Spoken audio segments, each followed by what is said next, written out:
politic here. Why you no love Israel?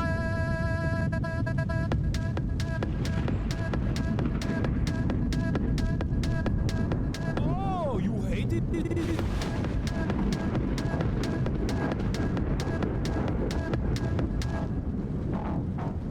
I'm Israel high. I'm Israel high. I'm Israel high. I'm Israel high. I'm Israel high. I'm Israel high. I'm Israel high. I'm Israel high. You have forgotten to say I'm Israel high? Do you love Israel? You must love Hamas. You are Hamas. I'm Israel high. I'm Israel high.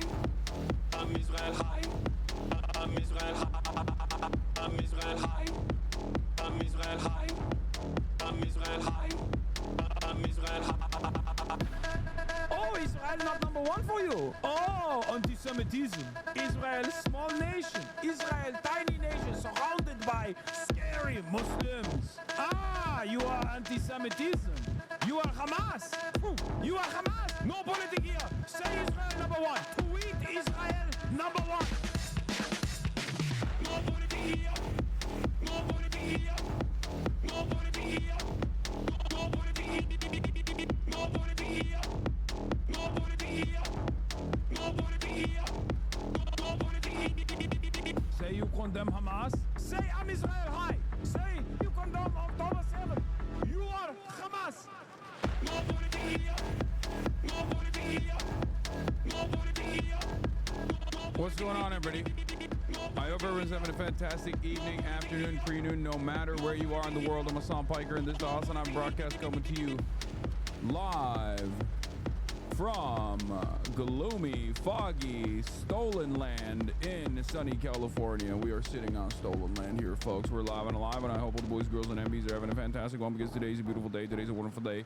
Today is Saturday. That's right, folks. It is Saturday, December 20th. Can you see? No, I can't. I can't see without my glasses. And these glasses make it even harder to see. But we're live, we're alive, and I hope all the boys, girls, and MBs are having a fantastic one. Can I get a happy birthday from the man himself? Yes, happy birthday, chatter. Happy day of birth. It's a Saturday fun day, but the type of fun that we're going to be having is the type of fun that we always have. Folks, this is part of the broadcast where I tell you about my personal news about what's going on in the world of Hasan Hasanabi Piker in between the time period where I press the stop streaming button and press the start streaming button. So help me God, that's what I'm gonna do. Because there's a lot going on in the world, and let me just say, my body substitutes. It's body update, medical update as always. Some of the things that you guys like the most for the parasocial hour, okay? Because it's 10:23 a.m. I'm live early. Many of you are wondering why I'm live early. Part of it is because I can't go to the gym.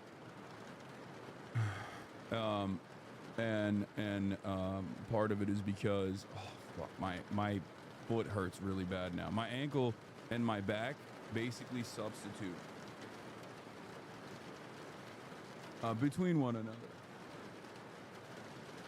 Like it either is my ankle that hurts a lot, hurts like a bitch, or it's my back that hurts like a bitch. So good news, bad news. Good news, back doesn't hurt. My Kirk is not hurting as bad today as opposed to yesterday when I couldn't even move. I was really stiff. But bad news, my ankle hurts real bad. But the reason why I'm actually early, break out the dogs, show us. You guys want to see my freaking toes? They're so busted. Look at this. You guys say no, but I'm going to show you anyway. It's not, I have a wrap on right now, but look at that. Look at that. Shit looks fucked, bro. It's all black and blue. Down to my freaking toesies.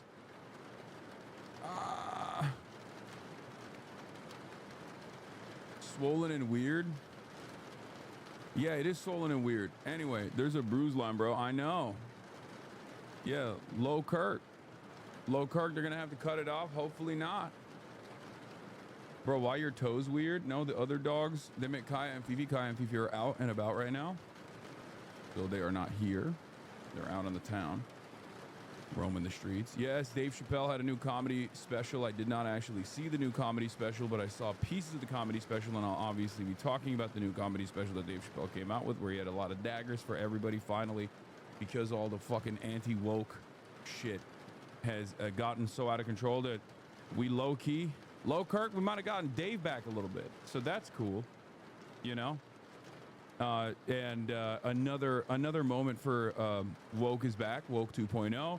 Anthony Joshua beat the fucking doors off of Jake Paul. Obviously, this is part of the broadcast where I tell you about my personal news, and that's precisely what I did last night with my dad and everyone else that was at my house. I tuned in to Netflix, and I straight up watched Jake Paul get annihilated by the behemoth himself. Anthony Joshua, a two-time heavyweight champion belt holder, gave the fucking belt to ass, basically, with Jake Paul. Obviously, for, like, you know, boxing enjoyers, it was disastrous. It was a disastrous performance because it looked sad. It looked like a sad state of affairs. You have Anthony Joshua, the man with the legendary uppercut. What is it, like 28? I forget what his career looks like. Here, I'll just pull it up. But like I mean, Anthony Joshua at some point was, like, you know, one of the most famous boxers on the planet, one of the most famous athletes on the planet, and heavyweight belt holder, heavyweight unified world heavyweight championship winner from 2017 to 2019, and then 2019 to 2021. Has this long ass career, 36 years old, from the fucking UK, yeah. And he's 6'6", 245 pounds. He's a psycho, right? Only had 4 losses in his entire career, and it's wild to me that this was even a thing that Jake Paul would have attempted. Like, it's just the hubris. Like, this is a gold medalist boxer. You're out of your freaking mind, right? Like, this is a real boxer who isn't, you know, super far out from his career peak, right? Like, he's not at his peak, but he's not super far out. He's not like 50. He's not 40. He's not fighting a guy in his like 40s, 50. Or even older than that. It's not Mike Tyson, right? You're fighting a guy who's 36 years old, who until recently held the belt for heavyweight champion. And it's crazy because, like, Jake Paul doesn't have the reach, Jake Paul doesn't have the weight, and Jake Paul doesn't have the skill. So it doesn't make any damn sense that he would even try to attempt such a thing. And I think, like, maybe if it wasn't Anthony Joshua and the size disparity, the reach disparity, the skill gap wasn't so severe, he could have potentially tried to, like, wear down his opponent, and you know, potentially make him annoyed enough to open up. Because, like, there was a point where Anthony Joshua, for the first 5 rounds, is, like, pretty restrained, okay? First 5 rounds, he's very restrained. So much so that it almost feels like there was a contractual obligation or something. I'm not going to be like a scripter here. I'm not going to say that it was scripted or anything like that. But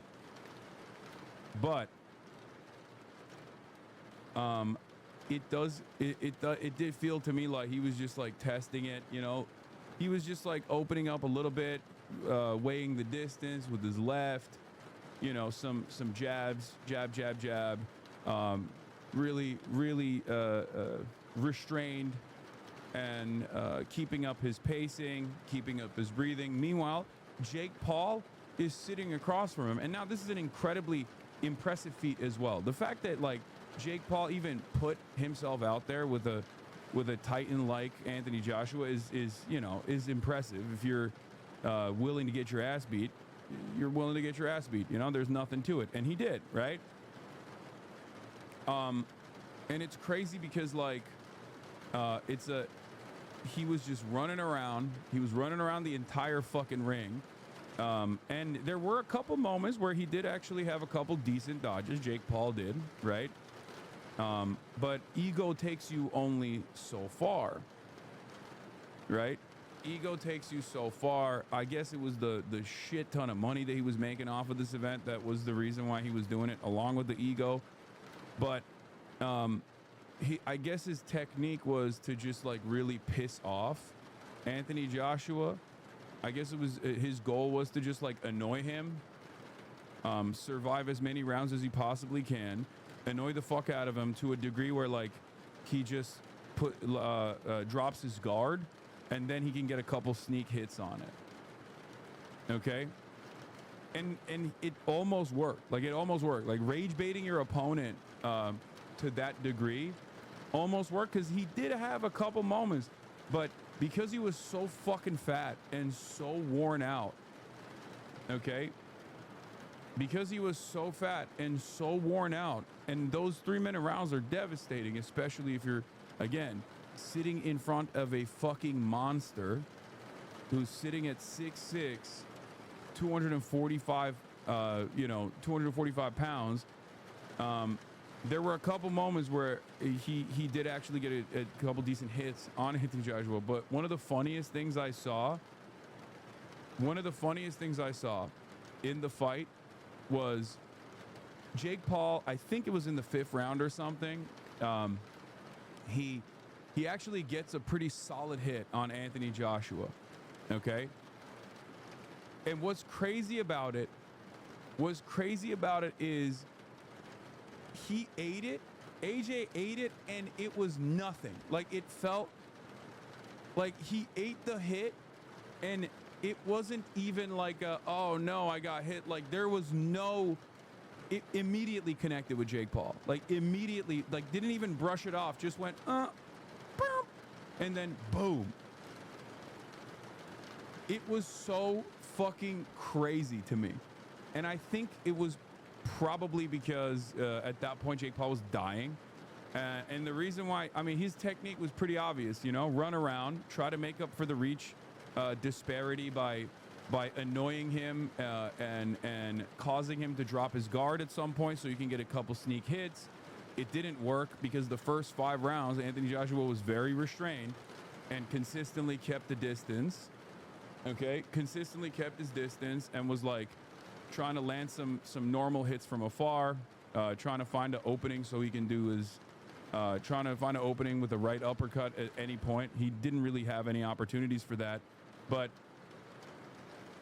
because Jake Paul had no, because Jake Paul did not have the cardio, the necessary cardio to be able to keep up with him like that, obviously he just kept diving. He kept diving. And he kept clinching over and over again, with the goal of regaining his breath. Like he just kept fucking clinching up every single time, and it was so obvious that he was just like clinching off for dear life because he was just gassed. He was so fucking gassed. Even from the first round, it was obvious that was what he was going for. He broke Jake Paul's guard. It was a sparring match for him, not a fight. Jake Paul got outskilled. These champions train for 15 to 20 rounds. No, I know. I want to sub to you because you're actually based, but I'm afraid if I get banned. Wait, what? Why would I ban you? Unless you say some dumb shit. And I think AJ was trying not to underestimate him to avoid an embarrassing upset. Once he saw Jake was tired, he closed in. Yeah, I mean, it was obvious. It was obvious to me. Yeah, this is the funniest thing. Like, he posted this shit, right? He posted this shit, except what came immediately after this direct hit was an unfazed Anthony Joshua immediately landing a right, shrinking Jake Paul's already tiny brain ever more. I could not believe it. I was like, damn, he actually did get a couple. But like, he literally just, Anthony Joshua ate that like it was a tickle, dude. It was crazy. And Jake Paul already has like 3 fucking neurons left up there, and he just eradicated the remaining 3 neurons. It's wild. I assume Jake Paul's brain is now smaller than the size of a walnut, smoother than chicken breast.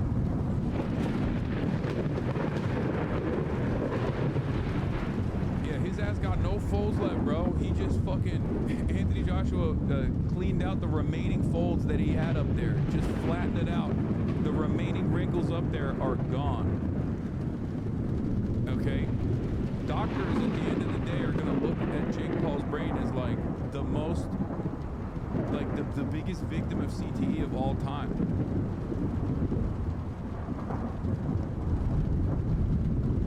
But in any case,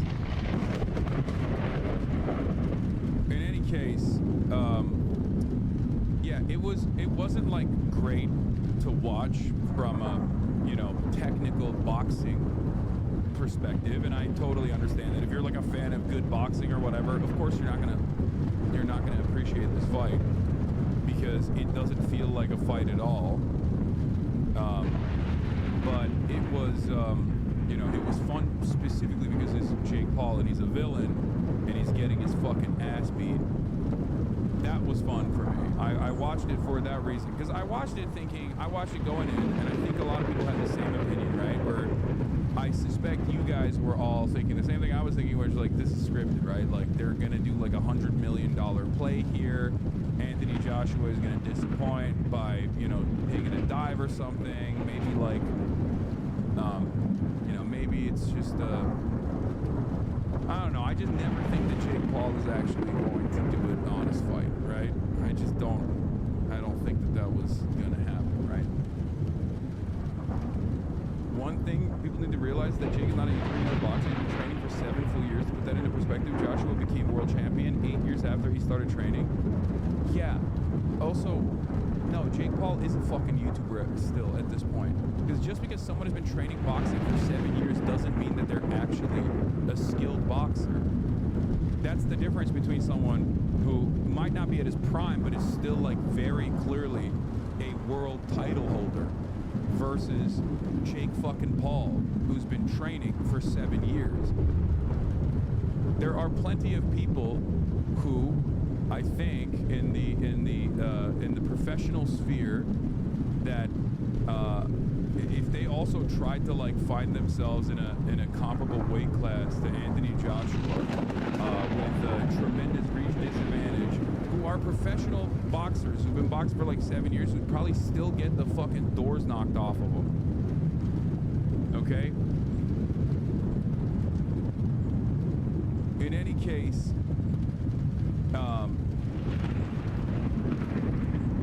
7 years of training don't mean shit if you're 7 years of ass.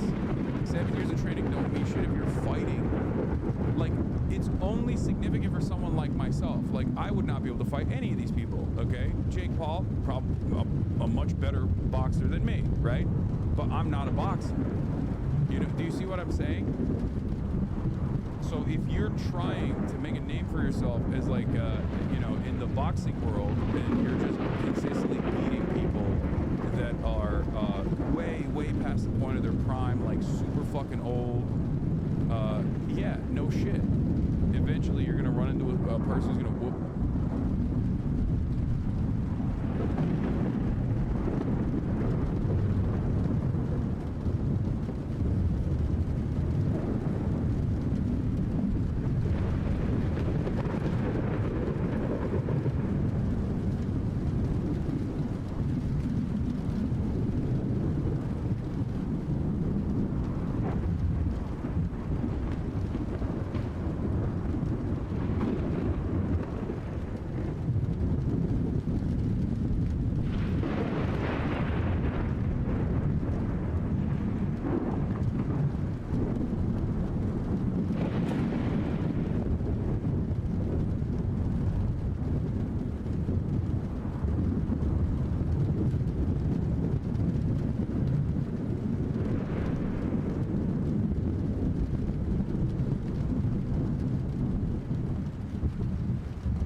So, you know, to give credit to Jake Paul, the fact that he was even capable of sitting in the ring with a monster like Anthony Joshua, respect, okay? I think it's really fucking annoying that I mean, there is this like WWE-ification of boxing, so I assume that like the fans of the sport will get really annoyed with Jake Paul, but everyone hates Jake Paul. Like everyone, there's something here for everybody, right? There's something here for everybody, because it's like we watch it and we're like, oh, thank God he's getting his fucking ass whooped. Like, oh, Jesus Christ, finally. Especially when he like would put himself around legendary characters that are way past their prime by dangling a shit ton of fucking a shit ton of money in front of them, like, you know, putting just like exploiting the like former symbols, right? Former symbols of boxing, shit like that. It's just very frustrating to see, and I totally understand that. Even though I myself am not like a fan of the sport or fan of the professional sport in general. But did the guy knock Jake out? He didn't have like a full-blown knockout, like in the way that Jake was like frazzled, but yeah, he did knock him out. Double broken jaw. He would have had a better knockout if Jake Paul didn't. I think if he didn't actually quit, because the last one, look, first 5 rounds, Anthony Joshua was just like not really opening up. Okay, not really opening up at all. But I think there was a point where Jake Paul actually did take advantage of him trying to punch and then land one right here. And I think after that it was over. Like, because the 5th round you see like an attitude shift. You see an attitude shift from Anthony Joshua where he's like, all right, I'm done. Like, I'm done. I need to. He's tried to clench up every time I fucking hit him. So I think what he was going for, I suspect, was anytime Jake would just drop his guard and try to duck another one of his like jabs, or when he was doing a combo, I think he was trying to hit him with a fucking right uppercut while Jake was on the way down, trying to dodge. But that never happened. If he had done that, he would have fucking killed him, I think. That's what it felt like. That's what it felt like to me watching from afar, that he was like trying to hit him with an uppercut while Jake was going down after a combo, and he could have killed him there. But he did not do that. But he did actually destroy the fuck out of Jake Paul's jaw. There's an X-ray, broke it in 2 different places. So congratulations, Jake Paul is gonna shut the fuck up for once.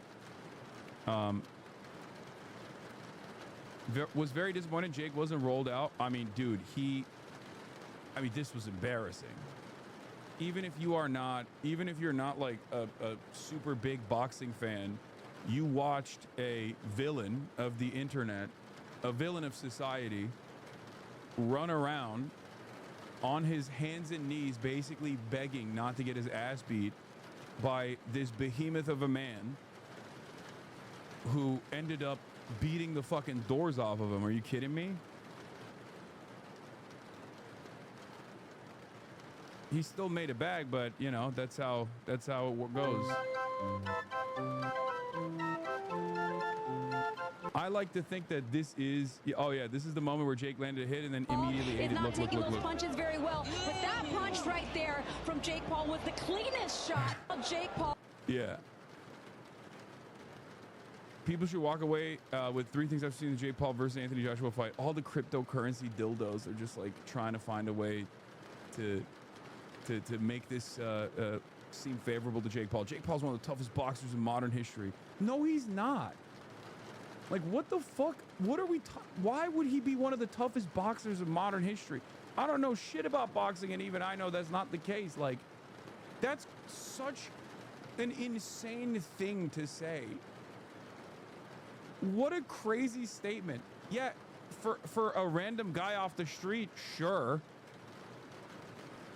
Yeah, it's impressive if it's like a dude who's never trained, who put himself in a serious competition with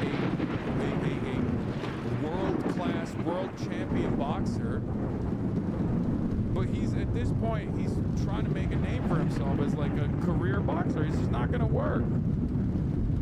Be careful, he's gonna challenge you next. Yeah, I'm not gonna fucking fight Jake Paul, dude. I don't have 7 years of boxing training and shit. You know what I mean? Yeah, sure, you beat my ass. Okay, I don't give a fuck. I know where my skills lie, okay? The fuck are we doing? This is what I mean, guys.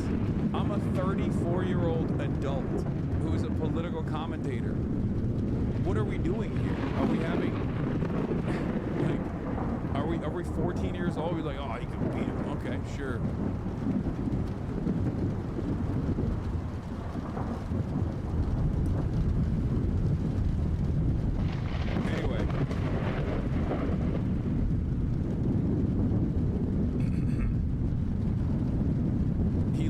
Shots on AJ despite having every disadvantage. Nobody can say he rigs his fights anymore.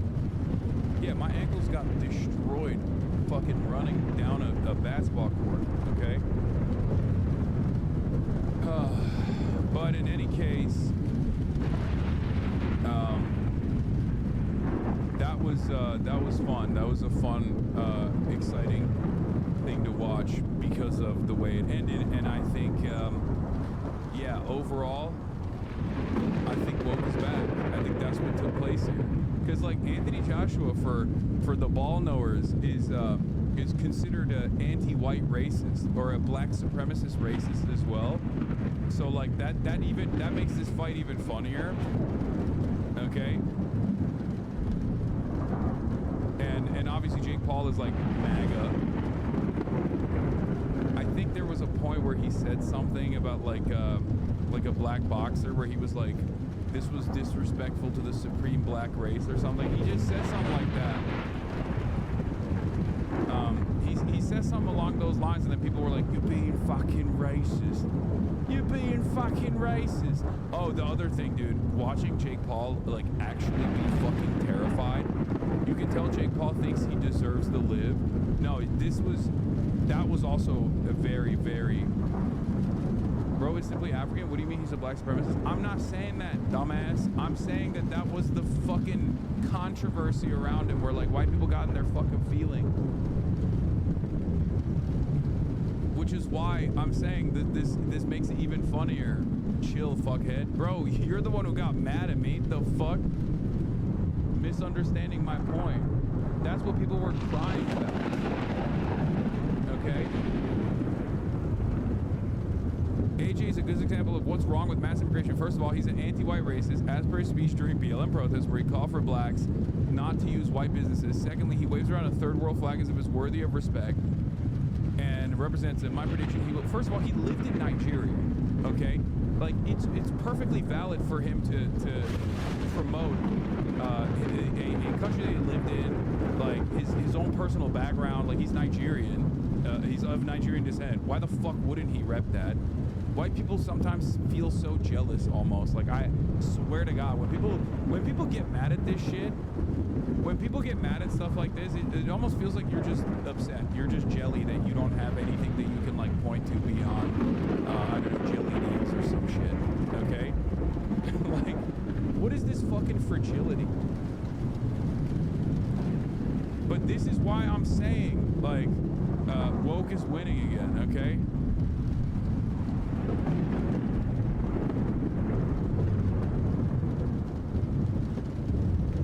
Third world flag.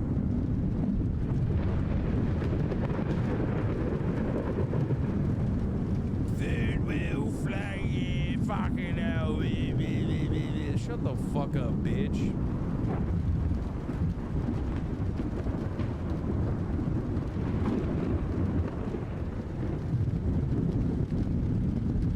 Anyway, my point is, woke is back.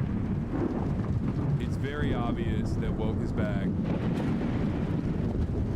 and these guys are hating it. These guys are hating that woke is back, okay?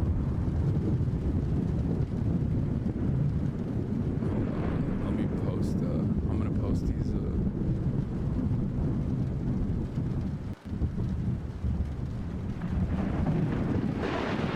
Last night was a big hit. Remember, anti-woke was popping.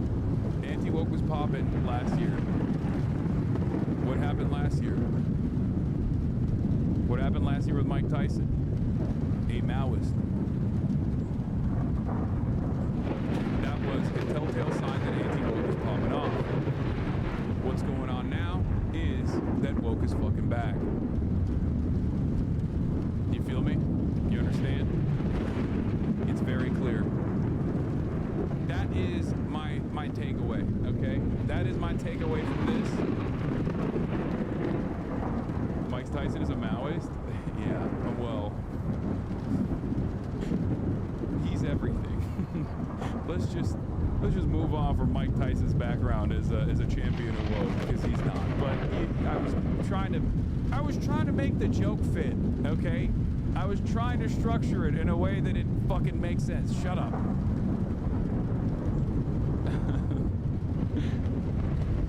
Bro's posting like he won to cope with a double broken jaw. I know.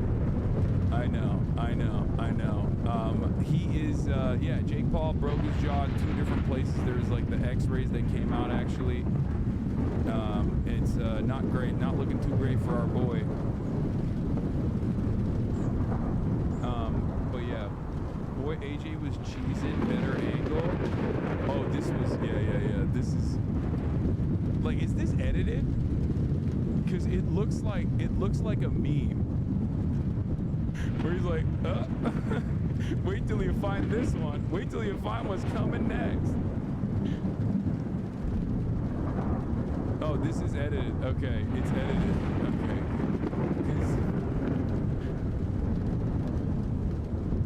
AJ is Nigerian when he loses and British when he wins. I mean, that's usually the case with a lot of non-white, supremely talented athletes. They always do that in Europe. Some do it even when they win, though, to be fair. There's some racism in Europe. European racism hits way different, bro. It's on a different playing field, honestly. I don't think it's edited. Oh no, he is laughing. It's not a joke. That smile is what crocodiles do before they chomp. Like, look, he is actually smiling. Like, if you see in the video, like, you see it. Look at his face.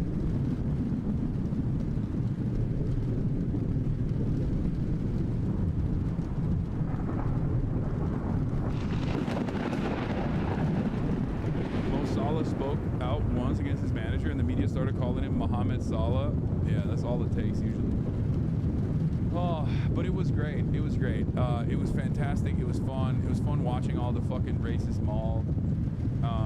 There was also like a very strange.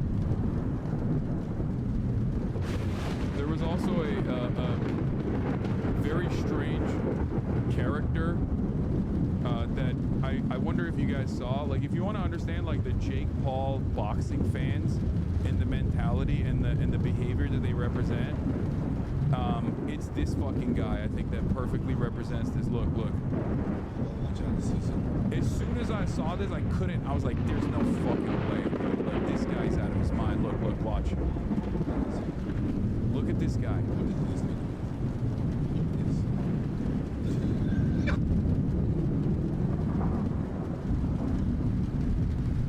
Bro, you are a gross person, man. What the fuck? Like, this is not even on some, like, woke shit, okay? Please, what the fuck? Like, what the fuck are you doing? I mean, it is on some woke shit, too. And I suspect that they're there together. But, like, what the fuck are you doing? Like, what are you doing? What is this, bro? What is this? What the hell? Like, what the fuck? Why did you think that this is... Why did you think you wanted to... Why did you think this would be a good way to show yourself to the rest of the planet? Okay? Not all men, but somehow always a man. You know how they say that? That's how I feel right now, a little bit. But even like beyond like the fucking, even beyond like assault on Netflix for some fucking reason. Like, do you think this makes you look cool or good? What the fuck are you doing, brother?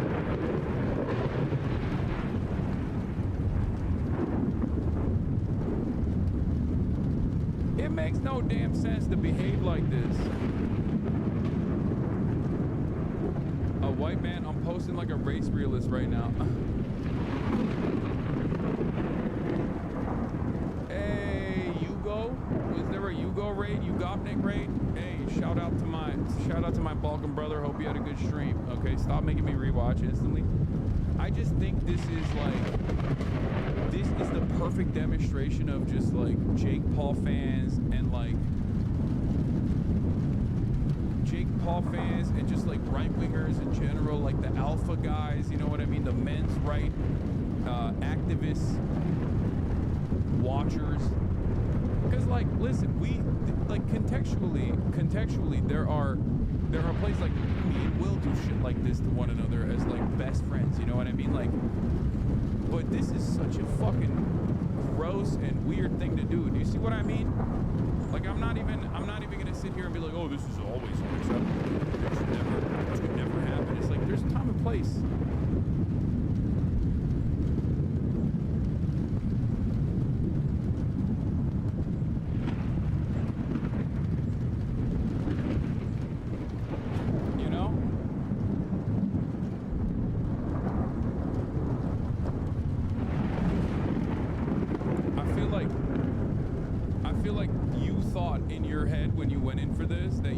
So cool.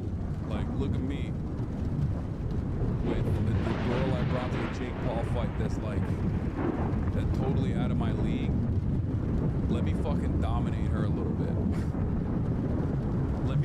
let me look like a pervert real quick.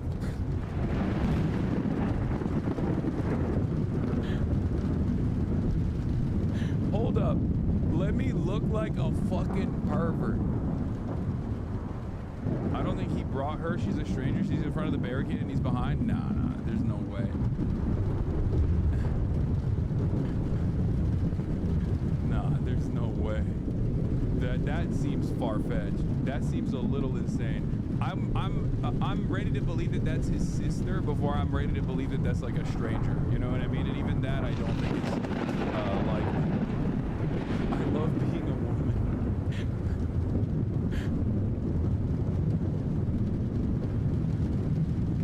Anyway.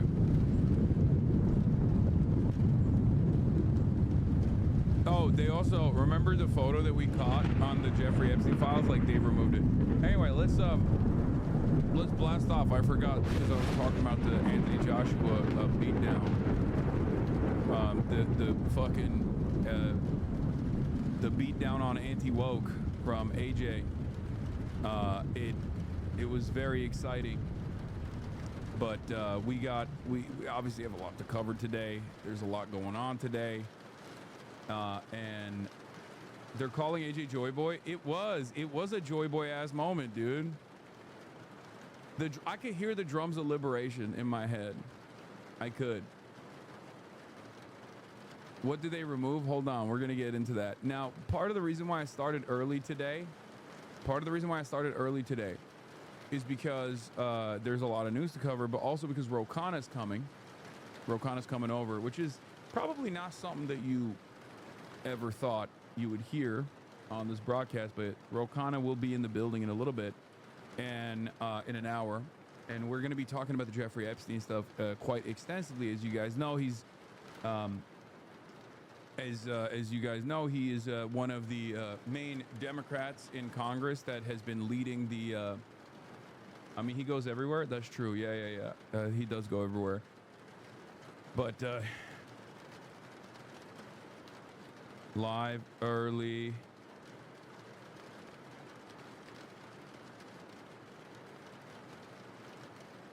Rokana in the building. Epstein to talk Epstein files and next steps. Epstein files release flop as Trump is redacted. TPUSA drama turns ugly. CLANDACE drops anti-Semitic alt. HOGWATCH. And more. Get in now.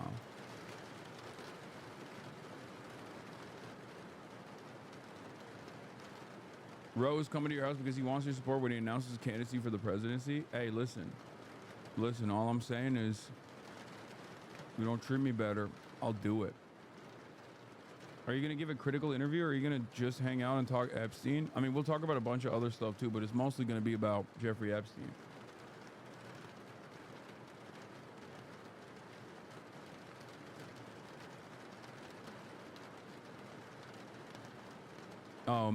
Thank you, Themasius, for the playlist.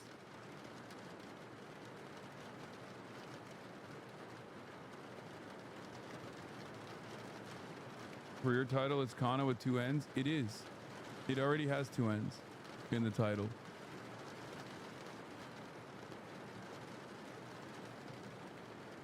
Anyway. Candace first because girl, please. I mean, I covered Candace a little bit yesterday, but it is pretty crazy that she...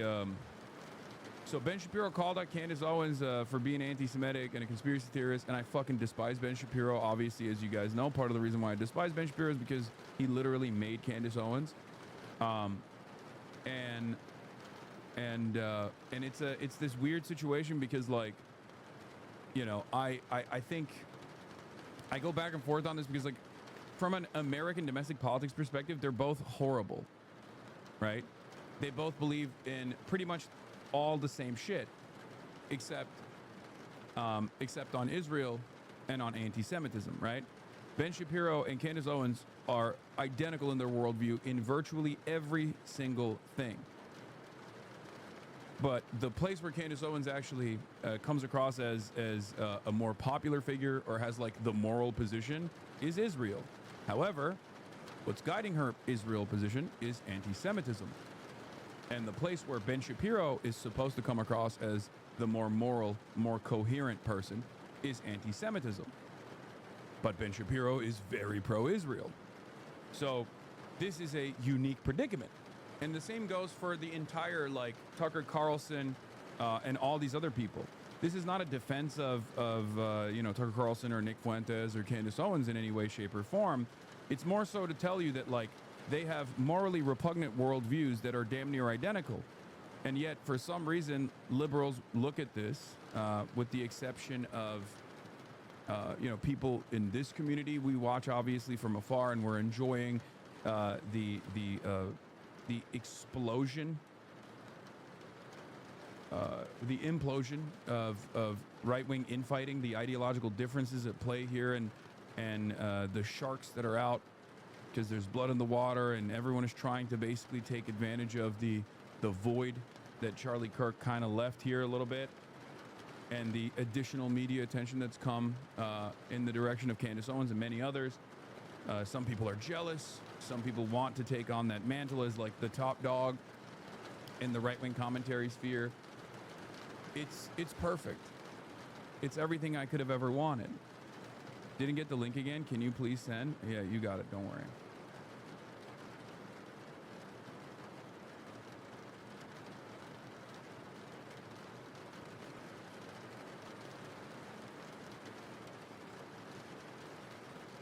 How likely is it Trump is going to try and get himself on $1? Probably.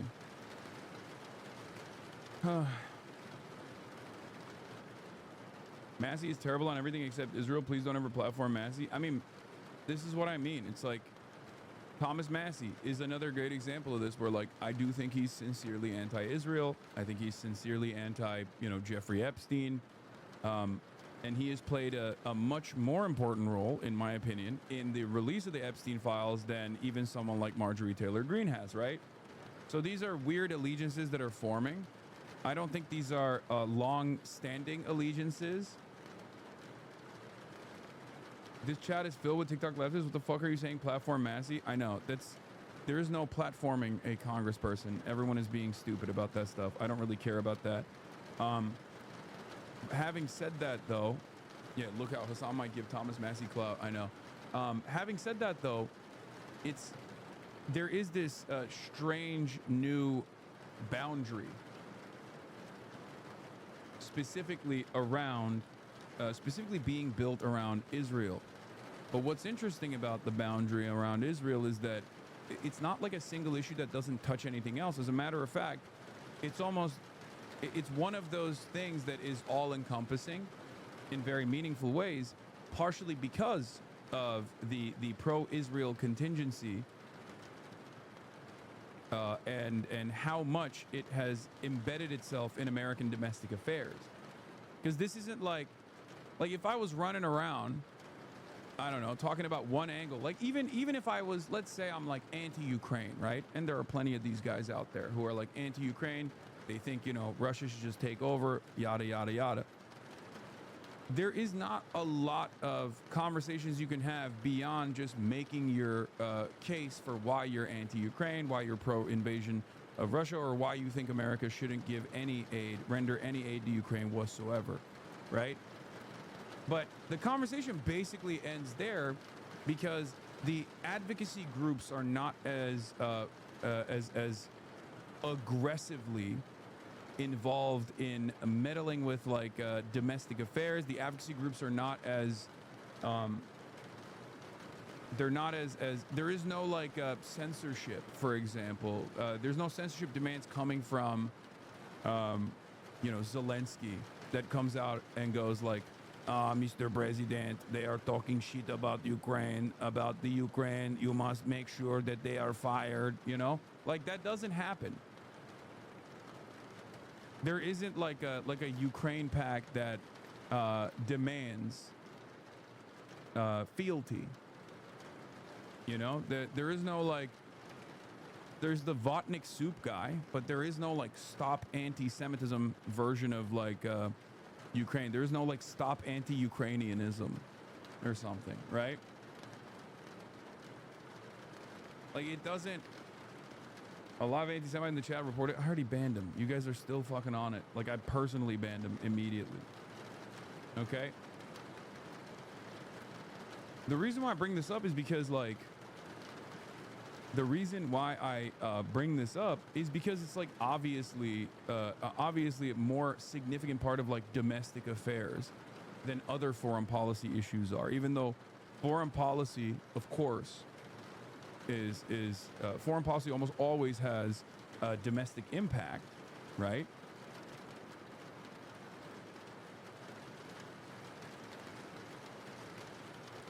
So the reason why I say like the Israel thing is a little bit different is because of the way that pro-Israel advocacy groups have embedded themselves deep into the orifices of American society, and oftentimes portray themselves as Jewish advocacy groups. Almost always portray themselves as Jewish advocacy groups. And this has created a unique environment. Obviously, one of the things that we are going to be talking about today is the Epstein files. And one of the ways in which I think the Epstein files are relevant and significant, one of the major ways in which they are obviously relevant and significant, is around Jeffrey Epstein's affiliation with potentially our intelligence community, CIA, and also the Mossad, the Israeli spy agency. And yet, mainstream coverage around that has almost always been either completely omitted from the conversation, or when it's even covered at all, like the NPR coverage around it, is presented as an anti-Semitic conspiracy, right? To which I said, one must wonder why any kind of suggestion that Epstein could be an asset for Israel as well as the U.S. is only referred to as an anti-Semitic conspiracy in mainstream media when there are thousands of emails between Epstein and the former Prime Minister of Israel, and there's very little coverage on this on mainstream media. Like, this is yet another one of those moments where I think this is yet another one of those moments where are anti-Semitism allegations. Sorry, dude, but now I care far more about how people in our actual government were related. Vassal states are secondary to that. Wait, what? No, my point is, Israel doesn't operate like a vassal state. Do you not understand the broader point that I'm making? That's it. That's the issue. When you have American media, okay, American legacy publishers refusing to cover this connection between our intelligence community and the Israeli intelligence agencies, with a man who is seemingly the most infamous person in American news right now, Jeffrey fucking Epstein, being the connective tissue there, and that connection is never brought up. And the only times where it's ever brought up is to disparage and to basically say this kind of this kind of connection is simply anti-Semitic. This kind of connection that you're making is simply anti-Semitic. We will not cover the deep ties that Jeffrey Epstein very clearly had to Israel. We will not cover the ties that Jeffrey Epstein had with the former prime minister and other Israeli spies and things of that nature, even though all of that is clearly being discussed in independent media because Jeffrey Epstein's emails are out there for all to see. And then people fucking say that this is anti-Semitic. It's crazy. What is AU? AU interviewed Bibi? Who's AU? Bibi on Australian news talking about Palestinians? Oh.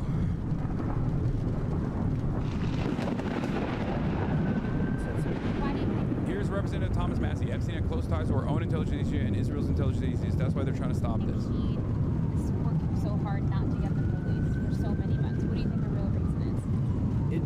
These files implicate billionaires and friends of his and political donors that he's trying to protect. And Epstein also had close ties to our own intelligence agencies and Israel's intelligence agencies. That's why there's so much effort in trying to stop this. And I do believe they'll try to stop it somewhere else. And that's going to backfire on them too. So the president...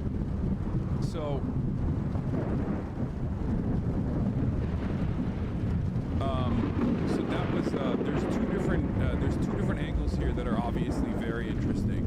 Number one, after a joint initiative from Thomas Massey, who we just saw, okay, and Ro Khanna and numerous other congresspersons that pushed for the Epstein Files Release Act, which got so much public pressure that it actually caused even the Republicans to say, all right, fine, we'll release the files, and Donald Trump actually signed it, right?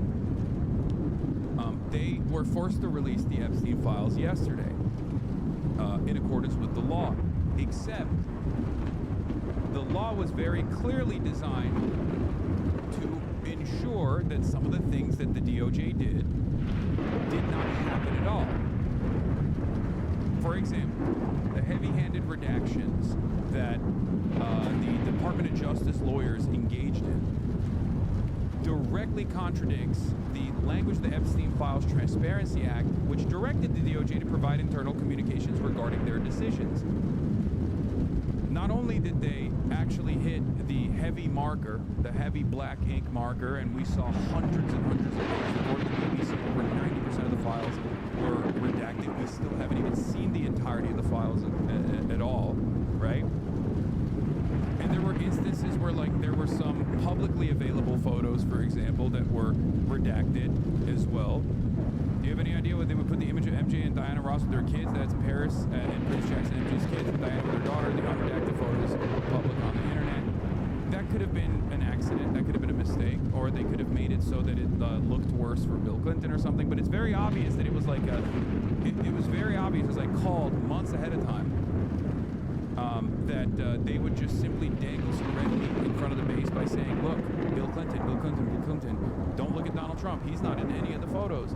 Don't look at Donald Trump. Donald Trump was not in the files at all. Donald Trump was not related to Jeffrey Epstein at all. And they went through and basically hid every single instance of Donald Trump, with the exception of one one photo that they missed, okay?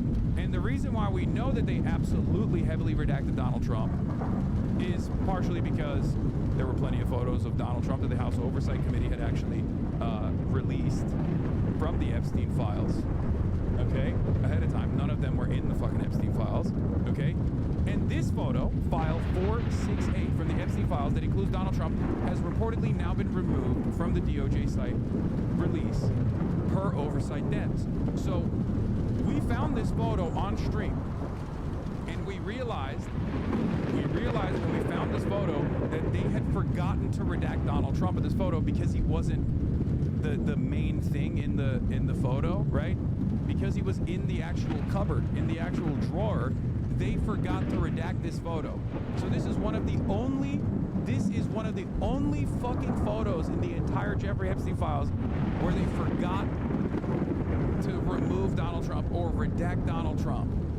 Only because it most likely slipped past the AI detectors, or it most likely slipped past the 200 different Department of Justice auditors and lawyers that were looking at this, because it was in the cupboard and you can barely see his fucking face.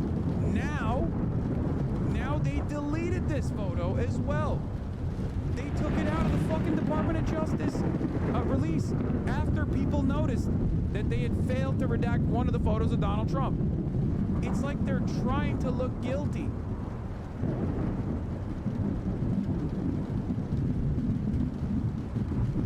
It's so fucking insane.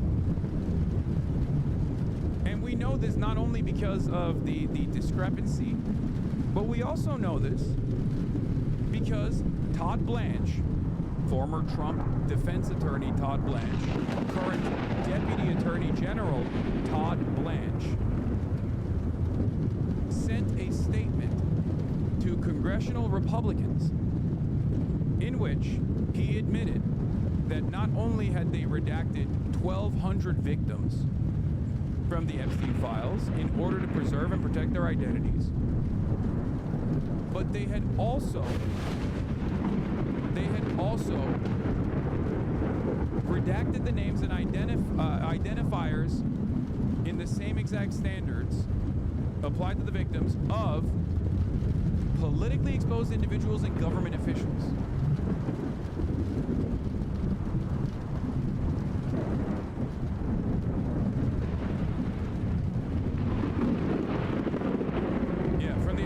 During one of those encounters with Epstein, he took her to Mar-a-Lago where he introduced her to its owner, Donald J. Trump. Introducing the 14-year-old Doe to Donald J. Trump, Epstein elbowed Trump and playfully asking him, referring to Doe, "This is a good one, right?" Trump smiled and nodded in agreement. They both chuckled and Doe felt uncomfortable, but at the time was too young to understand why. And the suspicion is maybe they didn't redact like all of the mentions of Donald J. Trump, but instead redacted the mentions of Donald Trump. But it's pretty crazy. It is pretty fucking crazy that they were so heavy-handed and so incompetent that they fucked it. They fucked it up again, as I told you they would. And now they're overcorrecting and deleting with a heavy hand whatever mentions of fucking Donald Trump even exist. Part of this is because obviously there is an overwhelming amount of data here, and it's very difficult to just, I guess, even with the months and months that they had. Thank you, Chatter. This is a beautiful drawing. I love it. At least you didn't make me look bald this time, so respect. Are they incompetent, or is there Q leaving breadcrumbs? No, man, they're fucking incompetent, okay? They're incompetent. Always never rely on the Democrats to actually do the right thing and fight back. Always expect the administration to be incompetent. Always. What is this? Is this photo real, not a joke? What? No, I don't think this is real. It's not. It's not.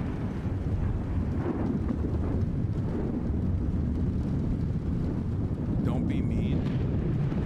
MAGA cult is waiting for new instructions on how to defend child sex trafficking.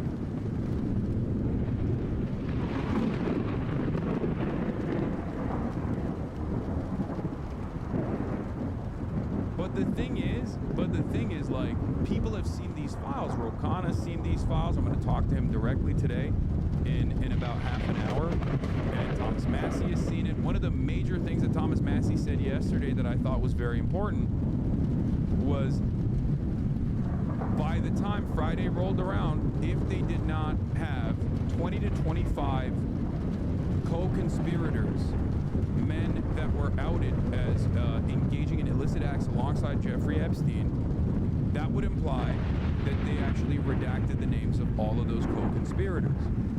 And we do not have 20 to 25 names right now. You see, you feel me?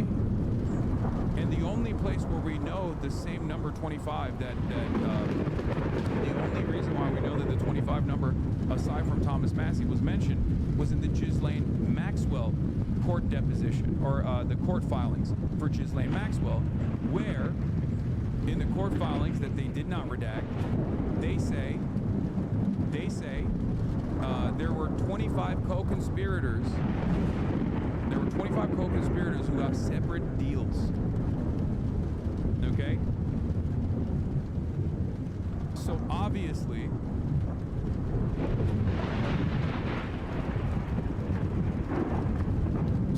very clearly these guys just went in with the heavy black ink pen and just took out every mention of Trump and Trump affiliates and maybe even like other super wealthy people. Okay? Every day that goes by as like the Alex Joneses of the world actively try to defend the Trump administration, and like the QAnon guys try to fucking still hold on to a crumb of hope for Donald Trump being the pedophile destroyer, is another day where they are further vindicated in their initial suspicion that there is this like deep state elite pedophilic cabal taking place. And it's so funny that they literally ran on that. That was their galvanizing principle. That was what they organized around. The notion that there are like elites that are engaging in illicit sexual acts. And there is this deep state pedophilic conspiracy. And now that there is more evidence to suggest that maybe it's not a conspiracy theory, but it could be real, every single person that ran on that is turning around and going, no, but actually Donald Trump is not a part of the cover-up. It's not. He's not. Please don't say it. Please don't say Donald Trump is part of the cover-up. Don't. That's not the case. It's so crazy. It's so crazy. It's like you got everything you wanted. You're getting proof, more proof than ever before, more proof than just whatever fucking dumbasses made up on 4chan about. Dumbasses made up on 4chan about how like elites are actually ordering child sex slaves, like they're ordering pizza by using code words. That wasn't the case. It turns out they were just straight up saying it. There are pieces of the court documents that came out where Jeffrey Epstein is mad that one of the people that was trafficking minors for him was actually trafficking people over the age of 18. He just straight up says, I need to see identification to make sure that this victim is under the age of 18. Like that's how flagrant it is. That's how open it is. There's no like cheese pizza, hot dog mentions or anything like that. They're just straight up being like young child now.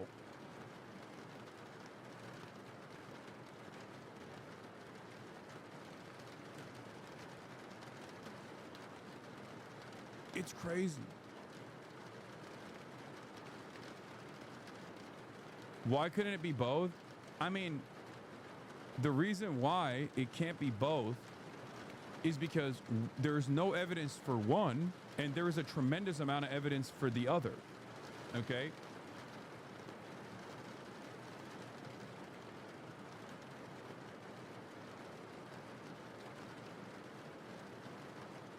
So, as I said, as I called initially, that the Trump administration was going to try and dangle red meat in front of the base to try to get them to focus their attention on Bill Clinton, who is a known co-conspirator of Jeffrey Epstein. They did. They redacted everybody except for Bill Clinton, okay? They redacted Donald Trump from the files. They redacted other financial elite from the files, and the only person that they seemingly did not redact that was a politically relevant individual was Bill Clinton. Okay? Now, will this actually succeed? Read my logs. Basketball. What? Basketball stream tomorrow. Read my logs. Okay, take an hour off, chatter. I can't play basketball any longer. My ankle's fucked up. The other thing that I also said was that they would absolutely fail to do this because they would somehow fuck it up, and they did. And the way that they fucked this up now invites even more scrutiny. It makes them look even more guilty. Okay? So that's where we're at. That is where we are currently at. The two different angles that are, the one angle that the media is covering is the fact that Donald Trump and his DOJ very clearly eliminated mentions of Donald Trump, including going back in after they released this, deleting this fucking photo from the Epstein dossiers. Oversight Democrats called it out. Yesterday, we found out that one of the few mentions of Donald Trump, one of the few images of Donald Trump in the Epstein files was this photo. Today, the photo is gone. Why would you do that? You're so fucking stupid. Why would you openly engage in this? Why would you delete mentions of Donald Trump after the fact, dumbass? You look even more guilty now. It's out in the open. That's so crazy.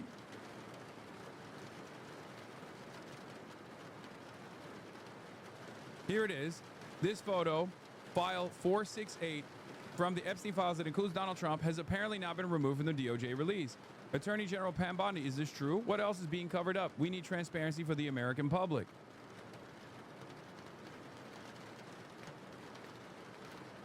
It's so crazy that they did this. Like, it's so crazy they got called out, and instead of just like letting it sit there and be like, no, what are you talking about? See, of course we didn't redact Donald Trump. They chose to delete it, dude. Are you fucking kidding me?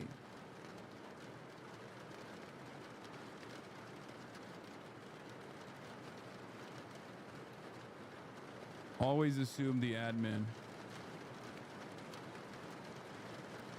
This incompetent admin will find a way to fuck things up.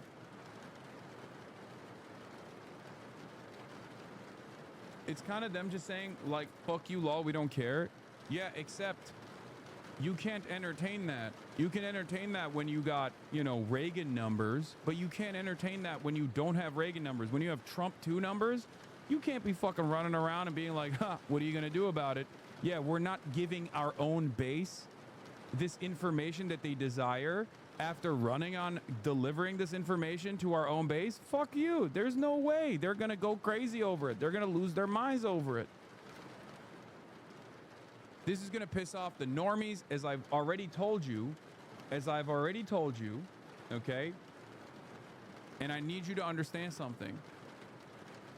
This is Trump's least popular position with his own base of support.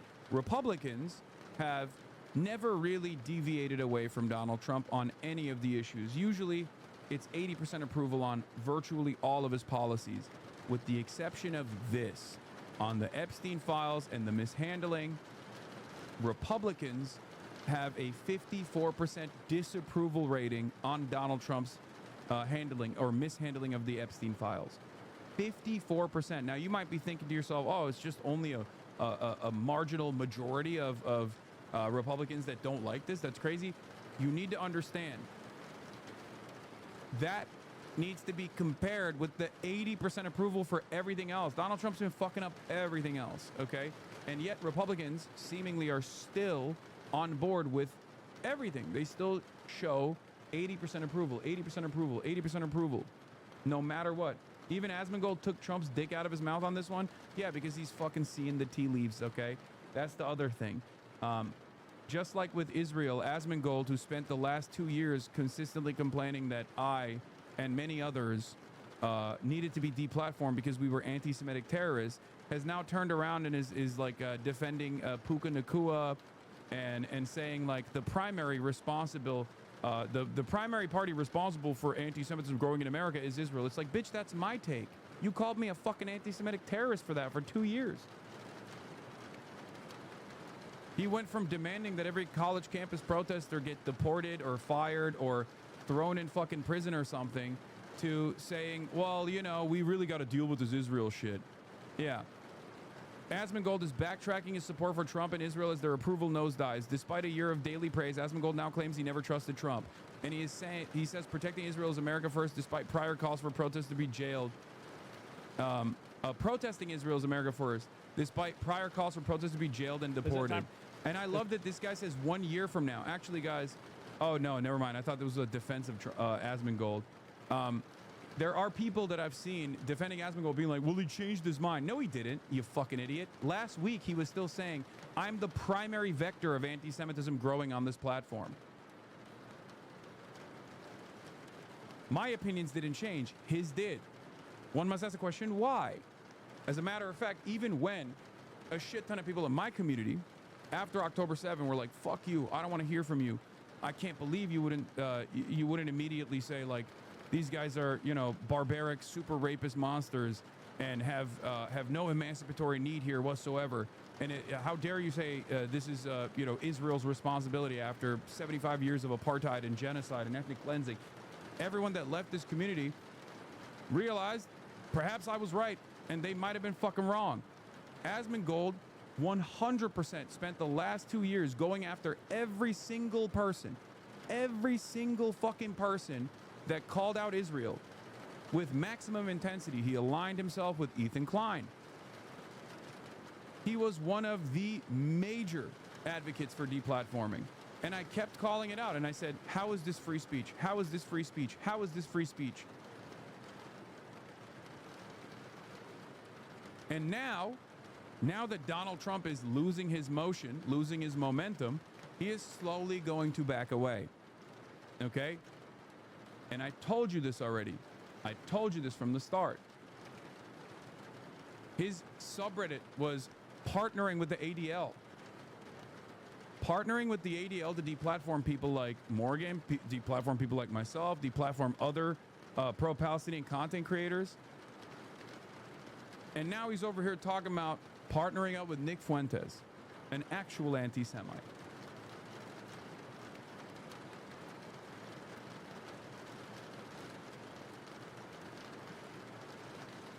While simultaneously taking a stronger stance against Israel.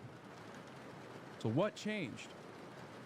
Did Asmongold's mind change? No, of course not. He's a fucking grifter. And I promise you, even tomorrow, he will still turn around and say Hasan is actually an anti-Semite and he needs to be banned, while simultaneously going based on fucking Nick Fuentes clips praising Adolf Hitler. None of this matters to him. None of this matters to many in his audience either. They just want, they want to get W's. They want to get a victory on what they have perceived is a political opposition that's like ruining their lives, making the platform of Twitch more woke, right? Isn't it time for Asmongold to stop sucking Trump's dick? I mean, I've been very critical of Trump regularly. If you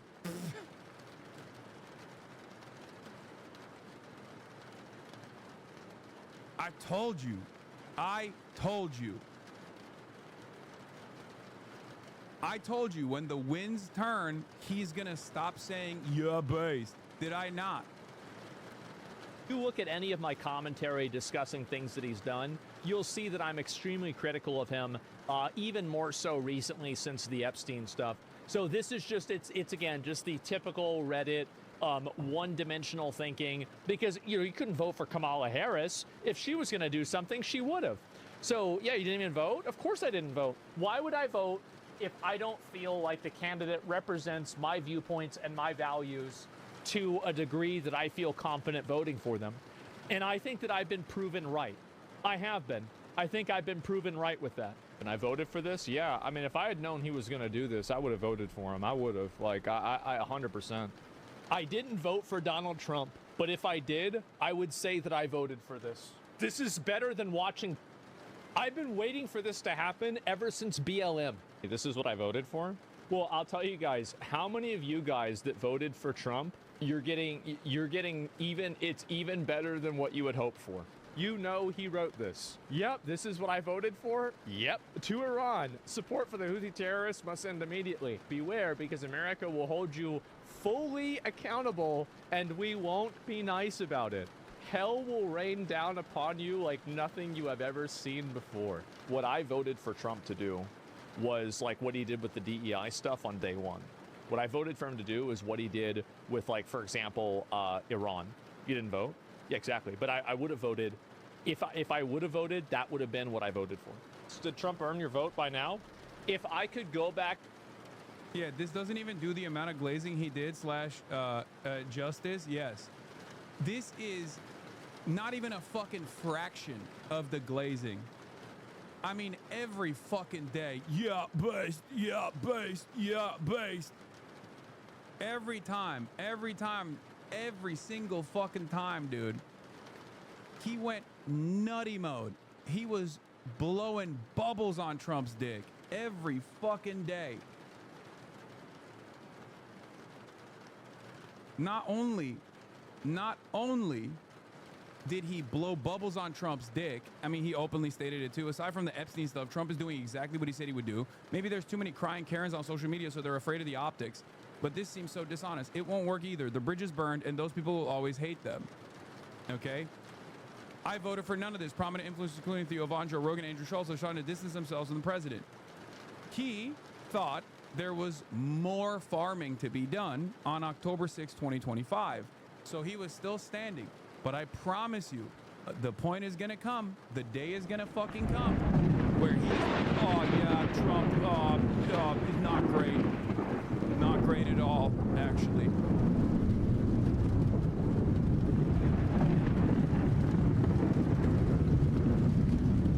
Not based. Guys, Trump was not based. Never liked him. Never liked him. Yeah.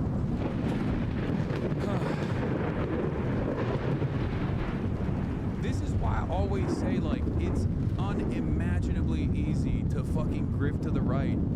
They are so stoked to hear someone go, the president that we voted for is awesome. Okay? And because he doesn't have any sort of, like, ideological conviction beyond owning fucking libtards or whatever, okay? Beyond owning libtards and assuming that it's, like, liberalism that's responsible for video games being destroyed somehow, okay? That he doesn't have a real stake in this. If tomorrow his audience was like, that's a bridge too far for me, I'm done with this Trump shit, why the fuck are you still glazing Trump? He would magically overnight change his opinion and then make it seem like he actually had a sincere change of heart. That's a grift. That is a grift. Now compare that to my advocacy over the course of the past 13 fucking years. Public advocacy on issues. Not on candidates, not on politicians, but issues. Issues first. And these are the motherfuckers who try to act like I'm a grifter.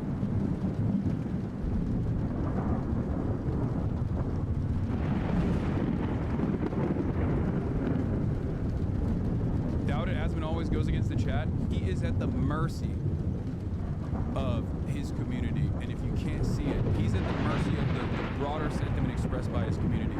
100%. He bans dissent in his chat. He rarely ever tackles people who have serious disagreements. I fucking yell at right-wingers in here that come into this community. I yell at leftists that come into this community with regular frequency that try to do the, like, holier than thou, woker than thou shit. I'm pretty open about my positions and have been for a decade plus, okay? There are tens of thousands of hours of advocacy that you can tap into to see where I'm at. You're simply coping.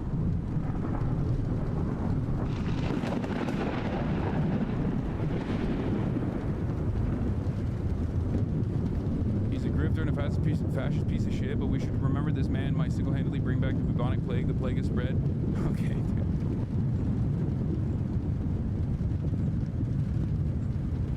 That's it. Realistically, even if Trump released the files, unless it condemned him and other elites, many people would say it was edited and fake. I watched his comments on Ghislaine today. I didn't get the impression he was considering a pardon. Why are people saying this? Again, wrong. They're saying this because he implied it. They're saying this because his own personal defense attorney, Todd Blanche, who is now the deputy attorney general, went and floated that idea. Okay? You just really can't stop thinking about him, huh? Rent-free and everything. Sad, very sad to see you come to this. Yeah. Asmongold has talked more times about me on his broadcast every single fucking day. Demanded my deplatforming. I've never even demanded Asmongold get deplatformed. Sucks to suck, bitch. Numbers on the board.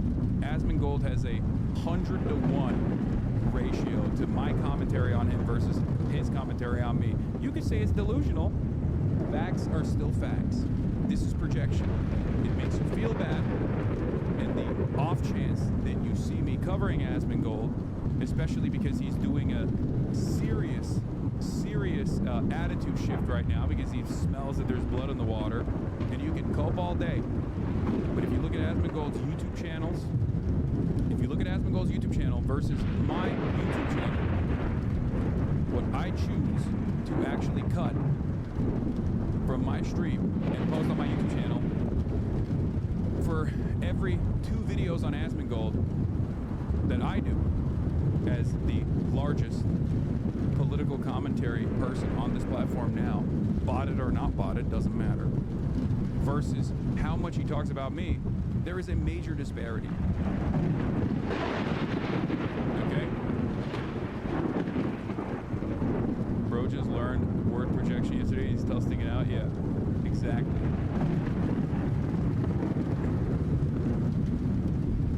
Ad hominem incoming. Yeah.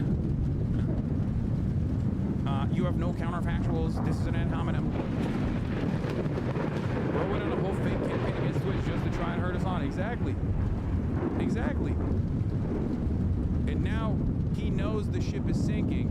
And as I fucking said,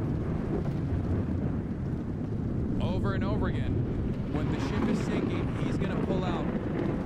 He's gonna pull out. He's gonna be like, yeah, I like Trump for the anti-immigrant stuff, but this Israel stuff is not for me. Okay? And I said this already. I told you this.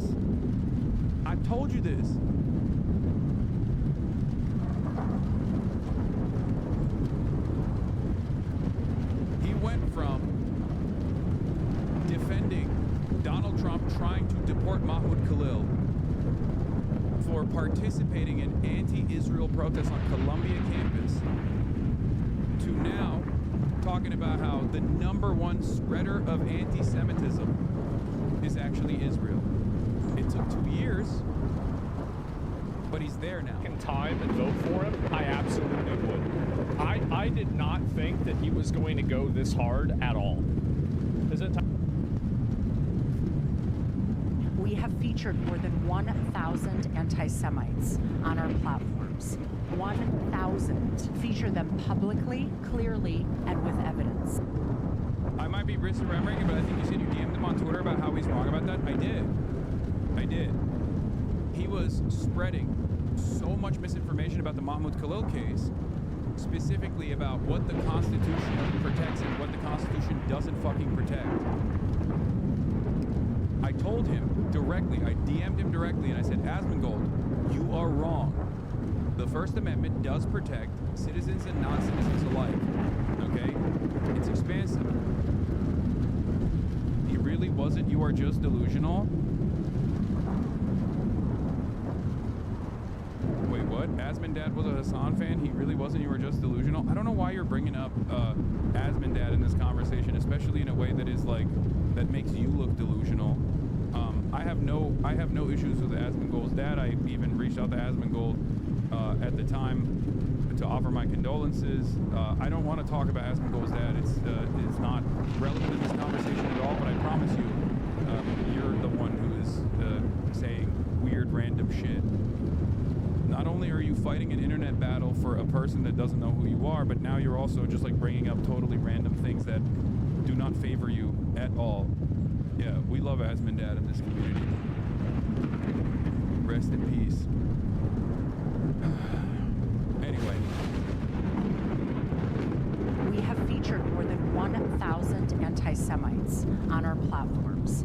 1,000. Feature them publicly, clearly, and with evidence. The results speak for themselves. The evidence, by the way, is like maliciously edited clips and things like that. Everybody who's part of the America First agenda should view being listed on this website as a qualification to run for office.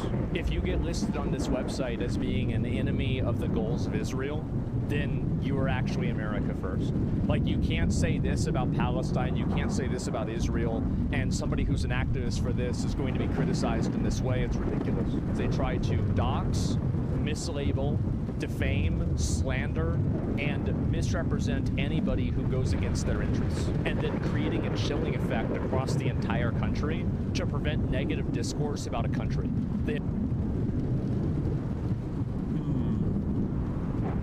Asmongold collab with the ADL to try to get me and others deplatformed for criticizing Israel for the past 2 years. He supported every Trump initiative on this.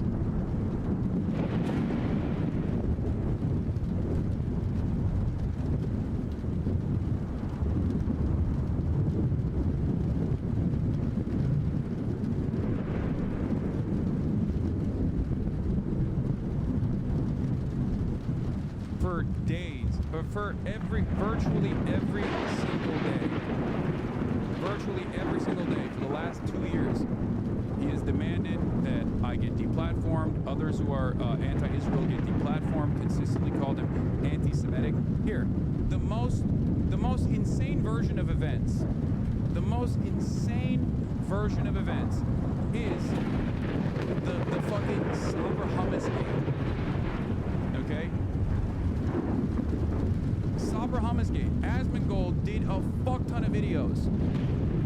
A fuck ton of videos talking about how anti-Semitic all of the people that participated in the Sabra hummus thing were, and how they must be deplatformed.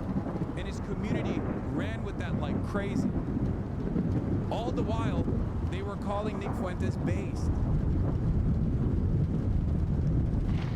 He also bragged about getting game devs fired for tweets he didn't like. Exactly. These guys are major fucking hypocrites. His community was upvoting the fucking ADL. Hasan's anti-Semitism visualized. The head of the ADL on CNN claiming Hasan's extremist rhetoric radicalized a DC shooter. Last week, Asmongold, without any evidence whatsoever, connected an anti-Semitic hate crime conducted by ISIS affiliates in Australia back to me and my community. That very same week, he talked about how base Nick Fuentes was for saying Adolf Hitler is awesome. Do you understand? Do you understand how fucking insane that is?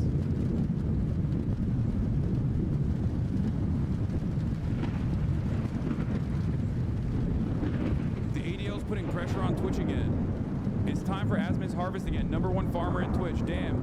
And that just after Hasan's claim that his radical viewpoints don't cause any negative PR for Twitch. Yet here we are again. This is Dan Saltman, and he's the one who's leading the charge against Twitch's double standards and anti-Semitism culture. Literally Dan versus Dan. The ADL can be ridiculous at times, but in this case, he's 200% right. Hamas Diddy Piker is openly propagandizing Terry organizations and recruiting people to become Terrys themselves. He's no different than your garden variety extremist imam strapping bomb vests to brainwash guys.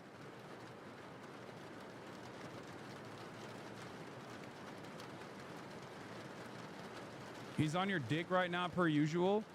If he's on my dick, he could at least talk to me, but he can't. Because he's he is terrified that there are those in his audience who also don't fuck with Israel now, okay, or never really fuck with Israel, who would call into question whether or not he is a sincere political actor. He is capable of presenting himself as this like honest guy by living in filth. Every one of his fans goes, oh, he obviously doesn't care about anything. He doesn't care about money. He still lives in this like filthy home, right? So clearly he's like honest, not realizing that you can live in a situation like that, and that's marketing, I guess, to a certain degree, when your position, your worldview is inconsistent. You look to someone like myself and you go, oh, Hasan is a socialist, but he dresses nice. He showers daily. He has a nice home to live in with his family, okay? And it's clean. Obviously, that's hypocritical. Look to my output. Listen to my words. My positions on things do not change.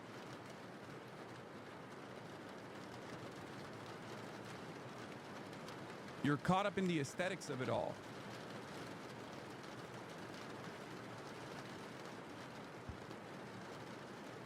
They only have the power that you let them have. And so if you see something like this happening, you can just simply get enough people together and then make it stop happening. But AIPAC pays them so much, you have to get a lot of people together. Yeah, it's by the way, that's going to happen. It's going in that direction, and they can't stop it. People don't want their country run by a foreign power. And I think that it's snowballing very, very... Yeah, he's too scared to talk to me, so he talks about me. In an environment where he can control the narrative. In an environment where he can easily lie. Because anyone that actually goes into his chat and goes, hey, you're wrong about this actually, here's what Hasan actually said, instantly banned. Whereas when Asmongold's fans come in here, I actually enjoy having a conversation with them, and I would totally have a conversation with Asmongold. He's the one who's ducking me. He's the one who unironically refuses to have a conversation with me. He's the one who's worried about having a conversation with me. He won't even watch the live stream when I'm talking about him, when he knows. Why would he ever talk to you when you offend him every time you mention him? Do you think that if we had a conversation, where first of all, offend him every time you mention him, what's more offensive? Demanding that I get fucking deplatformed because I'm a terrorist? Or saying objectively that this person who has presented himself as not showering daily doesn't shower daily? What's more offensive, you think?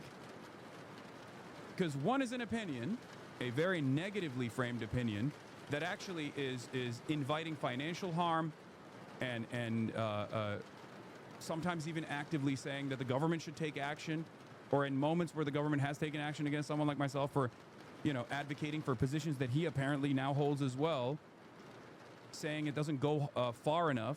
That's not offensive. That's not mean. That's not fucked up. But me saying Asmongold doesn't shower, something that he personally has admitted to over and over again, that's offensive? The soy right have no fucking consistency here. Both are not good.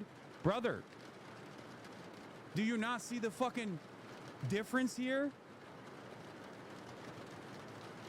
I'm not negatively framing something. You think it's negative that he doesn't shower, okay? And you're upset that I'm mentioning something that he has mentioned.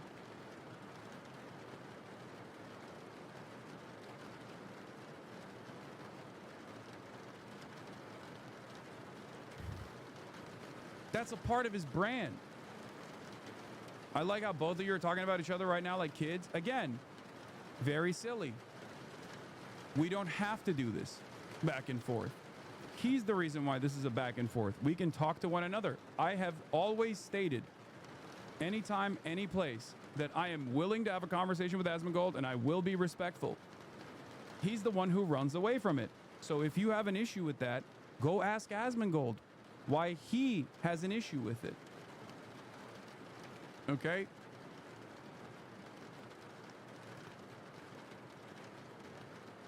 Go ask Asmongold why he wants to talk about me, but not to me. You play victim. Again, I'm not doing that at all. I'm the one who's saying I'm down to have a conversation with him directly. I'm not playing victim. I'm not a fucking victim at all. I don't give a shit. I don't give a shit that Asmongold has called me a fucking terrorist over and over again, especially because now he's crawling back to the Israel is a dangerous entity that has unironically warped American politics so disastrously positioned. He's saying it himself now. So what happened?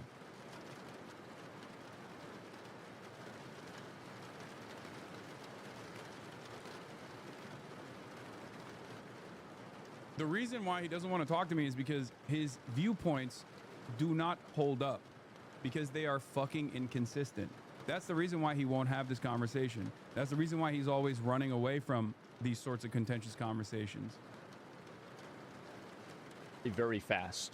That Mahmoud Khalil is removable under the That's Secretary right. of State Marco Rubio's That's assertion right. that his continued presence and his actions in the United States actually compromise foreign policy and political priorities. That's very stunning, because that is actually the only thing that she ruled on today. She did not rule on the other allegations that were raised by DHS that he allegedly misrepresented information on his green card application. None of that matters.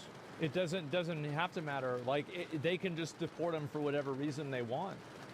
That's what the rules say. I said this at the beginning. Everybody was getting mad at me for saying this, but like it's a fucking fact. Yeah, that's what the rules say. That's fucked up though. No, it's not. What I do is revoke visas, and it's very simple. A visa is not a right; it is a privilege. People apply for student That's right. visas to come into the United States and study. That's right. Get the fuck out, bro. Get them the fuck out. This is what I voted for. It's crazy that left-wing people have gotten flanked so bad that this is now a position that they have to fight against. Is that what Ms. What happened? Yeah, I did. I already added him. I said the rats are escaping the sinking ship. Asmongold commended the ADL when they were getting pro-Palestinian CC's deplatform for criticizing Israel for the past 2 years. He supported Trump deporting Mahmoud Khalil. Now he's trying to pivot to an anti-Israel position.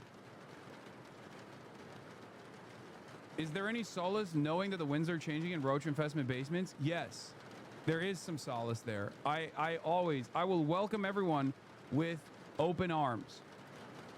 Okay? As long as they arrive at the correct side on this issue, it's great.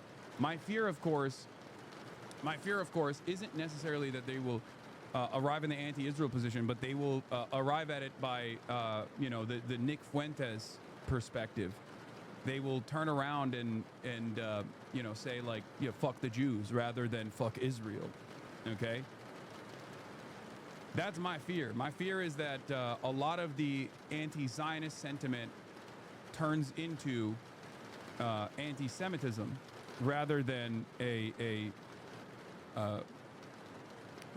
sincere criticism of Israel as a foreign entity. Okay? Stork did? We're not going to give you a visa. what she and if did? you do Come that, on, Mr. Look how Secretary. mad he is. I think he hit his enraged face. and if you do Come that, on, Mr. Secretary. and every single You're one of just these blowing cases, the smoke factors here are now. different. Senator, The bottom line is, if you're Senator, coming here to stir up trouble on our campuses, we will deny That's you a right. visa. And if you Does have the a First visa Amendment and we apply find to you, we'll people revoke living in the it. United And States? we're going to do more. It shouldn't. If I could go back in time and vote for him, I absolutely would.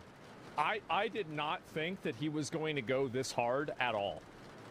He states that talking to you would be a waste of time. His community tries to cope by claiming he's little broing you and not dodging you. I know. It's because it's parasocial, okay? It's parasocial. It's incredibly parasocial. They want to save face. Asmongold wants to save face, and the people that openly say they love Asmongold also want to save face.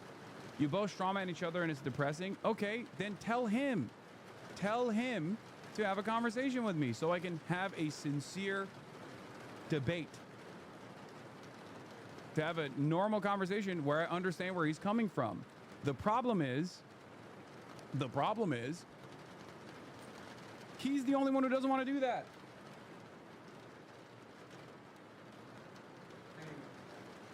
Congressman Ro Khanna is here, so I'm done talking about fucking Asmongold, okay? Obviously, there's a, more serious subject matter to cover.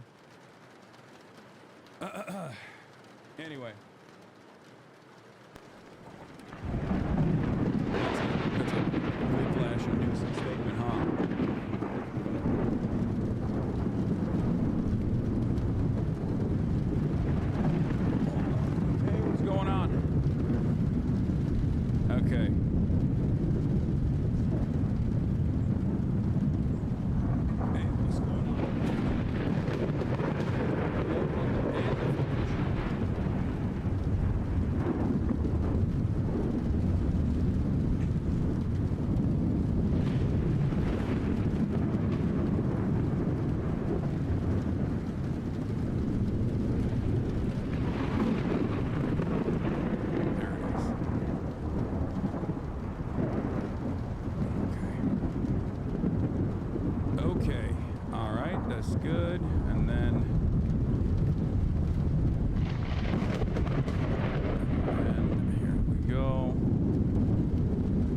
office chair for the guest, man. It's not super niche, nor an office chair that is super niche at all.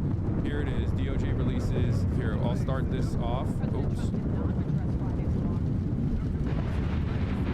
Department now beginning to release hundreds of thousands of documents from its investigation to sex offender Jeffrey Epstein. But this morning, despite a new law from Congress requiring DOJ to release all its Epstein files by Friday, that's not going to happen. What's being released now, sources tell us, is less than half of the files. In this initial release, never-before-seen records from the investigation. Thousands of photos. Welcome. Congressperson Ro Khanna in the building, everybody. All right, so yeah, this is a SM7B. I'm sure you've done a lot of these before, so you got to speak directly into the microphone. I got you. Welcome. This is your third time on the stream. For the first time in your studio. Yeah, the first time. All in like Christmas holiday spirit. I didn't know that. I didn't know you had the Christmas spirit. Yeah, I waged, for many years I waged a war against Christmas as a Muslim American, and I decided to give up on it. I'm presenting myself as a lover of Christ because I feel like the environment has shifted quite a bit. Christmas is a great holiday. I love who it. Who doesn't like Santa Claus and Nutcracker and Christmas Carol or gift giving? It's commodity consumption. I love that. I mean, I'm a big. I mean, I grew up celebrating. I'm a Hindu faith, but it's. I think it's one of the great times. I think Americans have nailed it on how to do holidays. It's like everything that they do revolves around getting the family together, eating a lot of food, watching something on TV. You're American. Well, yes. Well, I mean, you refer to it as a third person. Sometimes, because I did grow up in Turkey. My whole family's still in Turkey, so I just don't want to give order to Trump or something. No, I know. I mean, I'm an American citizen. I was born here. I'm an Yankee baby. So for now, my citizenship is not called into question, even though it gets called into question all the time. Laura Loomer constantly. She hates me. Yeah, she's gonna lose her mind today then. It's like two of us. Oh my gosh, she's probably gonna say that Qatar is funding this. Yeah, of course. Every tweet starts out with Qatar is funding it. Yeah. Doesn't matter whether you're going after the generals in the military. Yeah. Every time I'm like, Qatar, please fund me. What are you doing? I'm out here. I'm waiting for the money. I'm just kidding. This is obviously a very important day, as is every other day, but thank you for coming on today. We're going to be talking about the initiative that you and Thomas Massey were championing in Congress. And still are championing, that had a very unique moment yesterday. Do you mind talking about the act for those that might not know what it is? Also, do you want anything to drink? I'm good. Okay, I'm gonna grab a Diet Dr. Pepper for myself real quick. But while I'm right here, you explain. Well, look, these are over 1,200 women who, as young girls, were raped or abused. There was a rape island that Epstein had set up. And rich and powerful men, powerful politicians, powerful business folks would go to this island, and either they would rape these underage girls, or they'd be standing by as you would see paraded there a 15 or 14-year-old would stick out as a sore thumb, and everyone knew they were underage, and they did nothing. They covered it up. Or they trafficked in women who may have been 21, 22, but they paid for it and abused them. And what we want to know is, who are these rich and powerful people? And how do they have such a hold on our government that they prevented prosecution and investigation? One of the files that came out yesterday showed that there was someone who complained to the FBI in 1996 saying that Jeffrey Epstein had photos of 12 and 16-year-olds being nude. And the FBI said nothing. Why? Who are these people? So Thomas Massey and I passed a bill. I can go through how Herculean it was. We had to overcome Trump. We had to overcome Johnson. We had to overcome skepticism in both of our parties. We had to overcome the Epstein class, the billionaires who didn't want this coming out. But we persevered. The New York Times editorial board that was like, hey, let's not do this actually. Yeah? I mean, so many outlets in mainstream media, so many editorial boards and major legacy publishers were just like, hey now, let's not release this stuff, actually. You know, they called me, all these journalists who kind of like my economic policy and me and think of me as a serious person, said I'm a conspiracy theorist. Yeah. I was leading this. And they say, oh, how's your friend, the vice president? He and you are both conspiracy theorists. I don't know what happened to the vice president because he was the one who was out there saying we should release these files. Suddenly he's gone quiet. Anyway, Massey and I, we overcame all the establishment opposition. We forced a vote. We got 70 Republicans to break with Donald Trump and say they were going to vote for us. We flipped Donald Trump. He ended up endorsing our bill and caving to the Congress. We got 100 senators. Schumer had to introduce my bill in the Senate for unanimous consent a week after I called on him to step down from the Senate. So we got the whole process working. The president signs the bill, and this means they've got to finally release the files. And then we see yesterday, they don't release 90% of what they're supposed to release. And what's interesting is, from what I understand, you were aware that this could potentially happen, right? So there was language in the act that Donald Trump signed into law that specifically detailed certain things that the Department of Justice could do, including if there were any sort of significant redactions, they had to walk through exactly why they were redacting. And from what we understand now, there were over 200 Department of Justice lawyers that went through and engaged in significant redactions. The BBC's estimation was that apparently 90% of the files were redacted, somewhere along those lines. Kaya is hungry. She is hungry for love, but she'll get a lot of fur on her shoulder. Kaya, place. What type of dog? She's a mix, but she's a mix of a bunch of different things. She's a big lady. But as I was saying, Donald Trump's former defense attorney, now Deputy Attorney General Todd Blanche, actually released a memo as well to Republican congresspersons, from what I understand, saying that politically active or politically involved persons were also redacted, similar to the 1,200 plus victims. And that's outrageous. I mean, look, they are redacting information to basically protect people who are in the government, or in politics, or in business. And if you look at the law, we explicitly say you can't redact things to protect people's reputation, or if it's going to cause embarrassment. They're doing exactly the opposite of what the law says.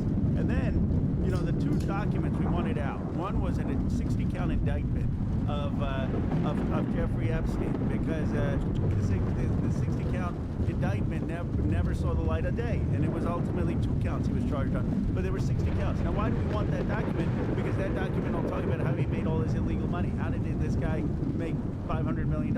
Who was paying him? Who were the other men involved with him? They didn't release that. They didn't release the prosecution memo justifying that indictment, the draft indictment. All of those draft indictments and prosecution memo got buried. And in our law, which you got up there, we say specifically all internal DOJ communications, including memos, notes, decisions to charge or not to charge, investigate or decline to investigate. Specifically, that language was for getting these 2 documents, and they're basically disobeying the law. And by the way, this isn't even, what's so scary to me is it's not just concealing Trump's name. I expected that they would try to eliminate the Trump name. They're protecting something else. They're protecting rich and powerful interests going well beyond Donald Trump. That's what has me the most concerned. Like, what is it that they're trying to protect, and why are they trying to protect it? Yes. So there's obviously the thing that a lot of people are hyper invested in here, which is, of course, the worst crime, the international sex trafficking of minors that took place. But then beyond that, there's obviously a lot of paper trail and a lot of financial crimes that took place as well, and a lot of very connected, very wealthy individuals that were Jeffrey Epstein associates, and we simply want to figure out, like, what level of involvement did they have? Not every single person, I suspect, that was pictured around Jeffrey Epstein was engaging in the worst of all crimes. That's not my assessment on this at all. But I do fear that just as you said, that is precisely what they're trying to protect here. That's precisely what they're trying to hide. Now, I have a bunch of questions. Why do you think that why do you think that they actually sheltered the public from the initial plea bargain deal, for example, like the other details that came out about how the first time Jeffrey Epstein was arrested and prosecuted, there was this there was this trial that took place, and Trump's former labor secretary Alexander Acosta was the prosecutor on the case, who offered him a sweetheart plea bargain that no pedophile has ever gotten since or ever will. Where he was allowed to be released on work release while he was in prison. That's insane. He abused people while he was released. I mean, that's how horrific this was. So, so that was, that was one of the major things that I was invested in, that I wanted to find out about. Why do you think they're openly hiding this side of the Jeffrey Epstein profile? But because they know there was a huge amount of wrongdoing. That's one of the reasons we wanted that initial indictment draft, because there were supposed to be 60 counts, and all those 60 counts would be exposed. Acosta prosecuted 2 counts. Yeah. He got rid of all the 58. Then he does the plea bargain deal. We wanted to see the memos, what went into the decision to say that was reasonable. And I'm sure there are dissenting opinions of people who said, absolutely not. We wanted to see that email correspondence, those memos. They're hiding this because they know that they're rich and powerful people who intervene. Yeah. And they know that justice was not done, not just because of Epstein, not just because of Maxine Ghislaine Maxwell. Ghislaine Maxwell. You'd think I know it by now. Ghislaine Maxwell. I always get the name messed up. Ghislaine Maxwell. But it was done because of rich and powerful men. Yeah, absolutely. So there's the financial elite that's obviously very connected to Jeffrey Epstein in ways that we already know, in broad daylight, constantly in and out of like these meetings, constantly photographed with him, some of which the House Oversight Committee has actually released, like the Democratic Oversight Committee has released as well, partially from, I believe, the Epstein, what is it called? Not the manor, but like the data dumps that came, the photographic dumps that came are not just from the investigation, right? Like the estate, the Epstein estate. They're two different things. Yeah. So can you describe that? There's the law that requires the Justice Department to release them. Yeah. And then there's the letter that I sent to the estate saying we got to release that information. And Comer, who's the Republican chair, subpoenaed him because of Summer Lee's work and Robert Garcia's work. And they are releasing information. So there are 2 places we're getting this information from.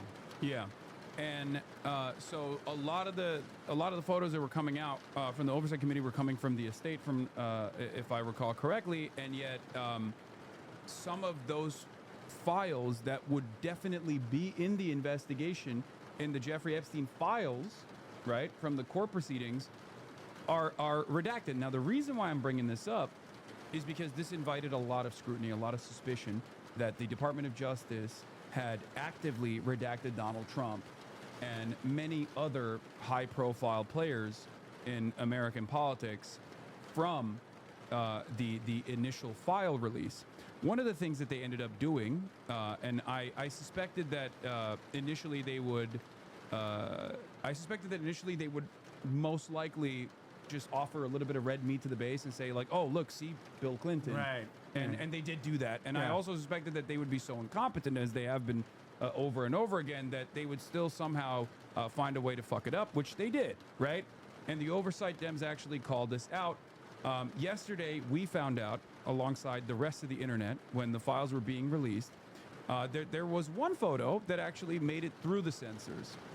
And one photo of Trump that made it through the censors. But it was a photo that was in a drawer, so I guess like they didn't notice whatever. Yeah, they did not notice that Donald Trump was in some of the files, and what the Department of Justice, from what we understand now, did was when they realized that Donald Trump was in this photo, they just deleted it. It's well, the cover-up is always worse than the crime. Someone probably thought, oh, am I going to get in trouble with Trump? or the Trump White House, and it's absurd. I mean, look. This is the issue that is unraveling in part his presidency. This is the only issue where the MAGA base is brazenly defying it. Why? Yeah. Because he said that he was going to expose these people. He said that he was going to expose these corrupt people who get one set of justice, who raped young girls, and he's going to bring justice. He's not a perfect person. No one thinks that Donald Trump has led a perfect life, but they thought he was actually going to expose these folks and return government to people. And he's betrayed that promise, and that's why you look at my X feed. I encourage folks to just go and look at the X feed. I've got more MAGA supporters standing up for me than I ever have in my entire political career. Yeah. They're staking my side over Pam Bondi's side. They're going after the DOJ, saying you're killing Donald Trump's presidency. And so this issue, everyone says we got to take the fight to Trump. Take the fight to Trump. They all do memes against it, call him a fascist, call him a dictator. No one has actually been able to break the MAGA coalition. The reason Massey and I have actually been able to break the MAGA coalition is because we're actually saying we're on the people's side instead of the system side, that the system is rotten. That's what you got to do as a first principle for the Democratic Party. The system is rotten. Too much big money, too much influence of wealthy people, too many people who are getting away with things, and that we're going to be on the side of the people against this rotten system. And that was what Trump was saying, but he hasn't delivered. Yeah, no, absolutely. And I think this is, from my analysis, it almost feels like this is one of the purest expressions of like class politics that Americans can get on board with. It's not dialectics, it's not materialist at all, but it is like something that they have seen or something that they've suspected. There's obviously a lot of conspiracy around this sort of stuff. Like this was the whole motivating principle around QAnon, right? Or Pizzagate, or numerous other conspiracies that were not true at all. But now, what I am seeing is that there are some people who see that this is valid, as opposed to the previous formations of these sorts of conspiracy theories. There is evidence on this, unlike people who claim that these super wealthy people were communicating with one another and like using code words for child pornography or ordering children off of Wayfair or whatever. They were pretty brazen. They were pretty open about, like, Jeffrey Epstein. There's stuff that came out from the files that Jeffrey Epstein was mad at someone that was redacted that was procuring children for him, and they were over the age of 18, and he was like demanding to see their licenses to make sure that they were under the age of 18. They weren't. Sick, they were not using coded language at all. They were pretty flagrant. They were pretty blatant about. They controlled the law enforcement. They thought if the FBI's not even investigating it, what do they have to worry about? Exactly. I mean, there are documents saying, I have a woman for you. I have a girl for you, right? Yeah. I mean, it's just sickening stuff. And 1,200 victims. For anyone who says, there's not other rich and powerful people who are involved, I said, one person is not abusing 1,200 people. Just the math doesn't work up. There are other people who are on that rape island who either watched young girls be paraded around or raped them. And, the reason this is, I think, resonant is people feel an anger that they've lost their economic voice. They don't control their own political voice. There's something that's wrong with the system, and this is like the symbol of what's wrong. Yeah, no, absolutely. It's a perfect demonstration of like how the super wealthy get away with doing heinous crimes, while simultaneously controlling the levers of power, right? And I think that's the reason why a lot of people, this is a bipartisan thing, and not bipartisan in the sense that like politicians are on board with it, but this is a bipartisan issue in the eyes of the public. And as you also suggested, as you also correctly pointed out, I believe it's Donald Trump's least popular issue with his base, 54% disapproval, as opposed to everything else where the MAGA base basically is 80% approval rating on anything that Donald Trump is doing, with the exception of this, where there's a 54% disapproval. So it's pretty significant. And one of the angles that I wanted to cover here, however, that I feel like the media is noticeably absent on, or something like omitting, is the potential connection with not just the super wealthy, but like intelligence, right? I know I'm sure you've seen the drop site reporting on this stuff, because there was Jeffrey Epstein's JE Vacation email address was leaked, was hacked, and his entire correspondence with world leaders and everyone else was leaked for all to see. And there has been very little coverage on this from, the legacy publishers, unfortunately. And the only time I ever hear about this connection between Jeffrey Epstein and potentially Israeli intelligence, even though he is very clearly connected to Ehud Barak, and we knew about this even before the emails as well, and numerous other, high-profile world leaders. The only time legacy media covers this is to say it's an anti-Semitic conspiracy. It's to say, oh, this suggestion is so ridiculous. And I believe Thomas Massey also brought this up yesterday, where he said a big part of the reason why there is this major cover-up is because it is very likely that Jeffrey Epstein was connected in some way, shape, or form to our intelligence and also to Israeli intelligence as well. Do you have any opinions on that? Well, my opinion is that that's why we need the release of the files. That's why this was drafted in a way that would get the FBI files, that would get the national security files. That's why the lawyers of the survivors say you need all the files, the financial files, the national security files, the FBI files, and anything that isn't a current national security issue. So we even drafted it saying you can't over-classify the information. If there's not a significant, clear national security threat, then it has to be classified. So this will put to rest the issue is if we can have transparency, if the American people can see the files. Yeah. And if they can't see the files, then conspiracies will continue to grow, whether true or not. And so I guess even the legacy media should be just calling for the release of the files.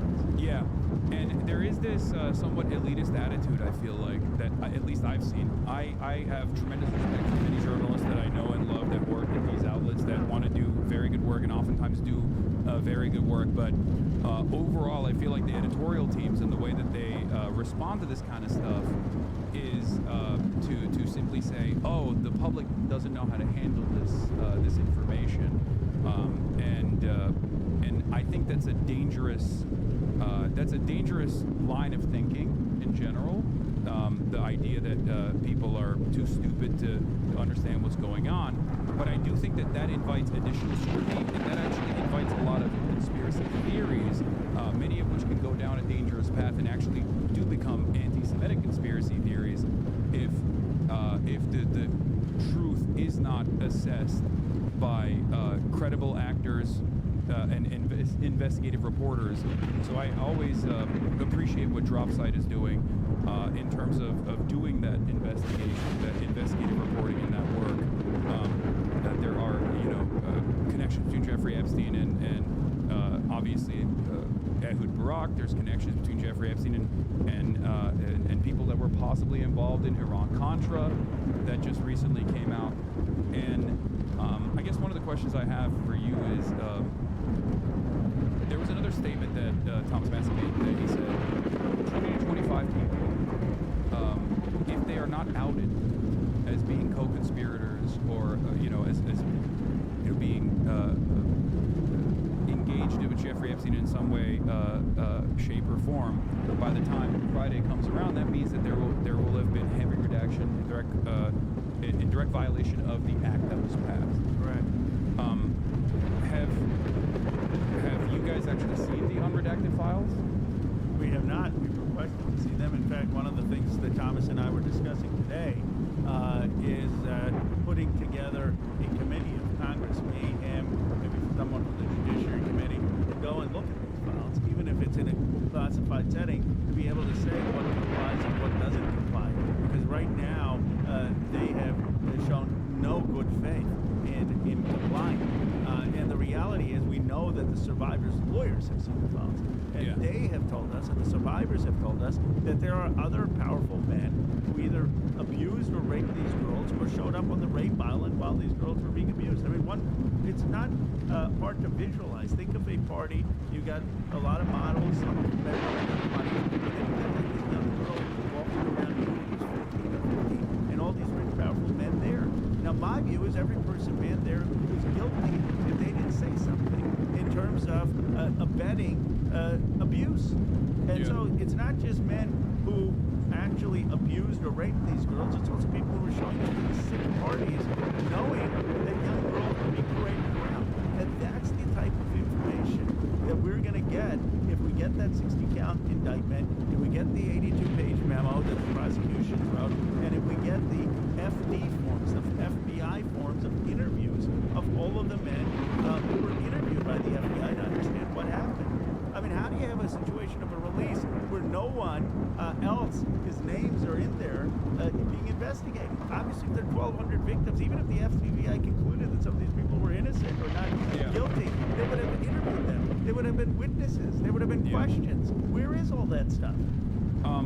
No, absolutely, I guess redacted, or they haven't even released many of the files yet, right? Like there's still so much that they are very clearly going through to hit the heavy-handed redaction that they did to the first tranche of data that they were forced to release, even though that was also in violation of the act that was passed. So my question, and I'm sure everyone else's question here is, what are the next steps here?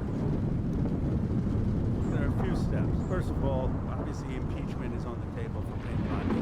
There is a prosecution that she could face, or others at the Justice Department could face. And by the way, that criminal prosecution risk runs well beyond this administration.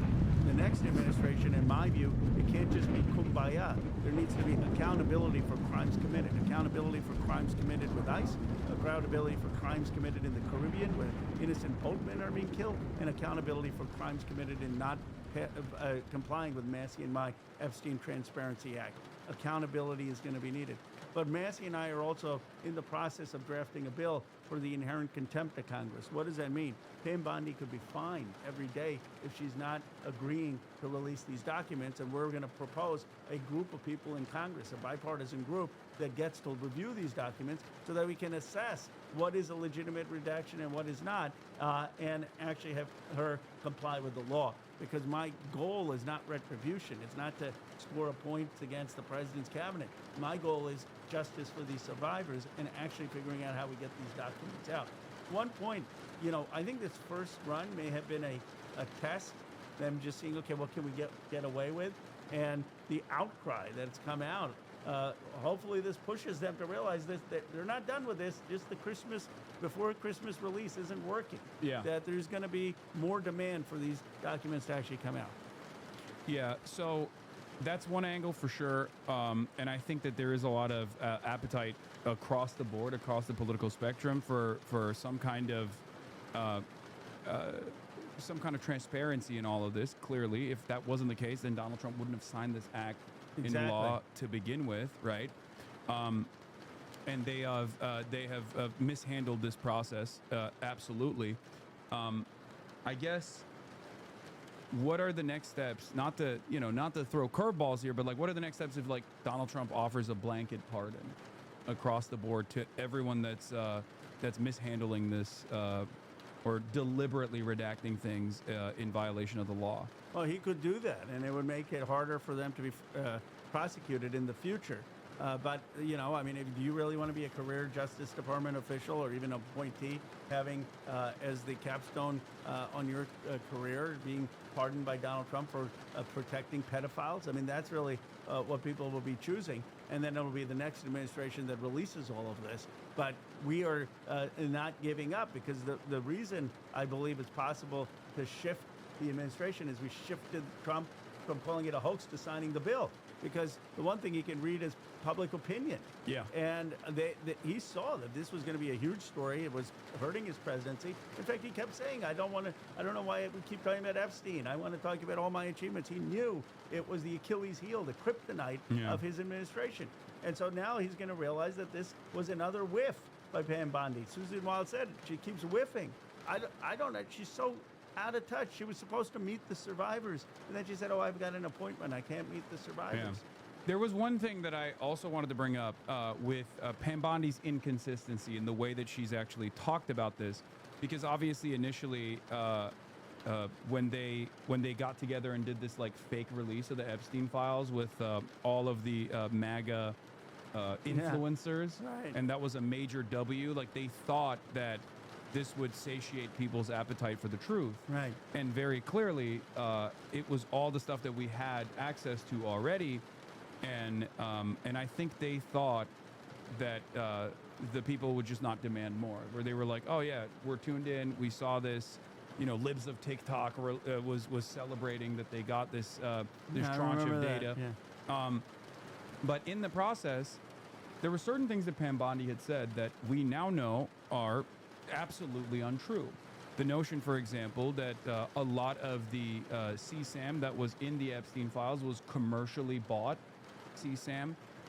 We now know that there is, you know, we now know that that's probably not true, right? Because there is a lot of not just redacted, but like CSAM slips that are all over the Epstein files that were released. Obviously, they're not going to digitize copies of child sexual abuse material, but like it's very clear that that was a hard copy that wasn't actually like digitally acquired or anything like that. There's instances where Jeffrey Epstein personally is actually like procuring or creating CSAM as well with 14-year-old victims, and the notion that this was the notion that this was just Jeffrey Epstein's doing, that he was just simply procuring all of this stuff for himself, is very clearly untrue. So that inconsistency, does that reach the boundaries of perjury? I mean, is there, or does that only happen if Pam Bondi is in front of Congress, I guess? The biggest thing is she's obstructed justice. Yeah. She can be impeached because she didn't comply with the law. I mean, that's the obstruction of justice, and that's grounds for impeachment, it's grounds for criminal prosecution. She also lied, right? I mean, she stood up in front of the country and said, there's nothing more to see, we've released everything. Yeah. And by their own admission, they're releasing hundreds of thousands of more documents. What changed? Yeah. How did they suddenly find all these documents? By the way, there are 300 gigabytes of files on the Epstein files. How do I know this? Because Kash Patel in front of Congress said there's 300 gigabytes, and they've released yesterday 2.5 gigabytes. So you can do the math. I mean, they've got hundreds of thousands more documents. And what are these documents? All the interviews. There are 1,200 survivors, all the interviews that they were conducted, all the other men who were on the island, all the other men who participated in this. I mean, we don't want just random documents. We don't want just random files. We don't want just random photos. We want to know who was on that island, who knew about these young girls being raped, who engaged in either rape or abuse or sex on that island. I mean, all that information is in those FBI witness interview FD files. Yeah. Also, what level of involvement did Steve Bannon have, for example, another Trump affiliate that we know was deeply connected to Jeffrey Epstein? And there's a lot of inconsistency in the way that he's also presented himself here. At first, after Julie K. Brown's investigative reporting at the Miami Herald, she's when terrific. she's amazing. When the second Epstein trial was starting, Bannon actually went to Jeffrey Epstein and conducted these interviews in the form of deposition training and to do PR. And then, when the attitude shifted against Jeffrey Epstein even more than it had, he very quickly turned around and said, "Oh, I'm just shooting a documentary," right? But there are so many photos of Steve Bannon being chummy with Jeffrey Epstein. Why is none of that in the investigation? Why was that redacted? I mean, this is not even Donald Trump at that point. This is a totally, supposedly unaffiliated person. So, like, why is the Department of Justice not only sheltering Donald Trump, but sheltering Trump allies who are political operatives themselves? I mean, that's not a matter of national security, right? No, they're sheltering rich and powerful people. Yeah. Just like they're sheltering the survivors. I mean, the whole point of the Epstein Act was that we want to know who these rich and powerful people were. Yeah. That they weren't charged. Usually the Justice Department doesn't release things on people who weren't charged because they figure, well, your reputation shouldn't be destroyed if you weren't charged. But in this case, we know that the process was corrupt. We know that the law enforcement couldn't be trusted. Yeah. We know that they didn't follow the FBI tips. We know that they didn't prosecute. So in this case, the American public is saying we do want everything out there because the justice system let these women down. Yeah, justice delayed is justice denied, and the justice has been delayed. And the further the further that the Department of Justice tries to engage in this cover-up, they're only expanding on the injustice that they participated in early on. So, what do you? This is actually a good question. What would you think is like a solid example of a legitimate national security hypothetical for you? What would be a real example of like a national security concern that they engage in some sort of redaction on? Well, look, if there was actually some conversation where it would expose someone who is a spy or a CIA agent, and expose who they are and their identity, or expose their family, you don't want to put people at risk who are in those roles.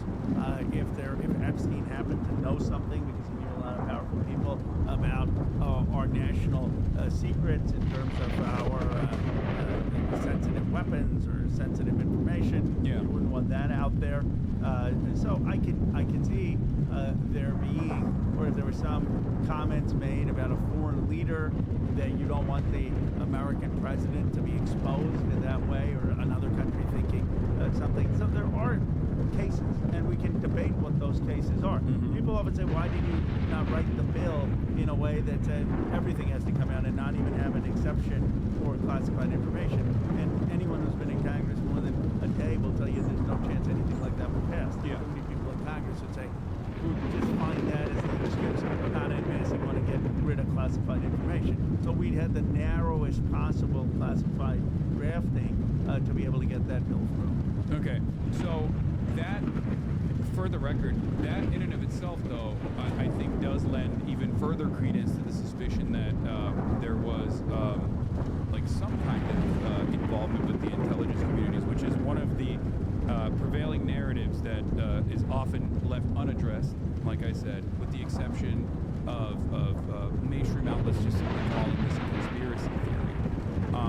But obviously it goes beyond that as well. There are people who are not, CIA affiliated that are being sheltered here very clearly. There's also Donald Trump being sheltered here with the redactions, as we have seen from the actions that the Department of Justice took after people realized that they failed to redact some of the Donald Trump photos. And this is like, I mean, this is so silly, right?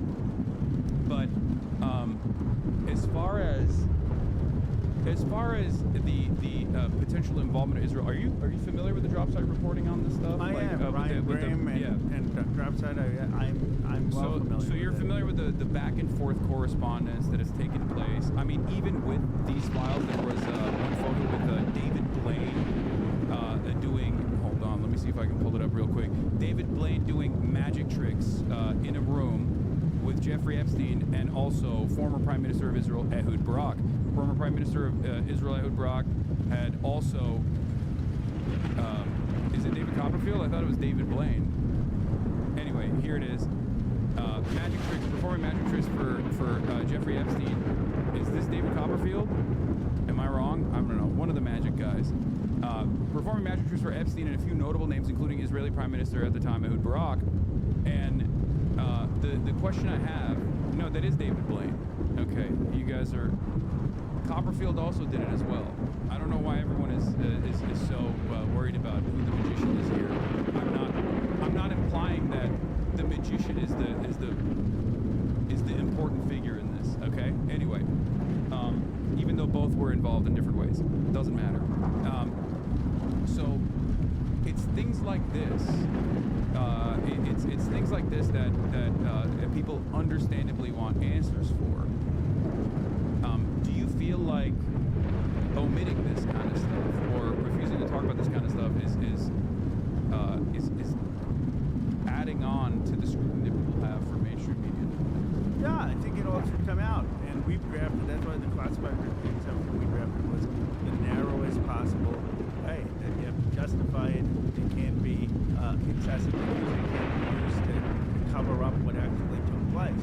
And we drafted crafted it with the narrowest way in a way that could still pass the Congress. The reality is, if the bill doesn't pass the Congress, there's no use to it. But that is why what we're saying is that there needs to be people like Massey and me who get to see these documents, and then we can have a yes or no vote on is it truly something redacted because it's going to protect the survivors or families or protect certain classified information, or should it be out there? My view is if you don't have this out there, that's how you put it out. Have conspiracy theories take hold.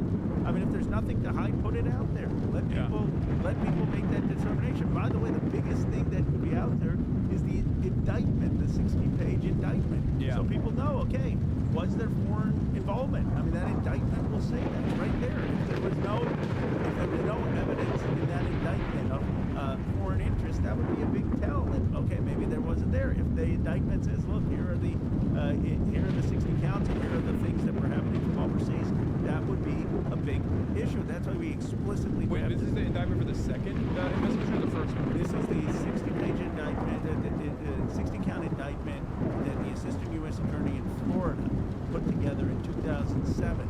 Oh, That Acosta ignored and then charges just 2 counts. Those are 60 counts. You don't have 60 counts just of pedophilia. You have 60 counts of money laundering and transactions. We want to see all of that. And that will get to the questions that you've been asking. So that the other side of the story also is Alexander Acosta is out there, you know? Like, he is out there. Is there any demand to maybe put him in front of Congress? Is that something that you guys can entertain? Because, like, he was the labor secretary at the time. He came before the Oversight Committee, but I think he's just not, you know, I don't think we can believe.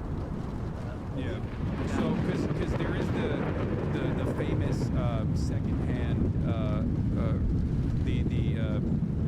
there was some reporting in the media at the time that when he was labor secretary and he resigned because of the Epstein stuff, there was this question where he was like, oh, well, at the time someone led me to believe that he was actually intelligent, someone from higher up, because there was also a subsequent federal investigation that was taking place, and there were a lot of co-conspirators that actually were sheltered from the law in what seemingly was even beyond the sweetheart plea bargain that we've seen. Like, there's no instance where there's this virtual RICO case almost where you can where you find so many people who are criminally liable potentially for financial crimes and potentially for sex crimes as well, trafficking of minors, where all of the other people that were engaging in these acts are not only given blanket protection, blanket immunity, but we don't even know who they are as unindicted co-conspirators at all. Like, it's unimaginable. It's unheard of. Yeah, no, you're absolutely right. I'm seeing some of the questions. It's a great thing. You get instantaneous feedback. Well, why is there no enforcement mechanism? There is. The enforcement mechanism is obstruction of justice. You don't have to put in. This is one of the big misconceptions out there. Anyone who doesn't who violates a congressional law by definition is obstructing justice, where Congress has asked it for justice purposes and can be faced decades in prison for that. So the question is not, is there an enforcement mechanism? It's, are we going to actually have it enforced? And if it's not going to be enforced by this administration, it needs to be enforced by the next one. The second point is that Acosta should be prosecuted if there's clear evidence of perjury. I mean, you know, you can't come in and lie to Congress. Well, now he has now he's a cushy job at Newsmax, because I've been following his career. It's very interesting, going from, you know, Florida prosecutor upstart to like labor secretary under Donald Trump, to then resigning in disgrace, or at least like trying to quietly exit the Trump administration when the Epstein stuff was coming back to the forefront, only to now sit on the board, I believe, of Newsmax. That's what he's doing now. And look, there's got to be an accountability of what did he know. But the reason it's so hard to prosecute all these people and hold them accountable is we don't have the files. So, you know, there's got to be the evidence of what came out, and then we can say, okay, now we know that someone was lying or not lying. Absolutely. So there is also, there's also the question of Kash Patel. Didn't Patel say that there were no other individuals that could be charged in front of Congress? There is also... How does he know that? I mean, the survivors don't believe that. You know, do they think that all 1,200 survivors were raped and abused by Epstein? Of course not. There were other people involved. And they themselves, according to Thomas Massey, who has spoken to the lawyers of many of the survivors, say that there is at least 20 to 25 people that were that are supposed to be in the first tranche of data that came out, that was supposed to come out yesterday, were supposed to be outed. That was the whole point of the release, and not a single person. You don't have any single information about someone who was engaged in the abuse, covered up with the abuse beyond Maxwell and Epstein, and that's why this thing is a farce, and that's why Massey and I are upping the ante, saying we will use all our powers, whether it's inherent contempt, whether it is impeachment, whether it's referral for prosecution. The reality is that Massey and I have been effective on this issue because we have cracked the MAGA coalition, because it's bipartisan, because we're taking on a corrupt system. And by the way, this is a corrupt system that has led to billionaires accumulating value. We need to have a billionaire tax in this country, a wealth tax. It's led to overseas wars. We shouldn't be bombing people, innocent people on boats in the Caribbean. It led this kind of corrupt system through the Iraq War, which was wrong.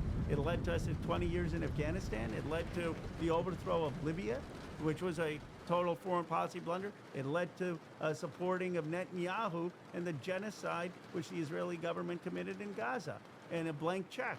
And I was one of the few politicians who stood up and said no to the $14 billion, and who has gotten on Delia Ramirez's bill to say block military sales to Netanyahu's government, and who's gotten on Rashida Tlaib's resolution to say that what the Israeli government did was a genocide. But the point of all of this is, if we are not going to have politicians willing to tell the truth when it comes to things like Epstein, how do you expect them to tell the truth about issues of foreign policy? How do you expect them to tell the truth about issues of economic policy? The currency of modern politics should be courage and truth-telling, not just charisma and memes. Are you going to stand for principle in this country? Yeah, it's the media landscape and the people's attitude has changed quite dramatically since the first time we had a conversation at the DNC. If you recall, you were one of the congresspersons leading the charge against Israel, and even then there was a lot of restraint for saying certain things about Israel back then that many Democrats didn't even broach, obviously, and I think that played a role in the Democrats losing. It did play a role. An it's incompetent. Not a thing. The data shows that. So that's actually something I wanted to ask you about. This is not to the same degree of severity as the Epstein redactions, but Ken Martin recently said that they would not release the autopsy or the assessment that came out about how the Kamala Harris campaign, how the Democrats lost to Donald Trump. How do you feel about that? Well, they should obviously release it. I mean, it's just kind of arrogant to not release it. But I'm not, I'm not crying a river, because that autopsy was done by consultants, and I'm not sure that I need to listen to DC consultants about what we did wrong. I'd rather be out there in the community. That said, it just kind of speaks to this sense of lack of accountability. Like, we need to understand that the American people are upset at the entire system. They're upset at both parties. They want a new generation of leadership. They are sick of speeches that go like this. I want to renew the American dream. I want us all to have an equal opportunity. I want us all to have a great life. And you said nothing. How about specifics? Do you stand for Medicare for all? Do you stand for taxing billionaires and a wealth tax? Do you stand for cutting the bloated defense budget? Do you stand for not giving Netanyahu a blank check of military sales? Are you willing to say what happened was a genocide? Are you willing to stop Wall Street from buying up single-family homes? Are you willing to hold people accountable who've committed crimes with violating the Epstein Transparency Act? Are you going to speak truth to power? And if you're just going to give platitudes, it doesn't matter how many consultants you get. Yeah. You say how many, we need to use the word affordability. We need to use the word higher prices. That's not what lower prices. That's not what wins. Thank you. So this is actually something that I've been very critical about as well. I think a lot of people on the Democratic Party side as well are either deliberately obfuscating Zohran Mamdani's victory in New York against all odds, against the Democratic establishment as well as the media, who were very critical of him, or the people on the Democratic Party side who said, "Oh, this is just affordability" as a buzzword, right? And my frustration now is it's not just saying affordability is a problem. You also have to have tangible policy prescriptions, and you have to really hammer on those tangible policy prescriptions, and that's precisely what Zohran Mamdani did in New York. That's right. That played a formative role in his victory, like a campaign that is anchored around policies. You mentioned a couple of them. Medicare for All is a fantastic one. Obviously, taxing billionaires, a wealth tax is another great one. I'm totally on board with those issues. Do you feel like the Democrats, in the absence of unifying around these key issues, who keep leaning onto the likes of the Welcome Pack or other consultant-backed movements that are trying to dilute the message a little bit and to simply say, no, you don't understand. The people actually want marginal improvements, and here is the polling that suggests that this marginal improvement is actually much more successful. Do you feel as though that is playing a role in why the Democratic Party as a whole is still incredibly unpopular in the face of Trump's incompetence? Yes, look, this is going to be a fight. We're not going to have kumbaya, unity, Democratic Party, the lowest common denominator. I mean, you can't say I'm for affordability and then go to the billionaires and say, give me some money and I'm not going to raise your taxes. I mean, you have to stand for things. And when you stand for things, you're going to upset people. You're going to upset people if they have to pay higher taxes if they're billionaires. They may still support you, but you got to be honest with them like FDR was. You're going to upset private insurance companies if you're for Medicare for All. You're going to upset the defense industrial base if you're saying we're going to cut the defense budget. You're going to upset pharmaceuticals if you're going to say that Americans shouldn't pay a higher price than other countries, and if not, we'll take away your patents. You have to be willing to challenge economic power. And the Democrats kind of don't want to do that. So what are we going to have? We're going to have a fight in 2026 and 2028. Yeah. And the fight is going to be, are we just going to be a party that says Trump is bad and he's terrible? Yeah. Are we just going to be the party that says we're going to stop ICE agents from ripping away kids from their families and deporting innocent people, and we're going to stop the irrational tariffs that in some cases have increased food prices, and we're going to stop the assault on the Department of Education and U.S. aid and the hollowing out of NIH and the attacks on universities? All of that is needed. But I don't think it's enough. I don't think it's enough. I don't want to just be the anti-Trump party and return to how things were. Yeah. I want to be the party that says that ordinary Americans have been screwed because we've gotten into wars overseas that have not helped them but have helped the defense industrial base, that we have seen them suffer with medical debt at the expense where private insurance has profited, and that we are going to have a bold progressive agenda. Billionaire taxes, Medicare for All, $10 a day childcare, stop Wall Street and private equity from buying up single-family homes, 1,000 new trade schools, free public college, stop giving a blank check to Israel and Netanyahu, start investing in at home in our communities, to have a Marshall Plan for America, to build up good-paying jobs here. And by the way, stand with workers over AI. Don't have just AI eliminate all jobs. Make sure we're standing with truck drivers and warehouse workers and customer service agents, and that we have AI technology not be stopped, but be developed in a way that helps workers. We need a vision in this country. And that is what I think that the fight has to be in 2026 and 2028. The Epstein issue for me is just a proof point of character. Yeah. Call out the Epstein class so you can have the trust to call out a corrupt system that hasn't been working for ordinary Americans. It's a litmus test in the same way that, like, I think Israel was a litmus test. I often would tell people that would accuse me of being so single-minded on this issue that not only was it morally repugnant, and of course I was going to stand against genocide, but that this lack of movement around Israel or the complete defense of Israel's genocide was actually a litmus test for a lot of people that caused them to check out of politics in general and refuse to vote, because as Ta-Nehisi Coates very famously said at the time, a party that doesn't want to save lives against a genocide, what makes you think they will preserve democracy? And that was the assessment that a lot of people made, even if they didn't specifically say that. But they were just like, these guys don't stand for me. They don't care about my interests at all. And I think that's where we're at. And Democrats' refusal to recognize this reckoning, this populist reckoning that's coming from the bottom up, is the reason why they're still sitting at like a tremendous negative disapproval rating, like it's a negative approval rating, when they are supposed to, when they're supposed to be very popular, because they're supposed to be the opposition to Donald Trump. Right. So it's not enough, and so I'm glad that you're calling this stuff out, and I really appreciate that you've noticed the tide shift that has moved away from the establishment Democrats and the way that they are trying to present themselves. You've called out Chuck Schumer quite a bit. Well, I was the first Democrat to call on him to step down. Yeah. And then people said, bro, your career's over.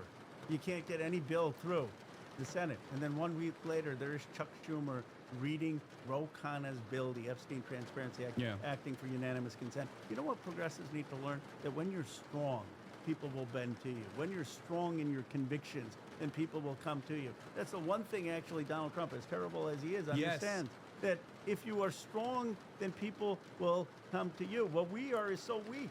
We say, oh, we can't criticize Chuck Schumer because Chuck Schumer then will not move my bill. I just showed you. You can call for Chuck Schumer to step down, and he still went and he introduced my bill with unanimous consent because I had the people on my side. Yeah. We have so many politicians who are more concerned about building friendships with Chuck Schumer than building friendships with our base. If we have the base, if we have the American people, if we're fighting for the right policies, the politicians will follow.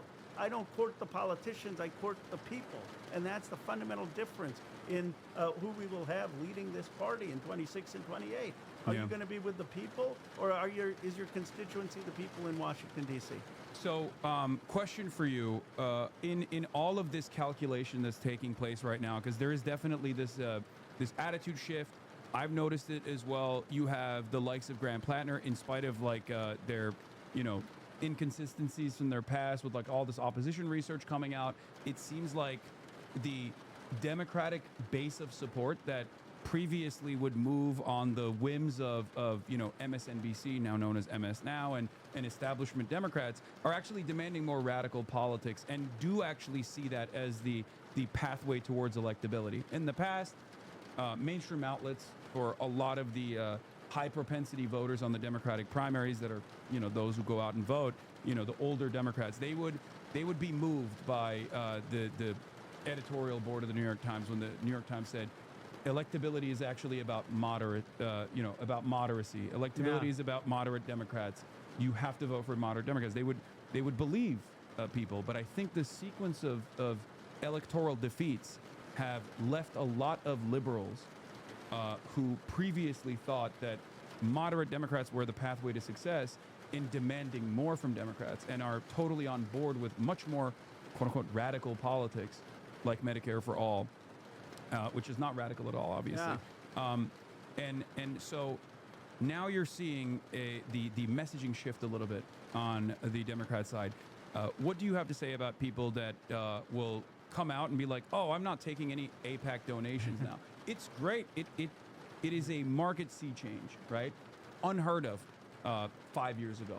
People used to criticize Bernie Sanders for saying he's not going to speak at AIPAC. They would have the audacity to even say like he's anti-Semitic for refusing to speak. AIPAC is spending against me in my district, calling me a liar right now because I co-sponsored Rashida Tlaib's bill recognizing what the UN recognized, that the Israeli government has committed a genocide in Palestine. But look, I'm glad that politicians are saying that. I don't take any PAC money. I don't take any lobbyist money. But here's the point. That's not enough.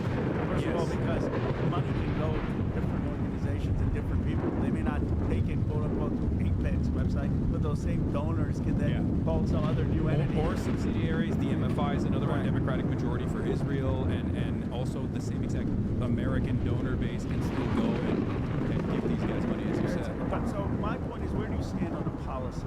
Right? I said to someone that I think that one thing that the Democratic primary will want in the future leaders of the party is just the ability to say that what happened in Gaza was a genocide, right? The UN. And they said, well, bro, this is going to be like the 10th or 15th priority. I said, of course, when you ask someone what do they care about, they're going to say, I want to make sure I have health care, I want to make sure I have a job, I want to make sure I can afford my rent, and I want to make sure I have housing. I want to make sure people have a living wage. But people don't vote just on who's going to increase minimum wage or who's going to help their grocery bills. They also vote for a sense of character, of values, of who they want to be as a people. And the issue of Gaza goes to who we are. Are we going to deny things that we all saw with our own eyes? Are we going to lie to ourselves about who we are as a people?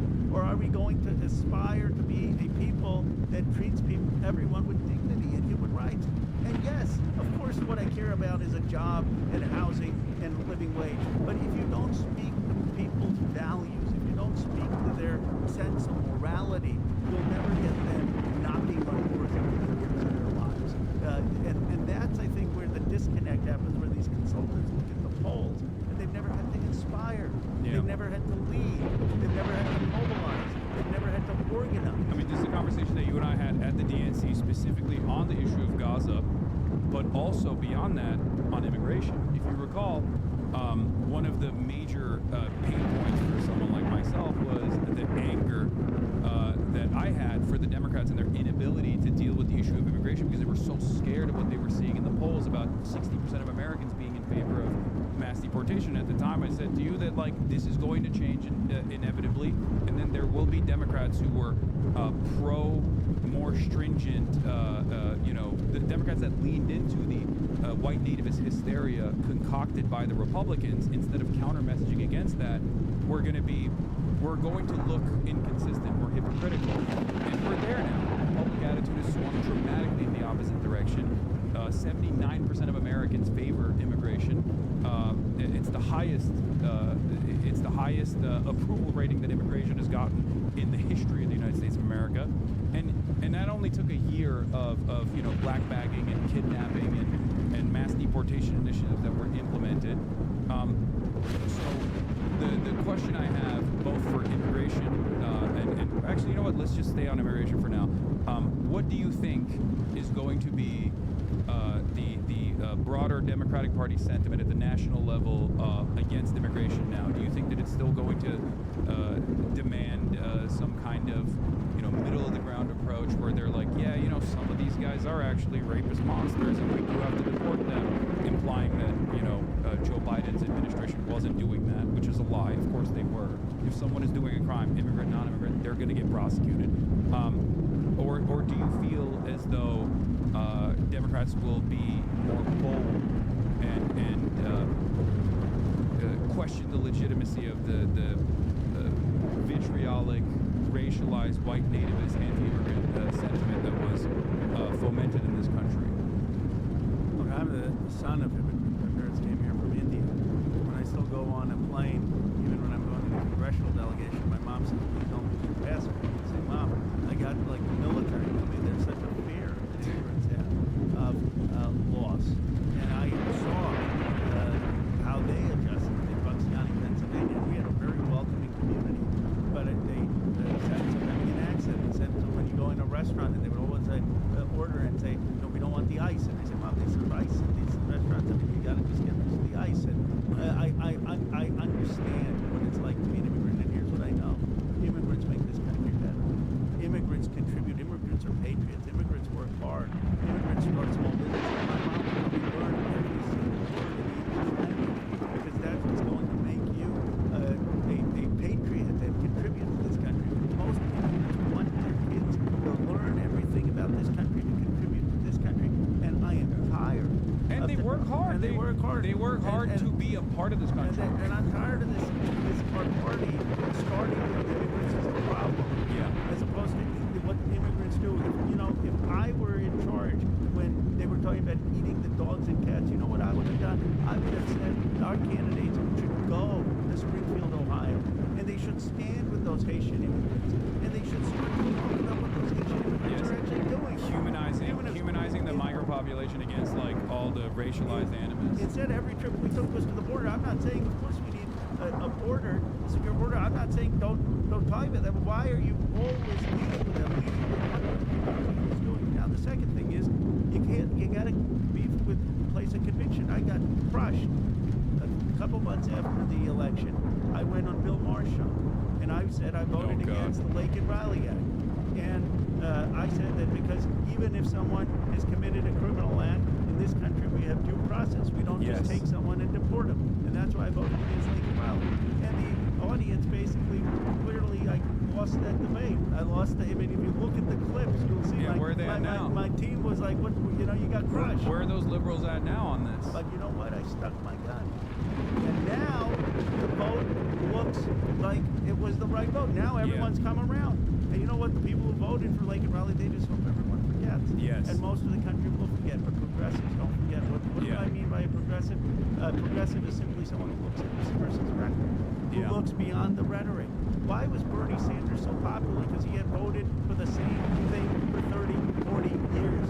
People do their homework because they don't want just someone who's going to say the right thing in the right moment with the trend lines, who sees the wave of Bernie or Mamdani and says, how do I catch this wave?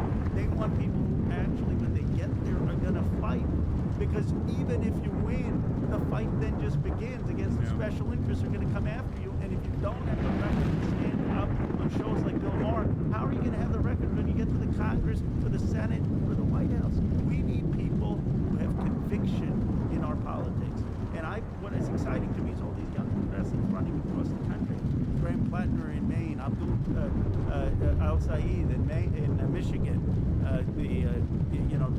Kat Abdul Ghazala in Chicago. So many. I mispronounced her name, but you know, we've endorsed dozens across the country. These old young progressives.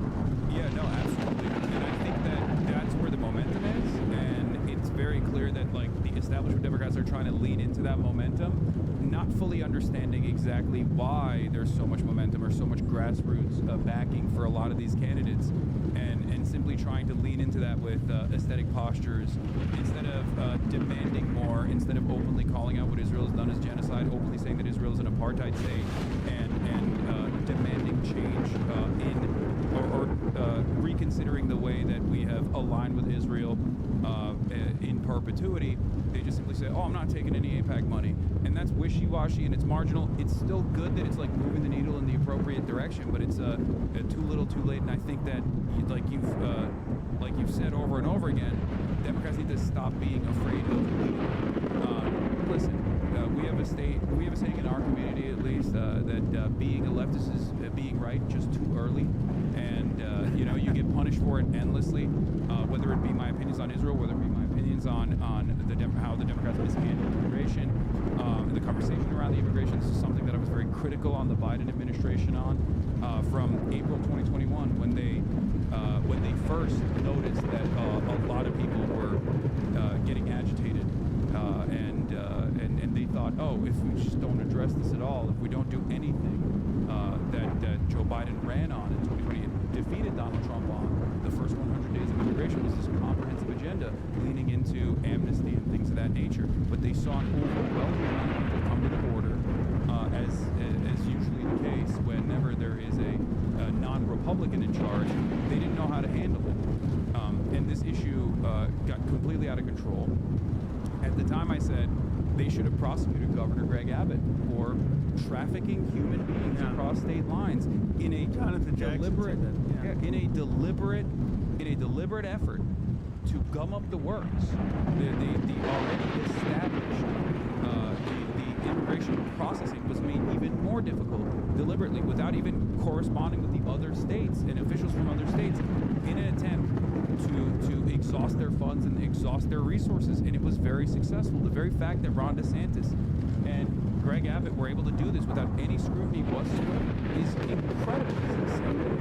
That Democrats should have punished them, and then they should have reappropriated funds adequately to ensure that, one, this doesn't happen again, and two, the immigrants that were already being processed now in places like New York, Rhode Island, and many other places actually had the localities there actually had the proper funds to make sure that they were integrated expeditiously and could work and not be this like exhaustive strain on the limited resources that they had. very frustrating to see this all the time. But one last question I have for you, because we already I've taken up a lot of your time. Oh, this has been fun. Yeah. I don't know how you do this. Hours straight. I do it for 10 hours, 8 hours. That's crazy. It's just that's but I'm a very stubborn person. I've been watching some of the comments, and you got a very educated and informed community, and they're the ones. People out there are the ones who are finally being heard. I mean, we're going to change things. They're nerds. That's why. It's a Saturday afternoon, and they're sitting in here listening to me talk to a congressperson. They're not. I wouldn't say they're like the average American politics appreciator. But they're the activists. They're the ones who will be knocking on doors, will be on social media. Look, we have a chance, a historic chance finally to build a progressive movement in this country, to finish the job that Bernie Sanders did. I endorsed him in 2016. I co-chaired with Nina Turner and Ben Cohen his campaign in 2020. I was one of his national co-chairs. And we should have won. The country would be a different place. We wouldn't have had the mess in Gaza. We didn't. We came close. We can finish the job in 26 and 28 and build an FDR-like progressive coalition. And that's going to happen because of people here. I mean, this is the energy of the movement. And with Zoran winning, it shows anything is possible. The energy is on our side. Yeah, no, absolutely.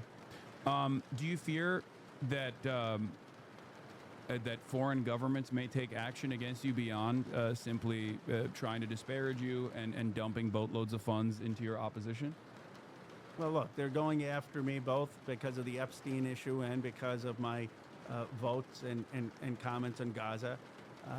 And the tech, some of the tech billionaires don't like me these days because I said that we should be for the workers and not just have AI put data centers everywhere when it's increasing electricity costs and using water costs. And I said that the tech companies need to be paying for that and need to have renewable energy and need to have water use standards. And so some people started to come after me there. And so I have taken on some powerful interests.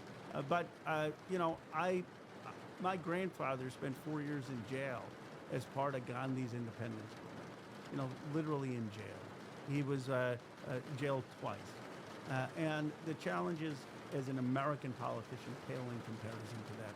So when I think about, what risks I'm taking, what issues I'm fighting for, I think nothing I do will come close to the courage that my grandfather had. And by that, I don't just mean my grandfather, I mean all of the people who have sacrificed for this nation, whether they're people who fought in World War II and scaled the cliffs of Normandy, whether they were people who were beaten in the Edmund-Pettus Bridge, whether they were part of decolonizing movements around the world. We have a chance to do a beautiful thing in America, to build a truly multiracial democracy of equality and dignity of every human being, to move beyond the colonizer's model of the world, to have a world that recognizes the dignity and human rights of every nation, every person. And that's what we're building here. We are incredibly privileged to be in the United States of America, to have that chance.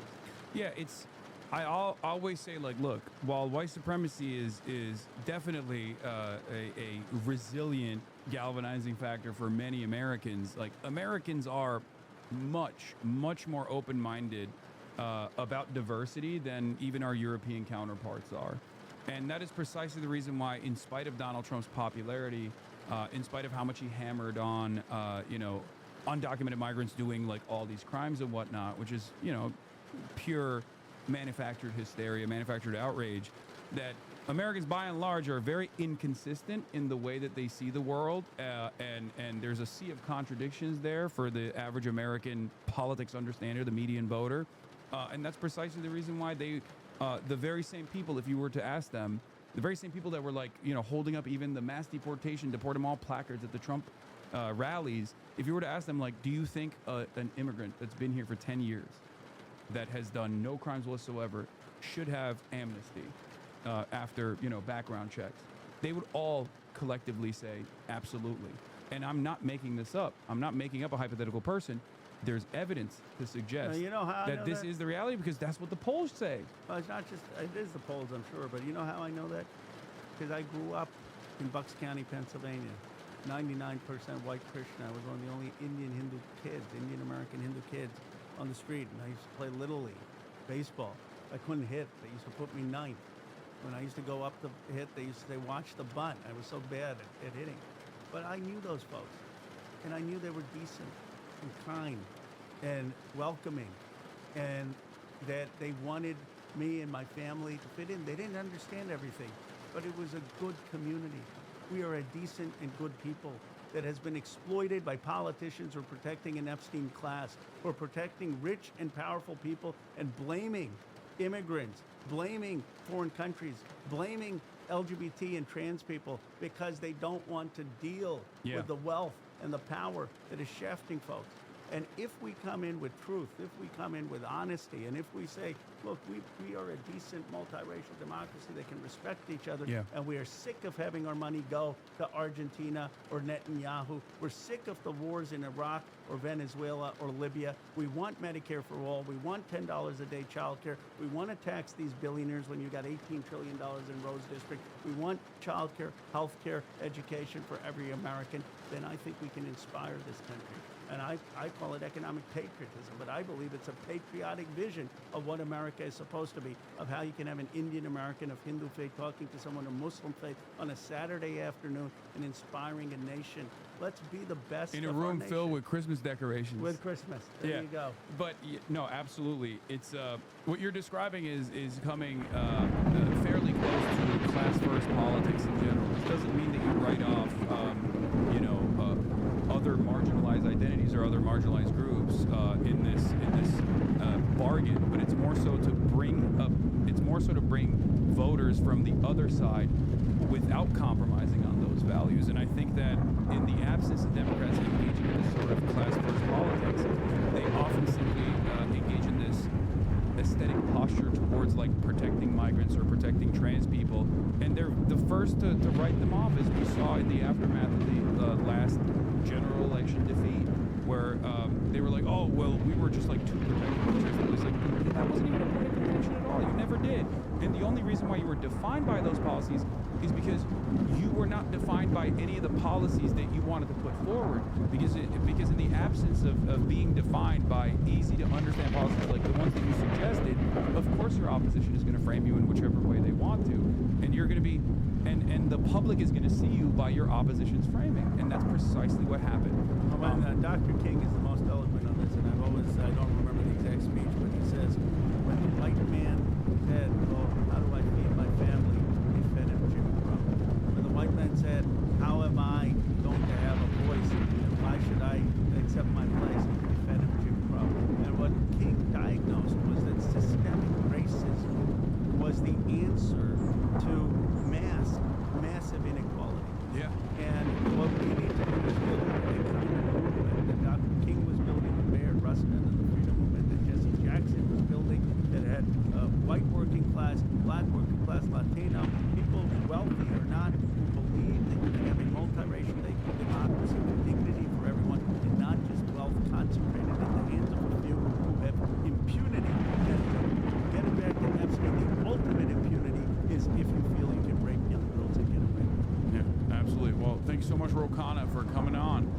Thank you. And giving us some time on this otherwise very busy Saturday. I love it. I appreciate it. Thank you. Merry Christmas. Yeah, to you as well. All right. Okay. Here we go.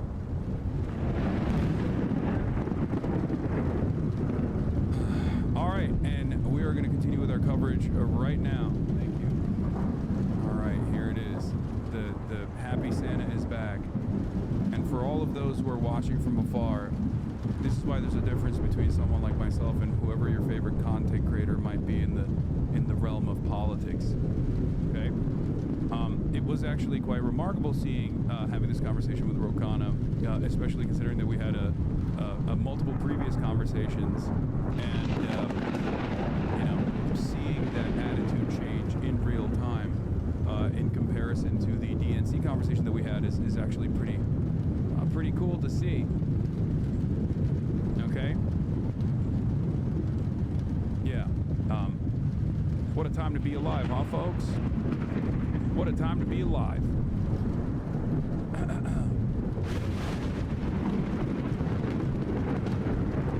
Anyway, a YouTube video showing the comparison comparisons, yeah. I mean, he was when I said Israel was doing a genocide at that time, and I'm not saying this to like dunk on him or anything like that, but at the time when I said Israel was committing a genocide, he was like, well, I wouldn't use those words, right?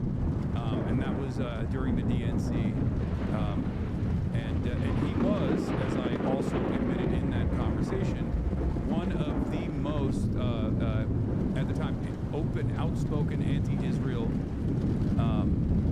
politicians. Very interesting stuff. You know, I score your guess out. I have people here that do that for me now. Okay. He cooked here. Oh my God! Look at his face. No, the reason why I was laughing. The reason why I was laughing here is because, like, I think a lot of people, a lot of ball knowers know.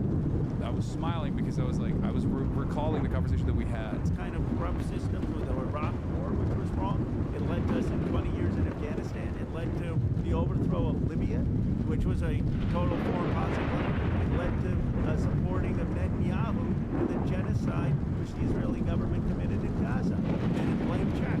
And I was one of the few politicians who stood up and said no to the 14 billion, and who has gotten on Delia Ramirez's.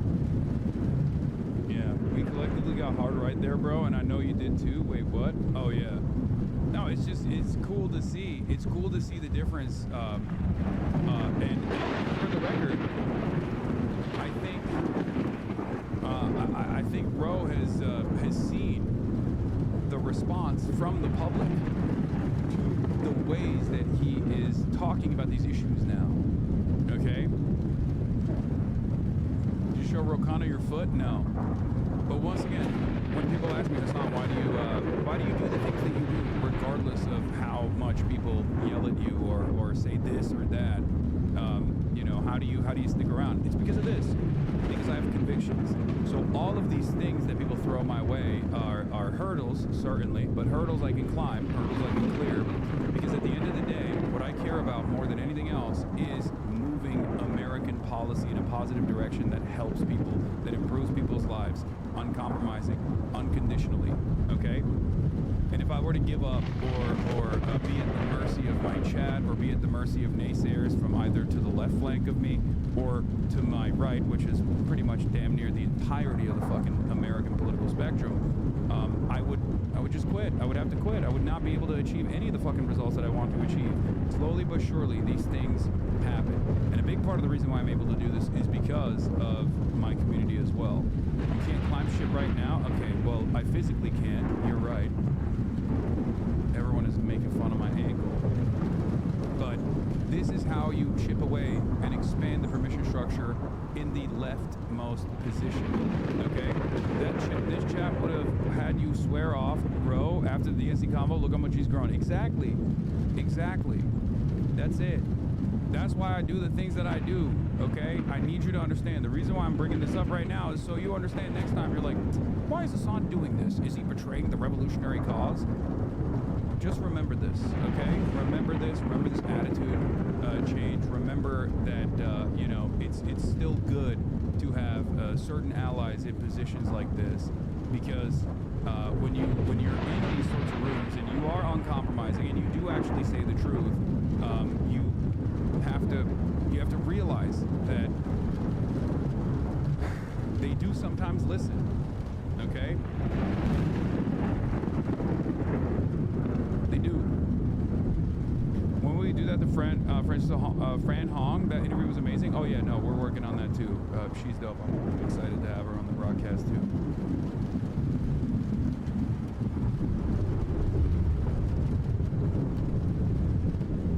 Anyway.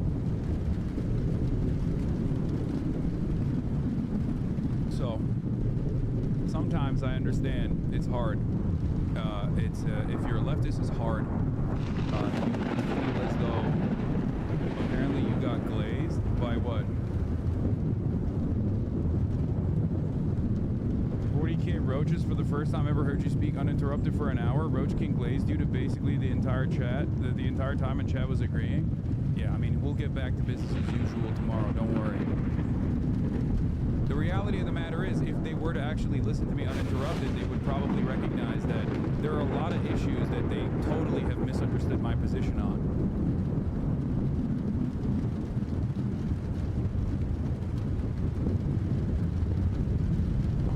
drama pickies could not stop talking about Aspen the entire time you were interviewing a sitting politician. Yeah, what do you want me to do? Fucking talk about Asmongold when I'm having a conversation with KHANA about how what his current positions are on a lot of these issues, especially when this is a fairly impactful moment in his political career as well, where the entire country is paying attention to what Roe and Thomas Massey are going to do next as far as like holding the administration to account with the release of the Epstein files. Come on now.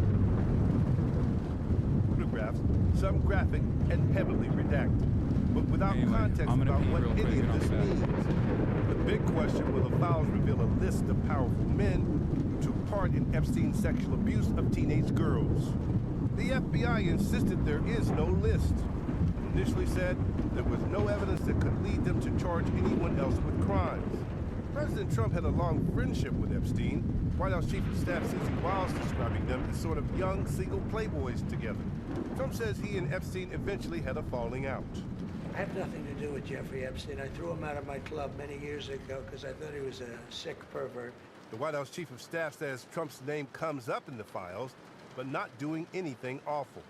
I sat down with Deputy Attorney General Todd Blanche, who was also the president's criminal defense attorney. Will every document that mentions President Trump, every picture of him, every video, every bit of information related to him in these files be released today or at some point in this process? Assuming it's consistent with the law, yes. So there's no effort to hold anything back because there's the name Donald J. Trump or anybody else's name, Bill Clinton's name, Reid Hoffman's name. There's no effort to hold back or not hold back because of that. And so, but again, we're not redacting the names of famous men and women that are associated with Epstein. To be clear, you're saying DOJ has not been ordered to redact anything related to President Trump, that there's no order to do such? No, I mean, I would give the order. President Trump has certainly said from the beginning that he expects all files that can be released to be released, and that's exactly what we're doing. Trump has tried to turn the focus to Epstein's relationship with Democrats like former President Bill Clinton. Friday's release includes some never-before-seen images of Clinton and Epstein together. This picture of Clinton in a jacuzzi, and this one of him swimming with Epstein's accomplice, convicted sex trafficker Ghislaine Maxwell. But Clinton has not been accused of wrongdoing. In fact, the White House Chief of Staff told Vanity Fair there's no incriminating information about Clinton in the files, saying Trump was wrong about that. Clinton putting out a statement through a spokesperson overnight saying, in part, they can release as many grainy 20-plus-year-old photos as they want. This isn't about Bill Clinton, never has, never will be. Gio? Fascinating stuff there, Pierre. And why is there a delay in releasing all of these documents? The Deputy AG told me the full release has been delayed because DOJ learned of additional victim names this week. He said protecting the identities of more than 1,200 victims and their families is painstaking work. Despite whatever criticism is out there, he says they are... Sure. Yeah, it's just about protecting the identities of the victims, right? And the greatest victim of all, Donald Trump. You see, Donald Trump is the big victim here, right? That's the real victim in all of this. Not the 1,200 women who may have been sex trafficked as minors. Not the massage therapists, not the people, just Donald Trump, little old Donald Trump, and also the other financial elite that were involved in these crimes. Those are the fucking real victims. Tim Dillon shouted you out in his latest podcast. I don't know why he won't, he could just text me. He has my phone number, and I have his.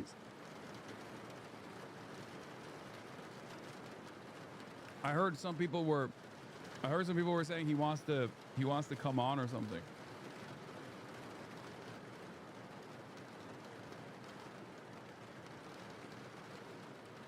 Apparently, at least 16 files were removed without explanation. Yeah. Also, none of the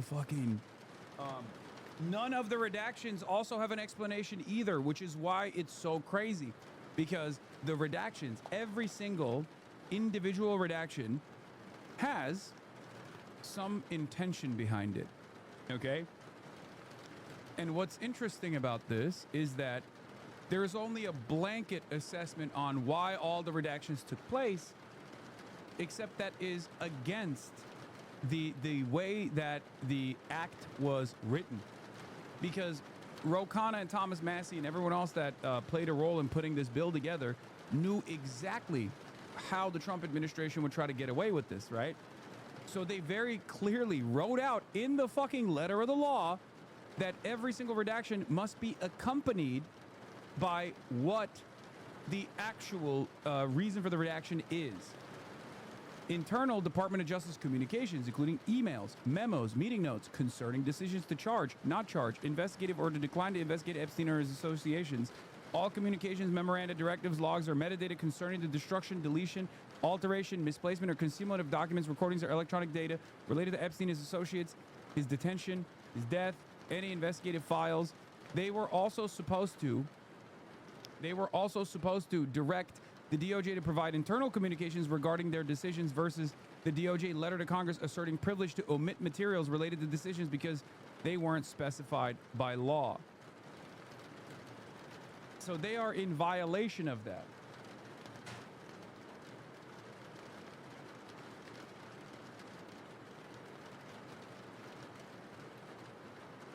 What? No, Tim Dillon was making a joke about how the Republican Party is cooked, and he said something along the lines of, "That's it, go give money to Hasan Piker." He also says similar things about Mamdani.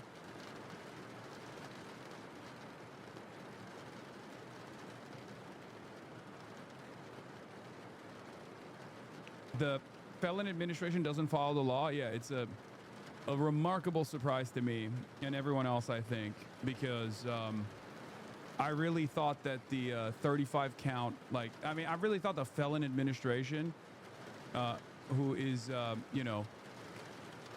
who is led by the personal bestie of Jeffrey Epstein, would actually be the truth tellers here, and they would actually crack open this case wide open, and lo and behold, shocking, but they're not. They're not doing that.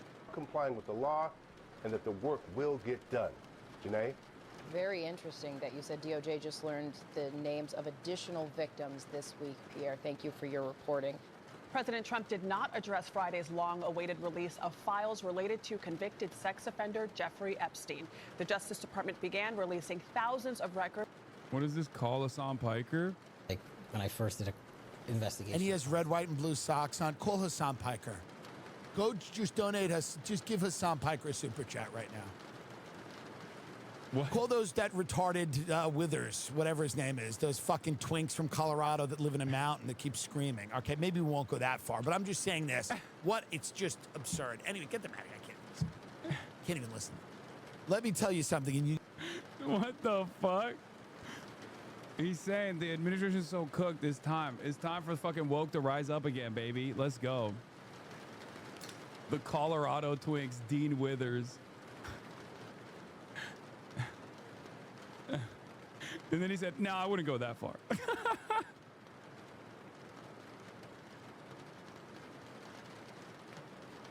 Oh, that was Tim Dillon complaining about. The administration flubbing yet another instance, flubbing yet another investigation. It's following the. But he's right. The Piker Broadcasting Service is sponsored by you, the viewers. For you, the viewers. The fact that he knows you. What do you mean? Tim Dillon has been giving me shout outs for years, constantly complaining about how much I was getting canceled, how he never got canceled and it was annoying him. The fuck do you mean? Woke 2, baby. Woke 2.0 is here, okay? I'm telling you, a lot of shifts are going to happen. They're already happening. Shifts are happening all around us, okay? And I called it, and I told you, and obviously I told you that it wasn't going to happen without people pushing for it. And here you are pushing for it. Obviously, we're not going to step on the same landmines that maybe Woke 1.0 stepped on, because there was some growing pains, you know what I mean? 50 bones from Legal Heretic, by the way. Thank you so much. Are you declaring woke? I mean, woke Sharia has been my rallying cry for the longest time. Woke jihad, woke Sharia, this is what I've been about. because the unlimited, unrestrained, endless reactionary posture is so repulsive to the average person, brother. Because these guys are fucking rudderless. All they care about is like dominating libtards or whatever, or being able to say slurs. And the reality of the matter is that gets really boring after a while. That gets really gross after a while. And we're there. People are already going, ugh, dude, you're like a 50-year-old man. Why the hell are you still talking about how you're able to say slurs or whatever? There is, you know, genocide happening around the world. There is the Trump administration is bombing Venezuela, entertaining the notion of doing Iraq 2.0 in Venezuela this time. Prices have not gone down. People can't afford shit. And data centers are popping up all around the country, and it's making electricity bills skyrocket. And you're over here talking about like being able to say slurs and how we're going to be really dunking on the libtards now. I promise now. Hasan, I laughed so hard when KHANA called the chat smart and complimented people's chatters, and you had to nod along even though you call us dumbasses all day. I mean, I did get my get back there because I said y'all are nerds, which is true. And of course you're smarter than the average person that's tuning into politics. Are you kidding me? The fuck? I mean, come on now. But if I didn't bring you back down to reality every now and then without fucking constantly yelling at you, you would be ridiculous. You'd be a ridiculous person. And many of you are still ridiculous person. I did also get KHANA to accidentally say Ghislaine Maxwell. Passage last month of the Epstein Files Transparency Act, a measure the president opposed for months before signing it into law. But as CBS News Justice correspondent Scott McFarland reports, the document dump was far from complete. Photos this morning of many of the powerful who ran in convicted sex offender Jeffrey Epstein's circle. Bill Clinton seems swimming in a pool with Ghislaine Maxwell and another woman with her face redacted. Clinton with another unknown woman on his lap. Celebrities, too, including Michael Jackson and Diana Ross, Epstein with Mick Jagger, and Chris Tucker with Maxwell. Many of the records are heavily redacted, survivors say suspiciously so, including Epstein grand jury records. We do see Epstein's book of contacts with the name of President Trump, his late wife, and his daughter, Ivanka. A list of girls or young women listed as masseuses keeps the names private, but shows there were more than 250. How confident are you at the end of the day, the end of this period, you'll get everything? I don't feel tremendously confident that everything will come out. Survivors, including Annie Farmer, have been fighting for years for the release of records and say they're frustrated these records are incomplete. There's been a lot of effort and money and time put into redactions, not to protect victims, but to protect people in power. Many of the records released have long been public already, including videos in the jail the night Epstein died, which had been... Yeah, that came out in 2020. We know what that unredacted contact list looks like anyway, so that's not even new. There is some new stuff here. There was definitely new rare Clintons, okay? There was a couple shiny Pokemon card-ass Clinton photos in there. That is definitely real.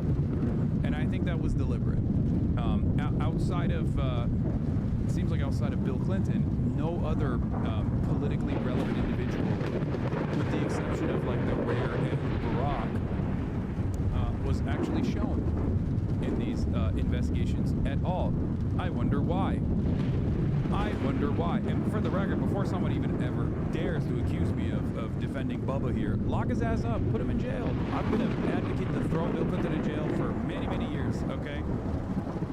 Put Hillary in there too. Fuck it, I don't give a shit. Make my day. Go ahead, make my fucking day. I despise both of these individuals. I hate their politics. I hate the impact that they've had on American politics, and also I hate the potential crimes that they were engaging in. Okay, investigate them, lock them up. I don't give a shit. But you know, put Donald Trump in there too. Fair is fair. Obtained months ago by CBS News. The Department of Justice sent Congress a letter Friday night defending what they released, saying they were being transparent but also protecting victims. The bipartisan group that pushed through this law is not satisfied. I was just watching Asmongold, watching you and reacting to the interview, and he's very supportive overall and agree with everything except we shouldn't be ruthlessly deporting migrants. He's definitely feeling the tide shift. Yeah, he'll feel the fucking migrant deportation tide shift too. It's an inevitability. It's just that the media hasn't been like really covering that approach, even though the overall public sentiment has shifted there as well. Asmongold needs to feel a shower head. That's true. Yeah, Asmongold is Asmongold now. They're calling for hearings, potential legal challenges to force the department to release more. For CBS Saturday Morning, Scott McFarland, Washington. They have been released then after so long, the Epstein files, or some of them at least. This was Epstein's world, through files held for so long by the Justice Department, now unsealed, or at least the first batch of them. Thousands of documents, about 4,000 in this. Stop shitting on him, he's changing.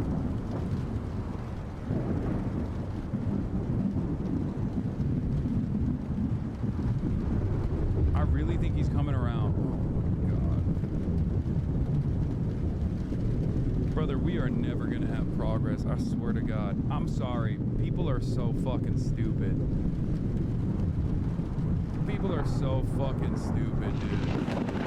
This man spent the last 2 years every single fucking day complaining about how I was a terrorist, an anti-Semitic terrorist who needs to be deplatformed, who was putting the entire Twitch platform in the crosshairs of who? Of Asmongold, ironically enough. Asmongold-backed outrage manufacturer.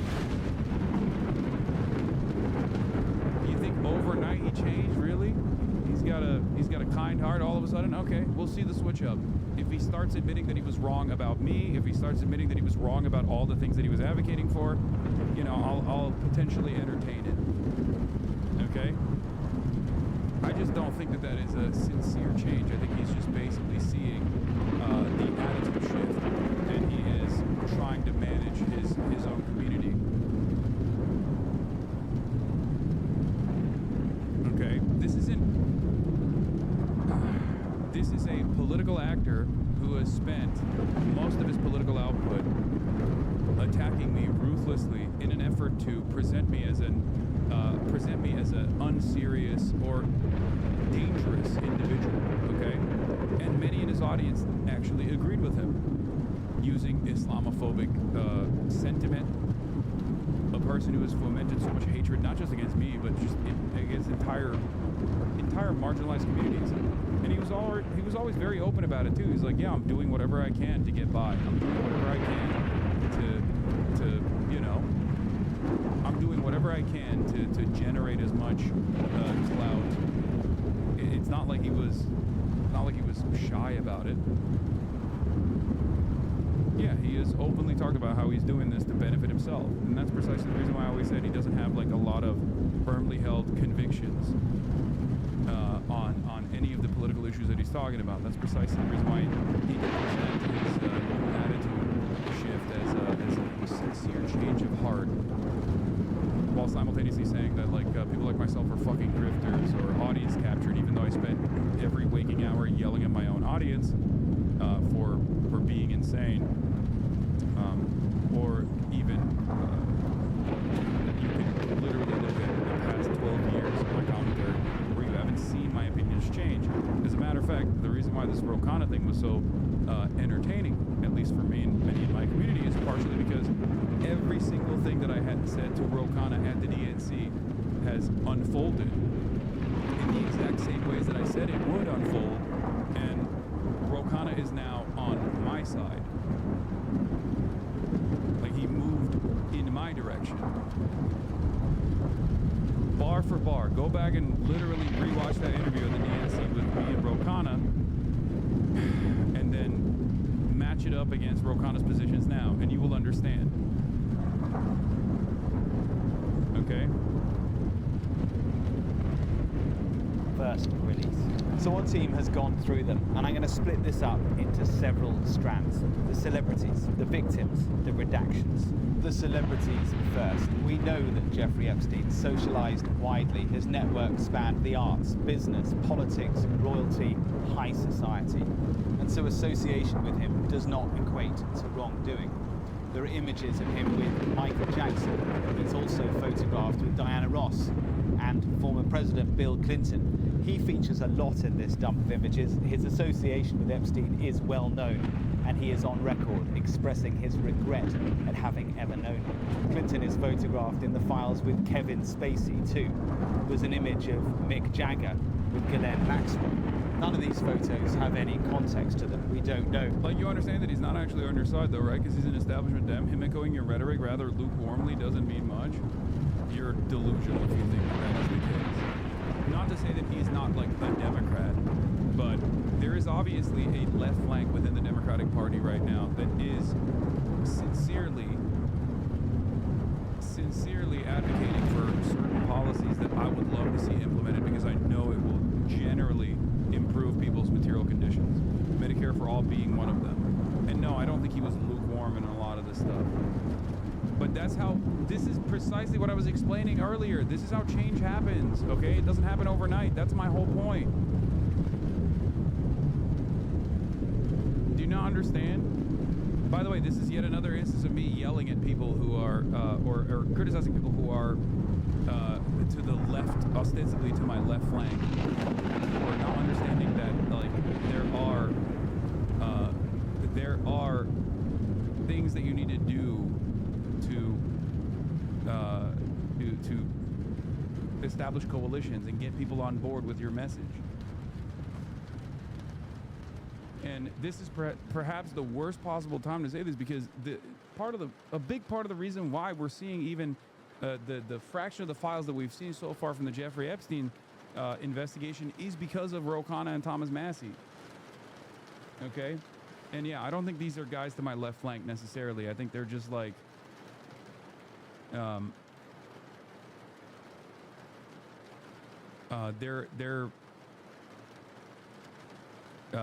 they're just kind of oblivious to how change happens.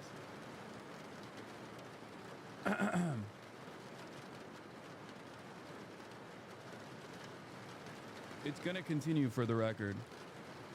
Guess who's trying to roast you through your recent comments to his videos? Asman? I don't care, okay? He's gonna continue doing that until more and more people from his audience peel away, and actually more and more people from his audience peel away and move on to different people or to different politics, because there's only so much anti-woke sentiment you can lean into until people realize, like, okay, my financial situation hasn't changed. Like, okay, we're fucking fighting the trans people. We're fighting the wokes.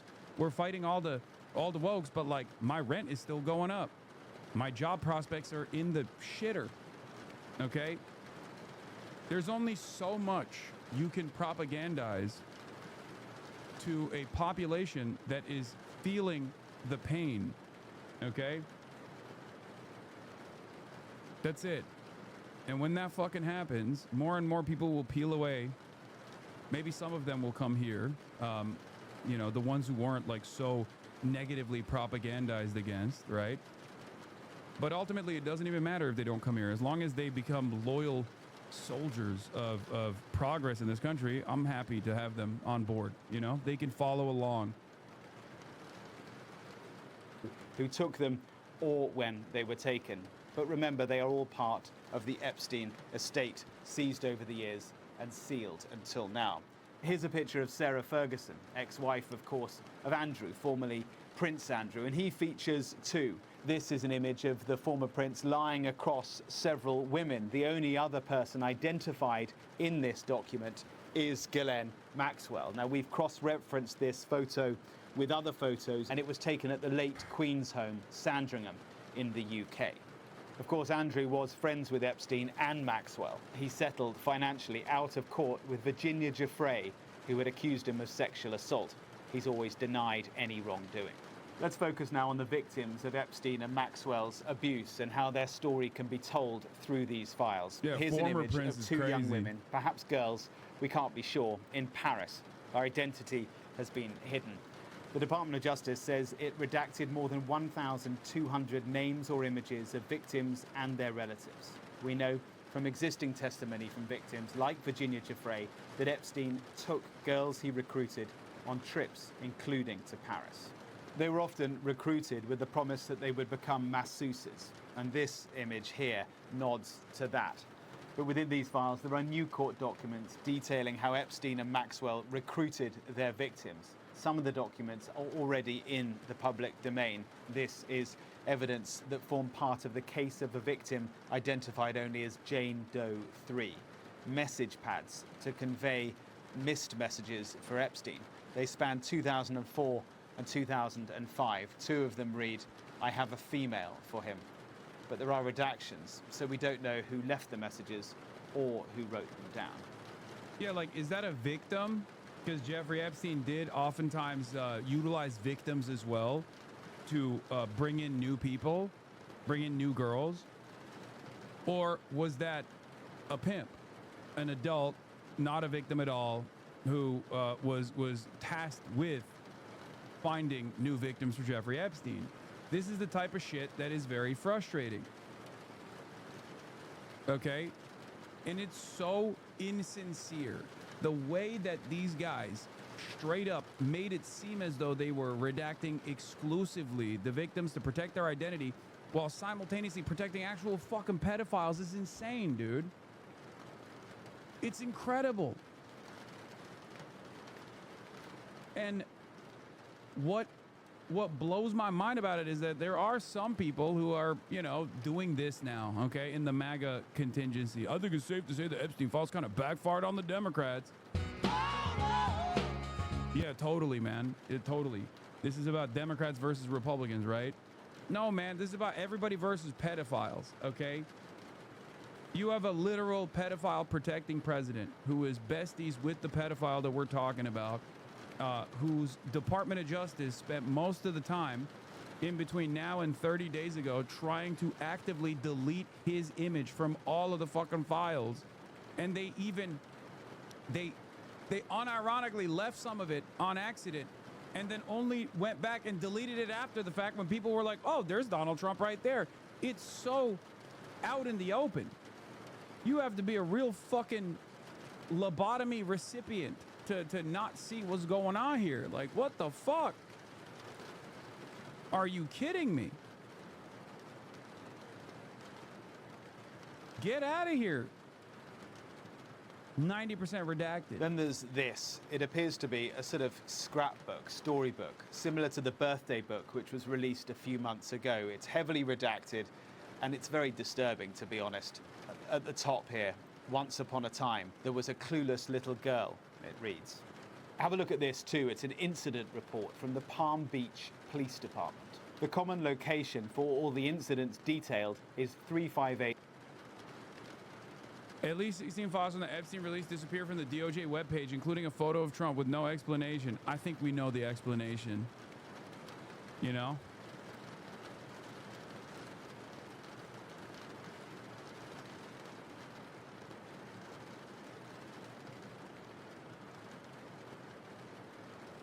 That's crazy, man. That's actually fucking crazy. They're just so... What did I tell you? What did I fucking tell you? You can't rely on the Democrats, but you can always bank on this administration fucking things up. Okay? What did I tell you? I told you these motherfuckers are so goddamn incompetent. I told you. You can always bank on it, okay? No Kelshi, no Poly Market, but you can always put the fucking house on this admin finding a way to fuck this up. They are so goddamn incompetent. They're immoral, they're loyalists to Trump, but they're so fucking incompetent that they're always going to fuck it up. At least 16 files have disappeared from the Justice Department's public webpage for documents related to Jeffrey Epstein, including a photograph showing Trump less than a day after they were posted, with no explanation for the government and no notice to the public. I'm sure people will map out exactly which ones those documents were, by the way. And it'll show you even more, it'll give you even more insight into how the DOJ is moving here, what their ambition is here, what they're trying to fucking hide. I mean, one of the most obvious things that they were trying to do with the redactions was redacting Donald Trump in its entirety from the fucking Epstein files. And they did such a stupid job at it. Like, the smart thing to do here would have been to at least like leave some clear new Trump photos, at least to not invite so much suspicion that they were just like eradicating Trump. Control F Trump and just like delete everything, okay? The worst possible thing they could have done is delete a photo of Trump that they failed to redact last time. That is crazy. It's so obvious what you're doing. It's that the cover-up is now a part of the crime.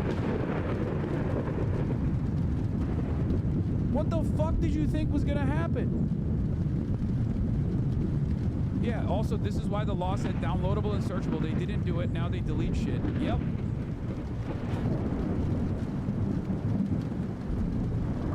Is this criminal? Yes, except, as I've said over and over again, criminality is not necessarily about following the letter of the law, but more so about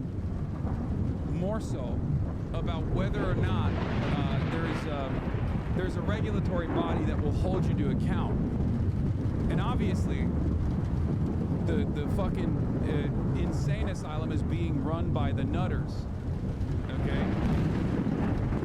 So they're not going to investigate themselves. They're the ones that are doing the crime. The investigators and the people who are supposed to prosecute against such crimes are the ones doing the crimes.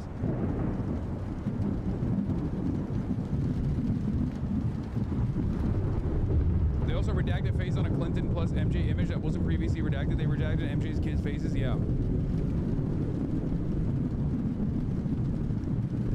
Oh my God. I think this is going to move people. I do think so. Because this is Trump's weakest.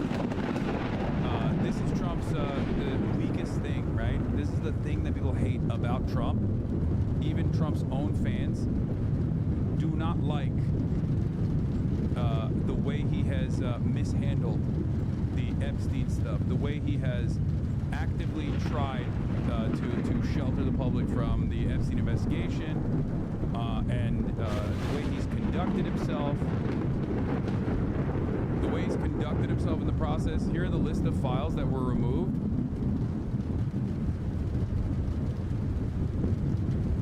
They failed to delete the indexes. Okay, well, I don't know. Can you guys find it? The normies already hate it. Critical put a video out. Of course, of course. Who other than Megyn Kelly is going to take the opposite pivot here and try to normalize pedophilia? That is insane. Okay? Most people are at least of sound mind enough to recognize that they shouldn't be running around saying that they're pro-pedophilia.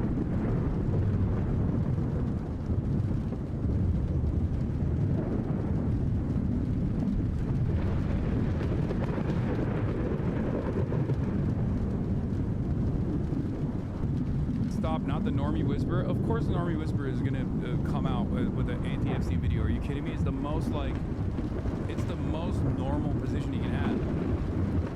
My dad finally flipped off Trump today because of all this. Hell yeah. Take it where you can get it.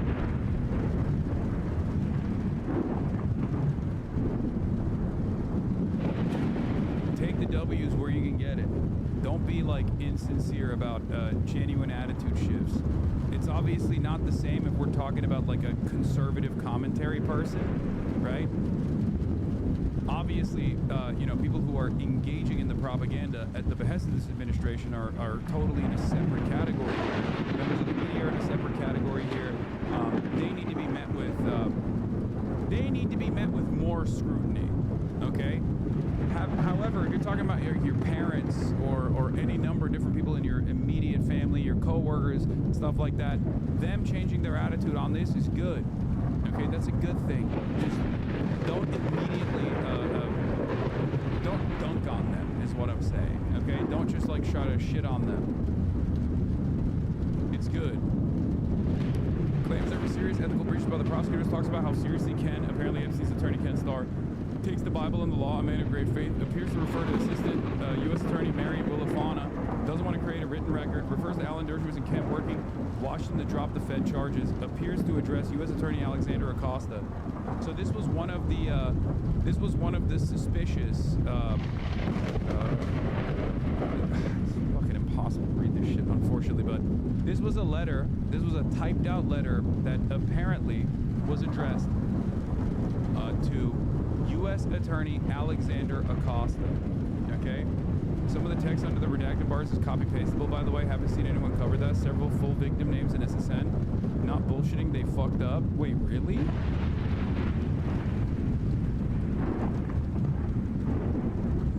No.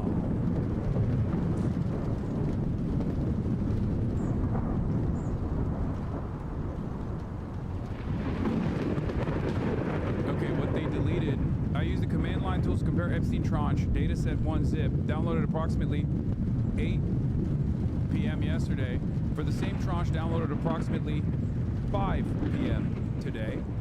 It revealed the files that have been deleted, and it's apparently. Hold on, I'm gonna do a cursory glance at what the files were that were deleted, so I can to make sure that there isn't anything like crazy in there.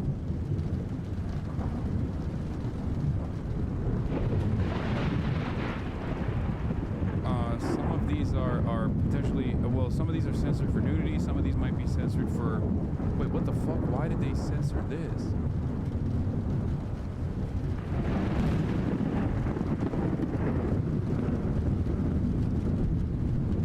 This is the massage chair thing. The massage chair and the Epstein, one of the Epstein Manors. Oh, then this is the obvious one that we talked about already, the Trump image that was deleted. And then this one, I don't know why they deleted this. There's also like baby oil everywhere. What the fuck is up with these guys in baby? Actually. One of the things that I've also found very strange about this whole process is like when you get this deeper insight into the living conditions of Jeffrey Epstein, or even like the quarters of someone like this, you get to understand them from afar, albeit in a more personal way. That's fucking Astroglide. That's for fucking. Okay, that's insane. Like he had Astroglide on his desk next to a goddamn landline phone. Like that's crazy. But the one thing that I always found so interesting about the way he chose to live, his New York mansion was more lived in as opposed to the island. The island was not inviting at all. Then the New York mansion was not inviting either. But the island itself looked so crazy. Like, for someone as wealthy as Jeffrey Epstein, it always is remarkable that the island was so bare bones, you know? It was so, like the furniture was so, even this, right here, like this is so cheap, you know? It was so like the New York mansion is more lived in, but it's more tacky. The island, on the other hand, was so focused on almost this like performance, right? Like it's very, it looked very thrown together with like the cheapest things that you could possibly put together.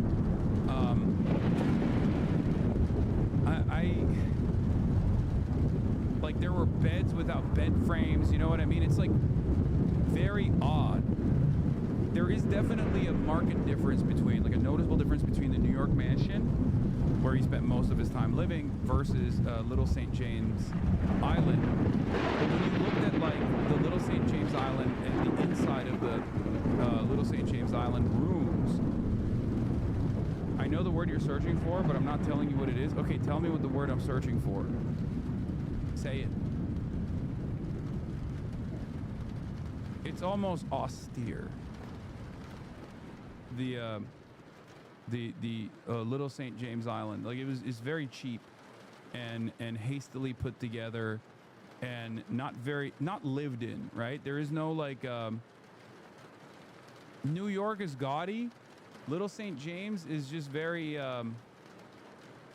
like Little St. James was designed like it was put together at the last second with like the cheapest furniture you could probably put together. Yeah, it would look like the fucking back rooms almost. Like very purpose specific, very purpose built. both are unsettling in different ways. Austere. Yes, sterile, austere, very liminal.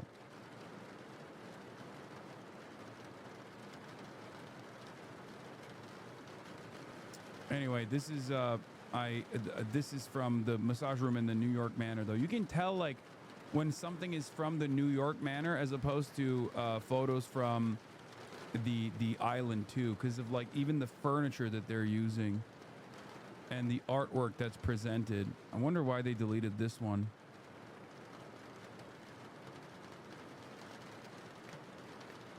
Mostly just this photo. I wonder if it's this image that was the reason why they deleted it.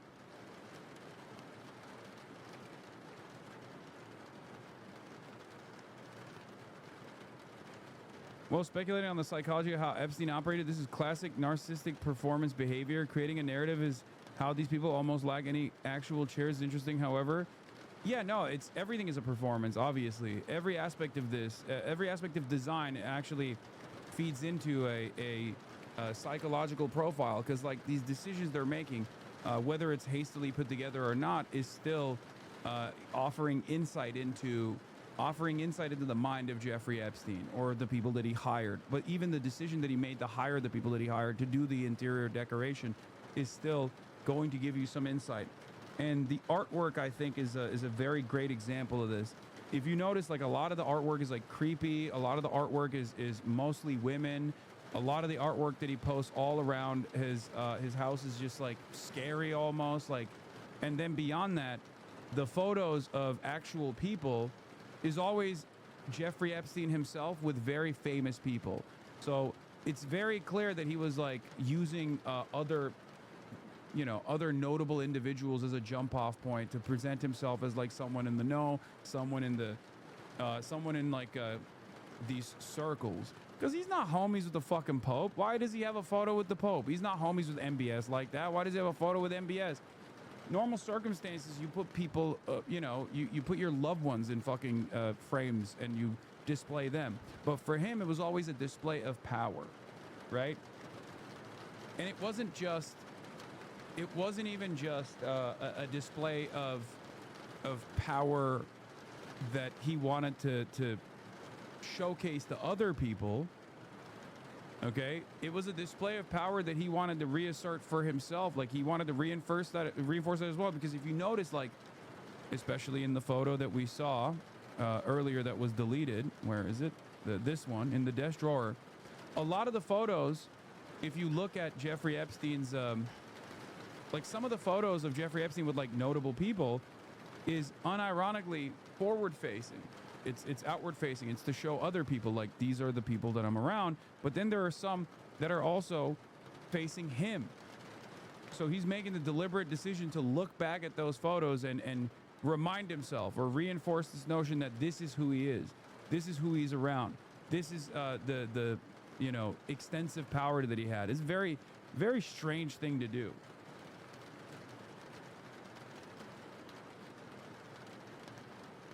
Anyway, what are your thoughts on Fidel Castro being photographed with Jeffrey Epstein? He don't got internet. What do you mean? He don't got internet, man. The fuck?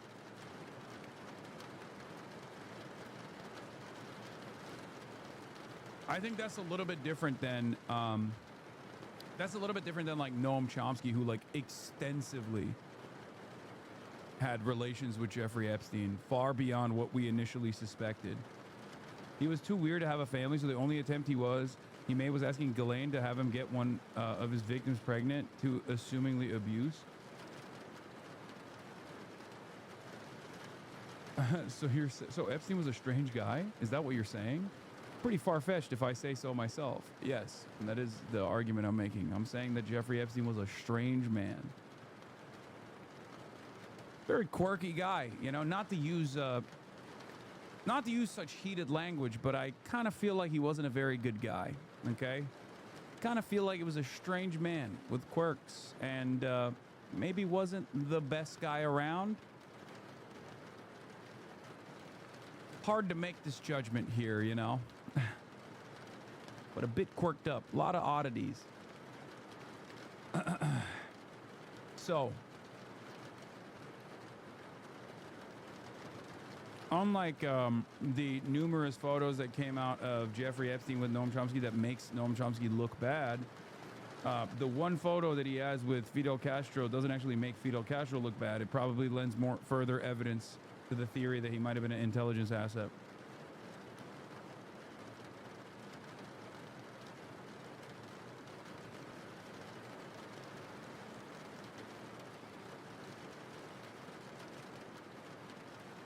The excessive photos could be trophies, which aren't uncommon in the realm of criminology. Killers and pedophiles often will keep tokens of those they had power over. No, I think this was also the showcase to other people, like what level of power he had.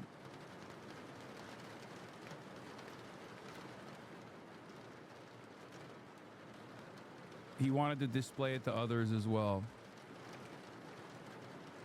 But, yeah. Still fucking insane that he just... What is this now? Why the fuck would the Epstein files be fun? This is getting too dark. This is not fun. Yeah, a lot of these guys I think are you know, showing exactly what their opinion is on a lot of the stuff, like Autism Capital and all these other fucking right-wing dipshits. They're like, oh, this is not fun. I'm not having fun anymore, Mr. Stark. Is like, why would the fucking international sex trafficking conspiracy be a fun thing, a fun event? Very odd takes. I've seen a bunch of the people, you know, have takes like that. I've seen a bunch of the people who approach this from a totally partisan perspective to make it seem like this is a complete vindication for Donald Trump. Very stupid. El Brio Way. That's Epstein's home. It names Epstein as one of 3 people arrested. The names of the other 2 have been redacted, and it's not clear why that decision was made. Over many pages, it then details the testimony of numerous victims, many of them labeled as juveniles. This file contains a number of redacted images of females. We can't say why the redactions have taken place. The rationale for the redactions is not clear in all circumstances with these documents, and that is a really big issue, because there are so many black lines. Have a look at this document, grand jury testimony, and the whole thing, 119 pages, all of it is black. Now, some redactions are to protect victims, but are they all? With every black line, someone will cry cover up, and the conspiracy rumbles on. There are inconsistencies too. Here is a redaction, but then here, video of the same moment, and the hidden person is revealed to be academic Steven Pinker, who says he once traveled on Epstein's plane and had no relationship with him. Quite remarkably, there is a disclaimer at the top of the Department of Justice website saying that they might inadvertently have failed in places to redact information, and that hardly conveys a confidence of a job well done. There is no new mention of President Trump in this fresh batch of documents. The president, remember, says he disassociated himself from Epstein in the early 2000s. The Department of Justice has said that it will release thousands more documents in the weeks ahead. Now to what is being called a large-scale strike by the United States against dozens of targets in Syria. The Trump administration says it is targeting.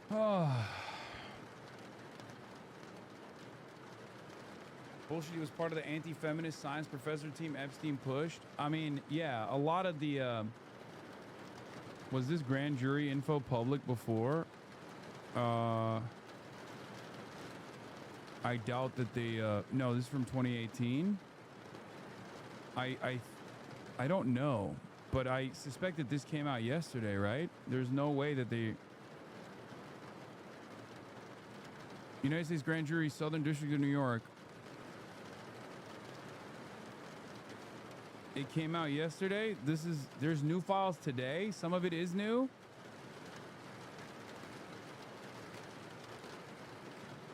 Wait, try highlighting and copying the black text. No, you can't. It's not. Yes, it's in the directory dataset 206 if you look at the URL. Wait, was this blacked out yesterday, but it's not? New York released, NY released it, Trump redacted illegally?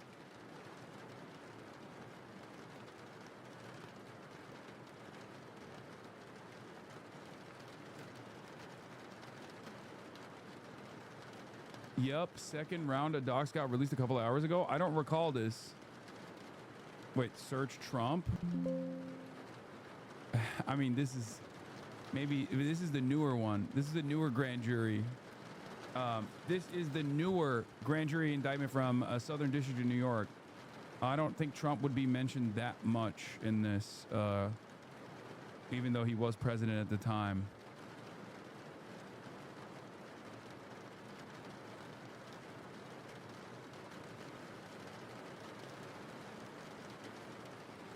Yes, I did see that they missed covering Trump in one of the photos, and then they deleted that photo haphazardly earlier today. The first release yesterday was up to dataset 204. They released more later. Okay, so everything that came after 204 is new. So this is the new stuff.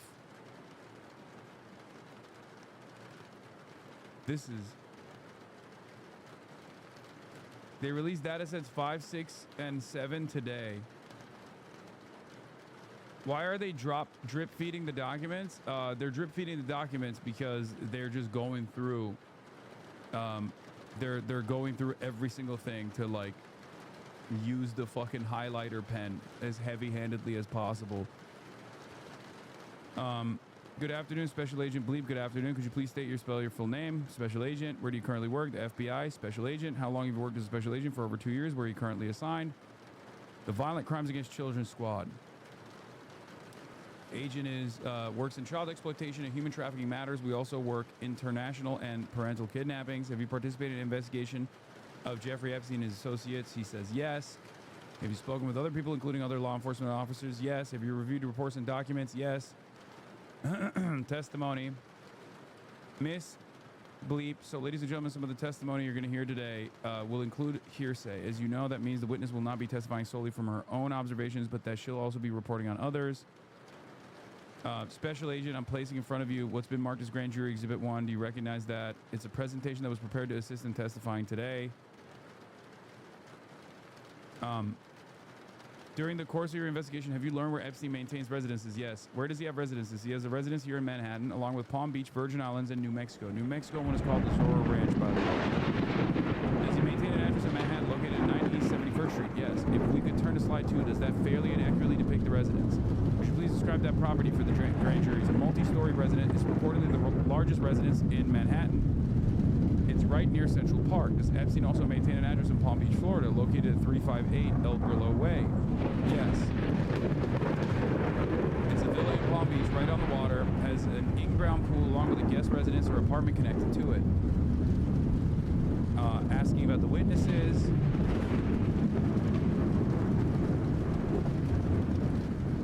Did she tell you approximately how old she was when both of these photographs? Okay, well.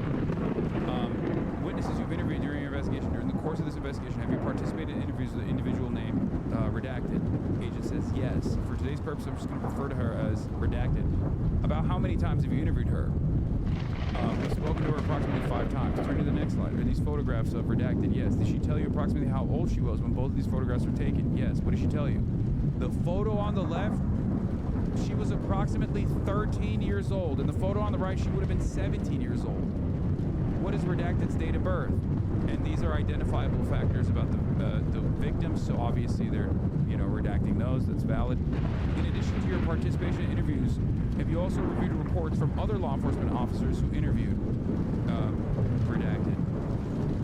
Is your testimony today based on both of your review of those reports and also your personal participation in reviews of Jane Doe? Can you speak up a little bit about a little bit more? Thanks. Okay, so based on your participation in this investigation, have you learned where Jane Doe was living when she was about 14 years old? Yes. Where she was living? She was living in redacted. Was she living with her parents? No, not at the time.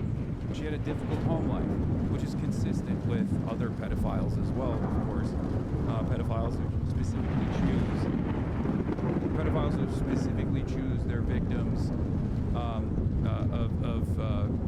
a bad home life, victims who are vulnerable in an effort to more easily predate on them.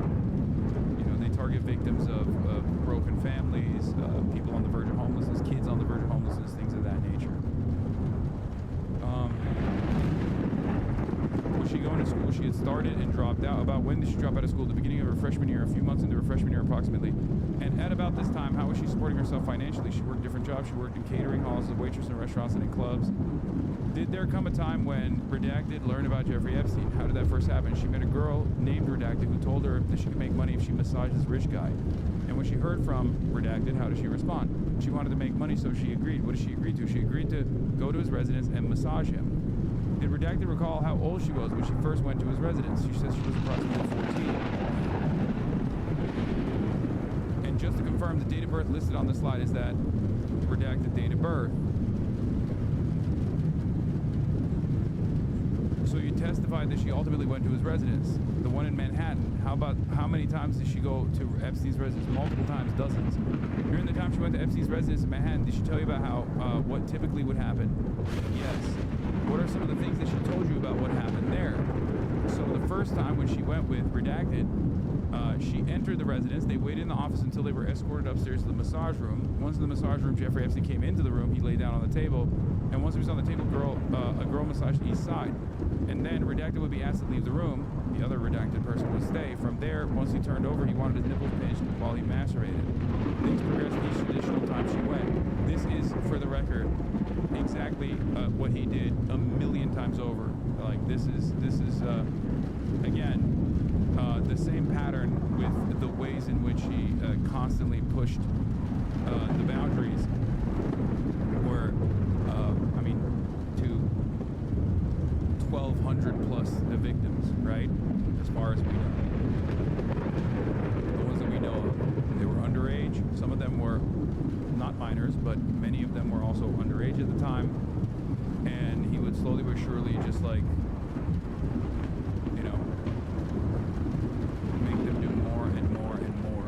remember, this is a consistent pattern of abuse. This is a pattern of pedophilic abuse. This was some of this investigation comes from the previous one. For the record, this is being relitigated in 2018. But what's being relitigated in 2018 was actually information that they had in the previous investigation, the one that he got a sweetheart plea bargain deal on that was unheard of. Okay? As Rokana said, 60 charges were brought up, and he was only charged with 2. He was convicted with 2 out of 60 charges. Because this incident is from 2002, which was, of course, part of the criminal investigation that ended in 2008 with the conviction. So, Acosta knew these things. He read through these investigations and then allowed him to roam free to continue abusing. And not just Acosta, but like Alan Dershowitz was obviously Jeffrey Epstein's lawyer. He negotiated that plea deal very effectively. So. Trump is mentioned here having sex with underage girls? No. No, you mean you're talking about the 14-year-old, right? He wasn't mentioned as having sex with the. That'd be the link. That's not a. Oh, this is the Ghislaine Maxwell one. This is where Trump was mentioned multiple times. This is, I think this is a deposition, right? Filed under seal. This firm represents intervener Professor Alan Dershowitz, and we write in anticipation of the party's forthcoming motion practice concerning the confidentiality of Sarah Ransom deposition. Intervener requests that if the court allows plaintiff Virginia Jeffrey to remove the confidentiality designation concerning the Ransom deposition, an action that will require modification of the protective order in this case, it also simultaneously remove the confidentiality designation from several related emails. The emails will demonstrate that Ms. Ransom's inflammatory, salacious, and defamatory testimony regarding the intervener and others is false, and that the deponent is not credible. Absent this relief, Ms. Ransom's unrefuted testimony will greatly prejudice intervener by publishing deliberate lies calculated to harm his reputation. Counsel for Ms. Jeffrey has not indicated whether she consents to removing the confidentiality confidentiality designation from the emails, and counsel has indicated that Ms. Jeffrey is not sure whether she will seek to remove the confidentiality designation from Ransom's deposition, notwithstanding her prior letter requesting that relief privately. Nevertheless, we write in an abundance of caution and to avoid the risk of decontextualized and one-sided disclosure. This was the testimony. I will make sure that neither that evil bitch Hillary or that pedophile Trump gets elected. I will also make sure that everyone on the goddamn planet sees that footage and photos, and we'll release them to WikiLeaks by Sunday. I will take down Epstein and a bunch of fuck with cronies myself. I have also gone to the Russian newspaper. This is one of the victims, Miss Ransom.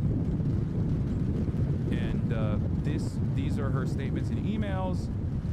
And the reason why they're using these statements is to say she was not a credible witness, and that her testimony should be sealed.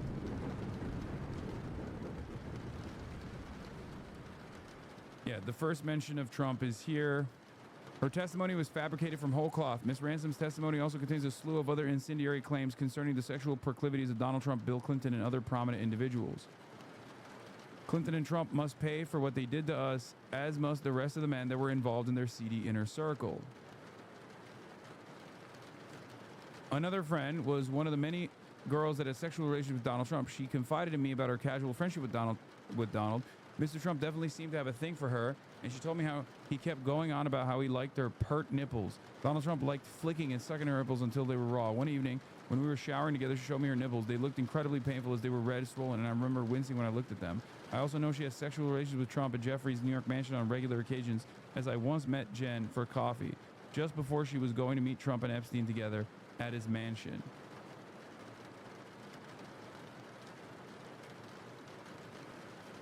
I've already corresponded with the Moscow police and aid them in stopping Hillary or Trump getting through. I will film my own interview with the subject and post it on every single...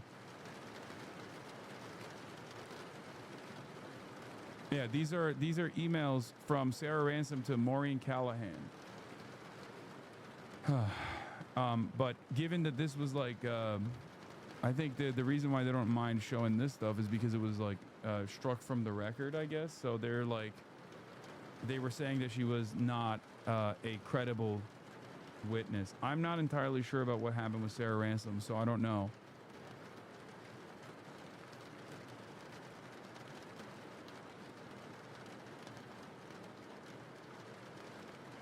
This shit is wild. They try to cover it up but then do this anyway. Film director Brett Ratner, who was accused by several women of harassment during Me Too. Brett Ratner. Women. And more recent was picked by Melania Trump to it was Brett Ratner that did was trying to direct her new documentary. Appears in the Epstein files, clutching to a topless man. I think the topless man is Jean-Luc Brunel, if I'm not mistaken, for the record. Yeah, this is the Rush Hour guy. Okay, I have to pee real quick. I'll get back to this in a second here. Watch this, retaliatory strikes against ISIS in Syria. Islamic State fighters in weapon sites. It's in retaliation for the deadly ambush in Syria that left 3 Americans dead a week ago. In a social media post, Defense Secretary Pete Hegseth said the goal of the strikes is to eliminate ISIS fighters, infrastructure, and weapon sites. At a campaign-style event last night in North Carolina, President Trump hailed the operation as a success.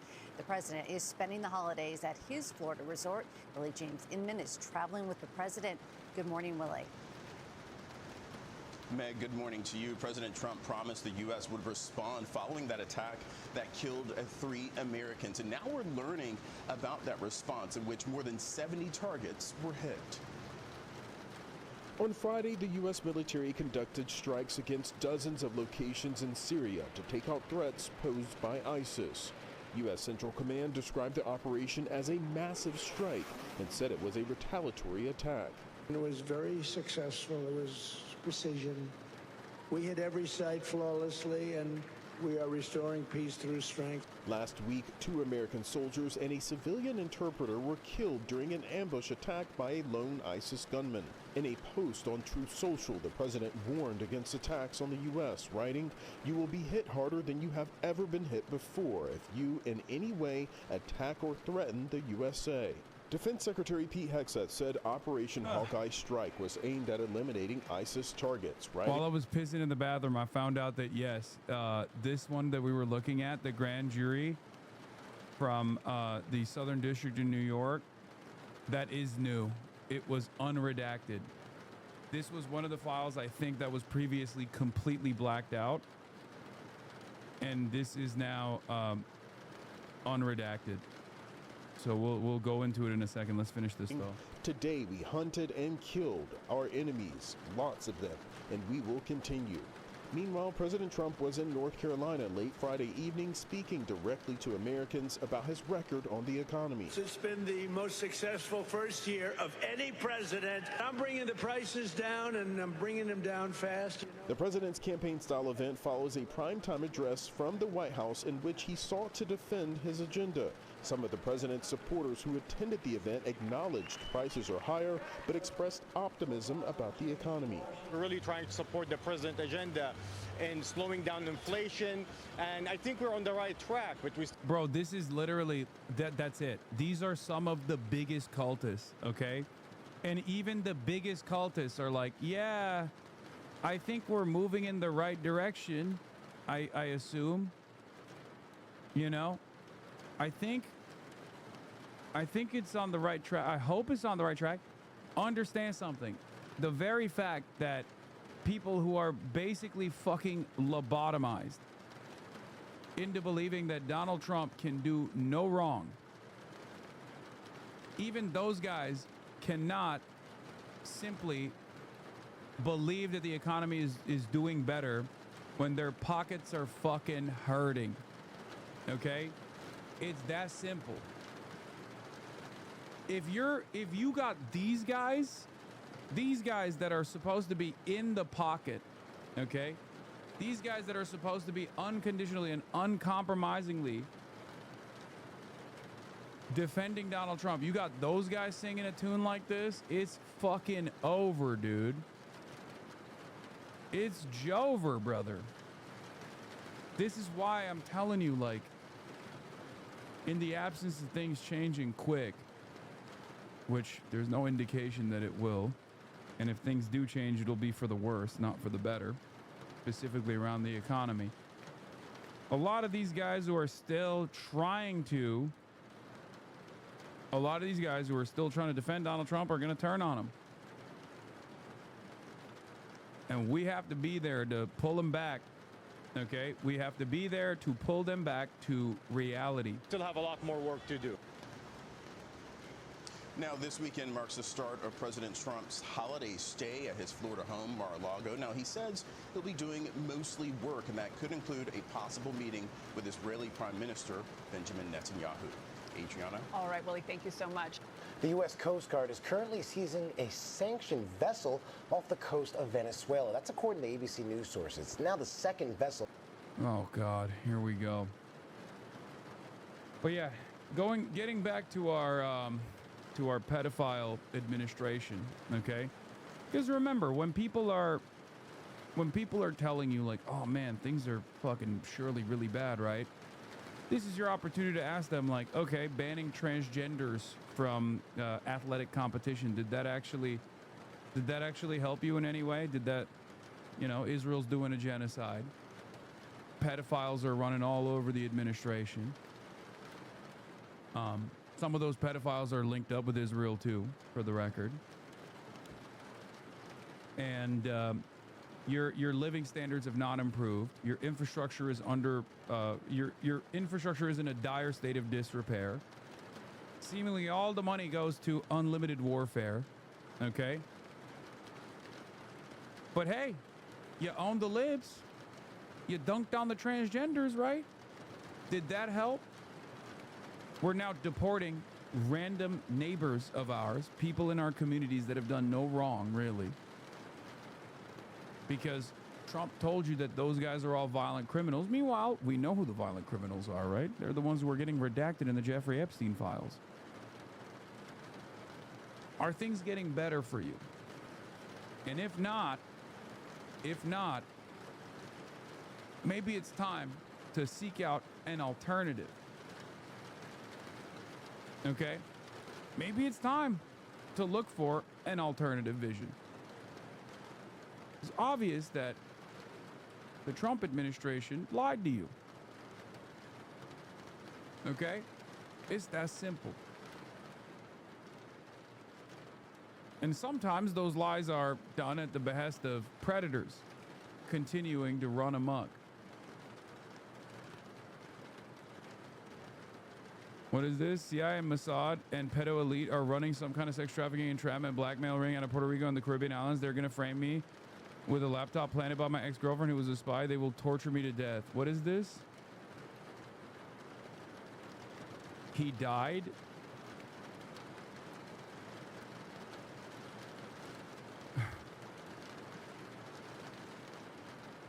I mean, I don't know. I don't know about that. Random cryptocurrency guy who could have died for other reasons, you know what I mean? Crypto-related reasons. Who could have been killed for crypto-related reasons rather than, you know, finding the truth or something.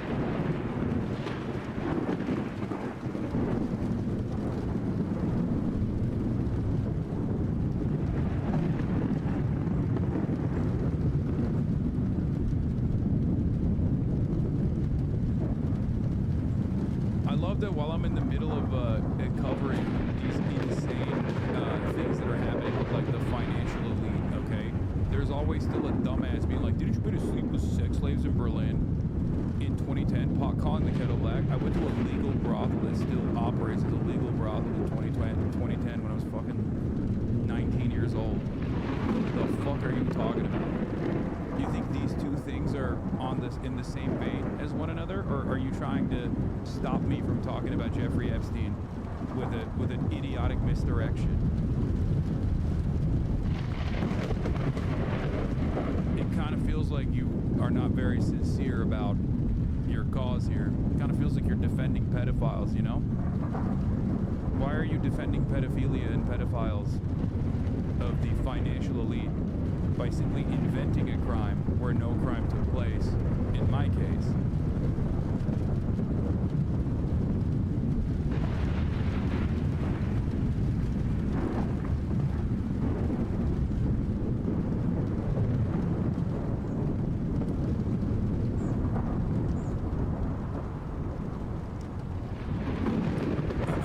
Why are pedos and billionaires defended so much? I don't know, maybe they think they'll be super wealthy, super powerful pedophile billionaires one day. It's the same reason why people defend fucking billionaires in general.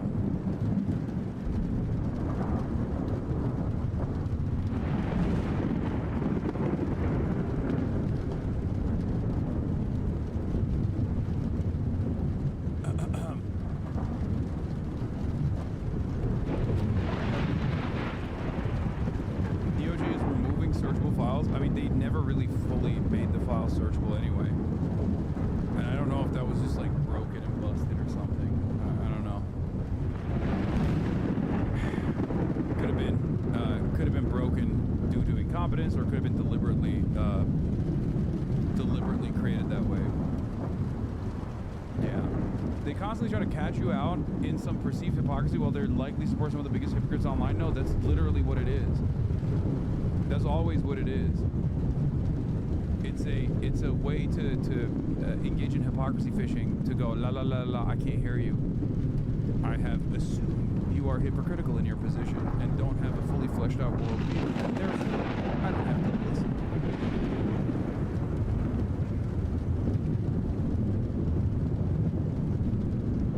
you. Anyway, this is the United States District Court Southern District of New York, Jane Doe proceeding under a pseudonym plaintiff v. Donald Trump and Jeffrey Epstein. This is a different lawsuit. irrelevant to the Epstein release. I mean, or not relevant to this round of Epstein releases, I think.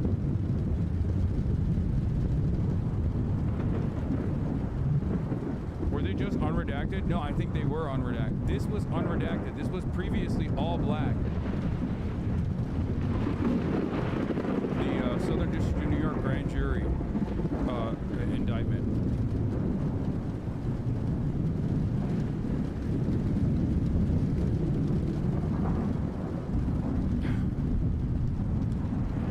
You were explaining earlier that redacted session was approximately 14 when this began. Did she tell you about whether she had any conversation with Epstein about her age? Yes. What did she tell you? She said that she told him she was 14. Have you asked Jane Doe what Epstein's house was like? Yes. How did she describe it to you? She gave a lot of detail about the house. She talked about the office having a round desk in it. She talked about the massage room and had a massage table that had lotions that had moisturizers. On the walls there were sketches or paintings of naked female women. And she also talked about a library in his residence that looked like it was something from Out of Beauty and the Beast. Is that how she described it to you? Yes. But we've been talking about what you learned during interviews with Jane Doe. Just take a step back. How did you first establish contact with her? My partner and I located her at the residence. What did she say to you when you first approached her? She was very nervous when we first talked to her. And she told us that she was 16. She went and massaged Epstein, and he masturbated, and he didn't touch her. And again, what was her demeanor like when she said this to you? She was very nervous. And then this entire part is redacted. She was just very nervous while we were speaking with her. Were you able to conduct a full interview with her at that time? No. At a later point, were you able to conduct a full and thorough interview with her? Yes. Why she said that when you first approached her, did you ask her that? Yes. What she explained to you? She told us that she didn't even really remember what she had told us initially because she was so nervous, she was so worried. She was really concerned that if she talked to us that she was going to jail, so she was really worried about being in trouble. That's so sad. And she's so young. She's so young that and so like so destroyed that she thinks she's in trouble. This is very common again in minors. Like that she thinks she's doing something wrong. Did there come a point in time when Epstein asked Jane Doe to bring other girls to him? Yes. What happened? She did. She reached out to other girls that she knew to see their interest. I want to ask you a little bit about what Jane Doe's told you about her role in bringing other girls to Epstein. Let me first just ask in general, how would she find new girls? She would meet them through friends of friends. She met them in the clubs, different social settings. In general, what kinds of things would she tell them about what to expect? She told them that they would have to give a massage either with their underwear on or nude, that he would want his nipples touched, and that he would masturbate. Would she tell them anything about payment? Yes. What would she tell them? She'd tell them that they would get $300 for massaging him. This is why libertarians love talking about removing the age of consent, where they'll be like, well, the non-aggression principle has not been violated here. This is a contract. Did Jane Doe have a sense in general of the age of the girls that she brought to Epstein? She estimated around 13, 14-year-olds to 17-year-olds. They were mostly underage girls that she brought. She did bring a couple that were 18. Approximately how long did she participate in bringing girls? 3 years did she went. So from 14 to 17. So approximately how old was she when this stopped? 17. During that period, over those 3 years approximately, did she have a sense about how many girls she brought over the years to Epstein's house? She approximately brought 20 to 50 girls. Did she work with anyone else in recruiting the girls for Epstein? Yes. Who did she work with? Another girl her age, also redacted. Who is redacted? She was a friend of redacted's that was living with her at the time. Did redacted provide you with this photograph? Yes. And did she explain, what did she explain to you about this photograph? This is redacted on the left, and that's the other Jane Doe on the right. They were approximately 16 years old at the time the picture was taken. And during this time period, around the time when this photograph was taken, when they were approximately 16, is that when they were working, recruiting girls for Epstein? Yes. So Jeffrey Epstein groomed one of the 14-year-olds, among, I assume, many others, into getting new victims of the same age range for approximately 3 years, from 14 to 17. Okay? There are slides that reference that were released alongside this. She would call who she believed was his, or she assumed was his assailant, a woman named Redacted. Why would she call? She would call Redacted and say, I have a girl who can work. This has to be Ghislaine Maxwell, right? Or I guess maybe. Why Why would they fucking redact that? It can't be Ghislaine. It feels like it's definitely Ghislaine.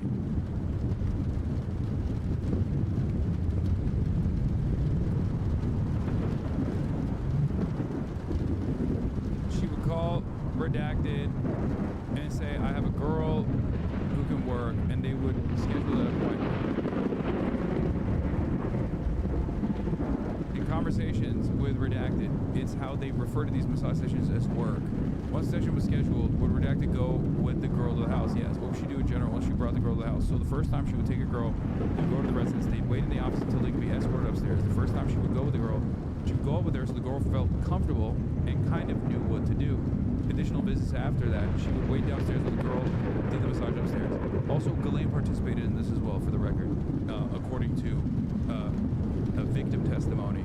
Ghislaine also did the same stuff, where she would bring girls in, massage Jeffrey Epstein alongside the girls first, and would like accompany them. What? Accompanying slides?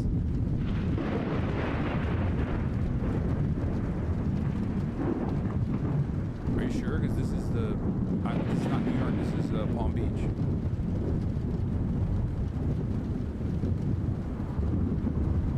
I have a female for him. She has a female friend for you. Please call back as soon as possible. She will be here at 4 p.m., but she needs to talk to you before that. Please call her back. Her new phone number. Please call her.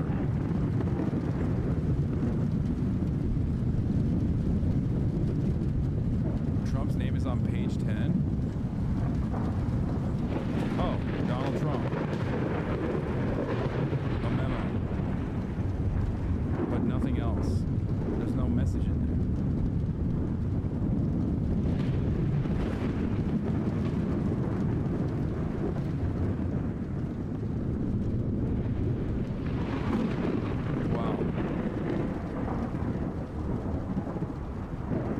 To say how much he disagrees. Yeah, he called to shake his head. He didn't even say anything, he just shook his head.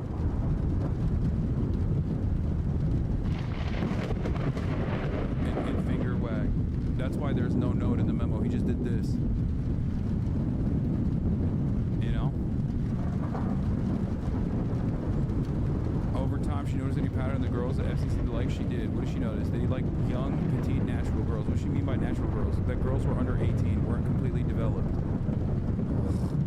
Did she recall any particular expressions that Epstein used to express his preferences when he was giving feedback about the girls? I'm sorry, say that again. In your conversations with redacted, did she recall any particular expressions? Yeah. He would tell her, you know what I like. If she brought someone he didn't like, he'd be like, come on, you know what I like.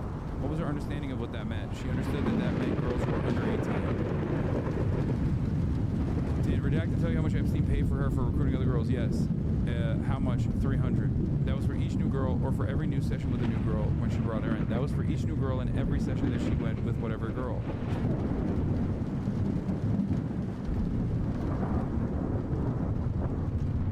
She would schedule the sessions through redacted, would either contact her on her phone, or she would reach out to redacted to say she could work. Anyway, I'm gonna scroll through this stuff. Approximately how old was redacted when this photograph was taken? Approximately 19. Based on her participation in the interviews with the redacted, have you learned where she was living when she was about 14 or 15? She was living with a friend of her. What was it, the West Palm Beach area in Florida? Oh, was that in the West Palm Beach? Yeah, you mentioned that she was living with a friend. To be clear, she was living with her parents during that time. No, why not? She had a difficult home life. Again and again. It's always the same shit. It's always the same thing. Identifying victims with a rough home life, and then having them bring in other additional victims as well from a similar background. If you were familiar with the Epstein investigation and the trial, you saw this as a pattern. Okay? How did she respond when she heard that? She agreed to it. Did she end up going to Epstein's residence? Yes. How many times did she go to the residence? Approximately 60 times.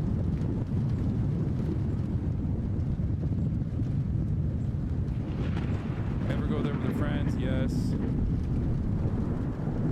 About in 2002. All right, during these times, went to Epstein's residence in Palm Beach. she explained to you what would typically happen. And then this is basically the exact same testimony that other victims gave.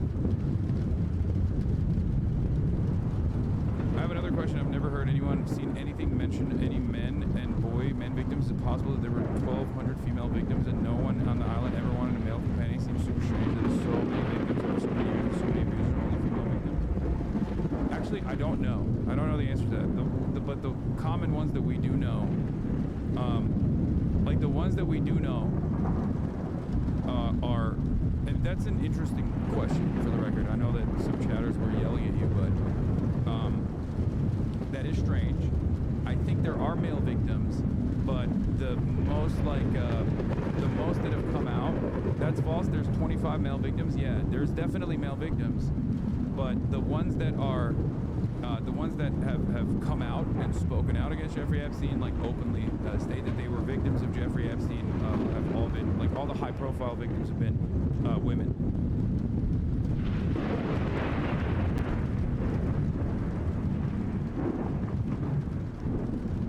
And yes, the overwhelming majority were sold her soul for $300 a person.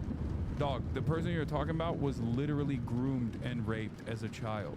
Okay? Like, that's insane. Why do you think there's age of consent laws? Why do you think there is a mutual understanding that people under the age of 18 cannot consent? Because they're children. Okay? That's why the adult is the responsible party here. That's an insane thing to do. It's insane victim blaming. That's a child that was exploited to do this stuff. Chill, this is Alan Dershowitz's alt account. Yeah.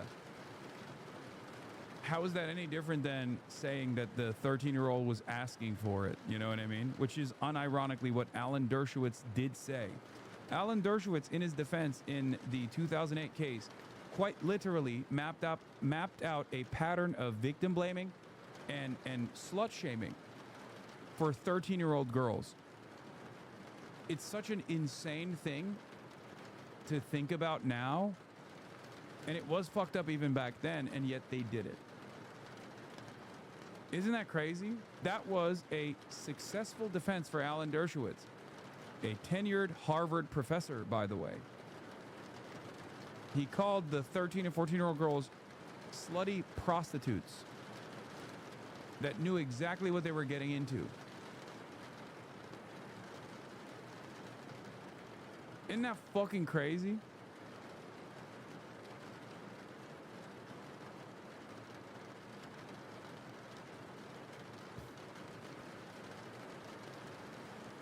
Oh.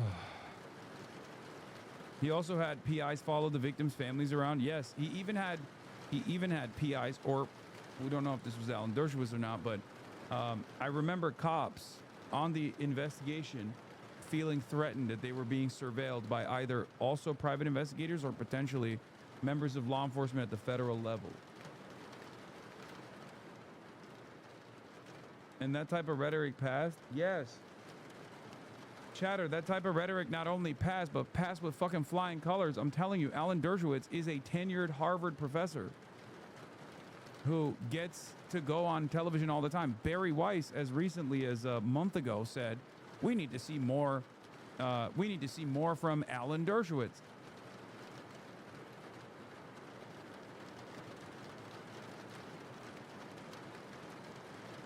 Also, slut shaming and victim blaming is an effective tool that defense attorneys use even to this day, for the record. I hope you understand that.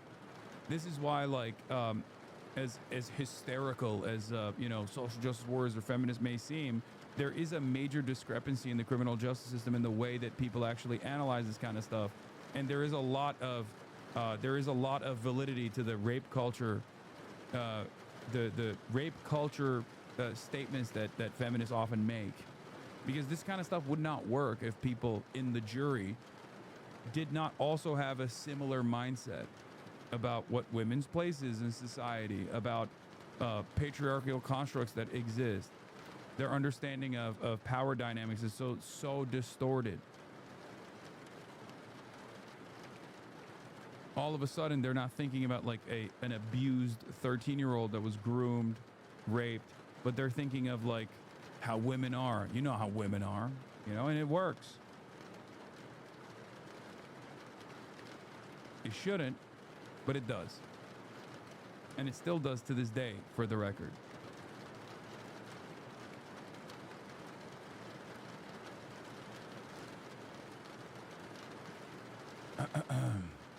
Anyway, obviously Alan Dershowitz is unique in this instance because not only did he mount a successful defense for Jeffrey Epstein, his client, but he also personally was alleged to be involved with the victims himself. Something that he, of course, spent most of his life arguing against, saying things like, oh, I kept my underwear on at all times, for example.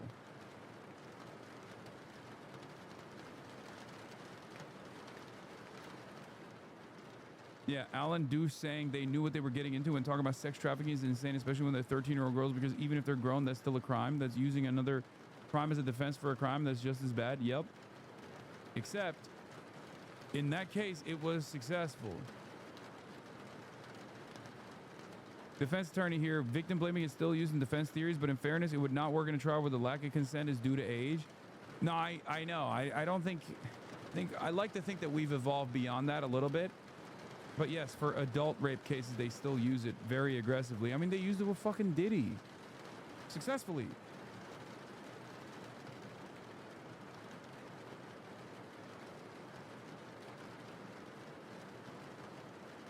So, that's definitely still very much a thing.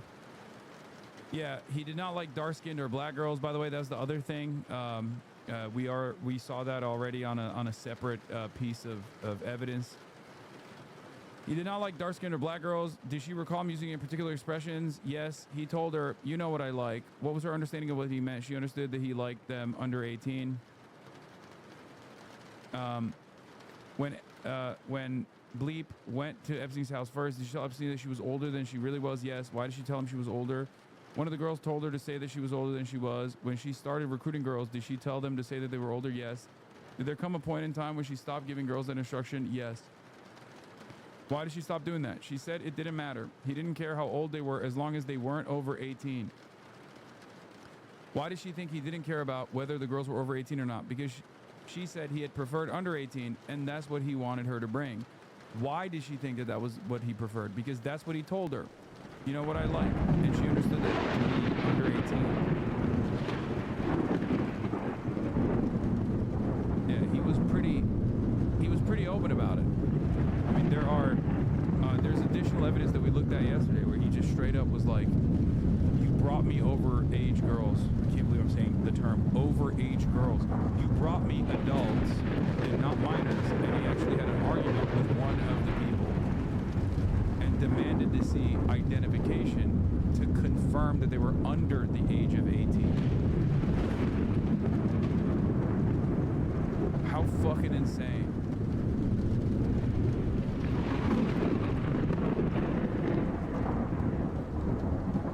Now, one could think that this is his own personal sexual proclivity, right? Like he was really adamant about them being underage. But there's one other aspect of this, in my opinion, pure speculation, purely speculative.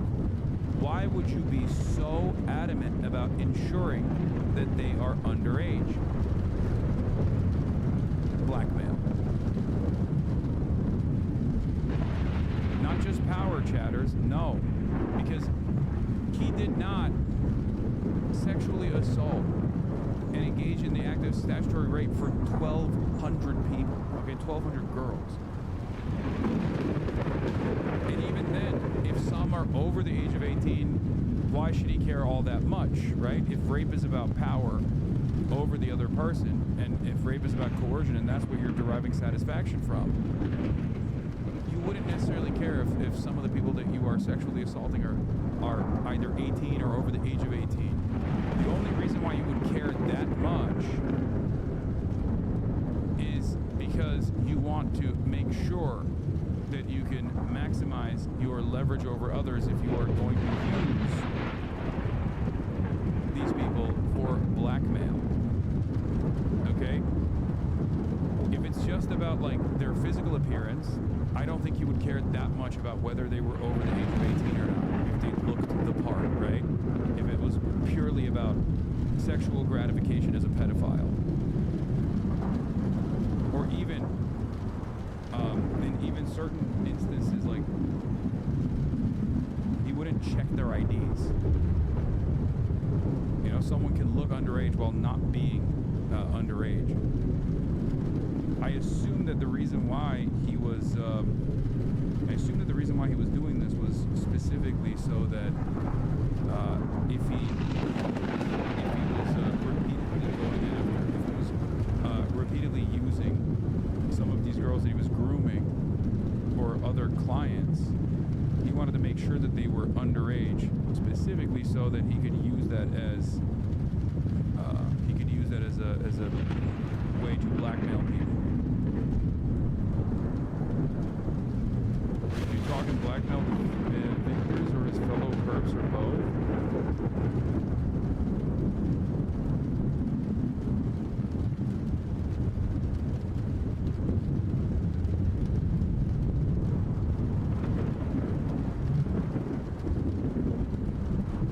This part is about phone messages. All right, switching topics. Have you become aware that 2005 police officers from the Palm Beach Police Department executed a search warrant at Epstein's house held away? Can you review some of the materials that were seized? Yes. Did they find a massage table, sex toys? Yes. Did they find phone messages? Yes. Could you please explain for the grand jury what we're looking at here? This is a room in his Palm Beach residence. Down here on the closed right corner, you're going to see the message pads. Oh, this is the message pads that we were just looking at previously. The ones that actually had, here's the Palm Beach residence. So these are the accompanying materials. Okay, these are the message pads, like she has a female for Mr. J.E., stuff like that. And in the message pads, there were just one message per page, or were there four laid out on two and on the bottom? There were four, two on the top, two on the bottom. The message pad we're looking at in this photograph, was that the only set of messages that were recovered from the residence? No. All right, so let's talk a little bit about those phone messages found in the house. So this message is dated September 30th, 2004. Redacted's name is on it, and then the message says she is a female for Mr. Jeffrey Epstein. So given the date on this message, if this message was left by Redacted, given her date of birth, would she have been about 16 years old when this message was left? Yes. So then they go through all of the messages that you saw here, right? She has a female for Mr. J.E. I have a female for him. And of course, it's like the name is also redacted here because this was most likely the other underage girls that he was grooming to bring in other underage girls. So the message on the bottom doesn't have a date on it. There's a message from Trump here as well, but I guess they don't really talk about it here, or they must have redacted the message, or they redacted Trump's name from the document because it doesn't come up in this one at all in the 56 pages, even though we know for a fact that his name is on one of the message slips, which seemingly came at what, 5:15 a.m. or 5:15 p.m. I assume 5:15 p.m. right? 5:15 a.m. seems strange. Oh yeah, I guess in the convention they would just mark a.m. if it's a.m. 11 a.m. and then 7 p.m. 9:55 p.m. 5:15 p.m.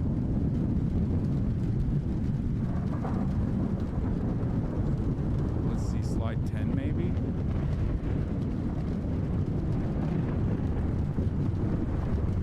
Upper, so you can tell when these messages were approximately left, but beyond the fact that one of them is dated, you're not sure, correct. Can you walk us through what we see here on the message pad? So bottom right, bleep is listed. On the top right, phone number is listed, and it states, wondering if you want to work with her tomorrow or what time. So the message on the bottom marked, redacted doesn't have a date on it, but if these messages were left in approximately November of 2004 based on redacted's date of birth, which she had been 17. So this message was dated January 13th, 2005, and then they move on from slide 10. Okay, never mind.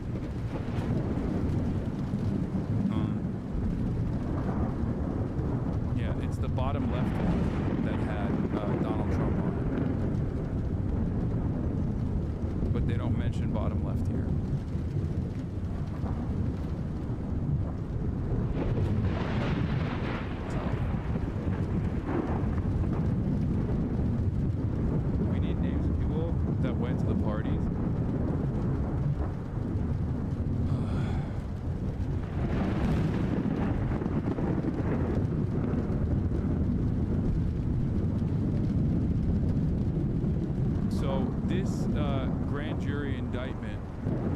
recently unsealed seemingly is more so about one element.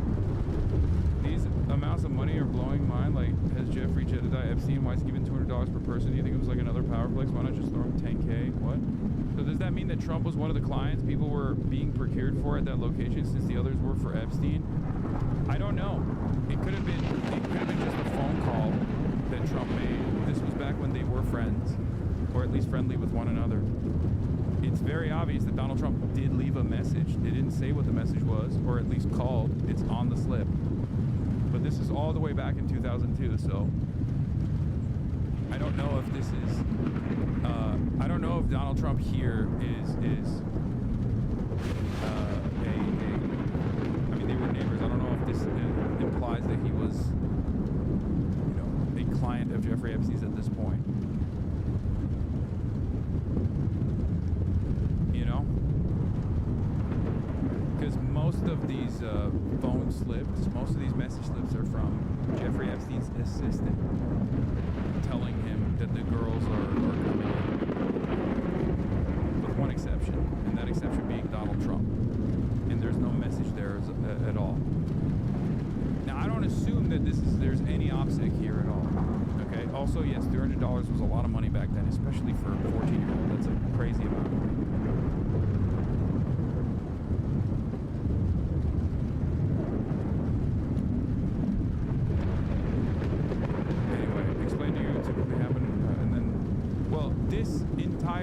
This entire indictment is about Jeffrey Epstein's previous sexual misconduct and you know, statutory rape of minors, and it makes sense that this is just about that because this is a special agent tasked with handling that sort of thing. So this is just one element that was unsealed. And doesn't actually show the full scope of the investigation. There are different files that are still not unsealed, or different files that haven't been released or are completely redacted. Many more that should come out similar to this one, but this is just the one angle. This is one of the many different charges. Okay? You're kind of dragging this. Can we get back to the booming economy? Yeah. That's the funniest part about this otherwise like horrifying story, is that there's not really much that Donald Trump can lean on, you know? Like, that chatter is obviously joking, but like what can Trump do? What could he even use as an exit ramp here, right? What could he talk about? What could he make people pay attention to that's like much more interesting? He has he has very little confidence remaining in him from his own base. So he's just what? Doing all the seizures of oil tankers, I guess? Which is crazy because this last one that was just seized is a Chinese one. Oil tanker seized off the coast of Venezuela was carrying up to 2 million barrels of oil owned by a Chinese company, according to a Bloomberg report. If he thinks that this is not going to have tremendous backlash, I don't know what we're doing here, you know? Now he's not just linking up with Iranian or tankers that are supposed to be going to Iran to be refined, but now he's going after Chinese oil tankers. That's crazy. U.S. forces stop oil tanker off the coast of Venezuela as Trump follows up on promise to seize tankers. This just happened today. The pre-dawn operation comes after Trump announced a blockade of all sanctioned oil tankers coming in and out of South American country and follows the December 10th seizure by American forces of an oil tanker off the Venezuelan coast. Homeland Security Secretary Kristi Noem confirmed that the U.S. Coast Guard, with help from the Defense Department, stopped the oil tanker that was docked last in Venezuela. She also posted on social media an unclassified video of a U.S. helicopter landing personnel on a vessel called Centuries. A crude oil tanker flying under the flag of Panama operates under the name that was recently spotted near the Venezuelan coast. According to Marine Traffic, a project that tracks the movement of vessels around the globe using publicly available data. It was not immediately clear if the vessel was under U.S. sanctions. The United States will continue to pursue the illicit movement of sanctioned oil that is used to fund narco-terrorism in the region. We will find you and we will stop you. The owner and manager of the ship were Chinese. You just apprehended a Chinese oil tanker. The ship was never sanctioned either. Clearly, this will be an international issue. I mean, I don't know. Are we... Is it for sure? Why is AP not talking about it? Maybe they're mistaking. Yeah, there's no mention of Chinese or China on this. So I don't know if like Twitter is cracking the case here. Let's be real. Still no such thing as narco-terrorism. Oh yeah, it's bullshit. Narco-terrorism is a bullshit response, but I do find it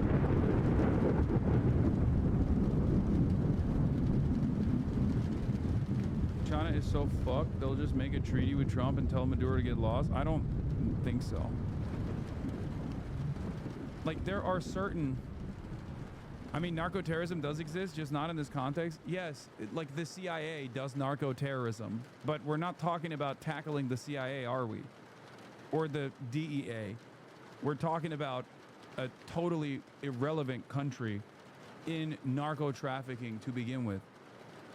We are tying in Venezuela, which is not a known narco-trafficking hub, into doing the crime of narco-terrorism, a made-up term. Footage of U.S. troops seizing Chinese-owned oil tanker off the coast of Venezuela.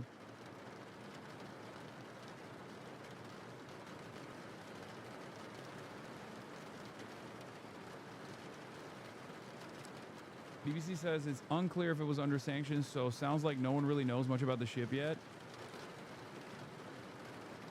How do they know that it's Chinese-owned? I don't know. I mean, they probably looked at the manifest or something. Like, you can try to figure it out. Reuters confirms that it's... okay, Reuters says it's Chinese, then it's probably Chinese. Now, the reason why that's important is because there's a difference between sanctioning ships. It's still ridiculous, right? But there's a difference between sanctioning ships that are going to Iran, that are not owned by like a Chinese shipping magnate or whatever, versus attacking vessels and seizing vessels that are owned by a Chinese business owner. All of a sudden, you're now you're not directly fucking up the bag, or you're not indirectly fucking up the bag for China. You're directly fucking up the bag for China. You're directly harming Chinese assets and Chinese interests. Under normal circumstances, this kind of stuff doesn't happen. Okay, this doesn't happen at all. They won't do it to like Russia, for example, even though we are, you know, technically engaging in a proxy war with Russia. There are certain things you don't do. As I've described before, one of the unspoken rules of war is deconfliction, right? So even when America and Russia are both operating over the airspace of Syria, they will oftentimes tell one another their flight patterns ahead of time. The reason why they do this is so that they don't actually hit one another, right? And the reason, I mean, this is another one of those moments where like you don't touch another major powers vessels. China will hit Filipino boats with their Coast Guard and spray them with water, but they're not going to like actually directly engage with, I don't know, American shipping vessels, right? They won't do that.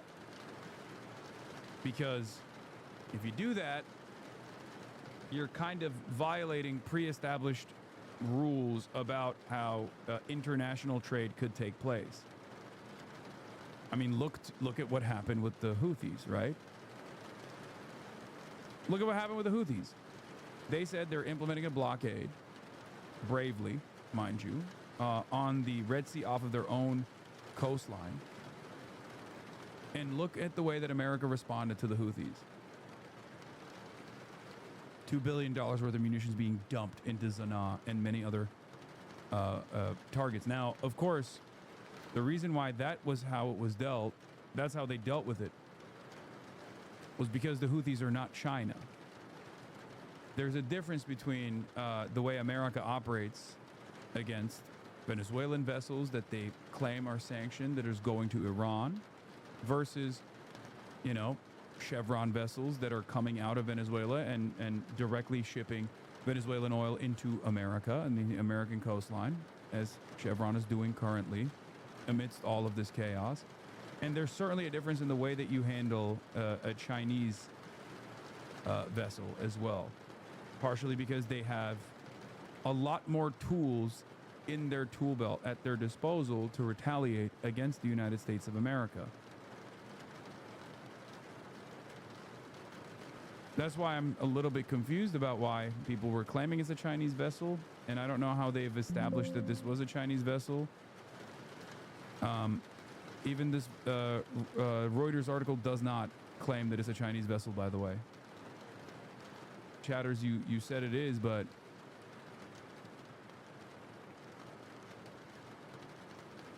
it doesn't seem to be the case. But as I also described, look, while many vessels are picking up oil in Venezuela are under sanctions, others transporting the country's oil and crude from Iran and Russia have not been sanctioned, and some companies, particularly U.S. Chevron, transport Venezuelan oil in their own authorized ships. So I don't know. I don't know if that's the case. But so far, no one has really confirmed it. Even Reuters has not confirmed that it's a Chinese vessel. What I'm reading is that it was an unsanctioned tanker. I don't think it's Chinese, but the Chinese bought the oil on the tanker.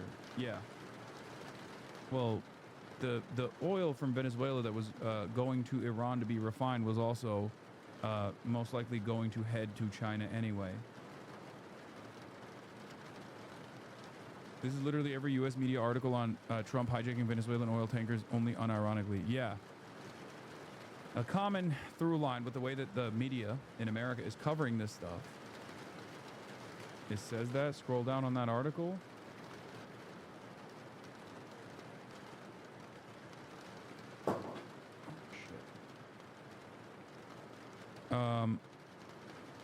Trump's special campaign of Maduro's who ramped up military presence in the region. Trump has also said the U.S. land strikes on a South American country will soon start.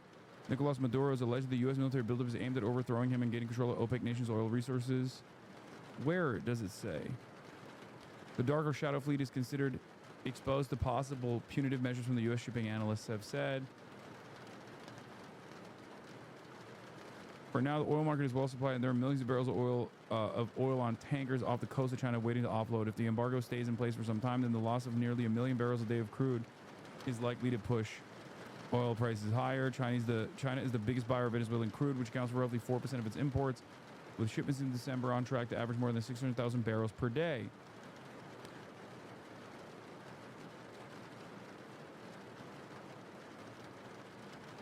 The officials who were speaking on the condition of enemy did not say where the operation was taking place, but added the Coast Guard was in the lead.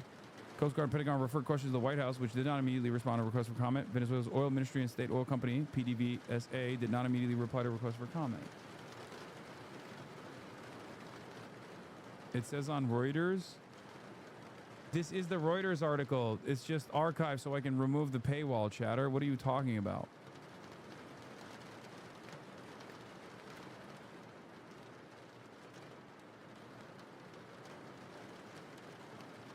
Anyway, we'll find out whether or not this is a Chinese vessel or not very soon. So let's... Taken by the United States this month. Let's go to ABC senior White House correspondent Selena Wang in Palm Beach County, Florida, where President Trump is spending the holidays. Selena, what do we know right now? Yeah, Ike, well, as you say, this operation is currently underway. As we're speaking, the U.S. Coast Guard seizing a sanctioned vessel off the coast of Venezuela. According to these U.S. officials, we don't have the exact location. We're not getting that information quite yet, but we do know that this is in international waters in the Caribbean Sea. Now, this is the second time in just the last couple of weeks that the U.S. has seized a sanctioned vessel. On December 10th, an elite U.S. Coast Guard team boarded and seized another another oil tanker called the Skipper off the coast of Venezuela. You can see the footage there of that elite tactical team. They rappelled on to the board of that vessel, and we're told by multiple U.S. officials that today's interdiction is being carried out by the same kind of elite Coast Guard tactical operations team. And the big context here, of course, is that all of this comes as President Trump has been ramping up his pressure and his threats against Venezuela's leadership. So, Selena, this is just the latest friction between the U.S. and Venezuela. What are we looking at moving forward? Yeah, I mean, just this suit is fucking awesome. Is that the reason why chatters were saying, Hasan, you would look great in a green pinstripe suit? Is that what it is? This is a power suit, man. Straight up. Days ago, President Trump announced a blockade of all sanctioned oil tankers going into and out of Venezuela. And that is a big deal, going after the country's oil, because that is the nation's main source of revenue. And this comes on top of the president repeatedly warning that land strikes could be coming soon. The Pentagon has already hit some 25 alleged drug boats in the Caribbean and Eastern Pacific, killing at least 95 people without providing any public evidence or identifying those killed. In addition, the Trump administration has been amassing this large show of force, the largest in decades in the region, including deploying the world's largest aircraft carrier. So all of that is leading to major questions from lawmakers about what is the end game here? Is it about oil? Is it about going after drugs? Or is it about regime change? All right, many questions remain unanswered. Selena Wang, thank you for your reporting. His open nervous breakdowns, and he... What does Ben Shapiro know about Erica Kerrigan for Huachuca? Oh, so this is Candace going absolute nutty mode on the anti-Semitism side. And obviously we're going to continue talking about Turning Point USA, the conference that is actually turning into an absolute disaster. But before we do that, let me wrap this up with the whole... And yeah, I got the Dave Chappelle clips too. Don't worry. Yeah, I got the Dave Chappelle clips. And we'll cover all of that because Dave Chappelle came out with a new... comedy special. Just kind of dropped it out of nowhere. We got some more Turning Point USA updates coming in as well.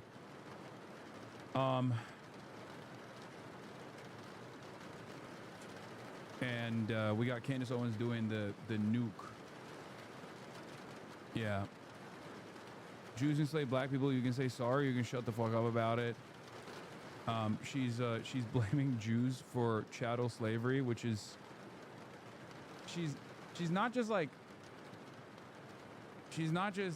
blaming Jews for chattel slavery. She's saying Jews were primarily responsible for chattel slavery and not white people. Okay, which is wild. She straight up openly said it. Okay, she straight up openly was like, Jews are responsible for the transatlantic slave trade, not the whites. Which is, I mean, it's expected from Candace Owens, let's be real. Okay, but it's still wild to hear it. The papacy is going to actually be very excited to learn this new information. Yeah. She's been alting pretty hard. There's also obviously like a lot of strange behavior from the conference goers at Turning Point USA as well. This is like the Candace Owens stuff is like part of it. But yeah, she's been alting pretty crazy style. Okay.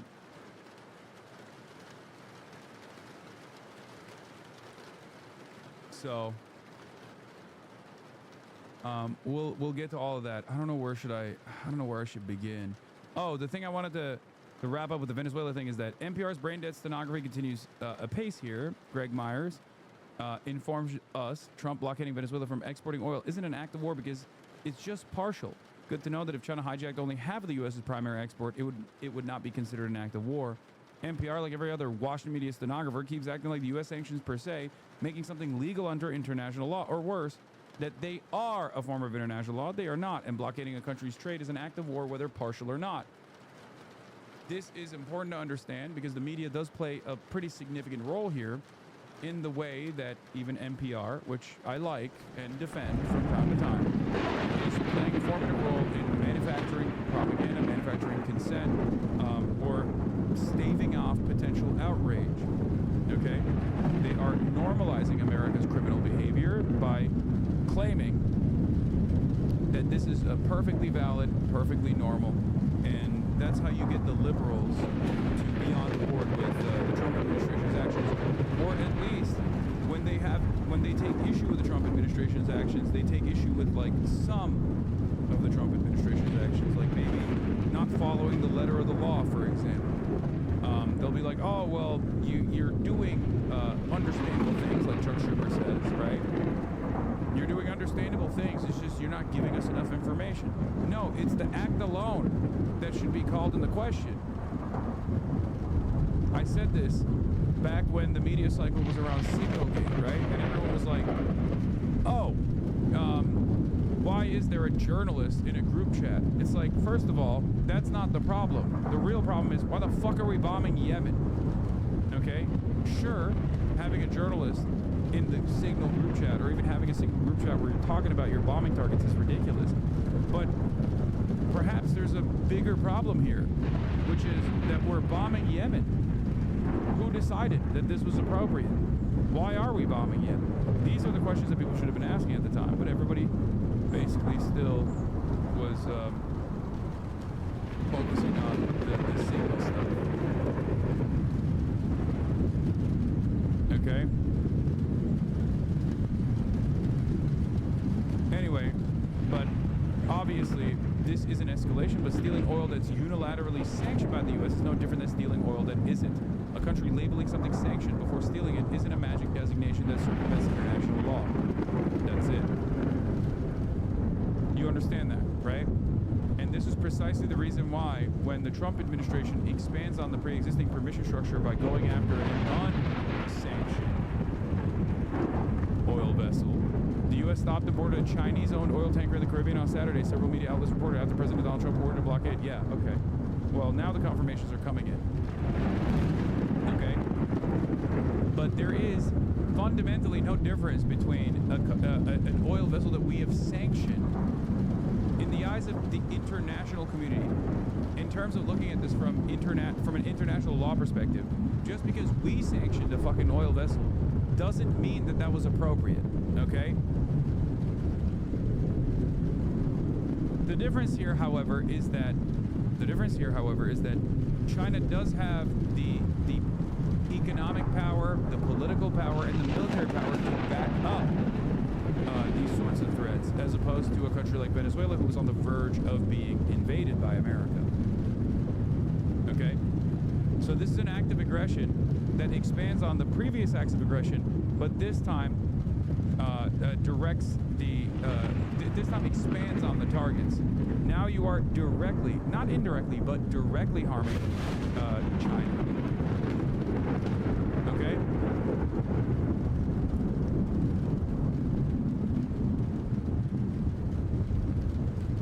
But we shall see.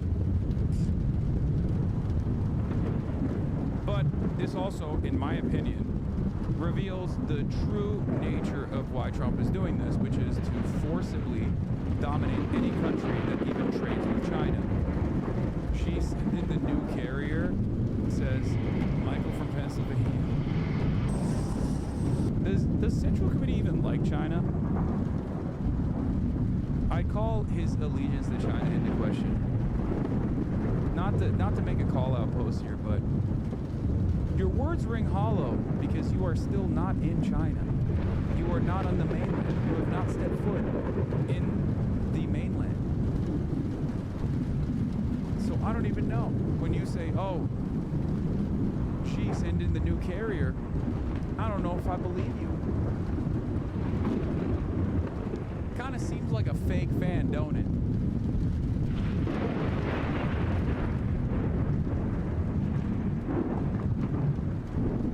You have not committed to the building. So the question I have for you is, are you really?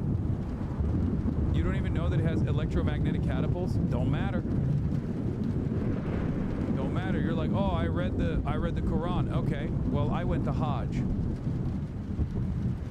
Okay, that gives me way more halal points.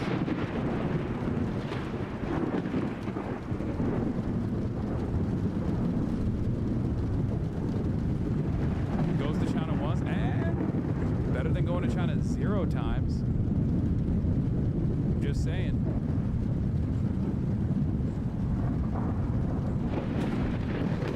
Just saying.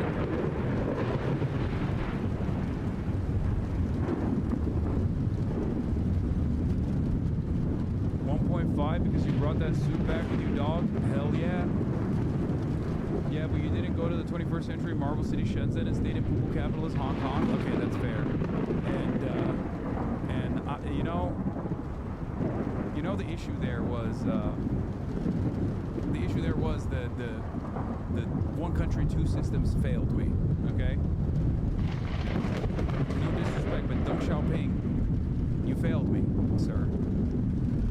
I thought one country, two systems. Perhaps I believed the BBC and Western media when they were talking about how there is no longer a one country, two systems policy, and it's all one country now.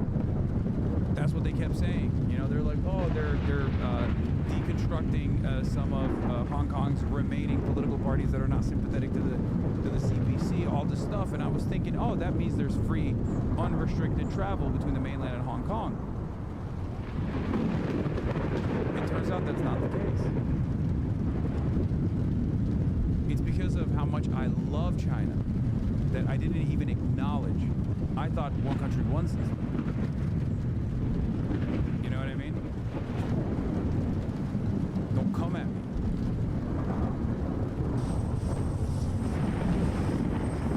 Technology on China's latest and most capable aircraft carrier has just made it part of a very exclusive club, with the United States the only other nation with the same capability. 3 types of aircraft have been launched from the Fijian aircraft carrier using an electromagnetic catapult. China's 5th generation J-35 stealth fighter, 4. It's okay, I don't mind having taken city for years for being the China stand, only for you to steal the glory. I just want to show socialism. Okay, let's be real. I think I was also still taking a lot of shit for, you know, that position as well. Maybe not to the same level as you, but, you know, it has been really interesting watching so many people, especially with like Red Note and TikTok and all this stuff. It has been watching a remarkable change of attitude from regular folk about how they see China after years and years. Like 5 years ago, when I talked about China in any way, shape, or form, in like remotely positive terms, my entire chat would light up, okay? My entire fucking chat. And now you got every fucking white boy being like, I'm Chinese, you met me at a very Chinese point in my life. Like, I mean, I'll take it. I do it as well, I participate in this too. But like, it is fucking crazy how fast that change happened. And I absolutely think that change happened partially because of, you know, all of the social media posting and stuff like that. But the reason why that was such a dramatic shift is literally because of how hard the West has fallen. That's number one.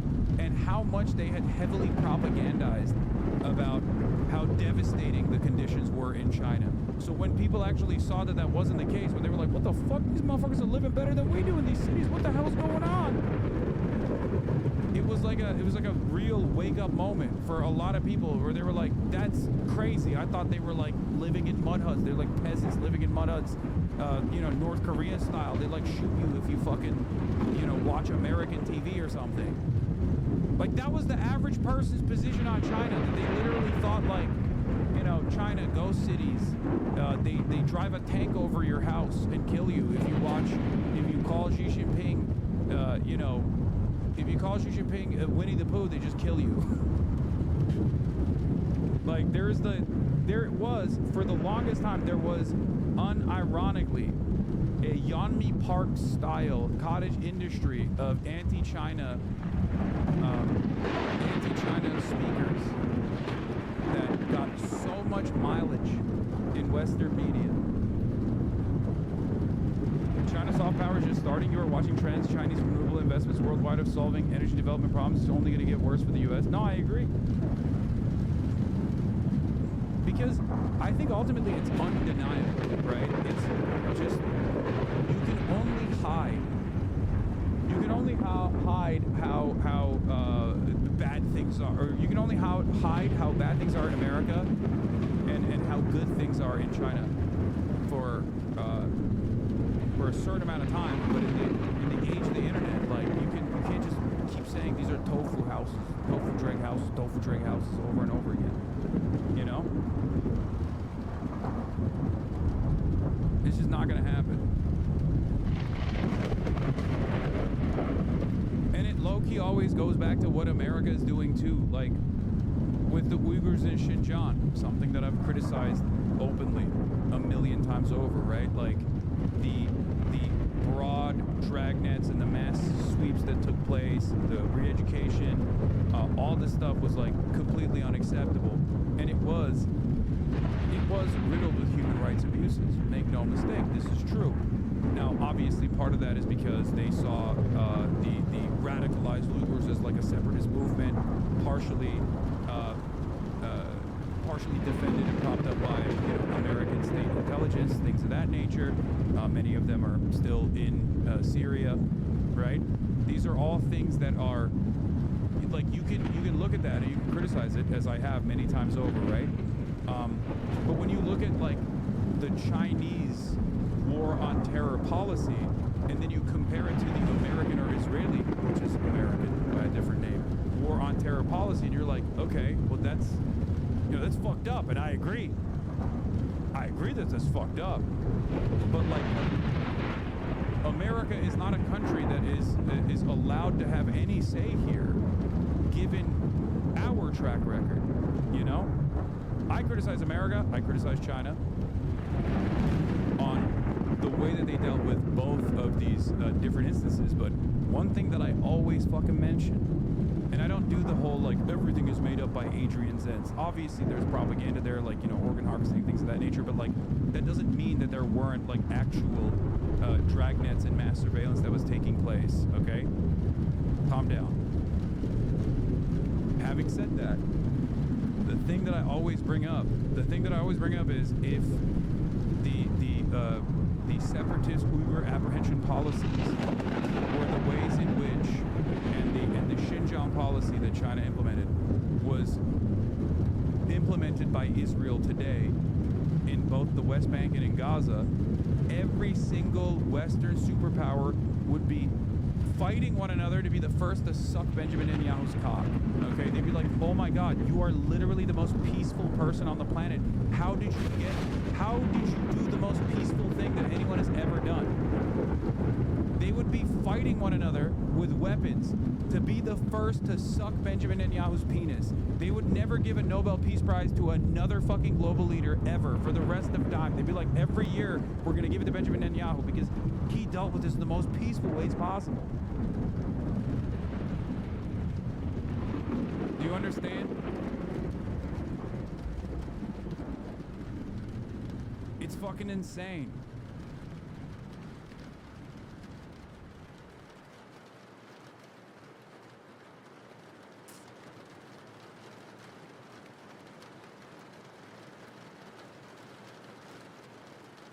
Andrew Tate Pack Watch. Oh my God. Top G lost his fight. He's bottom G now. No shot.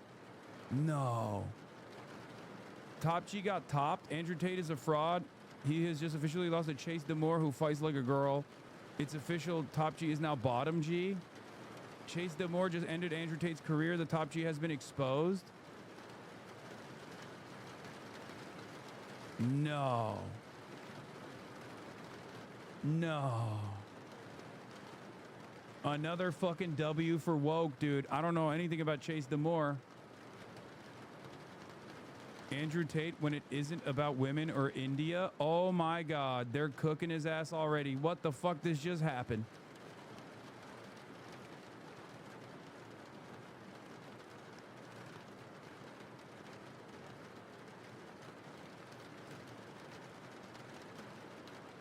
What I don't understand is how this fight was even allowed. Like, we know that he does steroids, no? He got beaten by bisexual gloves. Chase is awful. He's way worse than, like, Jake Paul, for instance. You know what's really funny? It's just because Andrew Tate is so awful that it's quite difficult for the person that he's fighting to be more awful than he is. It's one of those, it's like the pedophile hunters, right? It's like those pedophile hunters, like, they're all fucking dipshits, right? But the guy that they're, like, tackling is, you know, in certain instances, an out and about actual pedophile. So it's kind of like, you know, you take what you can get in that situation. The fight was a Rumble event, basically an Aiden Ross tier event. I mean, that makes sense. I doubt that there was actual. This guy was a fucking kickboxer. Look at how tiny his legs are. Jesus Christ, that's like shocking.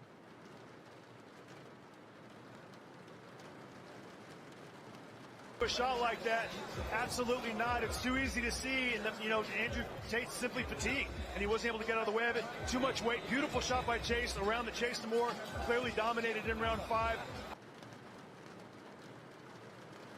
Calves are genetic, brother. I'm looking at his quads, not his calves. You think I don't know what to look at for leg density?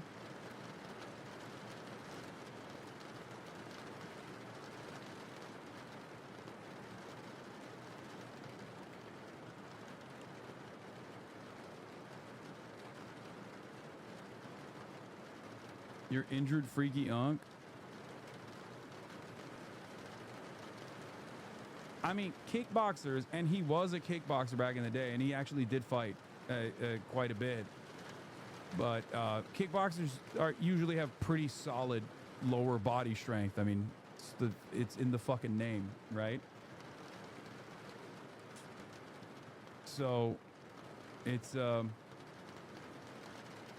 he wasn't a good kickboxer, dude. I mean, he was fine. He wasn't like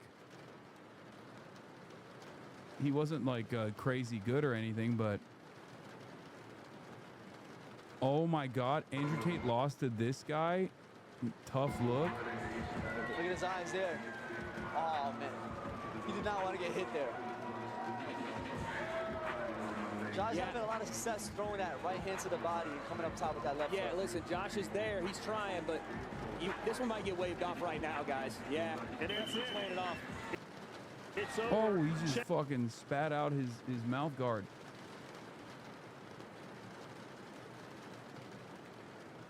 Andrew Tate and Chase Demore had an absolute brutal 5th round. But still, Demore right in front of him continues to strike. Tate eating shot after shot, trying to escape. This could be the beginning of the end. 49 seconds. Demore has nothing but time. Pounding away. Andrew returning nothing. He needs to defend himself. If Chase Demore just got a bit of space, he'd be able to finish this. Oh, if only that fucking didn't slide off of him. Look at that. He'd be able to finish. Oh, damn. Pillow punches. Dog, this is literally the fucking 5th round. You know how... Ugh. I mean, these aren't like professional fighters, dude. You know how fucking tough it is to be, you know, out there for 3 whole minutes? Of course you're gonna be gassed by the 5th round. Tate trying to clinch for desperation, trying to stay alive. Demore stalking his prey. Yeah, Andrew Tate finding out beating fighters his own size isn't as easy as beating trafficked Eastern European women. Oh no. Woke is so back, boys. Round 2 for Woke 2.0. Ding, ding, ding.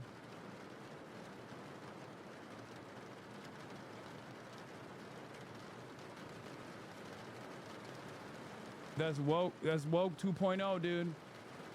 Actually, I don't fucking know anything about this other guy, so.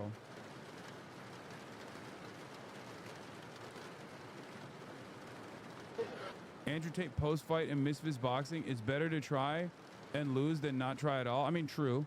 Yeah, I'm 10 years out, 4 years old. Gave it my all, but he's tough. I don't know what to say. He's really tough. Congratulations to him. Do you think we'll be able to see you in here again? Yeah, I'm going to have to go back, watch the fight, make a decision, but Chase deserves this win. I'm really happy for him, genuinely. Do you have a message to all the fans back home that are watching you? It's better to try and lose than not try at all. How the fuck did he even get out of jail? Brother, there was an entire New York Times investigation into this that we covered on the broadcast. The Trump administration directly pushed the Romanian authorities to allow him to leave the country. Baron Trump, maybe not after today, but prior to this day, was a huge Andrew Tate fan. What a fucking day, dude. What a day for anti-wokes. What a day for the anti-wokes. I mean, here's the other anti-woke. So they wired it up a couple hours, like 3 in the morning. I can't sleep. My jaw's busted. They wired it up a couple hours ago, and it hurts every time I move my mouth. I lost tonight. I gave everything, and I still... This is AI, right? This is not real, right? No, this is not real. The loss feels like I let everyone down. I'm not a break. This is AI. There's no way this is real. No, I don't fucking believe that Jake Paul would... No, it's fucking AI, dude. He did actually break his jaw in 2 different areas. That's not a joke. The reason why I think it's AI is because there's no way he could talk like this, right? He just got a double jaw surgery. Am I tripping, or did Andrew Tate just kiss him? Oh my God, it's true, he did. Yeah, AJ broke Jake Paul's jaw in 2 different places.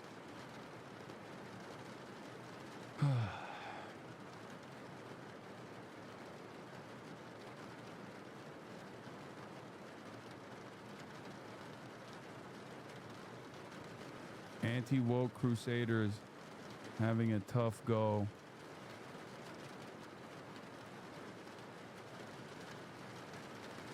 There's no way that Jake fucking Paul would allow himself to look this pathetic on camera willingly. He would never post this. Yeah. You the same size as AJ? He's an athlete though, brother? No, I'm not. He is 6'6", 245 pounds, and he's like 10% body fat. I am 6'4", 245 pounds, and 30% body fat. No. You're out of your fucking mind. I wish. I wish.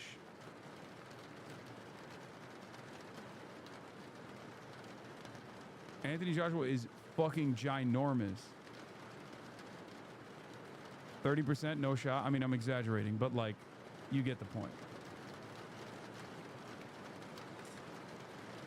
I like that people are saying, yeah, you're 30%. No, I'm fucking exaggerating, chat.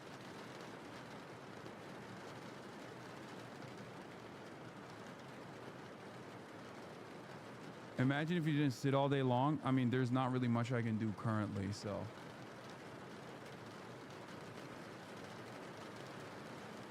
What every body fat percentage looks Do you like? know your body fat percentage? Take a guess. I'm gonna guess 21. 17. 15? Most people don't know their body fat percentage.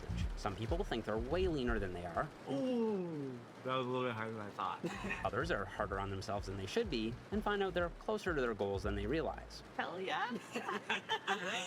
And if you look up what different body fat percentages look like online, you won't find much help because if the numbers aren't completely made up, they're taken from less accurate measurements like calipers or handheld devices. And that confusion matters because your body fat percentage not only shapes how you look, it can also impact your health, sleep, performance, and how you feel about yourself. So in this video, I'm gonna take you through the full range from 50% body fat all the way down to 5%. Using real-life people that I measured myself. That's my body fat percentage. We'll see what each level looks 50%. like, but we'll also hear about what it feels like Pretty much. to live at each level. I'll also show you where the average male and female lands. So as we go, try to figure out where you fall and where you'd like to be, depending on your own goals. Yeah, I'm half whether fat. that's strength, health, or physique. This is Joe. He's a 36-year-old dad, and before I show you his exact body fat percentage, this is what his life is like day to day. I had low testosterone. Like my free testosterone was like 90. It kind of like made sense of like my lack of motivation, my lack of ambition. On bioelectrical impedance, or BIA, Joe came in at 50.7% body fat, and on DEXA, he was 45.3%. So your body fat percentage was 45. It's me for real, bro. Me and Joe like this, okay? 0.3. No way. as low as you go. That's actually, Let's go. I mean, it's bad, but like. He said he wants to get that down to 25% by the end of the year, and I'm going to help keep him accountable with that. So you need to be around 100 kilos, so that's about 220 pounds. If you want some accountability, we're here. Yeah. We can get you back in a year from now and see where you're at. Okay, and this is Alexis. She's a 19-year-old university student, and she said that day to day, she feels pretty good. What's her... Notice how 50% body fat in a woman is very different than 50% of body fat in a man? This is important to understand. Women have higher body fat percentages on average. It's normal. It is supposed to be higher, as a matter of fact, and I'm sure it's a fact that Jeff is also going to reflect on in a little bit. Very different. For example, like the unhealthy body fat percentage is sub-10 for men, and everybody is different. Some people can actually stay under 10% without any significant health complications, but like in general, I'm using averages here. Whereas for women, I believe it's like around, what is it, like 20, sub-20? No, not sub-20, maybe like, yeah, sub-20, I think. Energy, like in the gym, do you feel good? In the gym, honestly, yeah. I love going to the gym. Alexis measured at 47.2% on BIA, 48.2% on DEXA. And she told me that while she feels fine and doesn't struggle much in terms of day-to-day activities, for her long-term health, she does want to get down to a lower but still sustainable body fat. Nobody fuck with Joe? No, I'm Joe, dude. What do you mean? Me and Joe are the same percentage. I want to go back to where I was like comfortable and confident like every single day leaving the house. I spent my first year at university and it's not a good time. I was eating a lot. I feel like my body has changed so much over the last year. Like I almost don't recognize myself. That's probably the like toughest thing. Not everyone at this level had the same goal though. This is Daniel, and he had one of the coolest motivations for losing weight that I've ever heard. I want to skydive. You want to skydive? Yeah. Okay, that's a new one. I have not heard that before. The weight limit for skydiving is 220 to 240 pounds, so over the next year, I'm going to help him get there. Let's give you like a year and 2 or 3 months, all right? You're going to come back here, get on the DEXA scan, and then you're going to book your skydiving, all right? I'm not doing it with you, though. Lamau, your fat ass can never skydive. Sorry. I'm scared of heights. I'm scared of heights. I will film you, though. For long-term weight loss, I think having a purpose that speaks to you is crucial, especially if you want to lose a lot of weight, which can feel overwhelming. You need to have a good reason for why. What happened in the news? We're taking a quick break, man.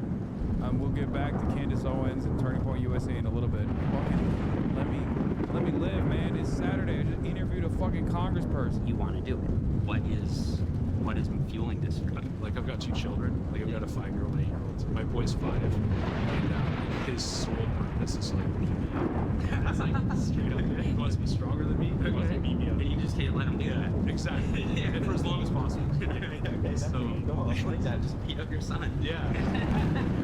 And because weight loss often takes longer than people realize, a lot of people do struggle with staying motivated. A lot of people want to find motivation. The thing is, like, it comes and goes, right? And the key to be able to run on that is to get the habit set up. So it's just like brushing your teeth, right? Like it becomes something you do. You build that trust in yourself over time that you're gonna actually execute on those habits. While speaking with people at this level, I realized that even simple day-to-day activities can be a struggle. I'm always tired. Like I'm not, like I want to sleep all day, but like I'm always fatigued. This is the heaviest I've ever been. That could be literally because you got a massive weight vest on at any point throughout your day, or also because of the unhealthy dietary choices that you've made that is probably also contributing to the fatigue. It always feels like a battle, like I lose weight. Could also be sleep apnea at that point as well. Depression, sleep apnea, these are all things that I have, not sleep apnea, but like these are all things that I have experienced personally at that level of body fat percentage, And I would like gain which back. I certainly was at, by the way. I was joking when I say I'm at that point now, but like I definitely was at that. So to put on your shoes Yeah, is low like, test, another it's just problem. uncomfortable. I never really care so much about my appearance, just about Maybe I wasn't at 50% body fat, but like close enough. things like if I was not as big. And what I found most interesting was that they assumed that if they could just get down to the leanest level, like single digits body fat, for exhaustion, energy crashes, and trouble sleeping. Nope. If you get the single digit body fat, especially if your body is comfortable at this level of body fat, whoo, oh brother. I think like a healthy way to get down to that level of body fat is going to take years, and you're going to have to take many pauses along the way so your body readjusts to like being at that level of body fat percentage. If you don't actually, if you just like burn all the way down to that point, you will yo-yo back, okay, for sure. That means you're probably not doing it the healthy way. And also, regardless, unless you are already like a super skinny guy always, and you've literally grown up having, you know, close to single-digit body fat for some weird genetic reason, you're never going to be comfortable at a single-digit body fat percentage. Most people are not comfortable at a single-digit body fat percentage at all, because most people are never at a single-digit body fat percentage. Would all go away. I'm pretty sure like this, right? Interestingly, as we'll see, if you go too far in the other direction, these exact same issues come back around again. Yep. In fact, if you get super lean, yeah, low T, depression, feeling like shit all the time, and honestly, if you were a guy who was at 50% body fat, by the time you get to 15% body fat, you'll probably still experience that, and not even like sub 10. You will be fucking exhausted. If you're like, as someone who's gone through this, okay, I was super fucking obese, right? I was 320 pounds, and then I went over the years, lost all this weight, and got all the way down to 220 pounds. And at that point, when I was at 220 pounds, that's 100 pounds of weight loss, while still like, you know, putting on muscle mass and all this stuff. It took like a year plus to get there. By the time I got there, I was at around 15, maybe 13% body fat, and I was feeling like absolute fucking death. Okay? Yeah, isn't 20 to 25% body fat the optimal range for women? I mean, it's fine for men too. 20 to 25% is fine. Maybe above 20 is for men a little bit. Like you're getting it, but everyone's different. Everyone's different. it can get really bad. I know my body is tired and I just can't get to sleep. And when you're that lean, it's like the wind blows me. I wouldn't say optimal for men though. And a little later, I'll show you just how bad things can get at the very leanest level. Because unfortunately, an incident occurred between two subjects after filming that might have had something to do with mood changes that can come with extreme levels of leanness. Okay, are we gonna have a problem? First, before we see what 40% looks like, I want you to take a guess at what body fat percentage the average man is and what body fat percentage the average woman is in the United States. No cheating by skipping ahead. I'll show you that a little later, so lock your guesses in. What body fat percentage the average man, the average woman in the US? Okay, this is Hamanish, and he measured in at 40.7% body fat on DIA, 37.2% on DEXA. And keep in mind, these numbers are very accurate. DEXA is often considered the reference standard for body composition in exercise science research and in clinical practice. It's very precise, and a 2020 review suggested that DEXA and MRI are actually comparably accurate for measuring body fat. And when combined with BIA, what I'm going to show you has tighter control and higher precision than most published exercise science studies, and it's going to be way more reliable than the online body fat charts that are out there, which use way less accurate tools and sometimes pure eyeballing, which can be way off, especially if there are differences in lighting. In this video, I'm going to show you exactly what each level looks like under the exact same rule. Okay, so compared to 50%, you can see that at 40%, the waistline is down, the overall physique is leaner, but overall, body fat distribution is still similar. And this is Katie. She's a nurse who just became a personal trainer herself. She measured in at 37.6% on DEXA, 40.3% on BIA. 40% body fat on women can look very different from person to person, depending on how much muscle they have and their individual body shape. If we compare a male at 40% to a female at 40%, you can see that the female looks relatively leaner. That's because women store about 10 to 12% more essential fat than men. Yeah. So 40% on a woman is visually more like 28 to 30% on a man. Men also tend to store more body fat around their stomach, lower back, and neck, while women tend to store more body fat around their hips and thighs. This is in part because estrogen promotes fat storage in the lower body, while testosterone promotes more visceral fat storage around the organs and midsection. That's a trend that'll continue. For the record, that is like the visceral fat is also even more damaging. It's a more damaging type of fat too, or not visceral fat. Sorry, the dad fat that is like in your organs, like around your organs, is the most dangerous type, right? That's not visceral, right? That's like, you know how some dads, that's visceral. Okay, you know how some dads have like the tightest belly, where it almost feels like it's a fucking, like the dad fat when you got a dad who's like belly is just fucking protruding, and it's hard to the touch, but it's like, but it's very clearly you know, it's fat. You're round, you're rotund. That type of fat is the worst one. It literally rounds out. I had it like 3 years ago. Beer belly type is visceral fat, super bad. Every body fat level. At 40%, how you feel day to day varies a lot from person to person too. Katie said that overall she feels pretty good, has high energy, and her strength. How do you differentiate between I have so fat on me, but that's just my body, and I need to lose weight this bad? I don't know. How you feel, chatter. And not how you feel because people are calling you like a fat ass or something. I mean like literally how you feel. Do you feel good? Do you feel healthy? Do you feel happy? Do you feel depressed? Do you have a hard time going upstairs? Do you have a hard time standing up? You know? Do you feel lethargic? Do you are you often sedentary? You know?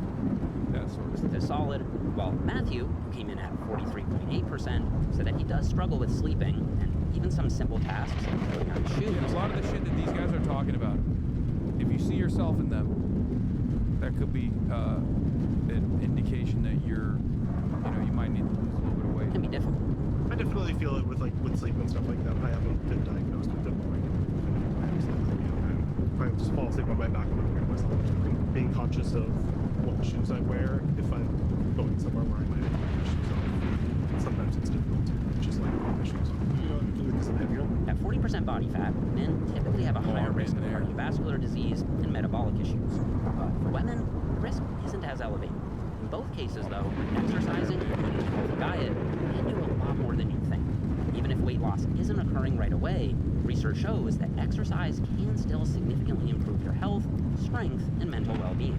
And if earlier you guessed that the average body fat percentage for an American woman is around 40%, you'd be pretty much right. Based on 2017 to 2018 enhanced data, the average American woman is about 39% body fat. Okay, now we're down to 30% body fat, and this is where things really start to change. This is Septarshi, and he was 30.1% on BIA, 33.3% on DEXA. Your total body fat percentage is 33%. Okay. All right. But keep in mind, 30% can look quite different depending on your structure and how much muscle you have. Yeah, Septarshi measured in at 33.3%, Greg measured in at 32.5% on the DEXA. So almost exactly the same. But Septarshi had 97 pounds of lean mass, and Greg had 150 pounds of lean mass. At this level, how much muscle you carry can have a big impact on how you look. You guys are the same body fat percentage, you had very different reactions. I feel like you were really disappointed you were not. 30% is what some people would call the dad bod. Assuming you lift weights, you should see some visible muscle outline in your arms and legs, but you're not quite lean enough to see a whole lot of detail or separation. But assuming you sleep well, eat healthy, and exercise, your energy levels should be pretty solid, and your performance in the gym should be good too. I almost like the way I look a little bit with the fat on. Yeah, hey. It gives me the size. I actually like that look too. But if you don't have those healthy lifestyle habits, 30% can definitely... That's a real dab bod. ...you feel uncomfortable. And for men, 30% is still above. That's not a dad bod? Oh my god, I mean, that is like what people consider to be a dad bod, yes. And earlier you guessed that the average American male was 30% body fat, you'd be pretty close. Based on 2017 to 2018 data, the average American male is about 27% body fat. So if you're a man with 30% body fat, you land right here. About 40% of men have a body fat percentage higher than you, and about 60% of men have a body fat percentage at or below you. So if you're at this level and you'd like a smart nutrition app to coach you to a leaner physique, try out MacroFat. I'm a card owner, got over 400,000 users, and I'll put a link to a 2-week free trial in the description box. Okay, so this is what 30% body fat looks like on a male. This is what 30% body body fat looks like on a female. This is Brecken, and she measured at 28.4% body fat on DEXA, 28.2% body fat on BIA, so just a little under 30%. According to the American College of Sports Medicine, this is a healthy and sustainable body composition for a lot of women. Your body fat percentage, 28.0. It's crazy. Like 30% body fat on a woman is like outline of abs, like straight up. You know what I mean? Like you are in great shape. Hey, thanks. Yeah, so you're obviously squarely within the healthy range. Of course, once again, remember, very different between women and men, but also very different between women and men as well. It's all about where your body stores your fat. Okay, very different, or how your muscles look. Once you account for female How much essential muscle mass fat, you have, 30% how your on a woman muscles is look about in the same general. as 20% on a man. Very difficult to Here, discern. energy levels and performance in the gym tend to be great. I feel like I wake up with a lot of energy, especially compared to my partner who I live with. And 30% on a woman is leaner than most people realize. I just feel like we hear 15, 10, like we hear such low numbers all the time. I think someone would look at you and be like, oh, you look amazing. But they wouldn't think like 28%. The pictures on Google too, they're so different. I'm like, it shows 30% and I'm like, that is not anything that Agree. Exactly. That's why I want to do this, to give people like an updated standard. In the USA, if you're 30% body fat as a female, suddenly only about 10% of women are leaner than you, and about 90% of women have a higher body fat. All right, we're just past the halfway point on our journey from 50% all the way down to 5% body fat. And here, at 20%, we're really starting to lean out. Based on my time on the internet, most people seem to think that a male at 20% body fat looks something like this. But it actually looks like this. This is Jay, and he came in at 20.8% body fat on DEXA and 18.6% on BIA. So yeah, really close to 20%. And you'll notice once again that even at the same body fat percentage, your look can vary quite a bit depending on your bone structure and muscle mass. Nicholas came in at 19% on DEXA, but because he's shorter and he carries more muscle, his 20% looks quite a bit different from Jay's 20%. And I'm shorter than both of them, and 20% on me looked like this. Last year I bulked up to 20.6% body fat, and this was my physique. You see, just because you're 20% doesn't mean you're gonna look or feel like someone else at 20%. We all have different genetic set ranges where our bodies are most comfortable. 20% body fat for me actually feels too high. I felt sluggish and bloated. For me, my body's a lot more comfortable. You think and this is performs yours? better No, I'm in the above 10 to 20. I'm probably 15 like zone. 25 right now. I'm Comfortable fat, set Chad. range is highly genetic, and it's a little different for everyone.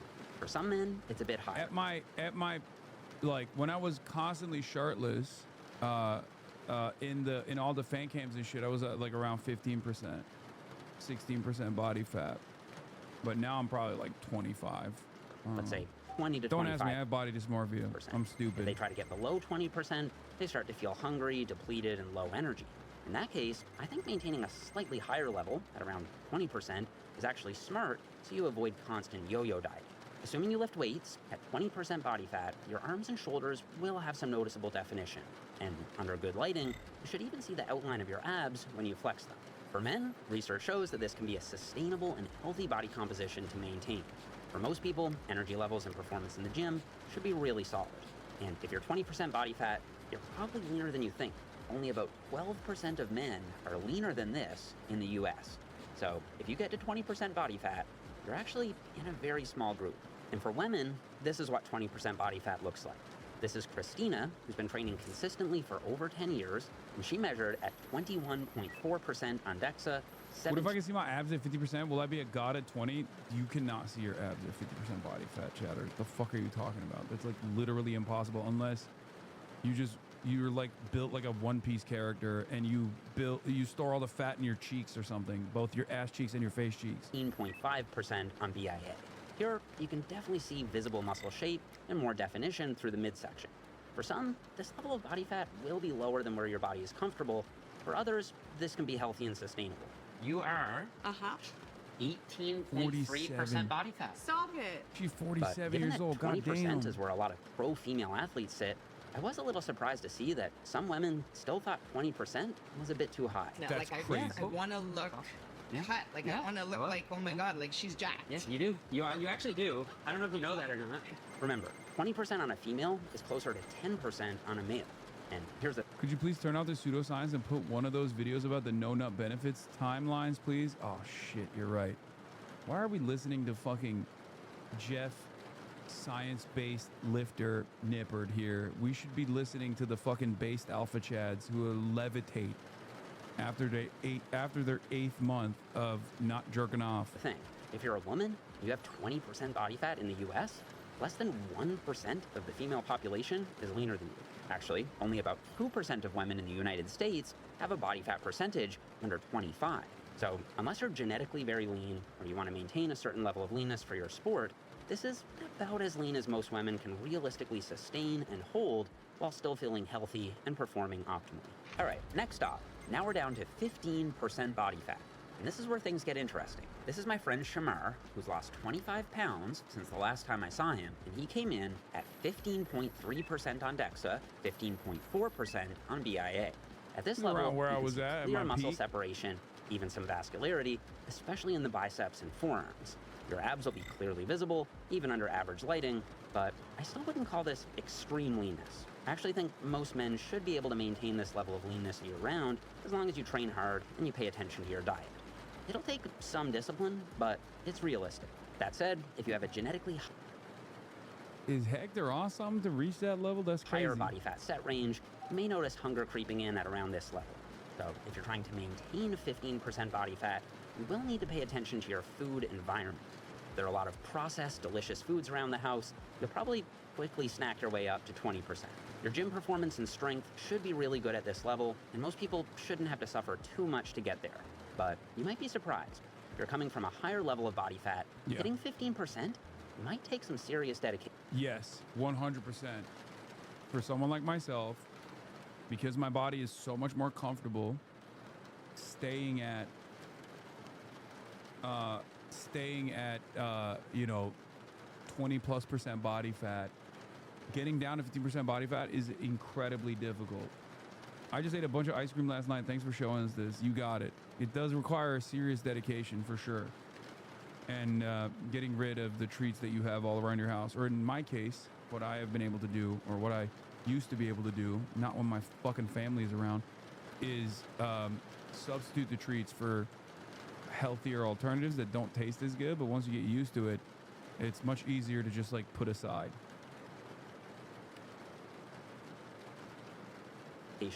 15.6.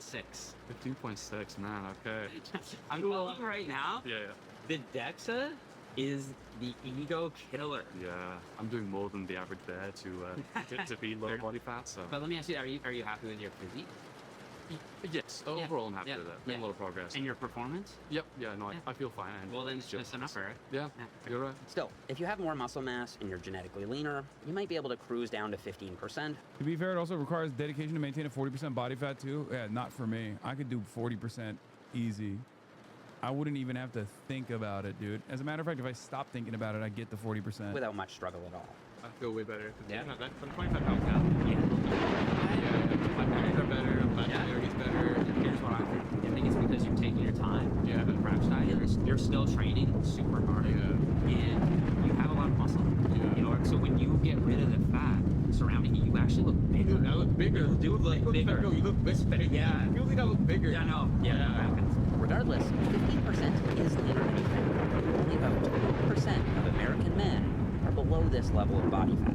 And for women, 15% looks like this. Meet Vanessa. Yes. She's currently training for a high rocks competition, which is a hybrid event that combines running and various exercise stations. She came in at 15.7%. Remember though, at that point, like, she's 4'11". At 15%, she is super duper lean. This would be a very uncomfortable level of leanness for most women. But I suspect that, like, given how physically fit she is, like, this is not even borderline unhealthy. For many women, this would be unhealthy. But the reality is, like I said, for every body is different. Every person's body is totally different. Okay? So she probably is naturally a very slim person, a very skinny person. And this is her with like muscle mass put on.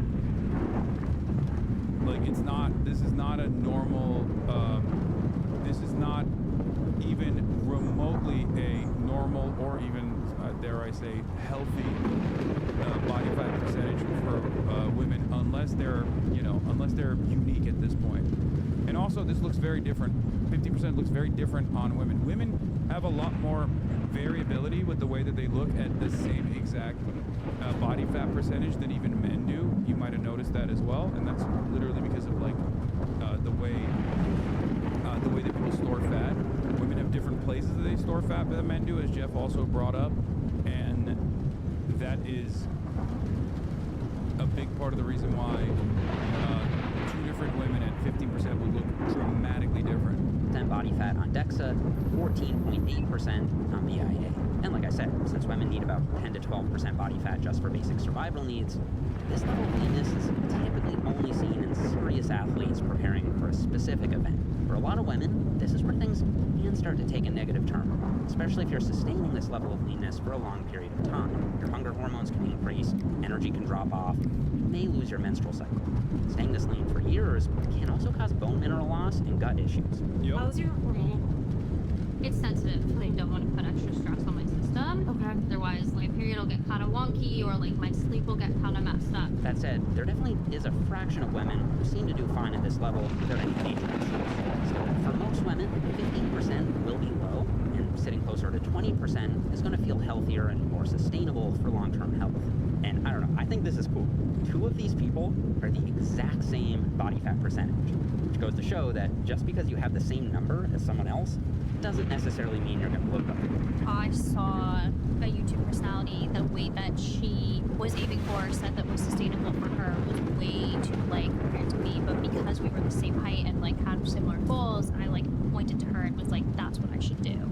But it wasn't sustainable or safe for me to do that. But even if you're the same height, weight, and body fat percentage, you can still have drastically different metabolisms from someone else. Yeah. So it's like everyone truly is their own unique person, and you have to figure out what goal makes most sense. Yeah, and what's most sustainable. Exactly. Okay, at this point, we've gone from 50% body fat all the way down to 12%. This is Jimmy.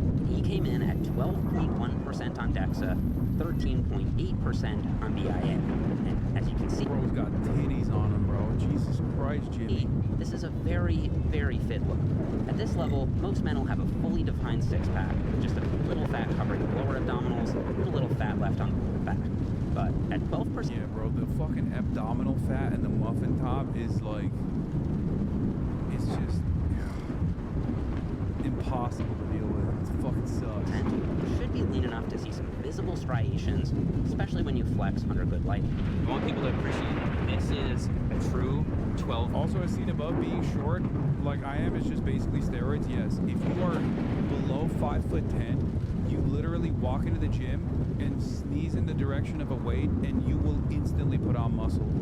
Listen, this is the one area.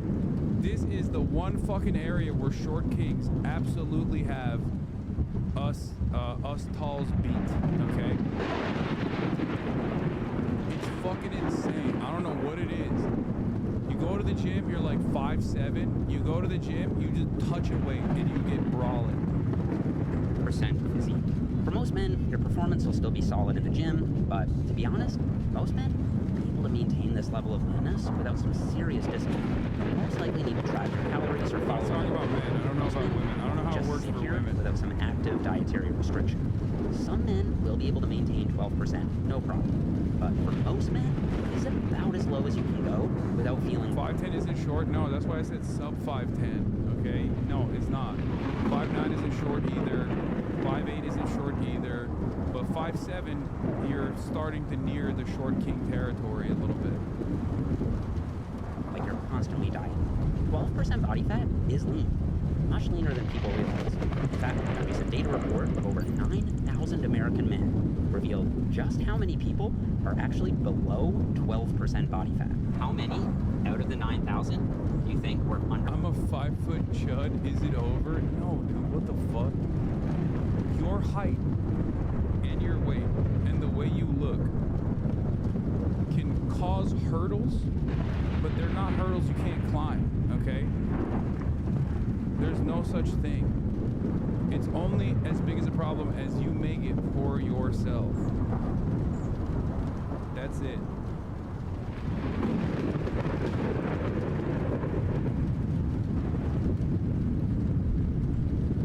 This is something that I have consistently talked about, and it pisses people off. For 12% body fat. 200. Maybe 500. 500? 9,000 people, 400 people. One person. What? What? One person. Oh, isn't that crazy? So it goes to show like how lean that really is when you compare to the general population, right? For women, 12% is virtually unheard of outside of bodybuilding stages.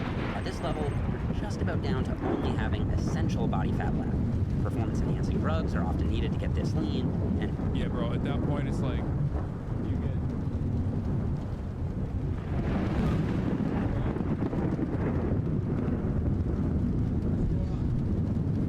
Okay. even then, strength and energy in the gym will almost always take a hit. Chances are you'll be constantly thinking about food. Just ask Alicia here. I crave a lot of chocolate. A lot of chocolate. Like, I thought I was buying like a small bag of like chocolate chips, but then I ordered like a really large bag. Okay. And I like craving them, and I was just like handful and like ate them, and I'm like, I don't even know why I did that. You was like, that has literally been. I was gonna say, this is like the level of body fat that you're at here is like fucking skipping a meal is gonna be life altering. Okay. Like there are different body fat percentages like at competition level. Like you skip a couple meals, you might fucking die. The last week with literally with chocolate chips. She's a pro bodybuilder hoping to get back on stage soon. She came in at 12.2% body fat on DEXA, 14.7 on EIA. So I'm just kind of like go all day, but then when I get home and I'm finally like, then I'm like, oh my god, I'm hungry, I can eat the world, like I want to eat everything. Okay, on our journey from 50%, we've got a couple levels of leanness left to go. It gets pretty intense. For men at around 10% body fat, I've got 3 different examples. Nicholas came in at 10.5%, Ali at 9.0%, and my latest DEXA also came back at 9.0% body fat. At this level, your abs will be clearly defined, and you should have visible separation in all the heads of any given muscle. In all 3 of us, you can see a clear outline of the different heads of the triceps and noticeable striations through your chest and shoulders. At 9 or 10%, your midsection will be pretty ripped, and there shouldn't be any noticeable pouches of fat anywhere on your back or legs. Here I am at 9%, and you can see clear separation between all the heads of my quads and feathering in my back and hamstrings. 9% is very lean. I was even surprised that Ollie clocked in at 9% because his arms look so shredded and vascular. I honestly expected him to be closer to 7 or 8%. But that's the thing. 9 to 10% is leaner than people think. The fitness community has said for years that 10 to 12, 10 is the healthy, not too lean sweet spot that men should aim for. Get all the definition that you want and still have performance capabilities without sacrificing the quality of your life. But I'm not sure that's true. Getting down to or just below 10% body fat usually requires a lot more sacrifice than many people are willing to make. For the vast majority of men, 10% probably simply won't be sustainable without some serious dietary restriction and highly disciplined training. I do this as a career. I think I'm genetically leaner than most people, and getting to 10% was harder than I expected. But genetics are huge, and some people can maintain 10% body fat without any major issues, for sure. How do you feel day to day? Great, honestly. Like this would probably be my my default. Really, the fact that you are performing well, you're feeling good, your energy is good, and that percentage is a good, healthy percentage for you. Right? This is the power of genetics, but that's the thing. I think most guys who actually do get to or just below 10% are usually genetically leaner, and so they can hold it a lot more easily. Then those guys make the suggestion that that's the You need to recover from your ankle quick. Woke 2026 is coming back fast. Return to thirst traps. Oh, don't worry, I'll be there. The sustainable sweet spot, not realizing that most people will have to struggle to get. So glad Hasan is distracted and can't keep pausing this boring video. Bro, I don't understand why people get so fucking butthurt about like what I'm watching. You know what I mean? Or what I'm enjoying. Like obviously I like Jeff. I like this content. The video is pretty good. he's literally taking the most like anti-ED approach you possibly can, antibody dysmorphia approach you possibly can, to an otherwise difficult to discern subject matter. It's a very healthy outlook overall, and people still, the wokers in the chat still find a way to get mad about it. And for them, it may not be worth it. So, unless you have really good genetics, you most likely won't just end up at 10% body fat. It's certainly an achievable goal, but for most people, it will be a challenge, and it will require some serious dietary structure. Oh, and for women, most research cites 10% body fat as the leanest level biologically possible. So I do not recommend getting to this level unless you're doing it for a short-term competitive purpose, ideally under the supervision of a coach or a medical professional. Yeah, motherfuckers be like, can we watch a video on how many trees are in Skyrim? But I did manage to find a couple examples. Sounds awesome. AJ is a professional bikini competitor, and her DEXA scan came back at... Whoa! Y'all are so autistic, bro. I swear to God, this chat is like, meow, oh my God, let's watch that instead. Oh my God.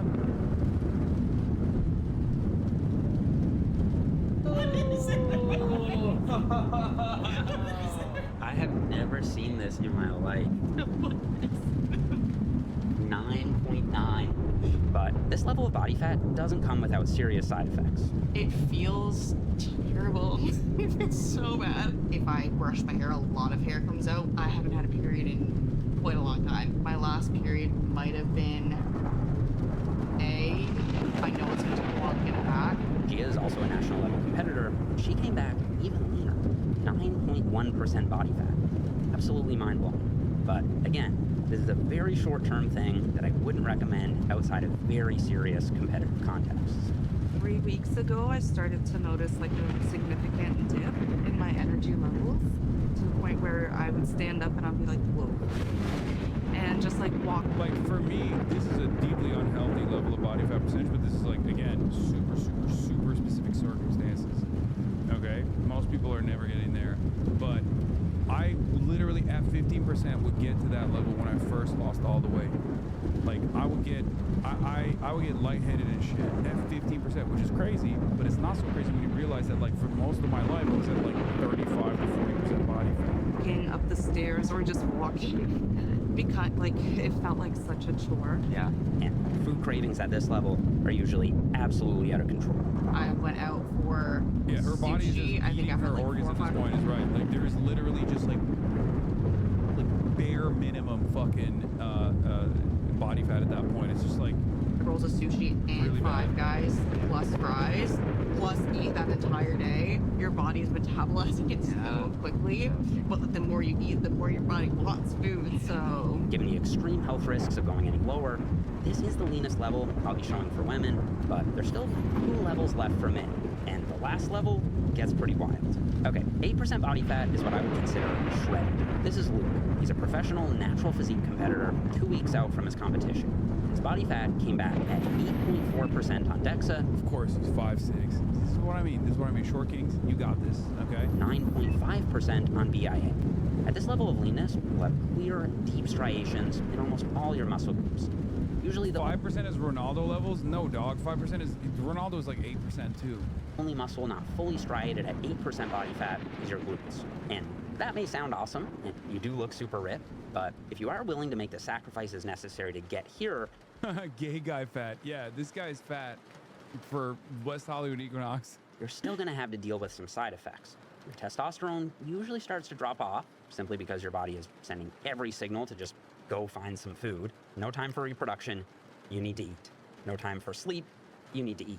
You might be thinking about food all day and night. If you could have one cheat meal right now, what would it be? Sushi. I didn't even have to think.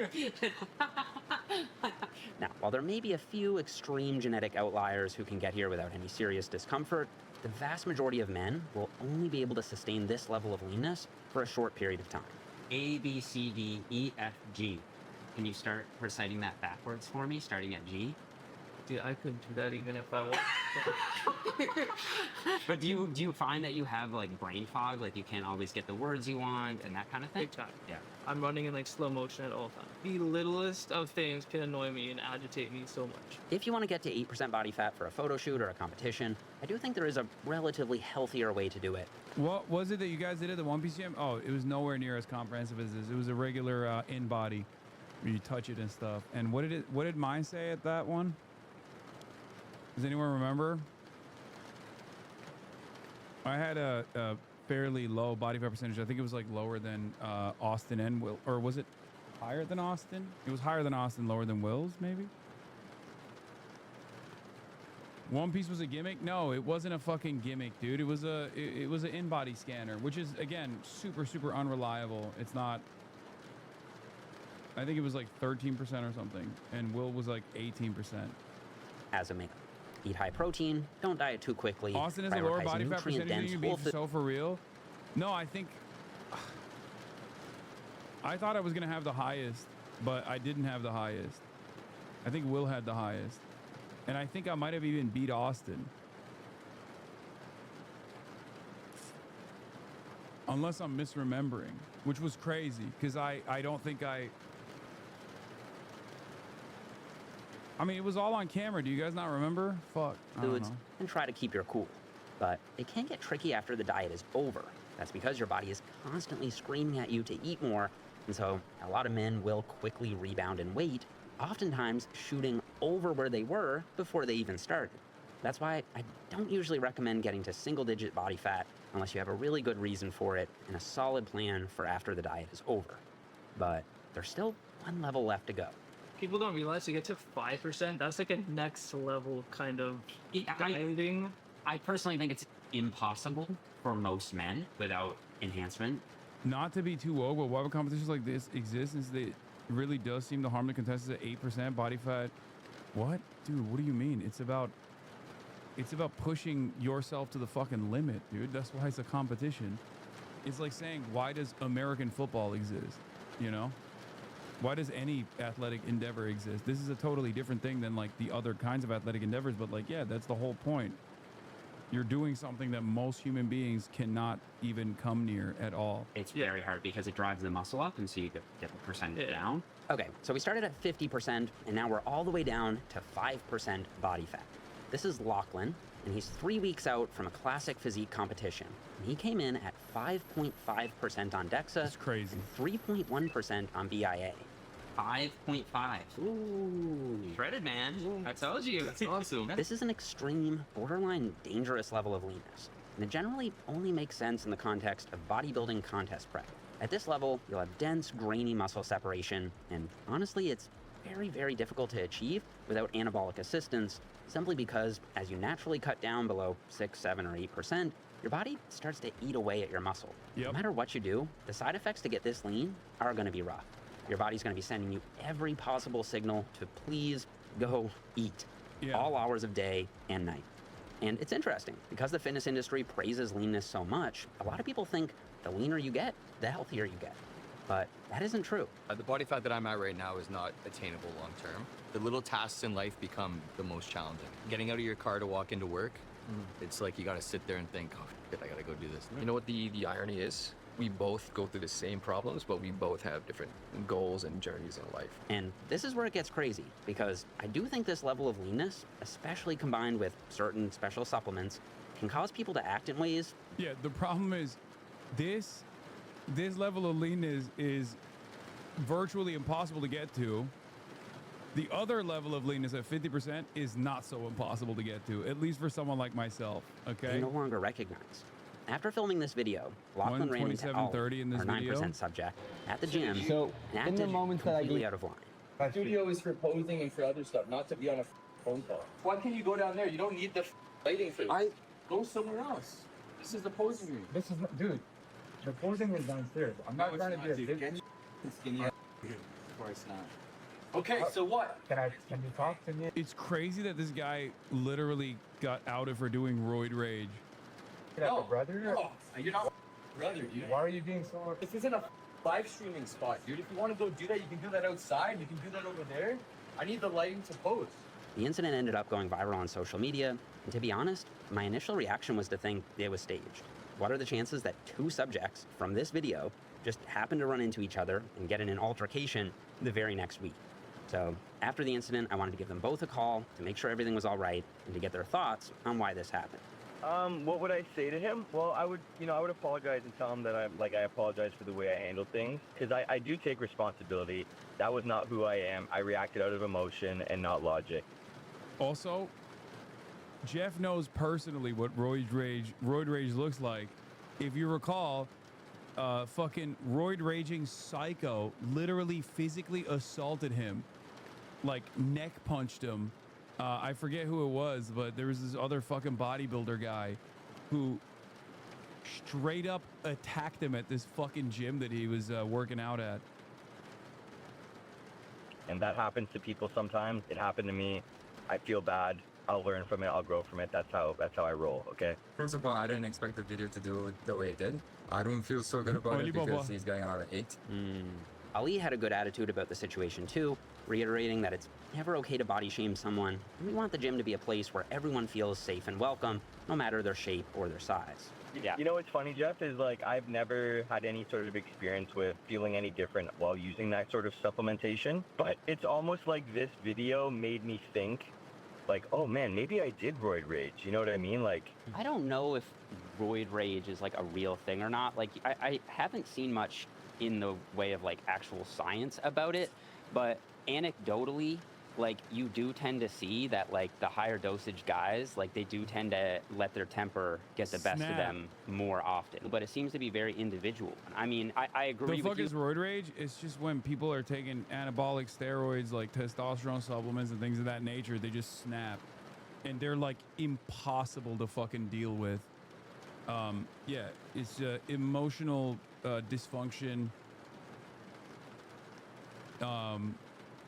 I mean, you do basically become a fucking caveman when you take steroids. Like, you are unironically breaking your brain. I mean, a lot of smarter steroid users will openly cop to that.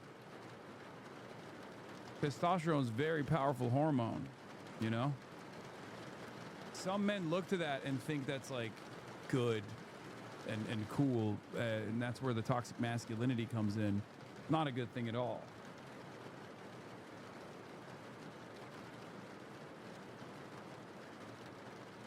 Like it's not an excuse, and it should be like that type of behavior is not acceptable for sure, obviously. But I think like it's a contributing factor, you know, like it is a contributing factor. Okay, so with all this in mind, if you want to... Unironically, one of the reasons why, aside from my addictive personality, that I have shied away from using steroids, even though I don't have an issue combination with of them. health, performance, and aesthetics, what's the ideal body fat percentage for you? Well, I know I detailed a lot of different body fat percentages in this video, but honestly, the precise number doesn't matter as much as you think. That said, for most women, 20 to 30% is usually the sweet spot. But genetic differences are huge, so if you fall outside that range, it doesn't necessarily mean you're automatically unhealthy. Not at all. In fact, the American College of Sports Medicine recommends 20 to 32% as the optimal healthy range for women. Going a bit higher or a bit lower isn't game over. For men, the ACSM cites 10 to 22% as the healthy range. I think 10 to 20% is the sweet spot though. If your main goal is lean aesthetics, aim for the lower end of that range, so 10 to 15%. If your main goal is maximum strength performance, the upper end of that. He said he takes something to help him in the gym. No, I don't. I don't know where you got that from. I said I would be down to do it, but no, I have not.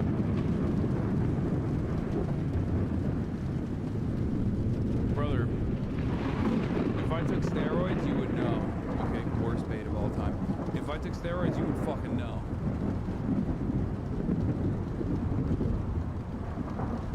I think you might be thinking of creatine, which is not anything. It's not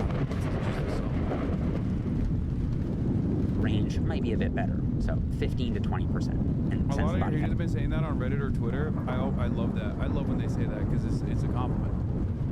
But it also kind of demonstrates how stupid they are, especially because most people that have been to the gym, even for like a little bit, will recognize that I do not have the body of a steroid user. I wish I did. but that's not the case. Like, that's not even remotely the case.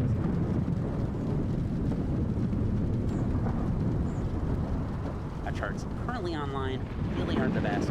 Here's one that I put together using the real-life subjects in this video if you want a screenshot. But honestly, if you're trying to get healthier, I think rather than fixating on a specific body fat percentage, you should focus on how you're moving, how you're training. That's kind of whack. Why would you be down to use them? I mean, naturally, when someone gets to a certain age, your body stops producing testosterone. At which point, I feel like there is a benefit to still producing a level of testosterone that you would when you are younger. How you're eating and how you're feeling. What matters isn't the perfect percentage. It's finding a range where you can live a healthy and balanced. Oh, did I say it stops producing testosterone? I meant it starts decreasing the testosterone production. No, of course you don't stop producing testosterone. If you have stopped producing testosterone, you definitely need TRT. I just meant you stop producing as much testosterone.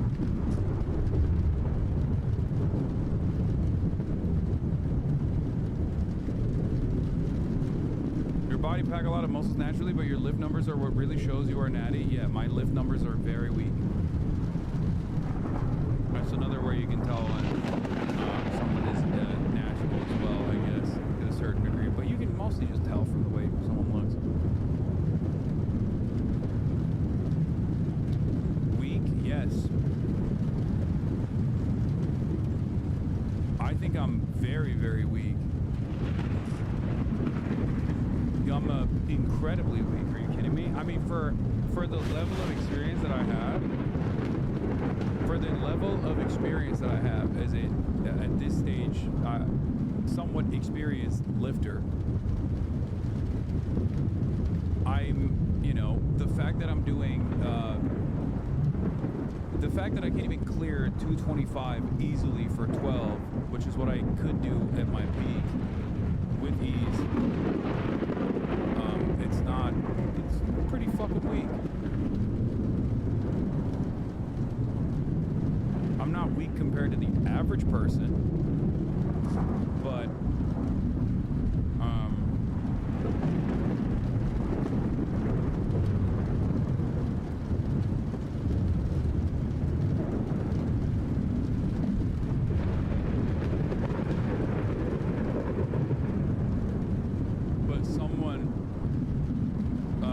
someone at my like if I take steroids at a certain point in my life, or if I was I don't know, at 225 for bench, you're still in the top 10, 15% for 35-year-olds. I know, but that's why I'm saying, like, I shouldn't be. I should be higher than that.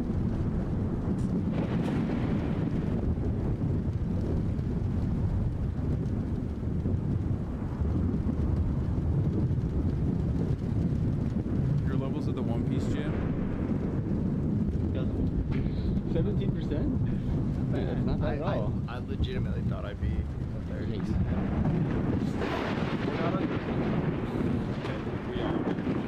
We're eating like we're on vacation. I'm on vacation. Hop up there, Twink. Let's see the sub 10. Come on. So Will was 17. Well, let's record show. I'm going for self-use as I enter my 20s. Into the Twink console.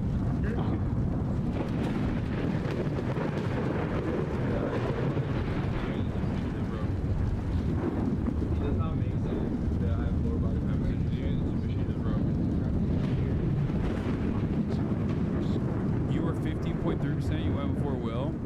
Yeah. Also, these are not accurate. These are inaccurate readers. What was Austin? So I was 50.3. Will was 17, and Austin was what?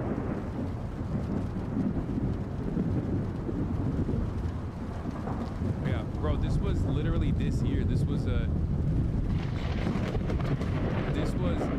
this year, chatter. This was the beginning of this year.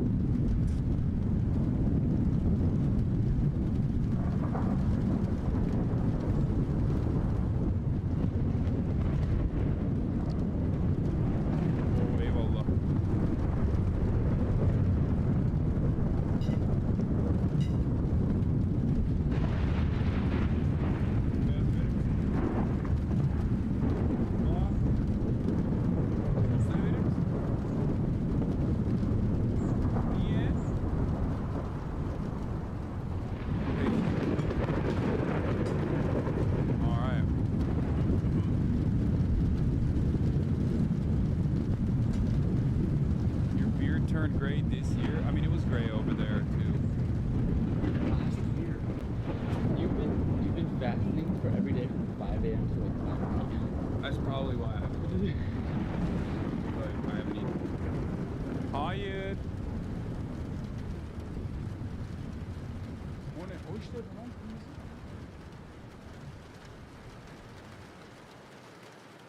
Hayır bu kadar doğru kaptı. All right, anyway, let's get back to it. We're done with this. Shouts out to Jeff. Best Hasanabi head out there. Best to ever do it. Are we out of content? What are we watching right now, chat? No, we're not out of fucking content, dipshit. Jesus Christ, I fucking can't stand so many people. God damn, dude. One fucking sidestep. First of all, this community is fucking unbearable. I will take ownership over this, but I absolutely have created and cultivated and designed a community that is unimaginably unbearable. The fucking first sign that we move away from maximum politics and 5,000 people left. Like, literally, they're like, oh my God, I can't believe we're doing something that's not immediately talking about, like, growing anti-Semitism in the country or shit like that. I'm out. Fuck this. That's not how things used to go. People were used to a more diverse, diverse realm of interest in this community. It is fucking unbearable, okay? It is fucking unbearable. At least, like, people used to do that during gaming. Now they don't even do that for, like, any other variety that isn't immediately political, okay? It's crazy. Fat people don't want an hour lecture on how we should work out more. Oh, shut the fuck up. Shut the fuck up. Anyway, let's get back to Candace Owens, who responded to Ben Shapiro shitting on Candace Owens yesterday. And this video literally has 1.8 million views in one day, okay, from yesterday. And it is chock full of some of the most insane anti-Semitism I have ever encountered. Audience just went kaput. People just stopped watching his podcast because he was screaming at Americans that we needed to prioritize Israel, and people just didn't feel that way. Okay, it's not our country. I'm sorry that that happened to you, but why do Americans need to be screamed at about what's happening in the Middle East? Anyways, throughout this time, Brian Mast was wearing an IDF uniform in Congress, and he basically said that there's no such thing as an innocent Palestinian life. And when I saw this, as shared by Yashar Ali on X, I responded and I said that genocidal language, no matter who shares it, is always wrong. Genocide is always wrong is what I tweeted, and this caused an emotional breakdown amongst people who support Israel. I didn't think that was a controversial statement. I thought that was sort of what we all believed in. Genocide is always wrong. Anyways, for Ben, he then had some private event, probably at another Jewish donor's house, and somebody caught him standing on a table insulting me over my genocide is always wrong tweet. Take a listen to what Ben had to say. Yeah, by the way, congratulations to Ben Shapiro for one, literally developing Candace Owens as a talent, knowing full well that she was anti-Semitic and not giving a shit about it because she was pro-Israel, only to then literally fire her for her anti-Israel position, knowing full well that she was already anti-Semitic, which offered her a major fucking lifeline and a major point of legitimacy, because now she had actually suffered repercussions as a consequence of her anti-genocide position, which then gave her anti-Semitic point of view a lot more legitimacy in the eyes of the public. And that's precisely where we're at now. Another person who basically designed this system suffering from the consequences. Isn't that great?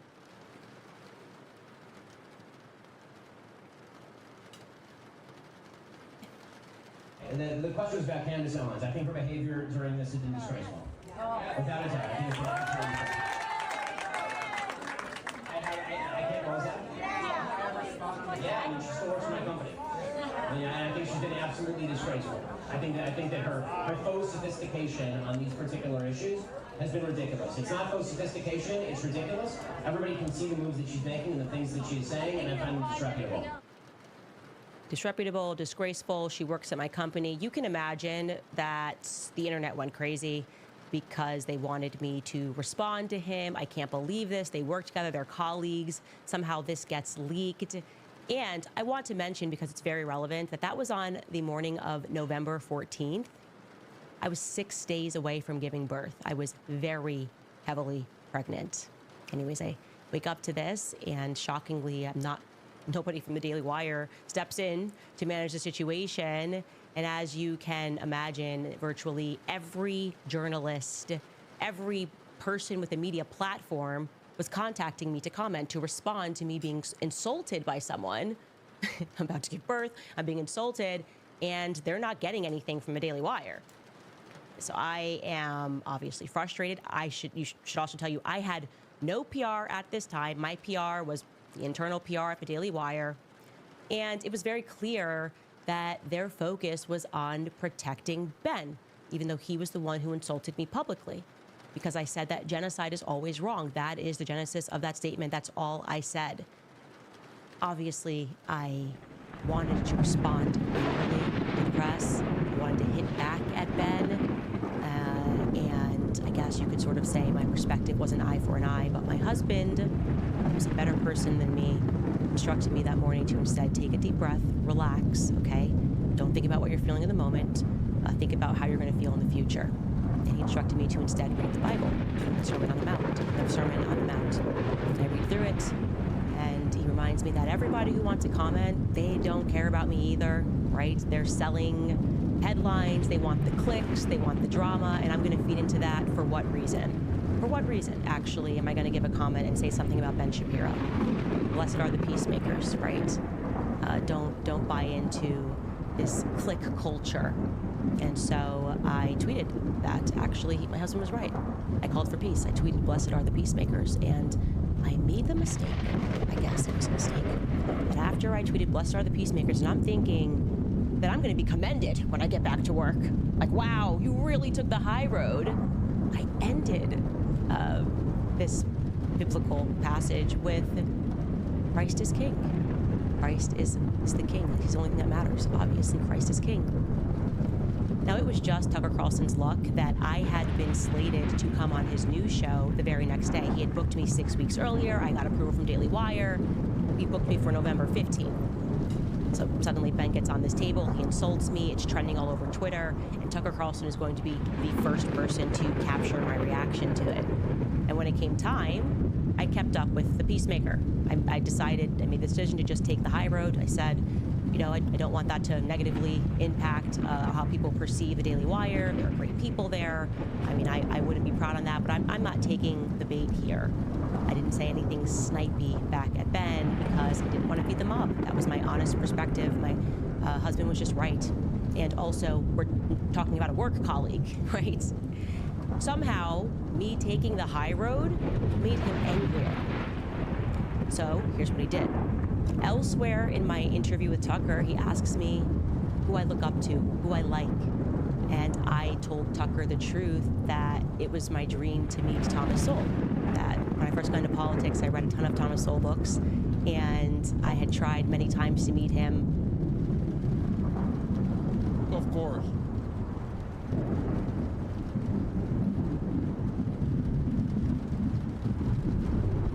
Of course you did.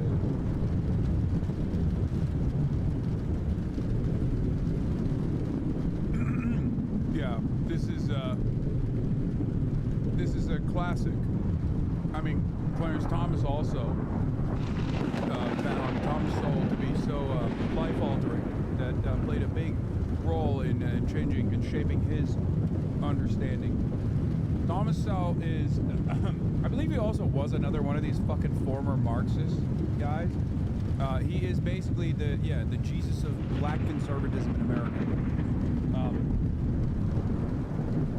Another former Marxist turned into a white supremacist.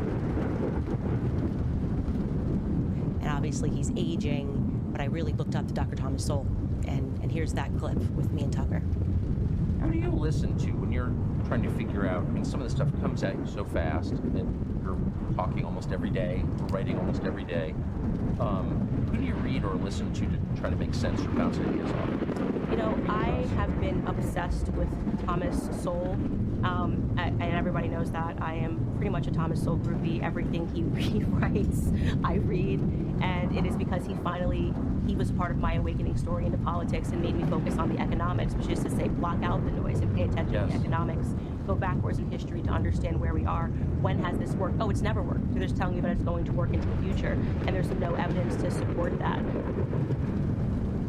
So Ben saw that. He decided, Thomas Sowell, hey, that's your dream? You love Thomas Sowell? He thought that was an opportunity to get even with me for taking the high road after he insulted me on stage because he's deeply jealous of Tucker Carlson for reasons that I cannot quite understand. Ben had his team reach out and schedule an interview with Thomas Sowell, which they paid for an offensive amount of money, I presume, to effectively purchase a black man who has no idea what's going on. He's very old, he's in his 90s, to hurt my feelings, okay? What? Interview with Tucker is on the 15th. I think it premieres on the 16th. And Ben gets Thomas Sowell, who he doesn't care about. I'm working at the Daily Wire at this moment, and I'm about to give birth in 3 days. But this was supposed to be like an FU Candace for taking the high road and saying that genocide is always wrong. That is what I mean when I say he is an incredibly petty man. Okay? I'm sorry, she's such a fucking grifter, bro. Like I believe certain parts of the story, because the person that she's talking about is Ben Shapiro, right? I remember tracking this stuff closely at the time when Candace Owens was obviously, consistently talking shit about Israel while still being under the banner of the Daily Wire. Many people were paying attention to that, realizing that this wasn't a simple disagreement or a simple difference in opinion, and it was actually becoming consequential. And a lot of people from the outside, maybe myself included, were egging it on a little bit. Okay? And Ben Shapiro did, as a matter of fact, talk shit about her when he was at that event, as she also correctly pointed to. But all this extra stuff about like, oh, he hired Thomas Sowell, which was purchasing a black man. Like, this is what I get really fucking annoyed by with all of these conservative grifters, where they play fast and loose with like identity politics whenever it fucking suits their purpose. In some ways, what Candace is doing is kind of like no different than what Ben does too. Okay? Like, what do you mean? You are literally, you have tailored your entire career around being. You are in opposition to any kind of sentiment expressed in the direction of anti-blackness being a fundamental part of American existence. Your Mrs. Systematic racism doesn't exist.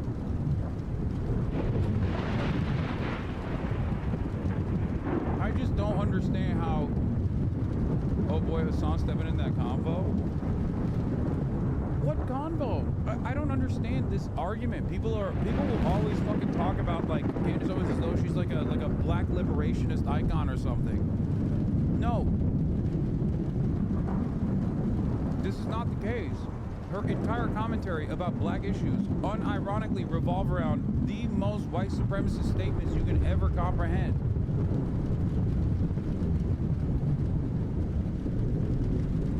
Like, she's done entire documentaries talking about, yeah, she wore a White Lives Matter shirt with Kanye West. She made documentaries about how George Floyd died because of a drug overdose. She is the number one. She's the number one George Floyd died of a drug overdose person in the conservative sphere.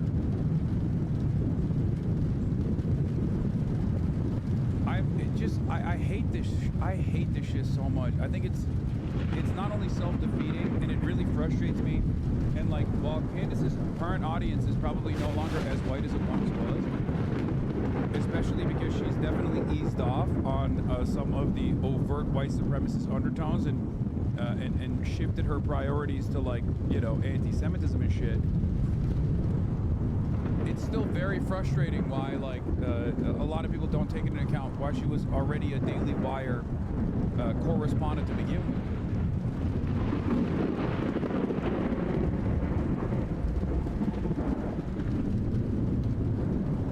I hate that people eat the bait every time. And self-described, quote-unquote, progressive-minded, leftist-minded people do that. Every time. Right. Now, we know how this ends. I then am fired. Fired not for what I said, but for what they assumed that I meant. And for trolls that I didn't respond to. And I want to be clear. It is, you can fire whoever you want. You really can if you're a business owner. It's just that this was atypical in the fashion that it was done, right? It wasn't done in the way where you just say, okay, get out of here, it's not working. Instead, what they decided to do was humiliate me in front of all of the other employees by, rather than having a conversation, sort of dramatically having me exit after doing my show, not knowing that I was going to be fired.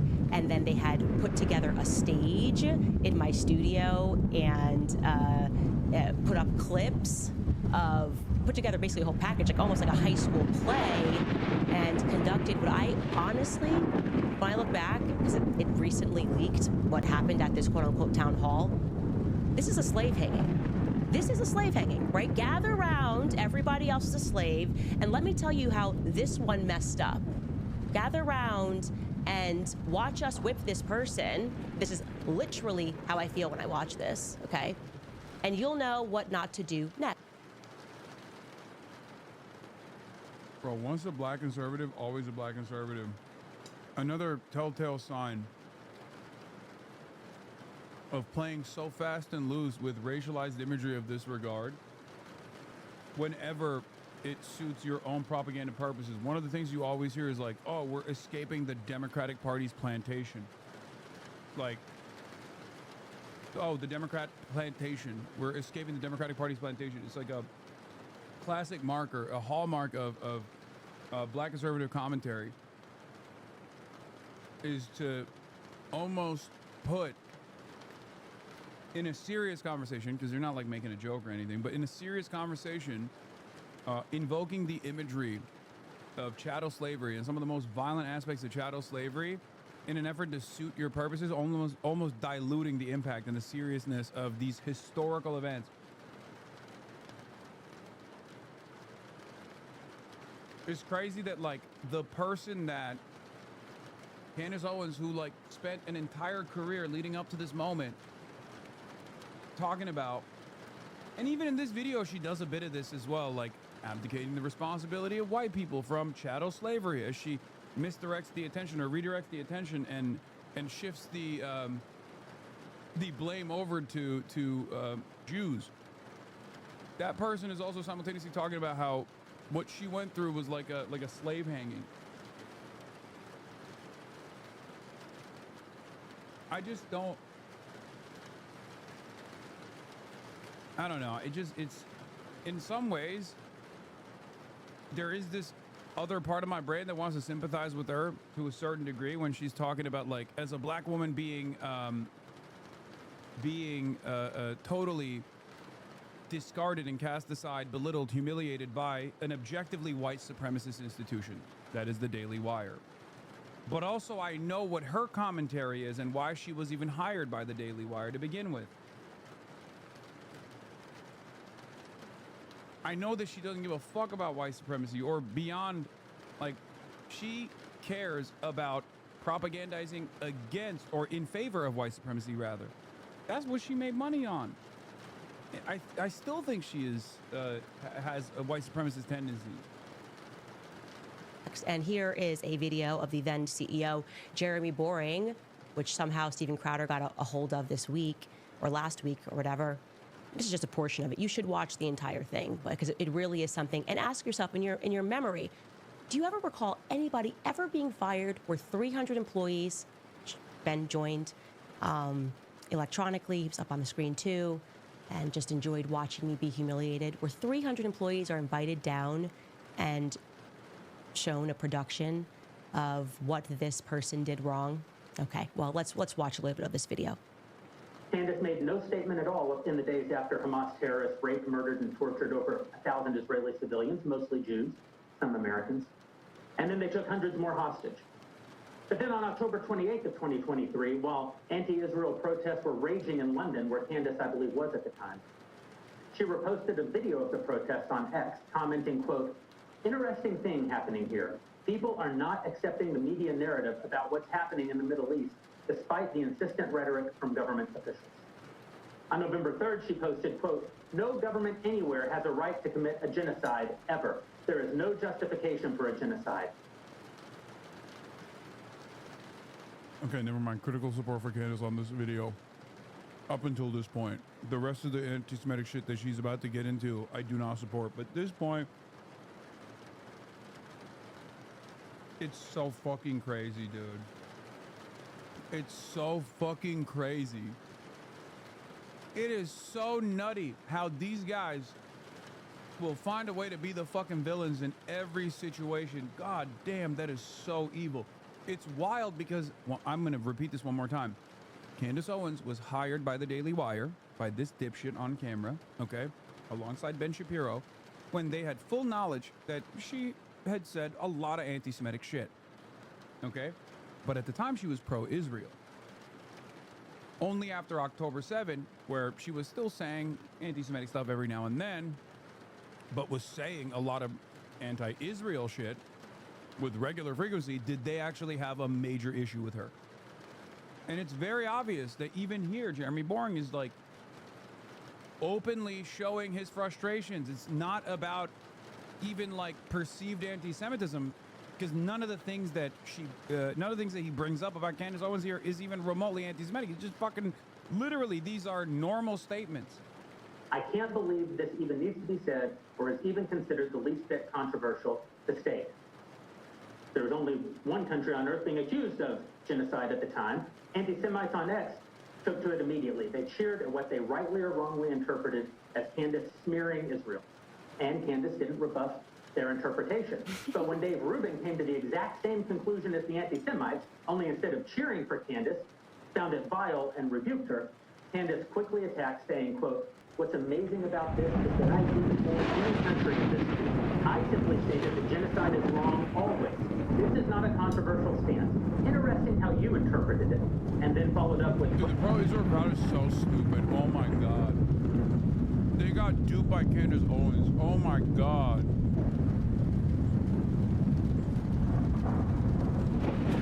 Oh my God. Oh my God, you guys are so fucking horny to defend Israel and to just be awful at your jobs that you got literally owned by Candace Owens, man. Oh, the conservative movement deserves this. Oh, it couldn't have happened to a group of worse people, I swear to God. Oh, entire career is built around combating cancel culture and being as racist as you openly can be. Hiring people specifically so that they can be tokens in that field. Like Candace Owens was hired specifically to do anti-black commentary, okay? As a black person. Only to have that demon that you cultivated, that you basically brought up, turn on you and fucking light your ass on fire. In short, if the blanket statement that genocide is wrong upsets you in any way, then you need to check yourself. I said exactly what I meant, and I won't be backing down or apologizing or further clarifying this statement. Within 24 hours, Candace liked the post calling Israeli Prime Minister Benjamin Netanyahu a war criminal. Now let's be clear. You're free to disagree with Israel's conduct, and you're free to oppose the Netanyahu government. Nope. It's funny to me, or at least the irony is not lost on me, that they've hired Candace Owens to be anti-black. And then they objectively say that they fired Candace Owens because she had the correct position on an issue once.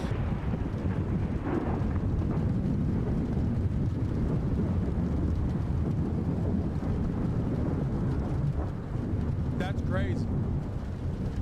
That is crazy. is fucking crazy. Like, this leaked footage. I could not believe these people were just like sitting in a room and talking about this shit like this was the most unacceptable position. And why she must be fired. And the position that they fired her over was genocide is bad and Benjamin Netanyahu's a war criminal. That's crazy, man. That's crazy.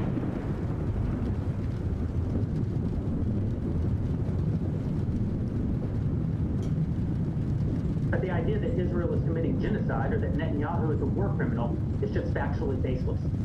Unfortunately, Candace routinely makes insinuations about Jews that both lovers of anti-Semitism and haters of anti-Semitism both agree is anti-Semitic.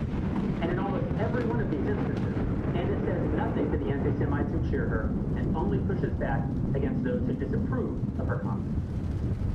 On February 28th of this year, Candace, just asking questions, posted, quote, "Time to look into the history and profiteering of pornography." Her replies were immediately flooded with anti-Semites cheering her for the question and providing the answer that they interpreted her to be, the Jews. Once again, Candace did nothing to disabuse the anti-Semites of their assumption. Okay, this is when it starts getting like, this is now when she starts doing the you know, just asking questions shit. So,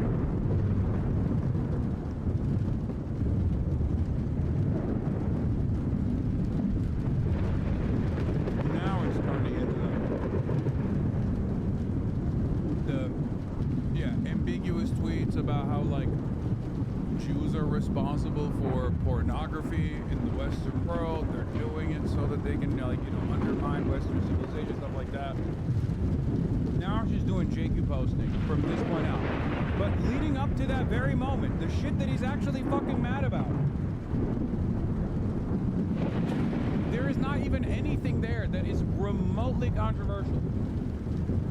But when Anthony Koch came to the exact same conclusion, Candace pushed back, saying, quote, "This is utterly insane. I tweeted that porn is harming men in our society, and this person has interpreted that as an attack on Jews.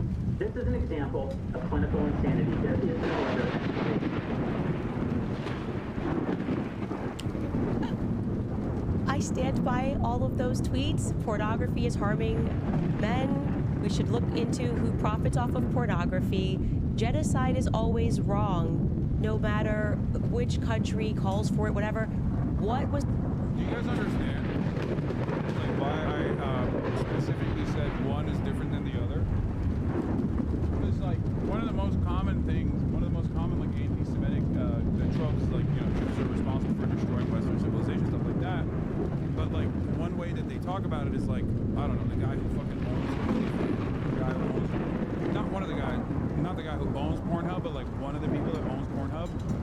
Like, there's Jewish people in the executive role in many different companies, including the porn industry. But they specifically make it seem as though this is like a Jewish invention.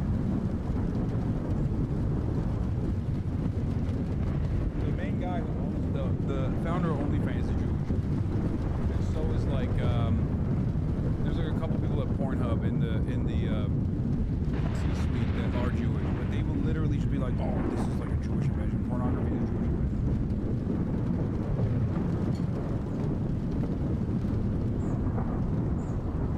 No, I know Pornhub is Canadian owned.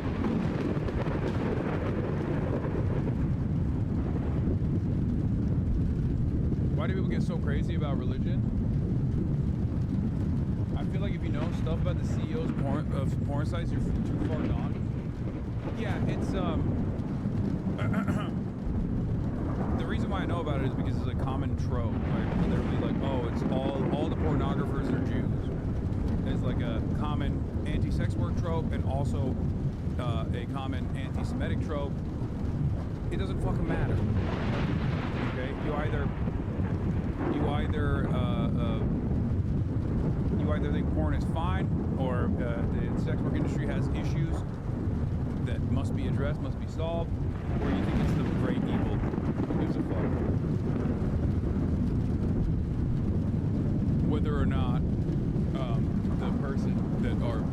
person that are making money, the people that are making money off of the porn websites are Jewish or Christian or whatever the fuck.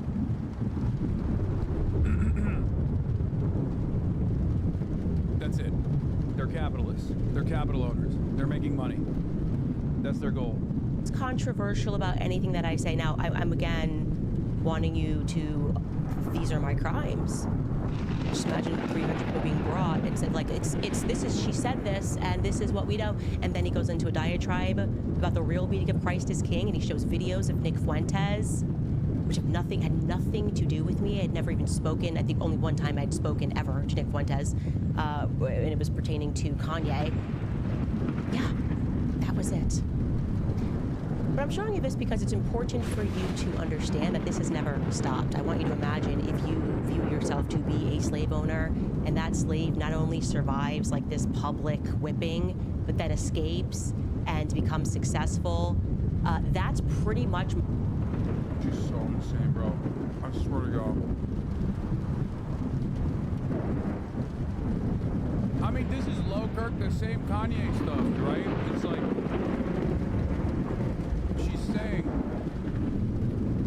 her audience is no longer conservative. That's what's so dangerous about it. Because like there are a lot of fucking normies that watch her. There are a lot of like liberal people that watch her. And when they hear this kind of stuff, they're like, oh my God, Queen, you're right. Many of them are not even aware of her background or what she gets up to. And now that she's like comparing her struggles with the Daily Wire with slavery, it kind of makes more sense as to why she ties it back to like Jews did chattel slavery.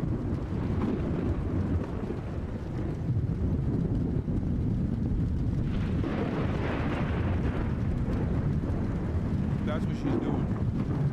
And she will get into it in a second. That's why she brings up the copy of like the Talmudic Jew and shit like that. My relationship with Ben Shapiro since he's fired me, because they have not stopped. They have not stopped. I am talking about people working behind the scenes to call advertisers, attempting to bankrupt me in courts, sending undercover interns to stalk me. He has issued thus far 3 court proceedings, okay, for every solitary petty infraction against things that I say. He's worked with Barry Weiss behind the scenes to have articles written about me. It is non-stop. I refer to this, just to be clear, as legal abuse. It's legal abuse, and I have put up with a lot of it. I have put up with the pettiness of even suing me because I interviewed a U.S. Bro, can you imagine after Leftovers, I just turned around and was like running around with a copy of the Talmudic Jew being like, this is how your people are, Ethan Klein? Like, how fucking insane that would be. Like, what the fuck are you doing, Candace Owens? You're so insane. It's ironic because Ethan acts as though this is what Candace Owens is doing here is what I did to him, right? But now that you can see like an actual straight up fucking anti-Semite and how they react, maybe you can understand the major difference here. He low-key did that to you? No, he was up my fucking asshole in the same way that seemingly Ben Shapiro was up hers. That didn't fucking, you know, that didn't change my worldview because I'm not a fuckhead. S. Liberty survivor who mentioned your name. The only difference is the ADL didn't work with Ben Shapiro to tackle Candace Owens and her, you know, her true anti-Semitic nature or anything like that. They were too busy yelling at me alongside Ethan Klein. As you pretend that you care about free speech and debate, I've put up with a lot of it, but today I draw the line. I draw the line with this miserable imp when it comes to Charlie Kirk, okay? Don't try me on this, but you keep trying me on this. You are an imposter, Ben. You're an imposter. You pay to pretend that you're... Oh, yeah, he did. He actually said I was more anti-Semitic than Candace Owens, actually, right? Didn't he say something along those lines? Or he said, my anti-Semitism is more nefarious than Candace Owens' anti-Semitism, because it's like, I hide it. I hide my anti-Semitism or something, right?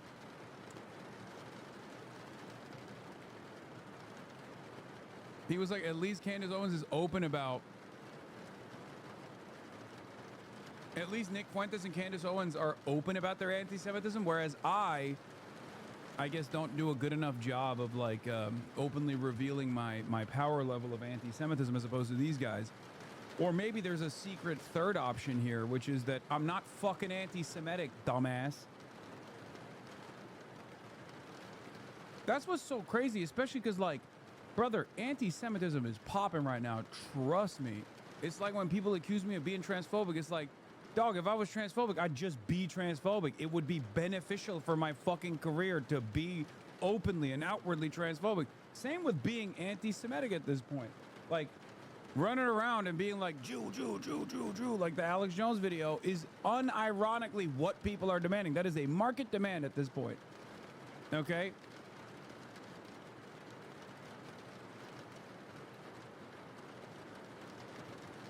Yeah. This is... Labeling Jew, Jew, Jew, Jew, Jew, Jew, Jew, Jew. You know? I could be doing that. I mean, that's what Candace is doing. You'll start hearing it in a second. I think he says some nonsense about you're denying the existence of Middle Eastern Jews. I don't fucking know. It doesn't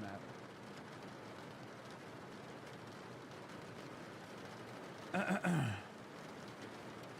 Friends, that you have a right to be on that stage because you get donors to pressure people, because you know Jewish people who can threaten to take money, or you say, I'm gonna do an advertising spend. Here's $1 million. I'm sorry, you're dead. The entire world knows that you are an imposter. I mean, you're so much of a fraud that essentially what you do is you have people send around clips to grown men to cheer you on, to pretend like the audiences love you. You staff audiences with people that work for YAF who are told to explode into cheers when you hit the stage because you don't have the confidence anymore to go out into the world. With the many years of advocacy against Israel, if I was overtly anti-Semitic, like actually anti-Semitic in the way that these guys claim I am, I'd have 200,000 live concurrent viewers right now. I probably wouldn't be on Twitch. Actually, I don't know. I feel like Twitch is also trying to lean into like the right-wing shit. But if I genuinely was anti-Semitic and was running around like fucking Alex Jones, I'd have like 200K people watching me currently. Like, it's so stupid. It's such a stupid fucking statement. The fact that Theo Vaughn, and I didn't even know this at the time, the day prior to me, had actually interviewed Candace Owens. I think you and I both agree that Candace Owens is an anti-Semite, right? I think that he was on that 1-2 punch. Okay. Wow, bow, bam. Do you think... You hit him with that anti-Semitism, boy. No, Ethan. I think he was on a vibe. As your former podcast co-host, do you think that I am anti-Semitic, one, and if I am, if you think I am, do you think I'm as anti-Semitic as Candace Owens? So, yes, I think you're anti-Semitic at this point. I'm comfortable saying that. Are you as anti... Point. Well, let me finish. Let me finish. Move you on asked from me Trogan, two questions. and let's address No. what You think I'm doing that's anti-Semitic. Hold the phone. You asked me 2 questions together. I'm going to answer both. You said, do you think I'm anti-Semitic? This is the most okay and normal anyone has ever been, by the way. As you can tell, he is, he was the most normal anyone's ever been.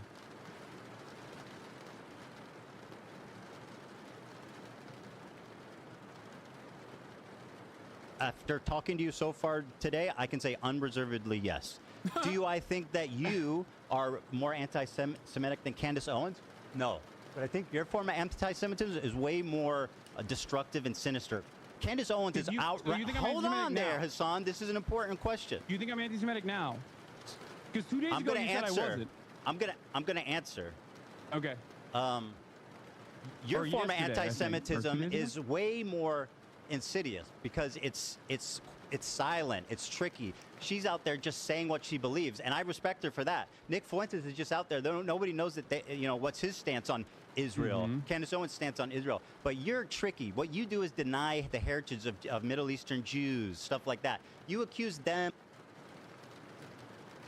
Ethan Klein respects Candace Owens and Nick Fuentes because they're open with their anti-Semitism, as opposed to someone like myself who is just simply anti-Israel and not anti-Semitic. But because in his mind that does not exist,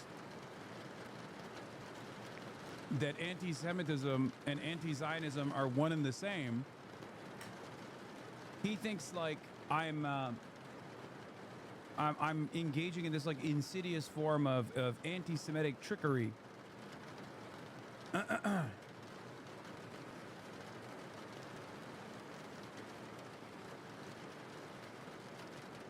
And yeah, if you say Hitler is based, you're actually, you will actually receive praise from Ethan Klein because at least that your position is known, right? I on the other hand, am engaging in trickery. Of being always the oppressor, What? always. Everything, and by the way, you spent the first part of this debate calling me insane for what I think most people would perceive as blatant, obvious anti-Semitic acts. I don't think most people would look at what you're doing right now and let's think not that worry this about is that. a sign of mental sanity. Well, we'll have time to. The funniest thing about this always was like it was so personal for him. Like where he would just be like, people don't like me and this is anti-Semitism. And I would have to constantly be like, no, dude, anti-Semitism is increasing, especially because Israel ties everything it does to Jews.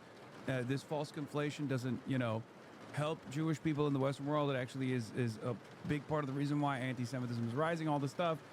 And he would just immediately turn it back to, well, you hurt my feelings and you're anti-Semitic. And at some point I had to be like, no, dude, people just don't like you. Like, that's not anti-Semitism, they just don't like you. I don't like you, but that's not, you can't just like keep calling that this grand anti-Semitic conspiracy.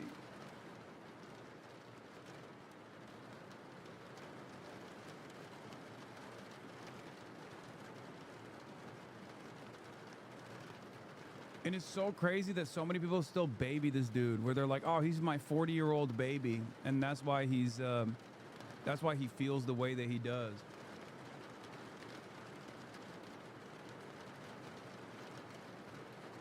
Jew here. I respect people who hit the Nazi salute in front of me and call me gross and spit on my face for being Jewish, and I really don't like people who say genocide is bad. Yeah, I mean that's the argument.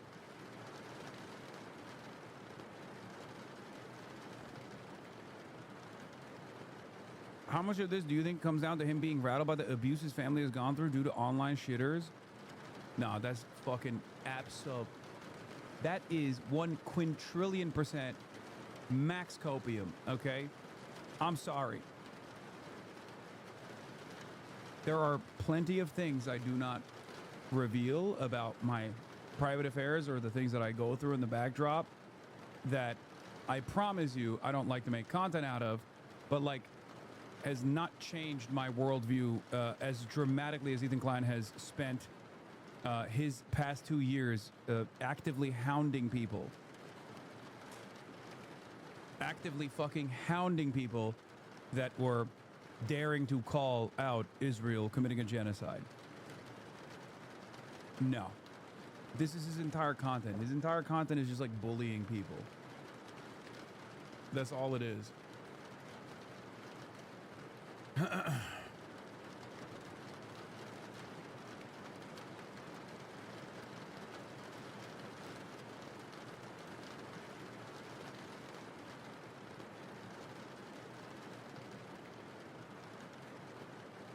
Anyway, let's get back to this anti-Semite that Ethan Klein respects. Because people see you for what you are. And so it, exactly what he did yesterday. We can now listen to what this imposter said as he hit the stage. Charlie Kirk's organization, the one that he built for debate, if you have disagreement, and he instructs people here in this speech, go after me and Tucker Carlson, right? That's what he's going to do.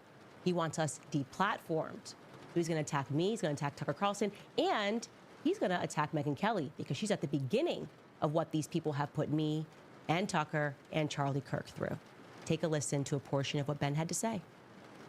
So, if Candace Owens decides to spend every day since the murder of Charlie Kirk casting aspersions at TPUSA and the people who work here, who worked with Charlie every single day, his best friends, to cast aspersions at Mikey McCoy and Andrew Colvin and Blake Neff and Tyler Boyer, and yes, at Erica Kirk, and to imply or outright claim complicity in a cover-up over Charlie's murder, to spew absolutely baseless trash implicating everyone from French intelligence to Mossad to members of TPUSA in Charlie's murder or a cover-up in that murder, then we, as people with a microphone, have a moral obligation to call that out by name. So no, Tucker Carlson, it is not an excuse to go silent on Candace's targeting of TPUSA.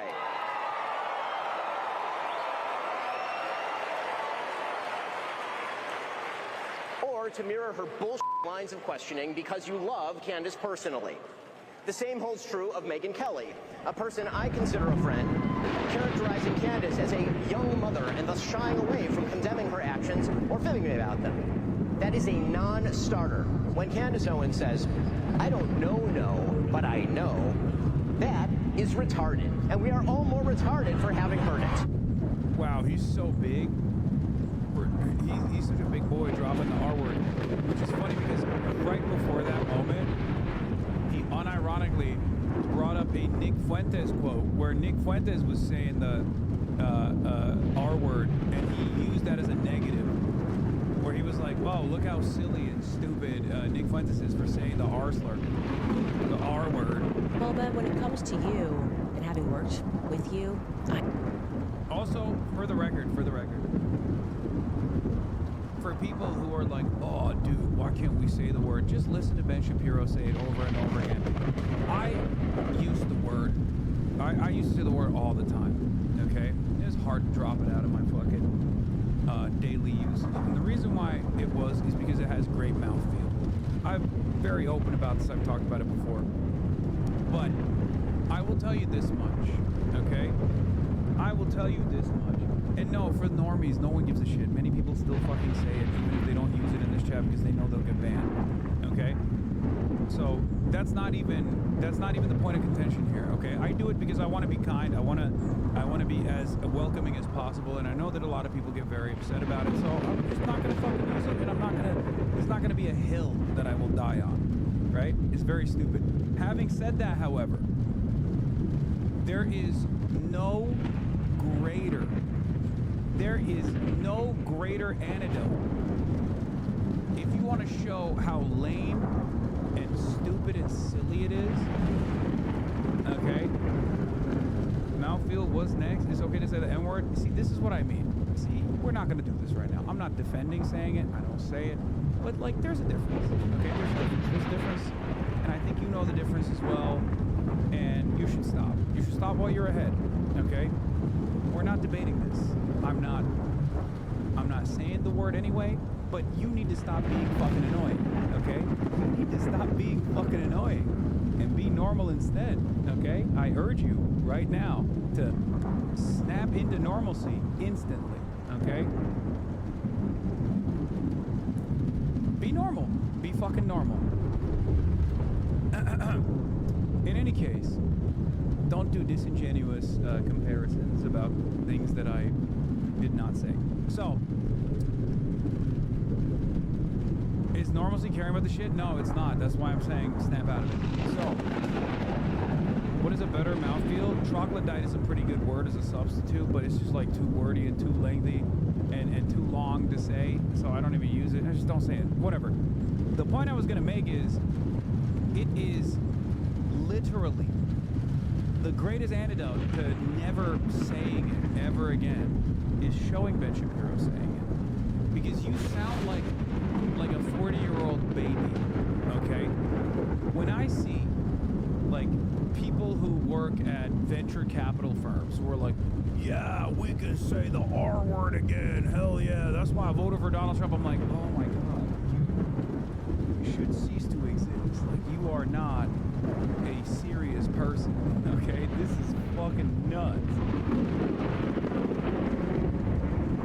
You hear enough of these guys who are like 57 years old going, "Ooh, am I being mean?" And you start to realize, like, okay, well, there's no reason to say it ever, and it's incredibly fucking lame.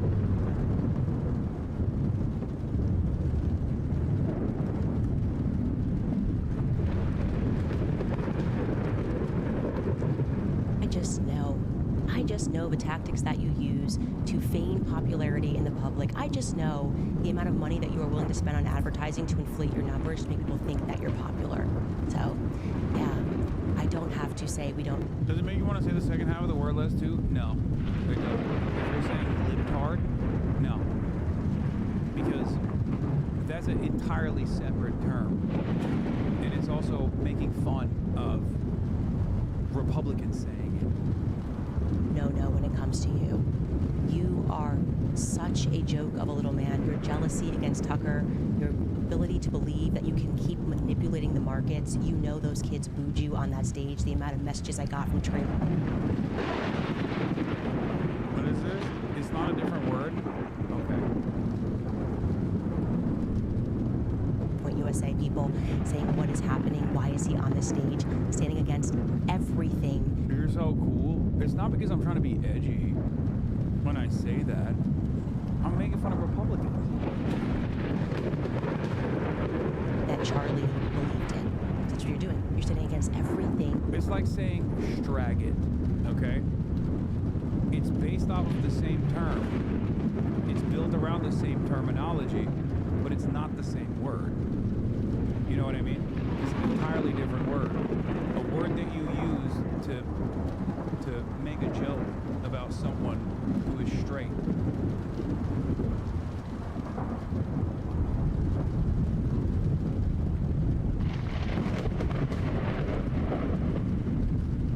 Anyway. Stop, I'm crying. Okay.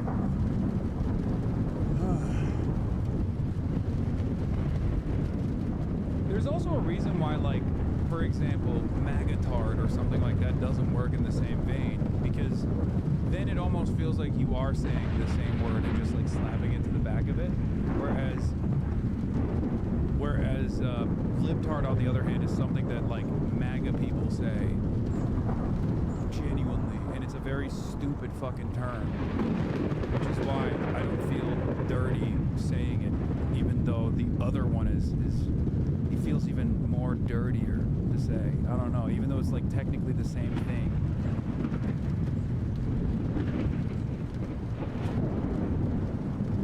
Also, yeah, that does feel redundant in general. Yeah, that does.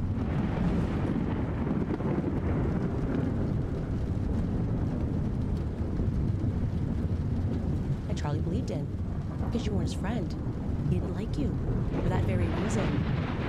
I look at you and I just think you are such a little worm.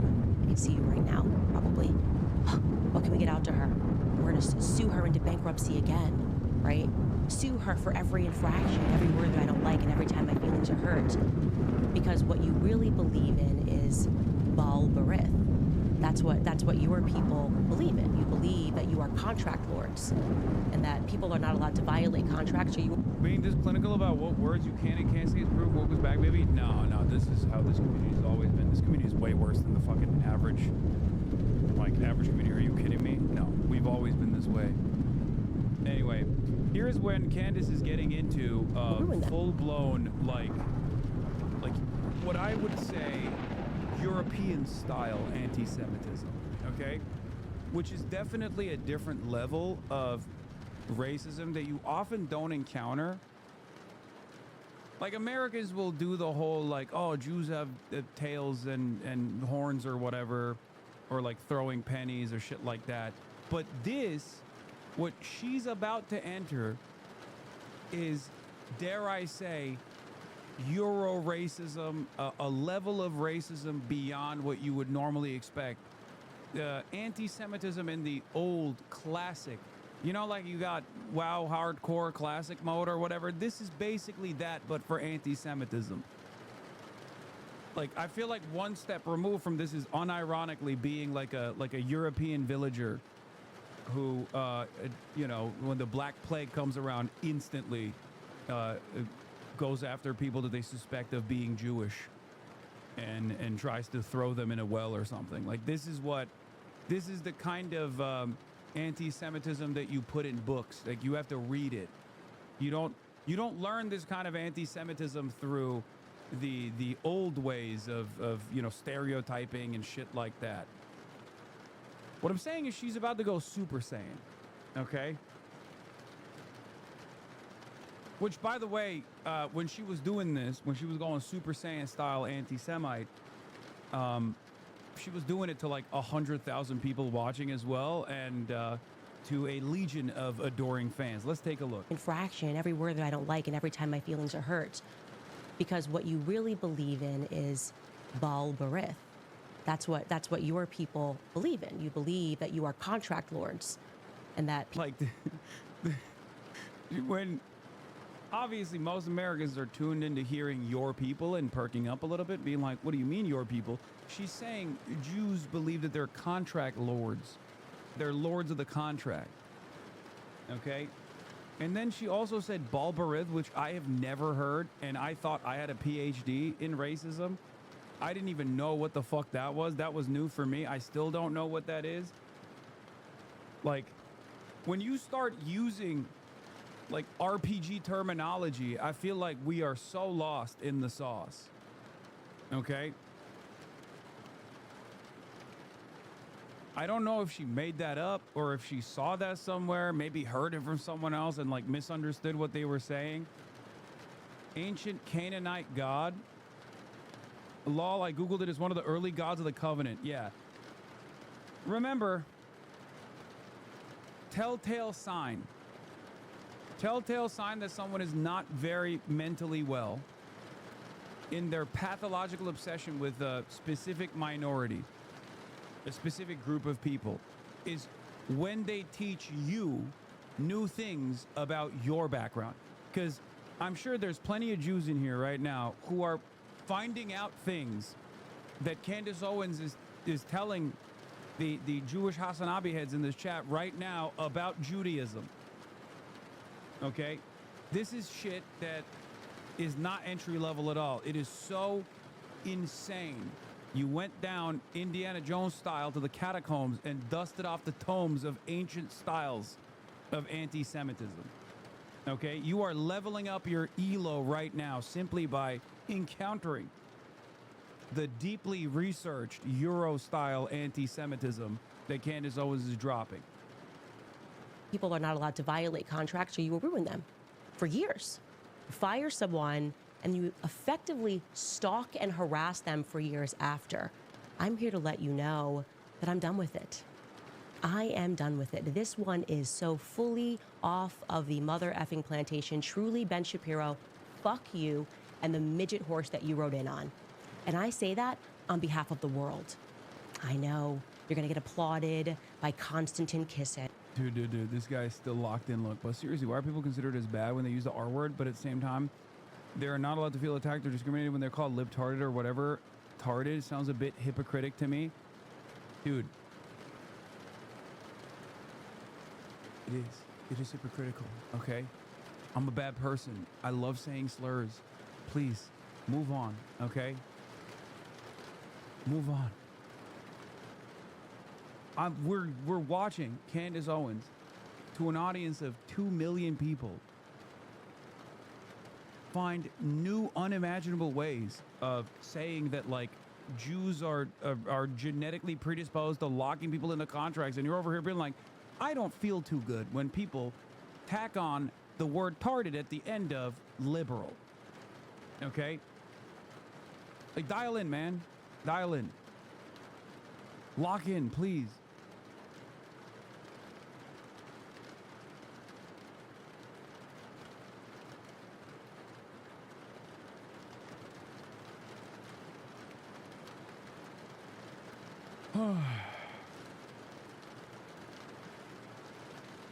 Please. And Andrew Christ is King Clavin and all of the people. This is a great Hanukkah stream. I mean, this is, I'm sure she knows I'm sure she's figured out an anti-Semitic way, a meaning behind the, menorah or Hanukkah too. She'll get to that, I suspect. All the men who on have the to keep next episode. Applauding what you do like you're a 4-year-old to make you feel good. But the rest of the world can't stand you. You're obnoxious. You have absolutely no values that exist outside of the Talmud. You describe yourself as a Talmudic Jew, and I've learned what's in that Talmud, and I encourage other people. That's when you, when you instantly know someone is about to say some fuck shit, okay? Outside of the context of like some kind of rabbi, if anybody, especially like not a Jewish person, like a non-Jewish person, is about to tell you about the Talmud, just know you're in for a fucking crazy ride, okay? I like that we went from, I don't like Ben Shapiro because he fucked me over after I said correct things about Israel, to, well, this is how all Jews are. They lock you into contracts, some ancient Canaanite god, and now she's about to pull a book out. And there is, I mean, the shit that she is launching into here is insane, okay? People at home to learn what is in that Talmud so that you know what Ben thinks of you, because he doesn't just hate me. Yeah, the copy of Talmudic Jew. You describe yourself as a Talmudic Jew, and I've learned what's in that Talmud, and I encourage other people at home to learn. That's crazy. That's a crazy screenshot, okay? How the fuck did we get here, man? This is the most popular political commentator in the North American continent, okay? All of these anti-Semitism experts, and none of them seem to understand what the Talmud actually is. They think it's like the Bible, but it's actually 2,000-year long Reddit thread of rabbis debating different ideas. Exactly. Exactly. And it blows my mind, and I know for a fucking fact. I know for a fucking fact that Candace Owens has been around plenty of Jews, okay? So she knows this is bullshit. She knows this is not like a real... I know that because David Horowitz is perhaps one of the most responsible figures for Candace Owens' career early on. I know for a fact that, you know, Ben Shapiro, Jeremy Boring, there are plenty of Jewish people that she has literally worked alongside of. There are plenty of Jewish people that have given her a career, okay? So she knows this is bullshit. She knows this is not like a commanding principle for any Jewish person whatsoever, okay? The moment that you start talking about like the moment that you start talking about like the Talmudic Jew or the Talmud and its motivating principle for all Jews is, I mean, especially as someone who has been around Jewish people, you know better, okay? You know that that's not the case. You're just fucking lying to your audience that live in North Dakota and have never encountered a Jewish person and causing them to freak out and assume that like all Jews think, you know, goy or cattle or whatever the fuck. That's it. It's like operating under the principle that all Christians are like Candace Owens, ironically enough, or all Christians are like the Westboro Baptist Church or some shit.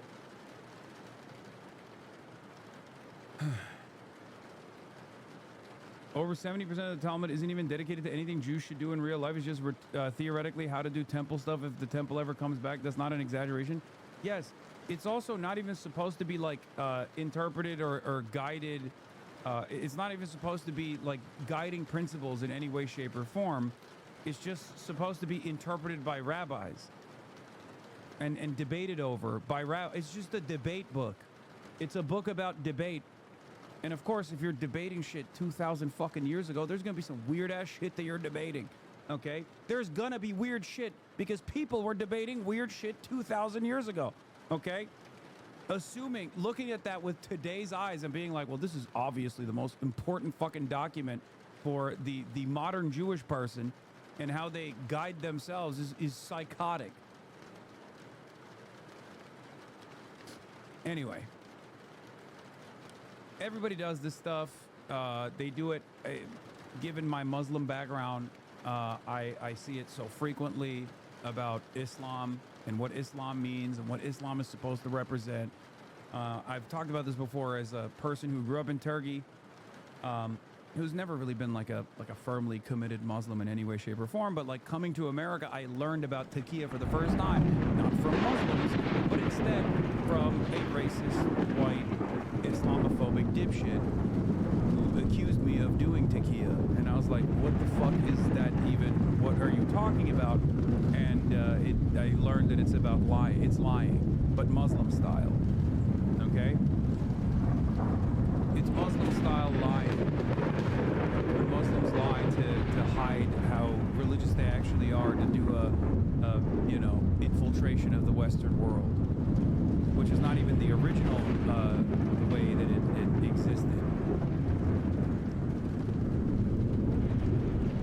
It was for, it's a medieval Shia concept. Shia can lie about being Shia to avoid Sunni persecution. That's where it originates from. But in the Western world, they mean like any Muslim, anyone of Muslim background is lying about being Muslim. Like lying about not being religious in an effort to infiltrate Western society and destroy it. In that Talmud that you know what Ben thinks of you, because he doesn't just hate me, he hates you too, white men. Yeah, example of the type of shit that Thomas spends pages on. A sleeping man is not acquired as Yavama, as he did not intend to perform the act of intercourse at all. Rather, the Mishnah was referring to the one who was inserted into his Yavama by accident. But didn't Rabbah say, one who fell from a roof and was inserted into a woman due to the force of his fall is liable to pay 4 of the 5 types of indemnity that must be paid by one who damaged another? Injury, pain, medical cost, loss of livelihood. Like, yeah, this, dude, it's so funny.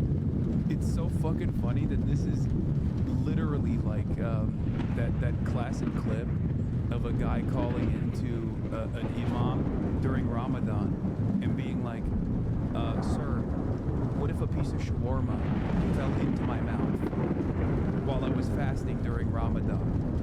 This is just that, but Jewishly from 2,000 years ago. And motherfuckers are sitting around being like, well, this is clearly the most important commanding document that any Jewish person could lean into as a way that they designed their world. It's literally that. It's this. It's that in text.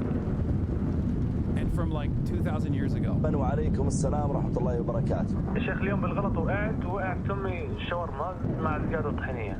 نعم. وكمان قطعة تفاح وتقريبا 3 لتر مي. مش عارف هل أكمل صيامي ولا أطعمني الله وسقاني. Allah who has fed me.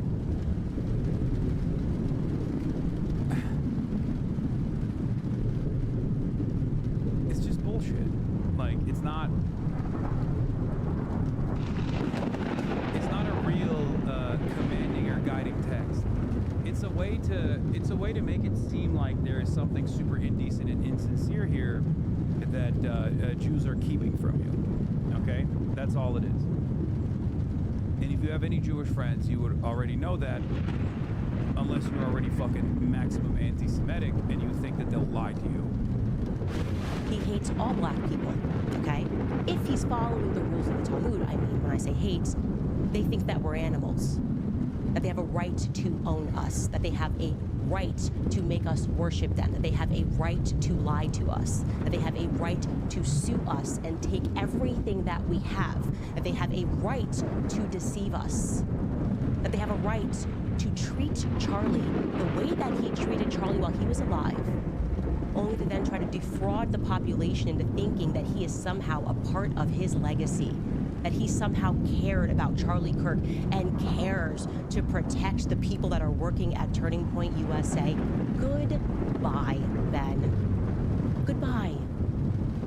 The question is, how much more money is Ben Shapiro going to spend to make people think that he's popular?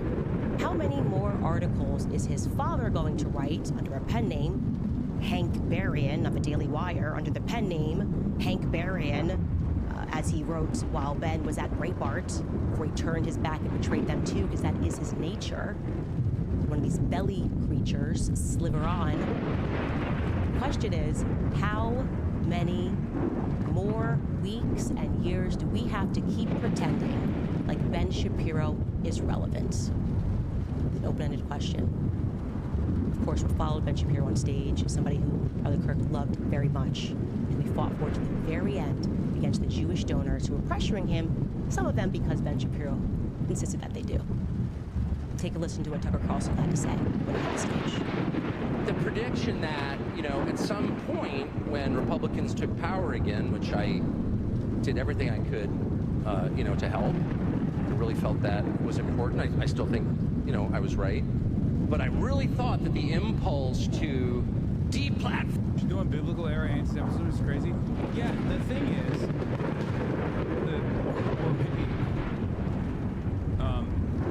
she's doing Roman era anti-Semitism. The thing is, if Candace Owens just kept a shitting on Ben Shapiro, you know, there is, like, I'm right there with you. But she doesn't just shit on Ben Shapiro. She ties it back to all Jews are like this. She ties it back to the fucking Talmud, about how she started reading the copy of Talmudic Jew and how Jews are contract lords and Jew this, Jew that. Like, it's just fucking insane. The problem, however, is that the environment is so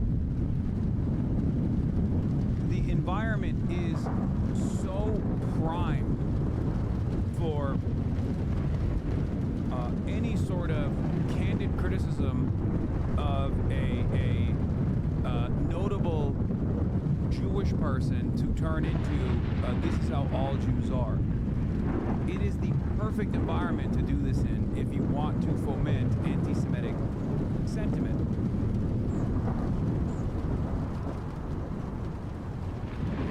One of my favorite Talmudic debates about capital punishment, there was a custom where the witnesses to the crime are supposed to push you to your death, but a rabbi asks, what if they lose their hands between the time of the crime and now? They conclude that if the witnesses no longer have hands, the criminal gets to live. Who amongst us hasn't been in a Jewish court system where this was sincerely followed on? Obviously, this is...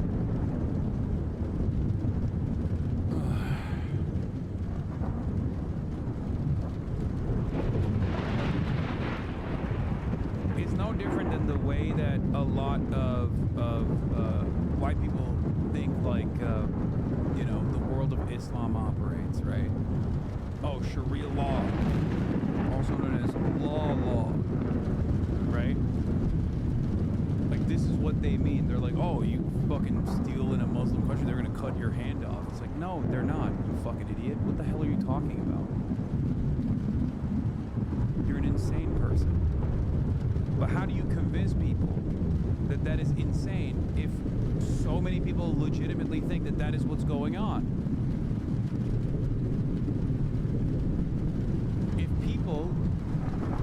If all these people collectively agree on something that's wrong, then it might as well be the truth. And the same goes for anti-Semitic tendencies, anti-Semitic statements like this. And the environment now is ripe, especially because, as I've often talked about, there's so much nascent anti-Semitism already out there that oftentimes wasn't even considered to be like super critical or bad, you know, like, oh, Jews are in positions of prominence in American society in industries such as banking, in industries such as finance, in industries such as Hollywood, right? Like, these are the types of things that people have talked about as a common perspective, but that can turn dangerous very quickly, right? That can turn dangerous very quickly when you decide, well, Jews are also monolithic in their understanding of the world, and the reason why they're in these positions of prominence is to actually actively undermine the Western civilization. Like, that turns into something dangerous and nefarious if all of a sudden people decide actually the Jews are not all that great, right? And when you have an entire apartheid state that is propped up by unlimited tax dollars running around and doing unlimited baby murder and then saying that they're doing it for Jews, and then you have prominent American Jews running around being like, no, if you fucking criticize Israel, then you're obviously anti-Semitic and you need to lose your job. The average American who isn't Jewish, who isn't as invested in Israel, is going to look at that and go, okay, what the fuck? I guess this is true. I guess that, you know, all the things that white nationalists are saying is true. Look at this, Ben Shapiro's so based. I've never said that. I fucking despise Ben Shapiro. Okay? The Talmud is the primary source for Jewish law, though. Oh, brother. There is no significant guiding principle that the average Jewish person abides by, that they get from the Talmud. This is just a thing that Nazis talk about. It's no different than assuming that every Christian actually gets stoned to death if they mix their fucking fabrics, dummy. It's no different than assuming that in Islamic law, if you steal something from me, I can cut your hands off or something. That's the point I'm trying to make. It's the foundational text for all modern Judaism. Okay, we got a Judaism understander in the building. Yes, you're right. Every Jewish person you encounter thinks that goy are cattle, and you know they can command you, and also Jesus is boiling in excrement or whatever the fuck people say.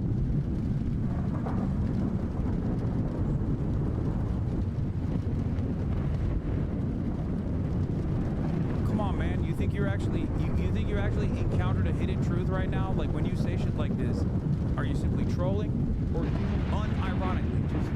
You don't even have to answer. Just ask yourself, do I sincerely believe what I'm saying right now? Because if you do legitimately, sincerely believe what you are saying currently, you are a fucking baboon, okay?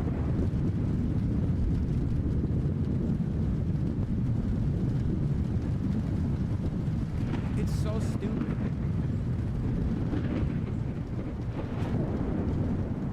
People, or even to use the word platform as a verb, which it's not. It's a noun. Don't steal my nouns.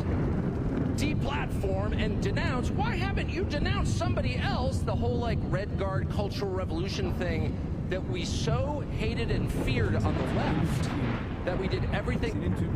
You're a brain dead Muppet. Brain dead Muppet dedi abi, inanamıyorum. Neden abi? Söylesene. Türk'ünü sikeyim. Peki. Kesin. İngiliz uşağı. Amına kodum. Amerikan uşağı. We could to usher in a new time where you could have an actual debate. I mean, this kind of was the whole point of Charlie Kirk's public life. And I think that he died for it. I really believe that. And I know a lot about it because the last several months of Charlie's life were devoted in part to arguing about this event, in fact, this speech, in fact, my speech here, which he asked me to do earlier this year, this summer, and was immediately put under just immense pressure from people who give money to Turning Point. I would assume good people, but who wanted him to take me off the roster. And this has all become public, and the whole thing is so sad that I never talk about it, except to say Charlie stood firm in his often stated and deeply held belief that people should be able to debate, and that if you have something valid to say, if you're telling the truth, you ought to be able to explain it calmly and in detail to people who don't agree with you, and that you shouldn't immediately resort to shut up racist. That is Charlie Kirk's true legacy, and that is Charlie Kirk's true friend, just as I was and am and will continue to fight and ask questions about who killed Charlie Kirk. And to people that are at home, I implore you to wake up to these people who believe that they are contract lords. I challenge Black Americans to wake up to your true history, because your quarrel is not with white men, okay? That's crazy. That is the most insane part of this. Okay? What she's about to say right here is... Wake up to who publishes these books and keeps us warring with one another. Christians versus Christians, right? Christians versus Muslims. Wake up and learn the true history of slavery, because that wasn't exactly... Does she have a Black audience at all? I mean, she had I think she had a marginal Black audience when she was at Daily Wire, but now she definitely does. She now has a very diverse audience, of you know, liberals and even fucking progressives, because once she left the Daily Wire, she just basically switched entirely to doing like cultural commentary, cultural critique, and she developed an audience of wine moms and And yes, now she has a very diverse audience, an audience of a diversity of opinion as well, not just like diverse racially and ethnic background, but very, very diverse audience. And she is gearing them towards saying that Jewish people are responsible for everything, including chattel slavery, which is a wild thing to say in the United States of America, specifically to black people living in America. Exactly a white men sport, okay? Jewish people were the ones that were trading us. Jewish people were in control of the slave trade. They've buried a lot of it, but it's there, and you can find it. I think all of us need to wake up to this because it's making me absolutely sick that he is so bold that he dare sit near Charlie Kirk's chair, that he dare grace that stage when Charlie Kirk knew exactly what Ben Shapiro was and will always be. So again, on your belly, Ben Shapiro. We'll be back after a brief break. All right, you guys.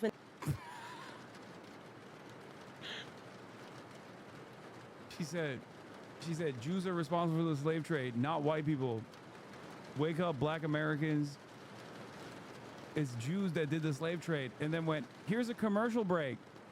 Preborn. Donate today at preborn.com/Candace. That's insane. And then she goes on a tangent about like Fort Ayahuasca or whatever the fuck. And you know what's funny is Alex Jones, famous for this video.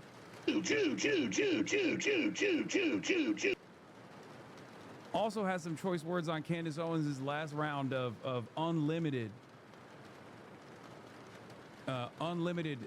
maximum anti-Semitism. Jewish merchants made up a tiny fraction, less than 2% of the Atlantic slave trade, and their overall involvement was considered marginal by historians like Jacob Rader Marcus.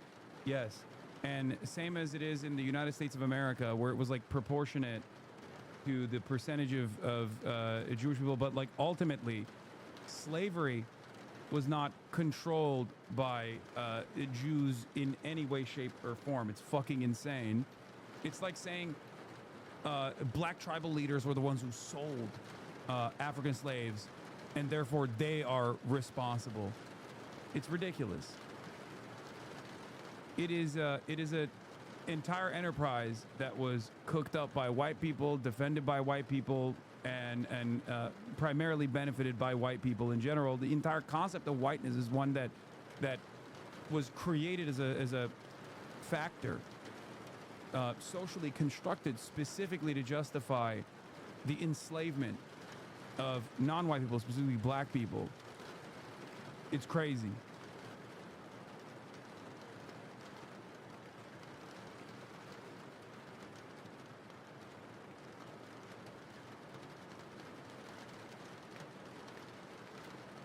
Is she trying to say the British royal family is Jewish because of how they even branded the slaves they sold? I mean, that's the next level of anti-Semitism when you start inventing or when you start doing suspected Jews lists, because it's not enough when you just like talk about specific Jewish people. Then you start saying like, well, everyone is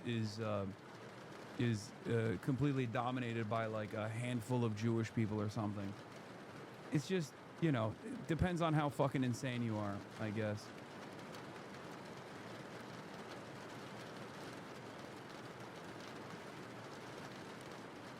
But yeah, Alex Jones is worried about Candace Owens and that she's playing it fast and loose with the facts. He says he's coming out with a report to debunk Candace's latest conspiracy theory around the assassination of Charlie Kirk, which involves, without evidence, a congressman from Nevada, Erica Kirk, a Daily Wire staffer, and Charlie Kirk's head of security meeting at a U.S. military base the day before Charlie Kirk was assassinated. As most of you that pay attention know, I am not the internet police. I don't infight. I don't try to focus on what other people are theorizing about or doing. I try to focus on what I'm doing. And so it's with a heavy heart that I am forced to put out another report, either tonight or tomorrow morning. We're adding a lot of information right now, a lot more research, dealing with Candace Owens. Another person who, in many respects, is responsible for the rise of Candace Owens because he single-handedly Someone came into the Discord that was a longtime sub and said that you were being too harsh on Candace and then she was uncovering some truths, not trolling. We had a real Candace X Hasan viewer. We perma-banned them, of course. Oh my God. Hello. Hello, Kyle. I won't lie, he looks healthy here, much less exploding tomato.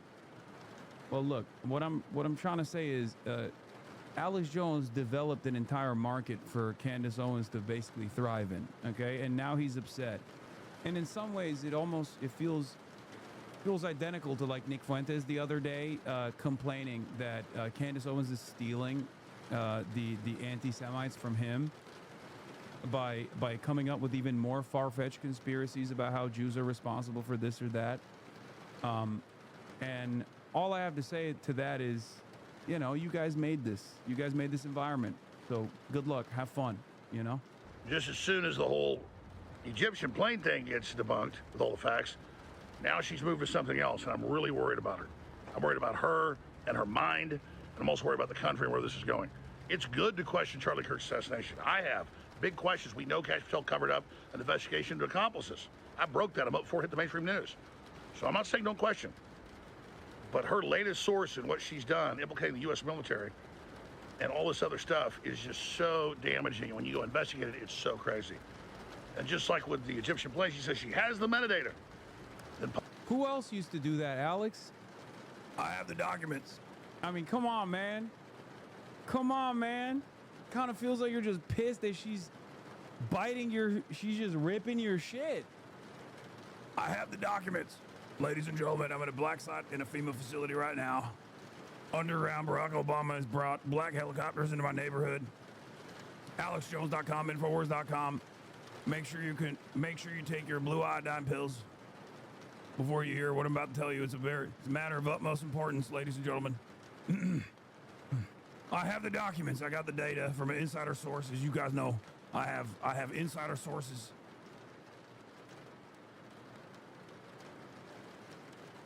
It's on the record. And now Candace is doing the same shit, and all of a sudden he's mad. Publish it.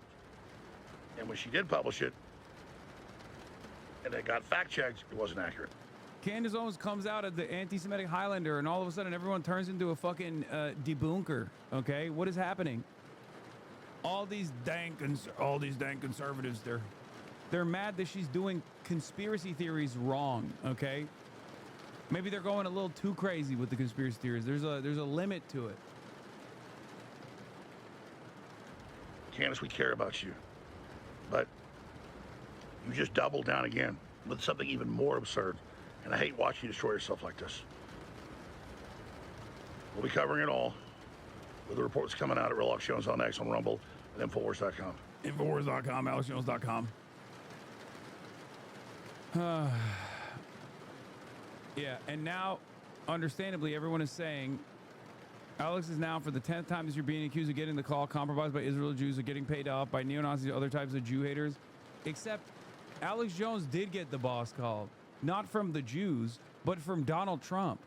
This is Alex Jones's nightmare, I assume, or the greatest moment in his career, where, as I have said time and time again, this is the moment where Alex Jones could be single-handedly the most important man in American politics. Okay? For decades, this motherfucker talked about these pedophilic elite, okay? Pedophilic elite is the Mossad operation. As you know, 9/11 is a Mossad operation of the pedophilic elite that's trying to get the Americans to go to wage war on their behalf. AlexJones.com, Infowars.com. They're all doing pedophilia. They're doing sacrificial. They're doing child sacrifice. I've seen it with my own two eyes. I went to the Bohemian Grove. Okay, all this stuff, and now you got like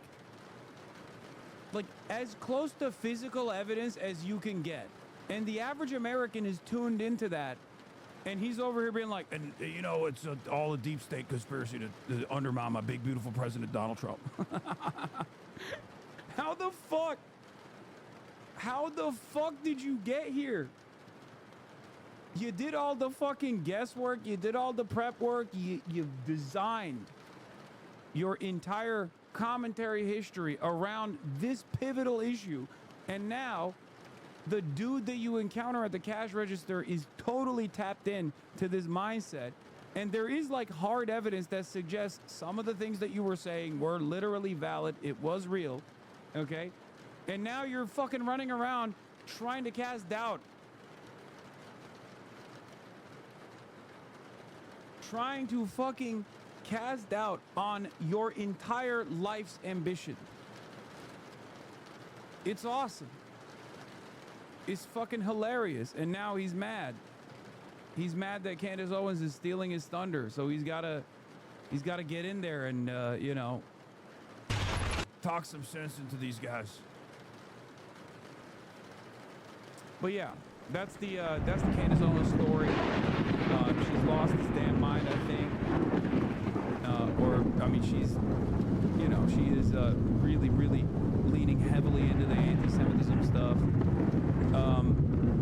Also, here's Brian Tashman. It says, good reminder, the Ben Shapiro hired Candace Owens after her pro-Hitler remarks, only denouncing and firing her after her anti-Israel remarks. This is partly a story about conservatives creating a monster they can't control. Owens, after all, has been saying nutty things for a long time. In 2019, she left her job as a communications director for Turning Point not long after arguing that Hitler's real sin was globalism, not nationalism. If Hitler just wanted to make Germany great, she said, it would have been fine. Rather than ostracize her, powerful conservative organizations cultivated her. Republicans invited her to testify before Congress about why white nationalism wasn't a problem. In 2020, Daily Wire, helmed by Ben Shapiro, hired her. It's real. They made her into who she is. Every single person that's coming after her right now played a formative role in her development, in her career. Okay? Hasan, next year, Candace was right. Come on. Come on, big dog. Let's be real here, okay? There's an entire world between Jeffrey Epstein was an intelligence asset of the CIA and most likely of the Mossad that was working on an international blackmailing conspiracy versus every Jew has downloaded a copy of the Talmud and follows every single thing in the Talmud to a T in their day-to-day existence, which implies that all the Goyim are cattle that must be dominated and that Jews are collectively destroying Western civilization. Okay? I feel like there's a little bit of a difference there, don't you think? One is, you know, rooted within facts. The other one is a psychotic hallucination, often harkening back to some of the darkest chapters of European history.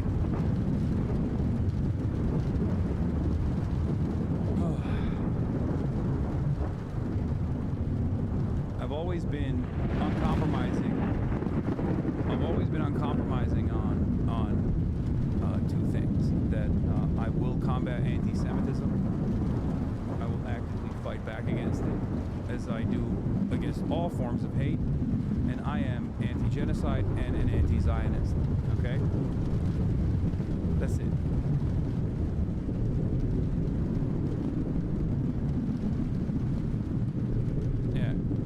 Yeah, also then there's this kind of shit. Yeah, Mark Levin going up on stage during the Hanukkah event and being like, Donald Trump is a real Jew, he's the first Jewish president. Congratulations to Nick Fuentes and Candace Owens, who just netted about 500,000 new subscribers. Are there any adults left in the room? The White House is actively inflaming the right's anti-Semitism crisis. Yeah. They're burning the candle on both ends too. And no, that is not a menorah pun, okay? They quite literally are burning the candle on both ends. On the one hand, they're doing shit like that. On the other hand, they're actively going, how much of this and how much of the new wave of anti-Semitism that's grown in the young Republican right can we actively bring into the conversation? Can we actively take advantage of? On the one hand, they're leaning into psychotic conspiracy theories, you know, with Miriam Adelson going up on stage and being like, I'll give you another $250 million if you run again. You know, because you've been so good and so loyal to Israel. And Mark Levin is talking about how Donald Trump is the first Jewish president. And then on the other hand, they're like, yeah, you know, a lot of these anti-Semites, I mean, they can be very reliable allies alongside ourselves in this cause, I think.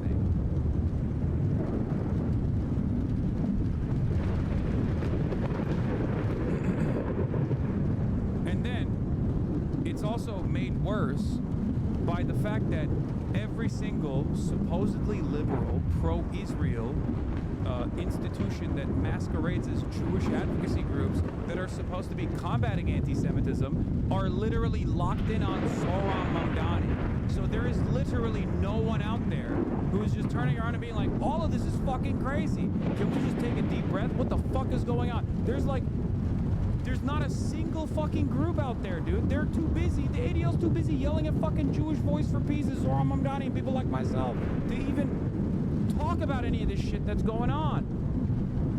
It's sometimes, unironically, I do feel like there is, 1,000 total people that actually still actively give a fuck about anti-Semitism, that want to combat it, that want to actually stop the growth of anti-Semitism.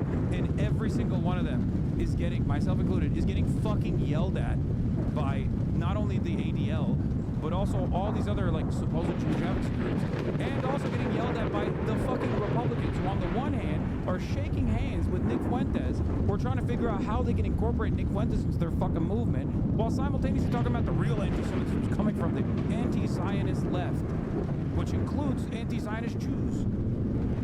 It's fucking crazy. What are we doing? Where do you think this is going to go?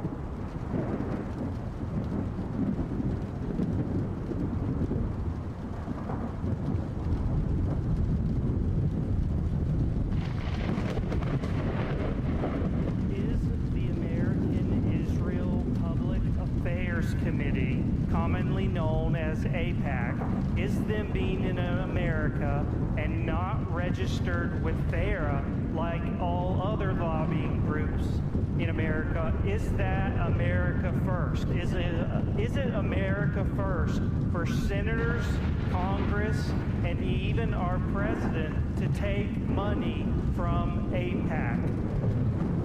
Is it, can you imagine what he said right there? I know that contextually you're like, oh, this is a Tucker Carlson fan. He's obviously fucking, possibly anti-Semitic or whatever.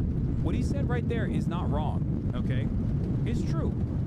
Israel, AIPAC, and all other Israel advocacy groups should be treated as foreign lobbyists, okay? But they're not. In the United States of America, they're not. Part of that is because they can just say, oh, you don't understand, these are institutions primarily tasked with defending Israel's interests, obviously, and even writing legislation in the United States of America, but their major donors are Americans. They're American Jews and American Christians. So obviously this is not the same. Wow, how could you actually say that this is a foreign advocacy organization? Well, the reason why it's a foreign advocacy organization is because it's primarily tasked with defending Israel. It has nothing to do with fucking American Jews at all, or America at all. It has everything to do with Israel, okay? That's why it's a fucking foreign advocacy organization. If every Chinese American person was first and foremost primarily tasked with defending the interests of China, I'm pretty sure many people would have questions about whether or not, whatever kind of Chinese advocacy group would be get hit with a fucking FARA restriction, okay? It wouldn't even be a question. You can't even have fucking Confucius schools and Confucius institutes in this goddamn country without scrutiny. It's crazy. Motherfuckers are talking about how Chinatown is actually doing infiltration, but then when it comes to Israel, it's it's all fine, okay? It's all good. So what he's saying is not wrong. But what's really frustrating about this is that there is no unified democratic response. That if the Democrats were defined by also this principle, okay? If the Democratic Party was defined by not allowing any sort of Israeli intervention or Israeli influence in American politics, all of those people would probably be led back into a position of normalcy. But right now they're left rudderless. And when the people that are captivating their attention are people like Candace Owens, not only are they rudderless, but they move down in the direction of anti-Semitism. Instead of actually having a unified response to Israel's unlimited bloodshed, Israel's unlimited violence, Israel's unlimited demands of not only loyalty, but also tax dollars, okay? Instead of being directed towards a unified vision against Israel, These people in the void that is left by the Democrats are led to believe that this is just a Jewish conspiracy. This is what's very frustrating about this process. America first to take money from a foreign lobby so you'll send taxpayer dollars to that country? You know, even the question kind of answers itself. Obviously it isn't. And that's not an attack on Israel. It's certainly not anti-Semitism, despite the efforts of many to claim that it is. It's just an obvious statement. And the fact that people are attacked for asking the question, this is something that I talked to Charlie a lot about in his final months, because he was being attacked as an anti-Semite for asking that question.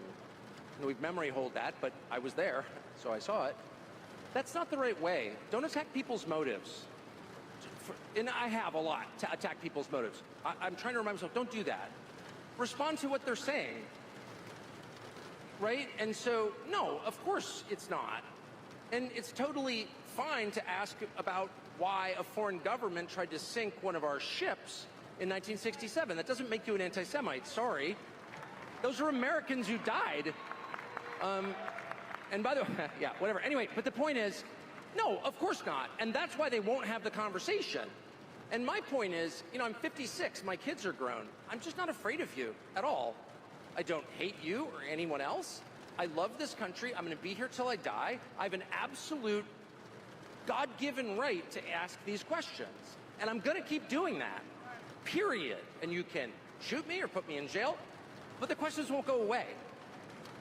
So, no, of course it's not. And that's why they respond with, like, rage and shame, because you caught them doing something they can't defend. Duh.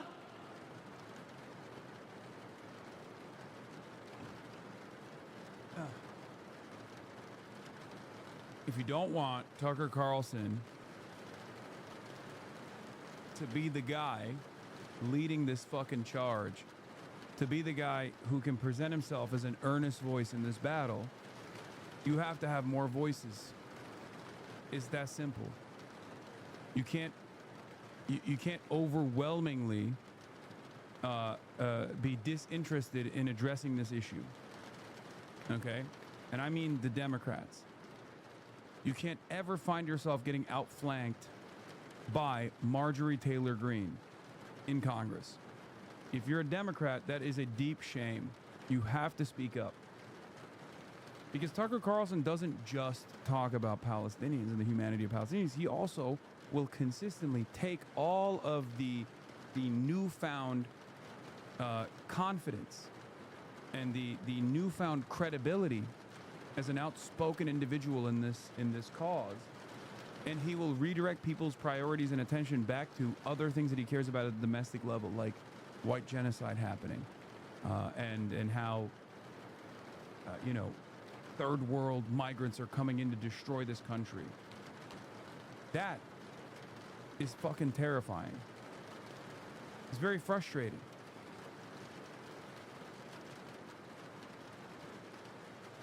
That's it.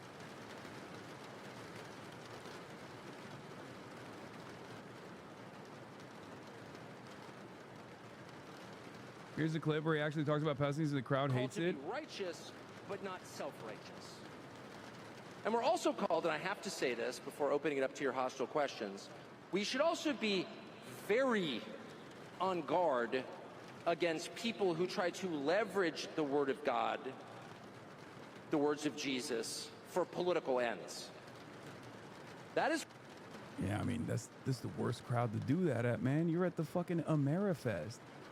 That's the number one thing that conservatives do. Do you know what crowd you're in? This is the thing that conservatives organize around, masquerading their hatred for others that don't look like them or sound like them, the fears that they have, the tribalistic attitudes that they have under the auspices of God, being godly, being Christian. That's, you know, no hate like Christian love, Tucker. I mean, you've done that. Very interesting that he would be criticizing this incredibly important aspect of conservative organizing. Very, very strange. One, that is a dangerous thing to do. I don't want to do that. And I attempt every time. This is all sort of new to me. I'm so obviously not a great Christian that it's not like a lot of people are going to be like, oh, I want to be like him. But there are people, particularly Christian ministers, I have noticed, who are preaching a political message and pretending that it's the gospel. So let me just say, and I think my theology is right, I'm hardly a theologian, God is not on any country's side. Again, that's not... Ooh, you can't be saying that in that room. Come on, bro. God is on America's side. What do you mean? God is on America's side, Tucker. What the fuck you're talking about? What are you on? Countries can decide to be on God's side. And that is true for people too. Okay? God doesn't have a partisan affiliation. He doesn't have a nationality. And if someone is telling you otherwise, that is just not true. It is not true.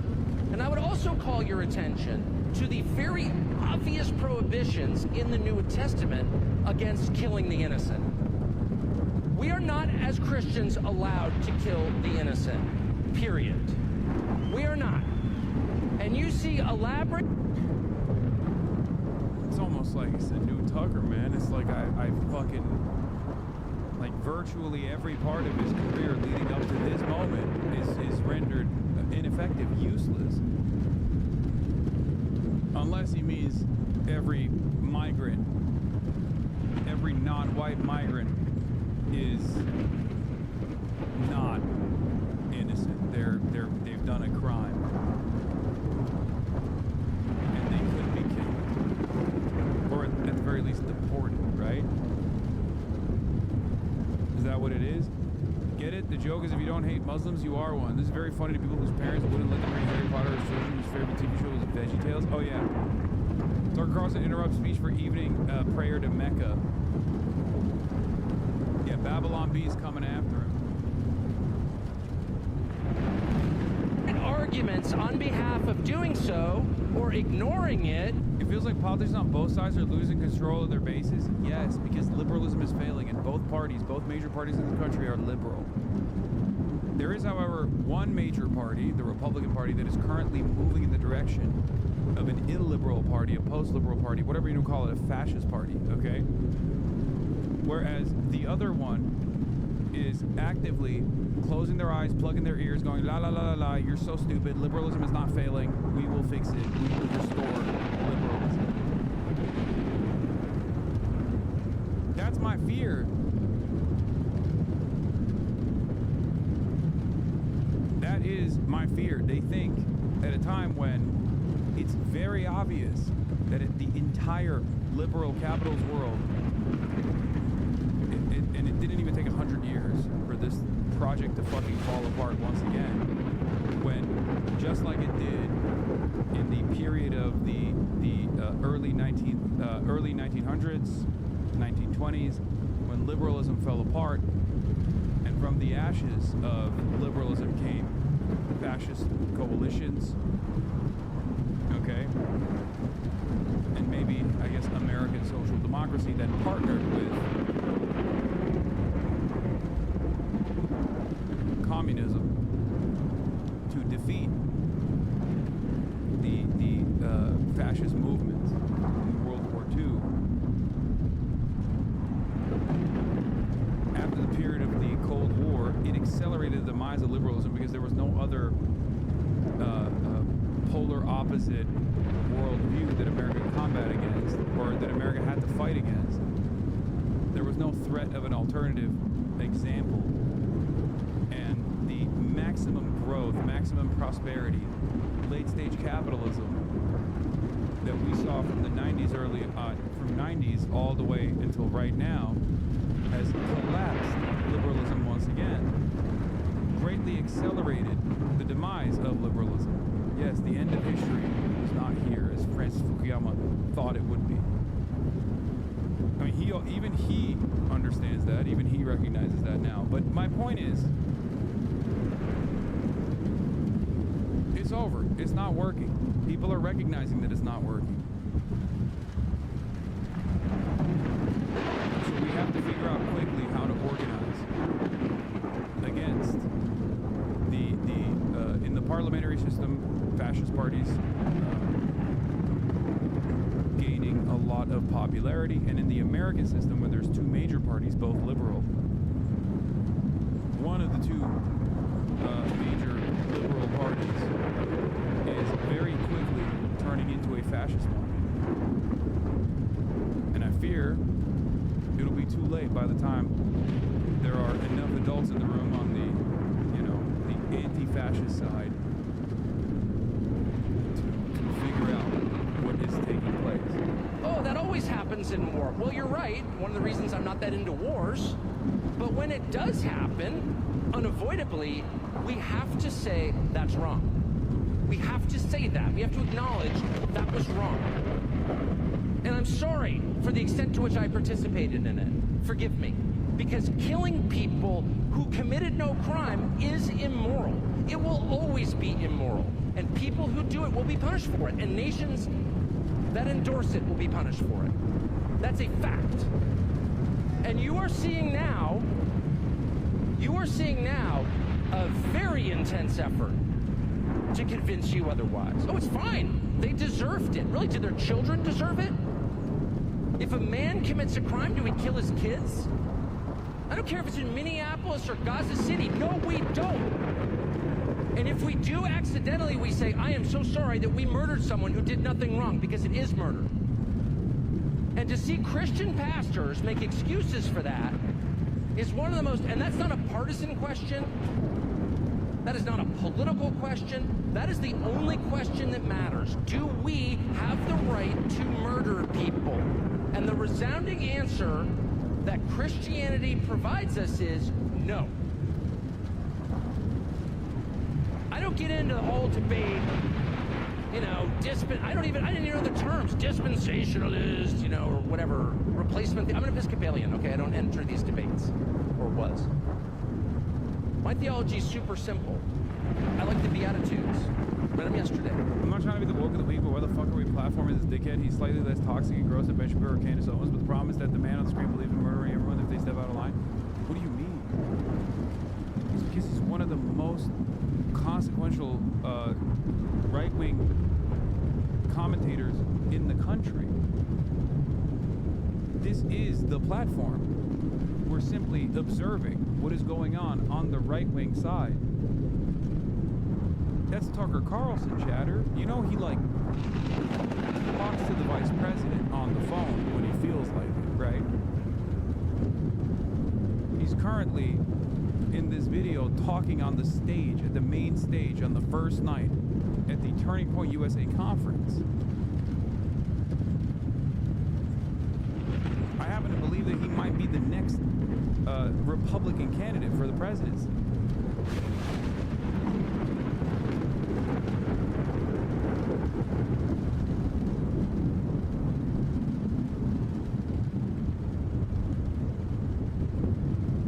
This is not platforming. We're simply watching. This is the platform. We're watching from afar. That's number one. And number two, we're watching it for a very specific purpose, because there is a serious level of infighting taking place in the right now. I actually think, was it Michael reading some of them here? I think any honest person would say it's the essence of the Christian faith. And killing tens of thousands of children and then making excuses for it on behalf of a foreign government is not in there. It's antithetical to that. Sorry. It doesn't make me a hater, it makes me the opponent of hate. So now that I've alienated most of the crowd with my staunch position. I'm telling you, man, he consistently presents himself as a reasonable voice, and I think he's actually utilizing a lot of the more conspiratorial elements on the right now. Like, he has a lot of prestige, okay? He is the the actual connective tissue between the conspiratorial right, the anti-Semites, and also establishment Republicans. He comes from that background. He has the pedigree, and I think he would be the true spiritual successor to Donald Trump if there was anyone who could maintain the MAGA base and the rest of the Republicans, it's Tucker Carlson. As the most effective propagandist, do you think he actually has a chance to turn the evangelical psychos, and what would become his target then? He's a fascist at the end of the day. I think he has, I mean, I don't know how sincere these guys are with their ambitions to make America a white nation state, right? Like a fascist, white nationalist state that is devoid of all people that they've declared brown, unless they're just like, I don't know, working in a slave, working in a slave camp or something, right? Except if you listen to Tucker, he says there's 65 million migrants in the country that must be forcibly excised. And that number is actually the number of Hispanic Americans, if we're being real. So he is very, very terrifying.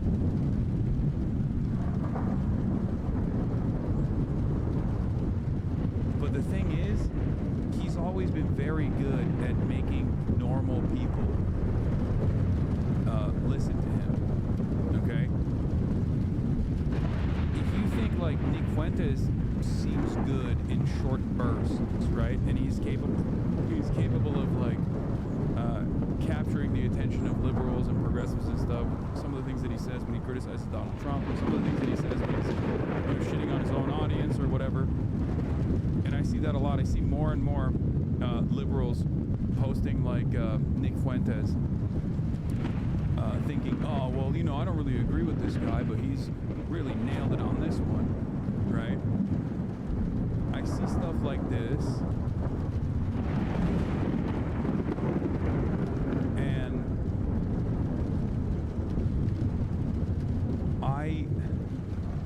hold on, let me see if I can find that one clip I was looking at. This guy, Bill Madden, look at this. This guy, Bill Madden, singer, songwriter, musician, here for social and climate justice, preventing a Trump dictatorship, post this, and it's all liberals responding to him. Sometimes the messenger of truth is not who we chose, but fuck it. Nick Fuentes just took a blowtorch to the loathsome piece of shit. What Fuentes has to say about this repulsive, disgusting excuse of a human being is spot fucking on. These are liberals, man. These are straight up fucking liberals. They're seeing like Nick Fuentes torch Donald Trump or whatever, and then they're like, oh, that's so sick. He's so sick. Dudes with like social justice and climate justice in their bios posting Nick Fuentes uninterrupted for 9 minutes. If you think that's bad, Tucker Carlson is so much better than Nick Fuentes because he has like 20, 30 years of experience in the field. You will never catch Tucker Carlson go beyond the line of permissible bigotry, especially in his commentary. I've been covering Tucker Carlson for, what, like the past 10 years?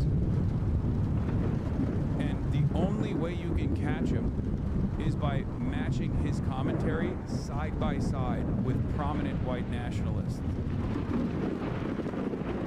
He won't say the slurs, and he will always bring back his commentary to a common sense perspective.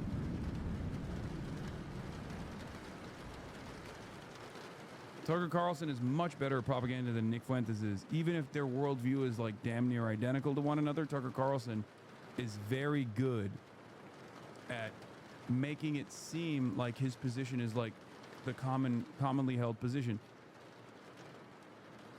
He's very good at, for example, making an argument against, strangers.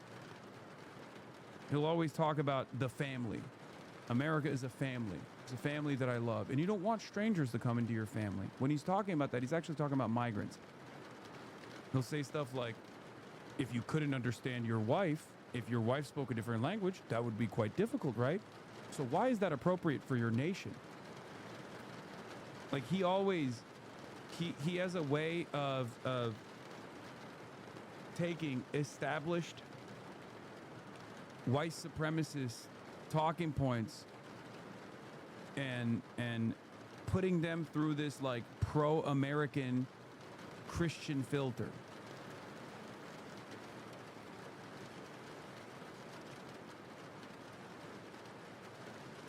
He will always soften very dangerous ideas. That's why, okay, stop dick riding. We get it. What about what I've just said is dick riding? I'm saying he is, in essence, one of the most dangerous, if not the most dangerous, white nationalist propagandists in the country. So dangerous that most people don't even recognize that he's a white nationalist and will literally actively debate me on this. People who fancy themselves to be progressive, like at least with Nick Fuentes, you know he's a Nazi because he said it. He said Hitler's based, right? Tucker Carlson is never going to entertain that kind of edgy commentary, even in even in like his weakest moments. He's not going to fucking lean into that, right? Because he knows that that's poison.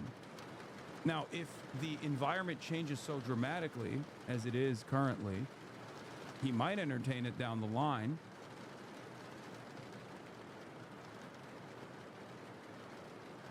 But as it stands, when most Americans who even personally find themselves in agreement with, neo-Nazi ideals, will still, when they shy away from the moniker, okay, Tucker Carlson will never lean into that.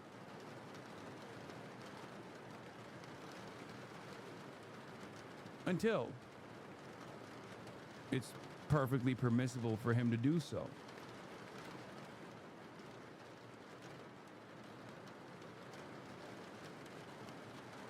So that's why I think he's the most dangerous.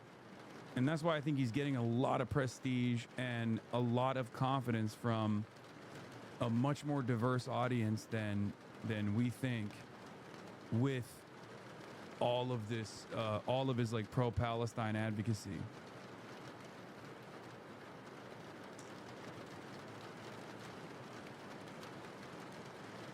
If Trump can win over Dearborn despite Muslim ban, Tucker can do so much more. You're right. He's scary, dude. Yeah. Oh, yeah. Lol, you guys called the burnt peanut a fascist? Who is you guys? I don't know anything about the burnt peanut. The fuck are you talking about?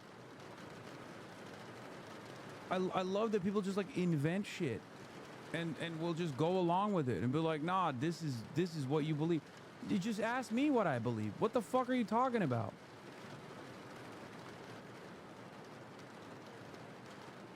The fuck is a burnt peanut? I'm talking about Tucker Carlson's motherfucker came in and were like, yeah, well, remember when you said the burnt peanut was a fascist? The fuck?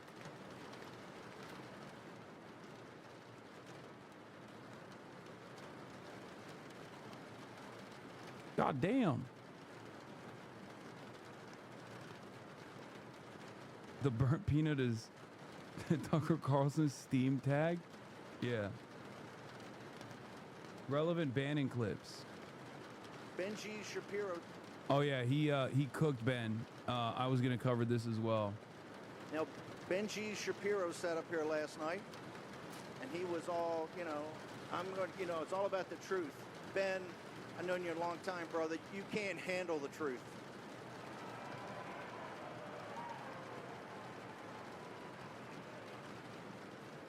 Let's face it, Ben Shapiro's the farthest thing from MAGA. Let's be blunt. He is a hardcore never-Trumper. He's a... How does this guy get to be on stage after all the Jeffrey Epstein stuff? Brother, understand. The greatest super weapon that the conservative movement has at its disposal is their shamelessness. Okay? They do it as a flex. Like, why the fuck is Alan what does Alan Dershowitz bring to the table? Seriously. What the fuck does Alan Dershowitz bring to the table? Why is he constantly on Fox News? Is he charismatic? Is he poetic? Is he telegenic? Is he handsome? He's got nothing. So why the fuck is he on Fox News every night? at a certain point, you have to realize, like, nah, it's just a flex. It's to train the audience. It's to condition them that, you know, the Jeffrey Epstein affiliation is not that significant. Whatever, who gives a fuck? Okay? And the same goes for people like Steve Bannon. They don't care. Conservatives don't care. It is their greatest power.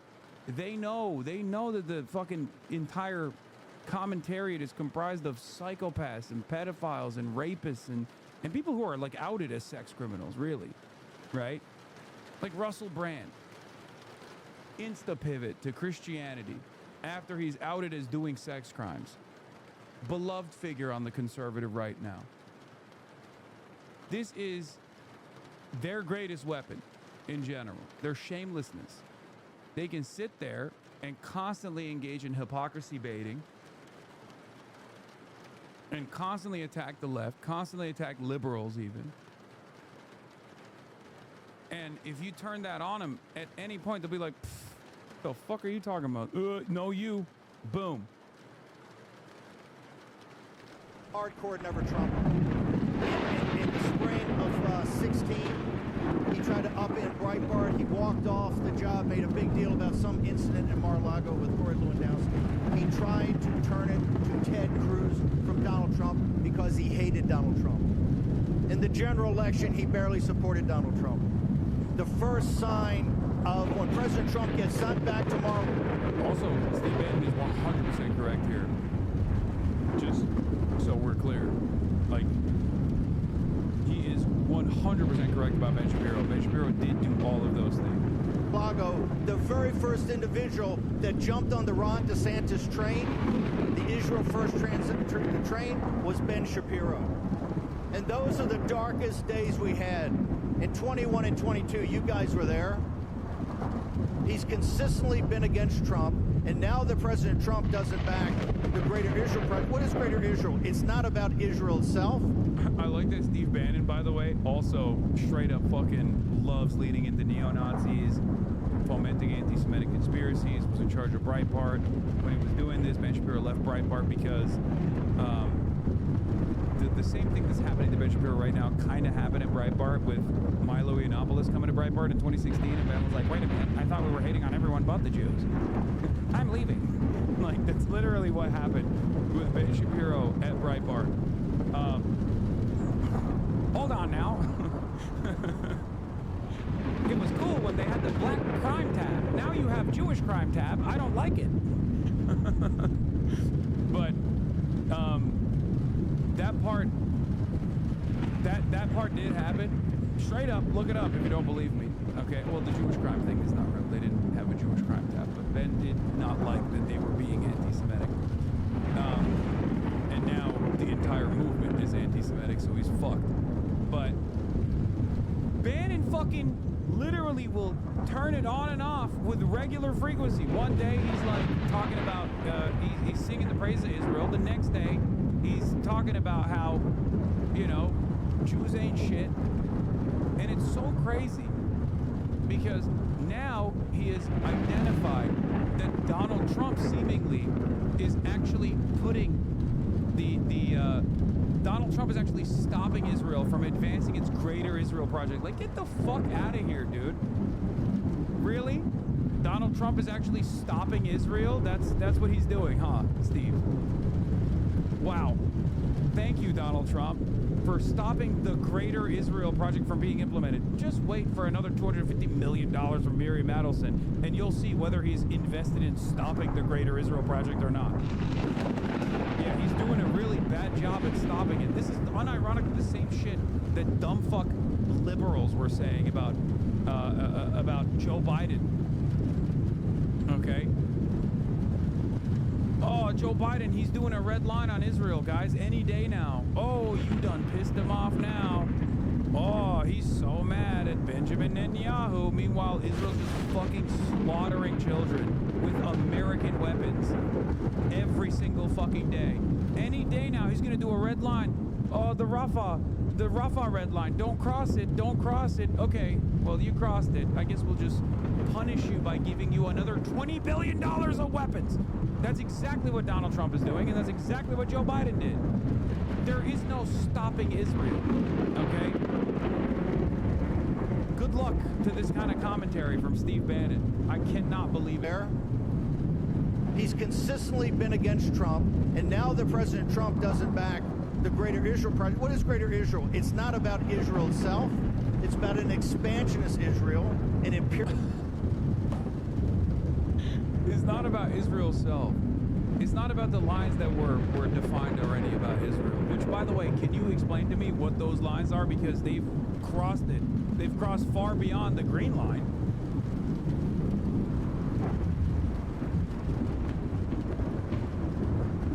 Yeah. What's the Greater Israel Project? Oh, you know, Syria, which they're literally inside of currently. Or southern Lebanon, which they're inside of currently.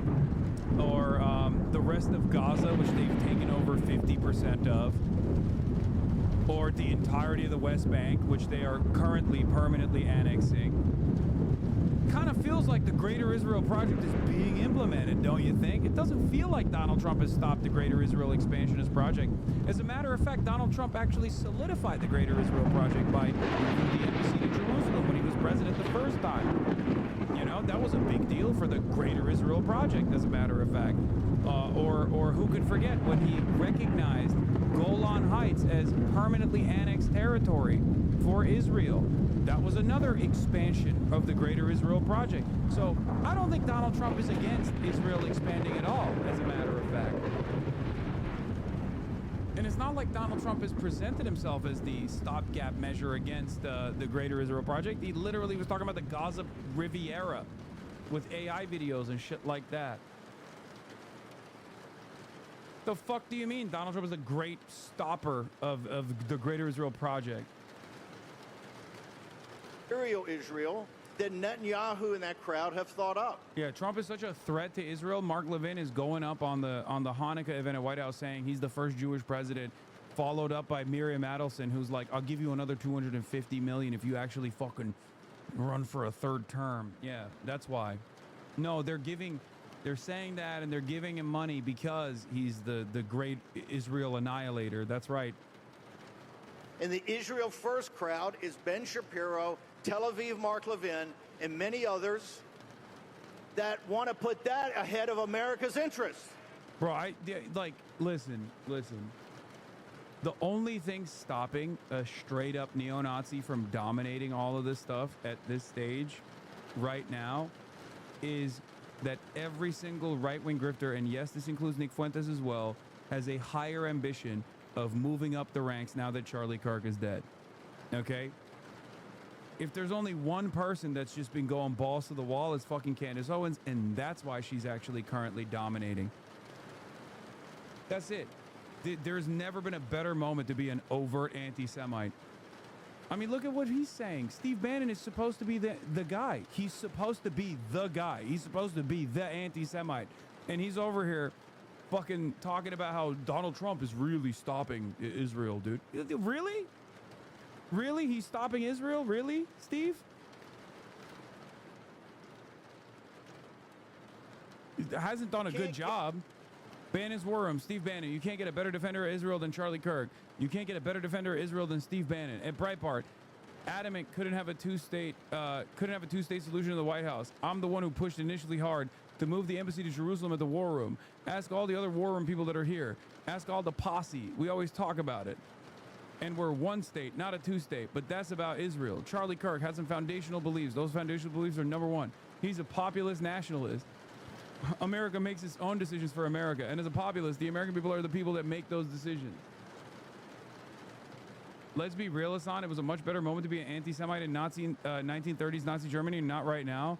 No, this is literally, okay, 1925 Nazi Germany. You know? That's because that's where we're at. Liberalism is collapsing. There isn't as much economic turmoil yet, but liberalism is absolutely fucking collapsing. And we're in the beginning stages of like blaming everything on the fucking Jews over and over again. This is 1925 Nazi Germany, not 1930s.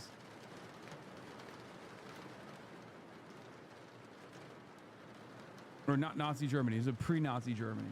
It's coming though.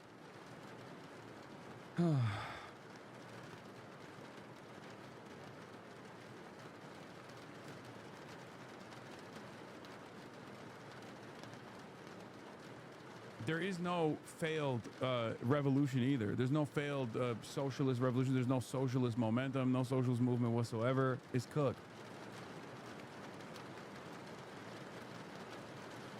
A big difference is that there isn't a huge amount of anti-Semitic academia and pseudoscience being written, but yeah. I mean, I don't even think that academia and pseudoscience even has any motion anymore. I think we've just like moved, we've devolved into a more caveman-like understanding of the world anyway. So does academia even have that kind of motion anymore? I think it's like there wasn't this level of mass propaganda that you can access at the tip of your fingers in the past. Every area where people are getting information from is fucking blaring a consistent amount of anti-Semitic propaganda. It's much more effective, in my opinion, than fucking academia.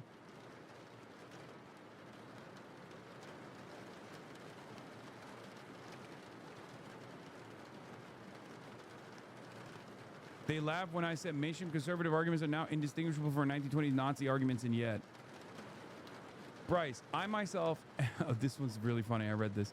I myself am Jewish ancestrally. I'm Christian by faith, but Jewish by blood. I've actually read Mein Kampf. The end conclusions that he came to, absolutely abominable. But I strangely understood where he was coming from as far as wanting to improve the national state of Germany.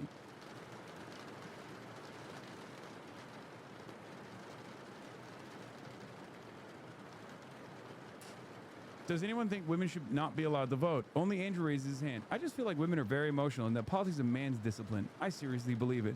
My mother actually believes this too. And I know some other women who believe that. I just feel like I've never really seen a woman who truly understands politics. Sophie, yeah, that might be your issue with finding a good quality girl. Have you ever thought about the fact that a woman's emotions are a beautiful thing and that they might complement a man? And that, yes, maybe we make different decisions because of emotions, but if it were just men, there would be no reasoning. I think it's a beautiful thing to have both sides. I'm not racist because I have a black friend type shit. Brother, that's literally like saying I'm not racist because I used to be black. I'm no longer black. But, you know, David Duke had some good opinions. What do you mean? It's worse than that. He literally is like, I'm Jewish, but I'm Christian now. And Hitler had some good ideas about the Jews, honestly. I didn't like the end point of the Holocaust. That's a full Uncle Ruckus. Yeah, both views about the women voting thing are fucking misogynistic. Yeah, I know. National sovereignty. Hitler was a nationalist. He was like, we have to take Germany back for Germans. And I feel like we should do that in America. We should take America back for our native population. So I'm not an expert on Hitler by any means, but as far as nationalism is concerned, I'm all that.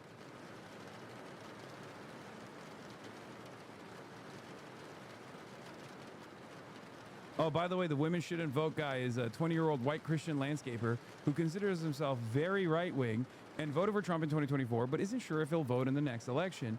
Andrew describes himself as a close follower of Nick Fuentes and drove in from rural Tennessee, far outside of Nashville, to participate in this focus group.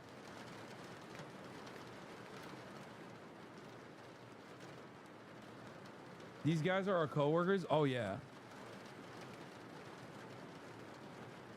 It's fucking awesome, dude. Yeah, this is where we're at. Where is this from? I need to. Everyone wants to know what Gen Z Republicans think. We ask them, which is a terrible idea, okay?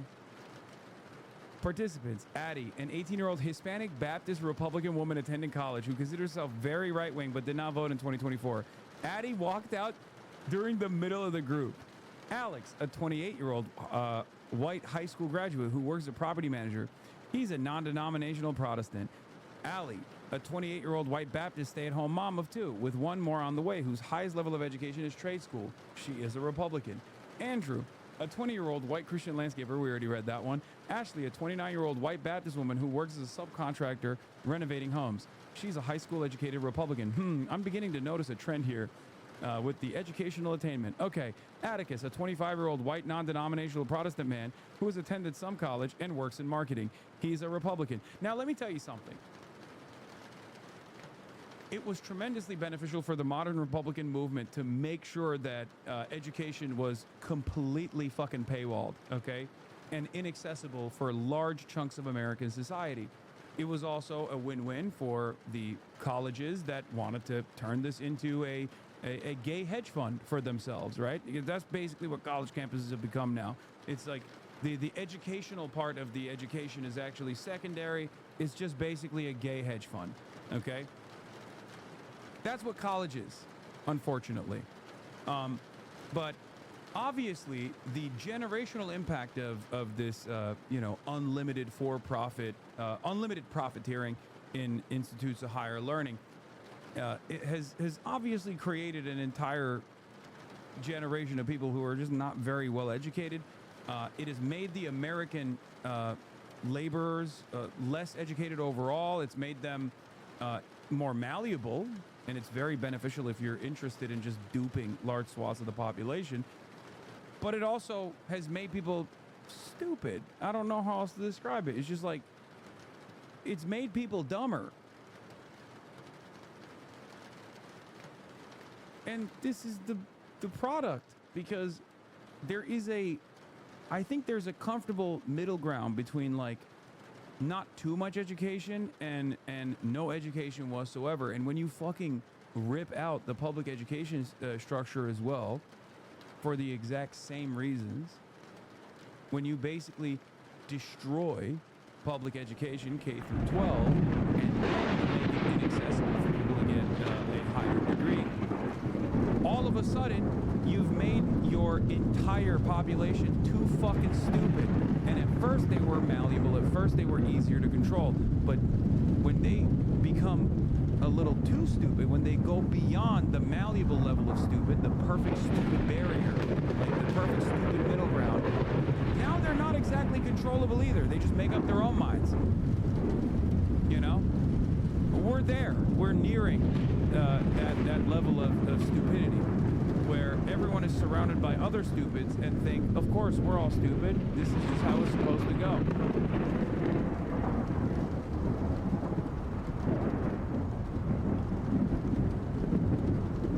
Bryce, a 24-year-old white Baptist man. He attended some college and previously worked in security. He's now self-employed as a writer, working primarily on a Star Wars YouTube channel. He's an independent who voted for Trump in 2024. That's the guy who is a Jewish ancestry, who said he read Mein Kampf and was like, yeah, I get it. How much you want to bet he fucking hates how woke Star Wars is?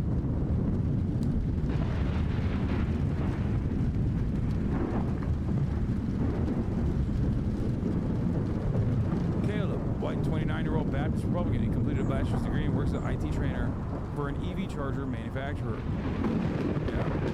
Judging by how things are going, I suspect Caleb will be a liberal the next election cycle. You can count on that. Colin, a 19-year-old Christian white Republican student at Vanderbilt.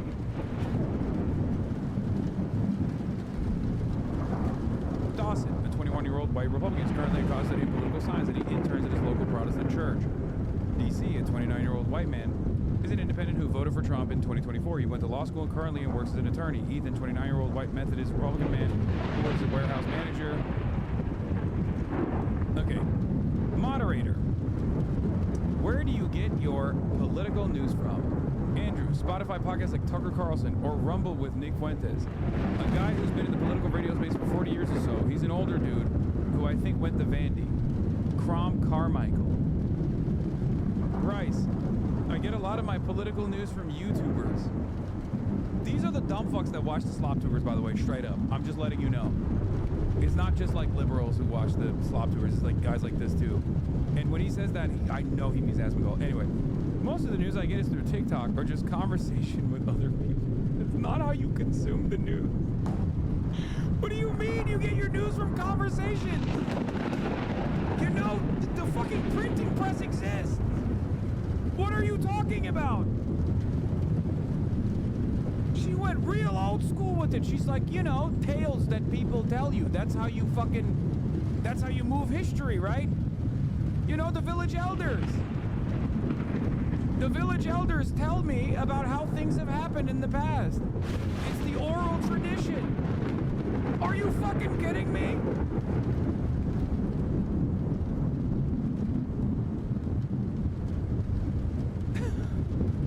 Oh my God. Sophie, I get a lot of news from social media, like varying platforms, and then I feel like once something really notable is going on, I'll kind of dig deeper on different news sources and channels. Yeah, the town crier tells me what's going on. I get my news from merchants on the Silk Road. They are well traveled, sir. I think the next level, the next stage in conservative madness is just being like, I make it up. I'm sorry, what? Yeah, I make it up. I just close my eyes and imagine what the news of the day looks like. It's pretty cool. You should do it too. The voices in my head inform me about all the comings and goings of modernity. God told me in a dream, you know, that sort of thing. That's where we're going to devolve into. Madison, not really into politics, but my favorite influencer is Alex Earl. Most of my political stuff I get from podcasts that I like. I'm thinking Alex Clark, Brett Cooper, as well as family members. Dog, I'm sorry. I have never met someone who has answered the question, where do you get your news from? With, oh, just my family members. Once again, going back to the oral tradition, that's not how you are supposed to be. I'm not. Wow, dude. Wow, my drunkest uncle.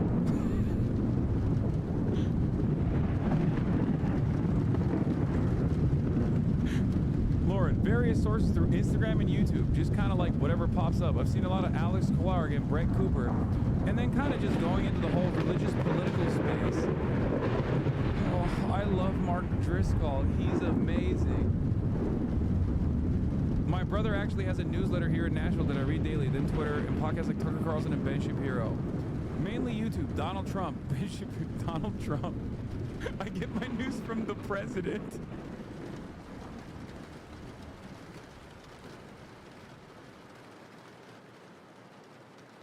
I love getting my news directly from the President of the United States of America.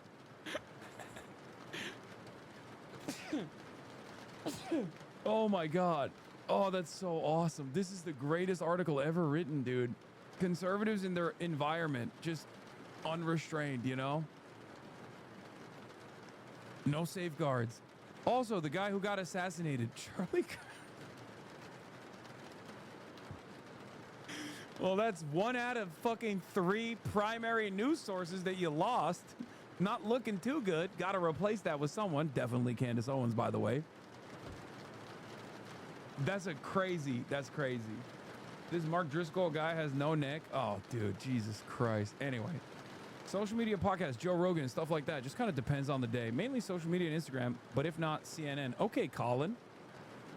That is, I think, the first time someone has actually pointed to a news source. I mean, doesn't have to be CNN, but like, I'll take Fox News, you know what I mean, over whatever the fuck these guys are saying. Holy shit, I can't believe how bad things are. My news comes from a blend of social media, so Twitter or X on Instagram, but then also podcasts on Spotify, Tucker Carlson, Joe Rogan, mostly a lot of Christian podcasts like the King's Hall podcast. For me, it's never just the traditional Fox News style thing, just because after all the years of growing up with my parents and grandparents, waking up in the house with it blasting and just droning, it was never appealing to me. More individual personalities tend to draw me in more. Honestly, my dad kind of fills me in on everything, or TikTok. Dude! Why are you lie? Why are you admitting that? Oh my God. What the fuck is happening? My dad kind of fills me in on everything? Bro, a lot of people will be like, you get your news from a Twitch streamer, and they like point to me. Motherfucker, people are getting the news from their dad. Like, at least as a part of my job, I'm like reading actual news resources, like fucking interviewing journalists, interviewing congresspersons. Like, what do you mean you get your news from your dad? What the fuck?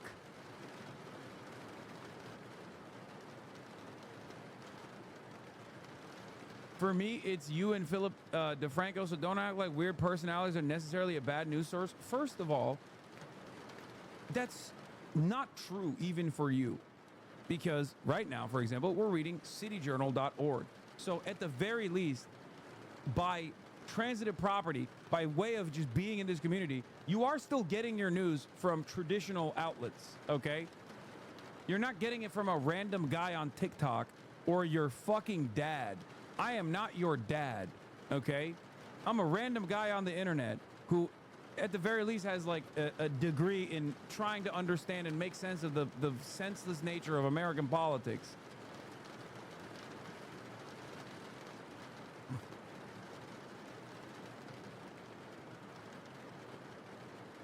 And I always tell you, you shouldn't just get your news from me anyway. And that doesn't mean you should go to Slop Tubers or Tucker Carlson to get your news, but like, go to the news, go to the actual legacy papers, go to actual mainstream media outlets and things like that. Oh.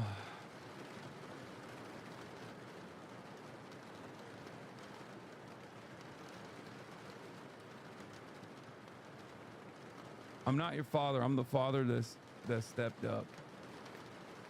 Social media like Instagram or Twitter. Honestly, just wherever I see, really. I can't think of any specifics. I really get my news from all over the place. Social media, Twitter. And then other than that, I tend to stick to Fox News. X or independent journalism. And I like to watch the 5 on Fox during dinner time.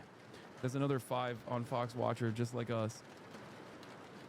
Real sends me news, ground news, which is a lot of different resources from different ends of the spectrum. I also listen to podcasts like The Morning Wire, which I think maybe like the Daily Wire does, and sometimes the local channels. Ben Shapiro, I watch CNBC fairly often as background noise when I'm doing my work. How's the country doing currently? Improving. I think there's a major culture shift that has happened, and that's the main reason I would say there's improvement. Yeah, everything pertains to the culture. There's a culture shift. The anti-woke crusade. The anti-woke crusade won. Please, do not look at the dire economic situation. It's the culture change, though. You know, we're all anti-woke now, right? You can say the R word. I think the economy has improved as well, but that culture shift towards an America First type mindset, more of a Christian mindset, that sort of thing's a major shift back to where I feel things used to be. And I think that's an amazing major improvement. All of you deserve to lose your treats, okay? Every single person that has responded in this deserves to lose all their treats. You deserve a world where, you know, ribeye steak is $75 and it is trapped in a fucking cage. You deserve it. You're a pig. You're a porky little pig. And you're just eating the fucking slop. And you think, oh, things are so good. We're Christian now. No, we're not, you fucking idiot. It's improving. The economy is settled. Cope. The overall financial cost of things is finally improving. Supply chains are finally starting to get a little bit back on track. Brother, since what? The Trump tariffs? The Liberation Day? He broke it, now he's fixing it? Is that what you're saying? That's cool. Colin, changing. I also thought about polarizing just because, I mean, if you look at the way people vote or the way the House makes decisions, it's all just becoming very split down the middle. This is why I said Colin probably is also going to be a fucking liberal soon. Improving partly because of tax incentives.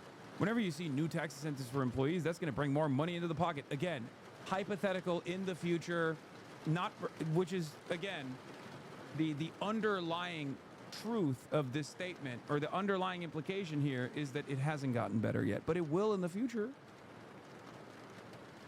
Also, lowering the corporate tax rate is going to allow people to invest more money back in the capital and assets, which in turn will do a snowball effect for more jobs. Also, over the last few years, I've been very concerned about international affairs and homeland security. What, you didn't like Mr. Five Eyes? You didn't like AUKUS Jack?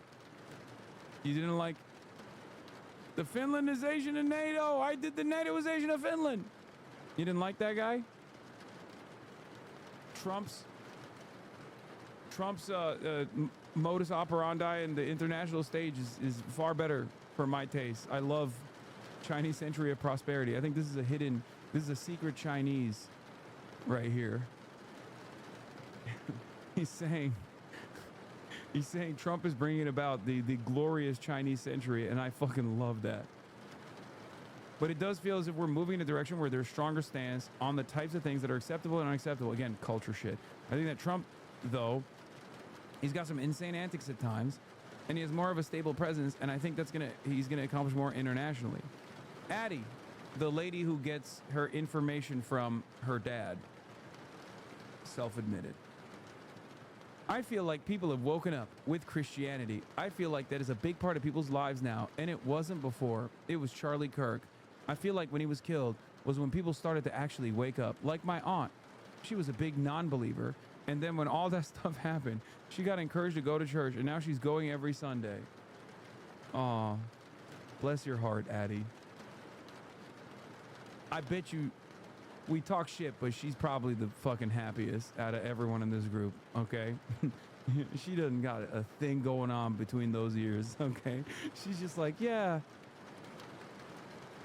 I'm carrying the flame. We are Charlie Kirk. You know, I'm fighting for the gospel, just like my aunt, who was a non-believer. Good for her. Good for you, Addie. Andrew, I feel like the country's worsening. And really because of immigration. I feel like who is in the country makes up the country and dictates what kind of country it's going to be. And I don't feel like the Trump administration is doing enough to deport people. Oh, this is the Nick Fuentes fan, of course. I know that they need resources for that, but they're deporting about as many people as Biden did and as Obama did. They're on track to hit 1 million by the end of this term, which is what Obama did. And I feel like that's not nearly enough. I think more people need to be deported faster. So I would say the country's getting worse. One more lane on the highway and traffic will be solved. 10,000 more Guatemalans deported and the country will be better, okay? I promise. Just, you know, just one more migrant, please. What is this? I do not expect to hold weight over 30,000 people, but when you read 2 of my comments out loud and not give me a chance to respond, kind of feel shitty. You give trolls the chance to respond even when they're speaking in bad faith. What the fuck, or sister? What are you talking about?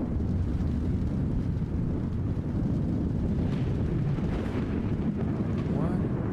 Bitch, I get my news from you and Philip DeFranco. These are just the realities of our generation. You're right, I get my news because you watch multiple sources that helps me. You're missing the part that I'm making the most important. I learn more about the world because I watch your stream, because I watch it that would normally never watch because I follow you and I watch your streams. You've caught... Okay, so we're not even in disagreements. We're not even disagreeing.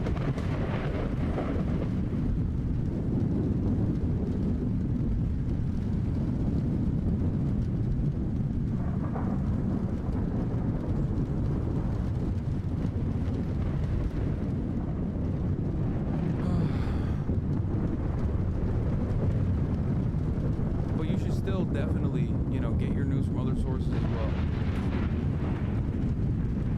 Anyway, Wilkes, I honestly think it's doing worse right now more than in the past, in the years past. Just given I'm about to graduate college, and it's a really hard job market right now. A lot of my friends are struggling to find jobs, so things are obviously not ideal. But hey, man, we got those pesky transgenders out of the high school swim meets, you know.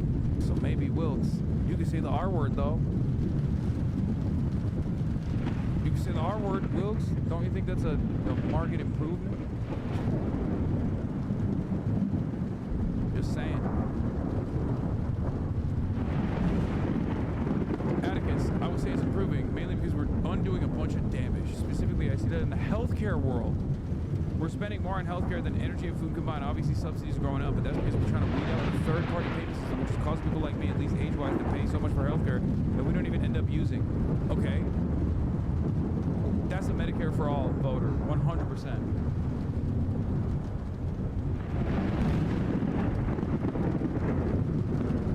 He's out there waiting to be primed and activated. I think things are improving. I think the world outlook of America seems to be better than it was maybe 4 years ago. I feel it's worsening. Honestly, one of the big things for me is price increases. I know you kind of mentioned how the economy's getting better, and maybe I'm not plugged into how things are going on the macro scale, but I mean, I go to Walmart or Aldi, meat is 6 to 8 for a pound. That's terrible. And I think the culture war is affecting the media too much. As someone who makes money off an interest in Star Wars, anyone who knows what Star Wars is, like, knows how that is going.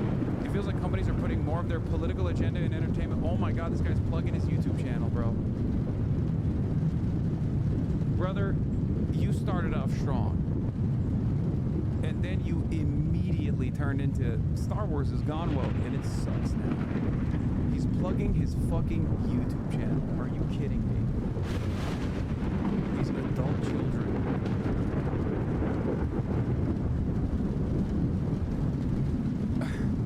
Feels like companies are putting more of their political agenda in entertainment in order to sway the public. And I say that about conservative groups too. Oh, he's an extreme centrist though. I think Christian values matter, but stories are suffering because of political leanings being injected in there.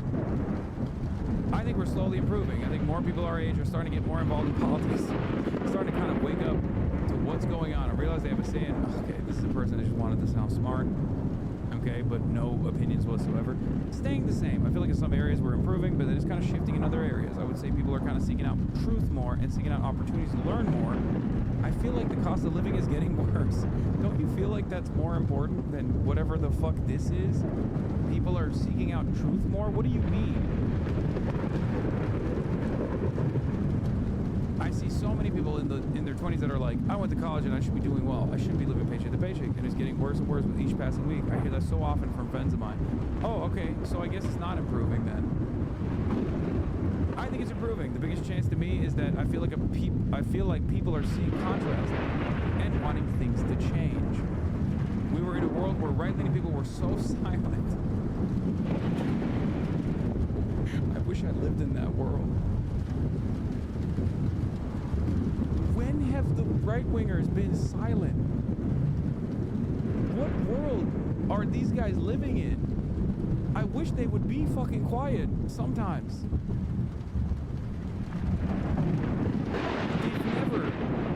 They're so loud.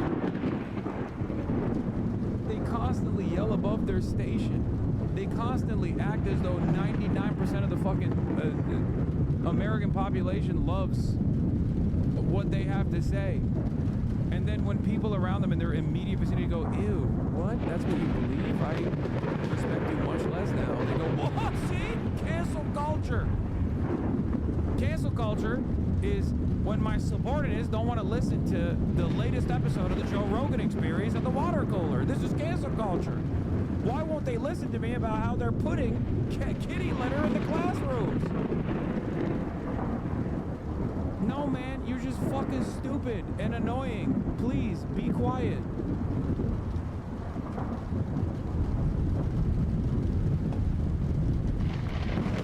I feel like it's a combination. Some things are worse and, ooh. I don't get it. 1 year into the Trump administration and not a lot of people saying things are banger.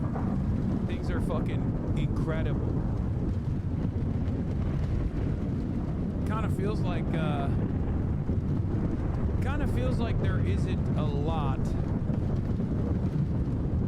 going on that they can look forward to. At most, the most hopeful content comes from people who are like, well, things are going to get better, surely.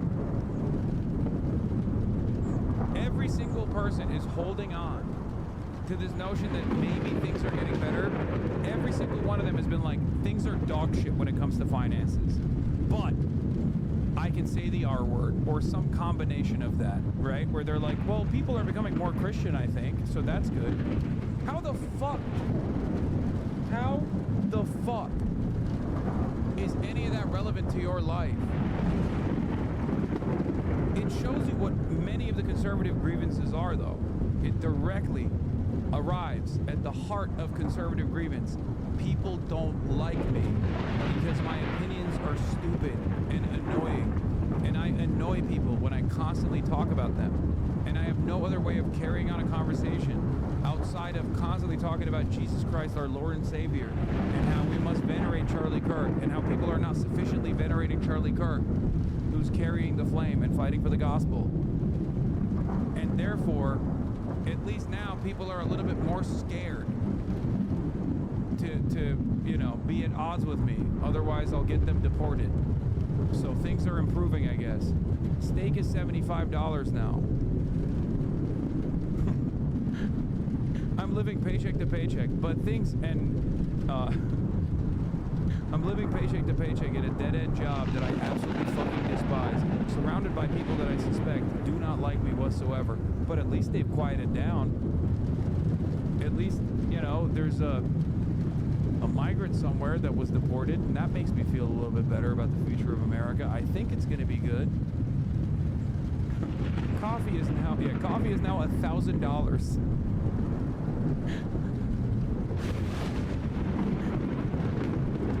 It's awesome.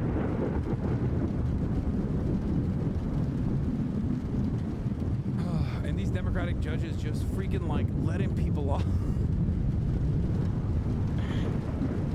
The immigrants and the deportation, that just makes me angry. There shouldn't be women dying because certain people are not put away. And like, Democratic judges just freaking like letting people off. I'm like, do your freaking job and actually put people away when they commit a crime.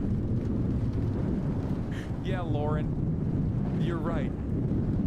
Famously, the Democratic judges were just letting, you know, Guatemalans go or Hondurans go when they were doing crimes because they were like, oh no, you've done a crime, but also you're not documented. I guess.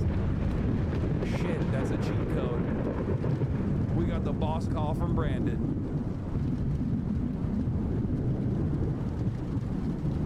I'm sorry. If you sincerely believe that in the United States of America, over the last 4 years before Donald Trump became president, that if someone committed a crime while being undocumented, they were let go, you have to be forcibly educated. Okay? You have to literally, by force, go back to school. Okay? That is insane. Or institutionalized. I don't know. Like, what are we doing? How am I supposed to live in a world where someone unironically thinks that that is what's going on? Your sense, like, we have no consensus reality. That's it. We have no consensus reality. How can I live in the same world as this person? That person votes.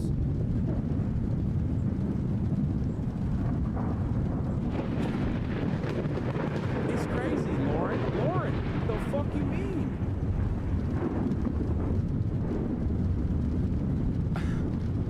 Like, why are you letting them off? Why is this so politically charged? No Democrat or Republican, do your freaking job. There's talk about cancer research going down and kind of almost ending, and that really makes me angry. Who do you think is ending cancer research, Lauren? You think that was also Brandon? My mom had cancer. My grandma is enduring it right now, but religion is improving.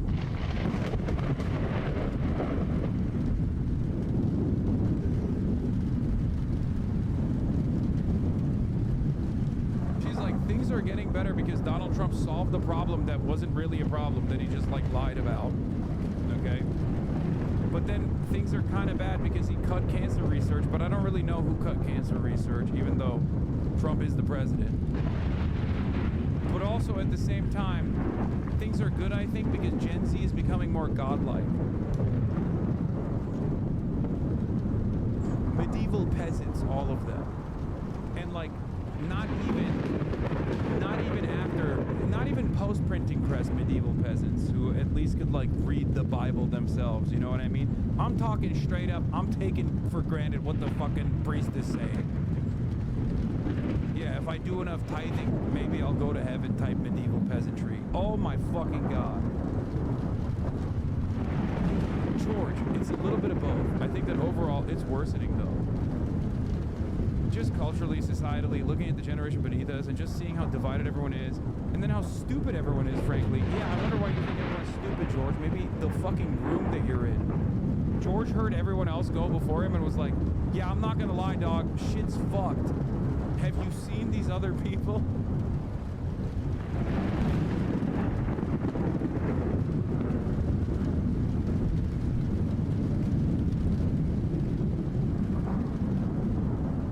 Just filling their brains with nothing all day. And I don't think the advent of AI is going to help much of that.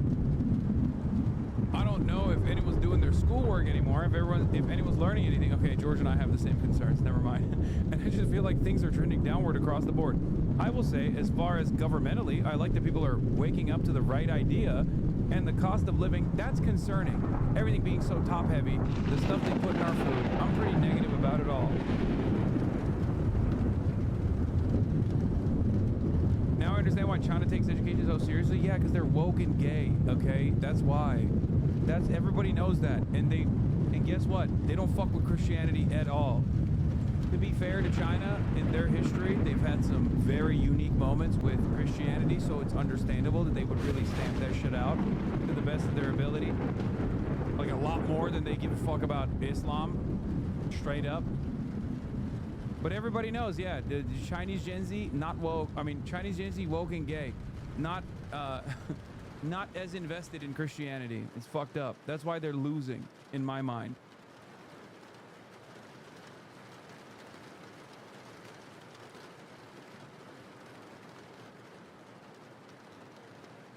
Japan is kind of like that too. No, Japan is way worse at dealing with the cults that pop up than China is. China actually does a much better job, I think, of stamping out any kind of like alternative cults than Japan does. Japan had a massive sequence of terror leading up to the 90s with specifically that. People would just one day get up and go, I'm actually, you know, Buddha's left ass cheek or whatever, and then they would do happy fun time cult, and then boom, 3 weeks later they're putting fucking mustard gas in the trash can of the fucking most crowded subway station. And what I'm saying, I'm paraphrasing a little bit, but like I'm not actually like that. What I'm saying is that literally happened pretty much.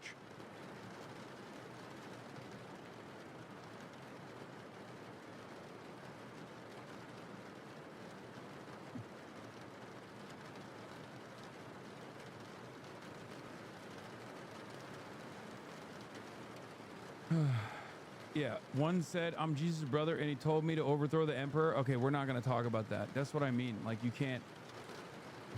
That was it. If anything, they were not aggressive enough with Falun Gong, and look where that led. Well, I mean, I guess they can't really operate inside of China, but... Yes, I'm talking about this. The Tokyo subway sarin attack was a domestic chemical terrorist attack perpetrated on the 20th of March, 1995 in Tokyo, Japan by members of the Aum Shinrikyo cult, which is what? The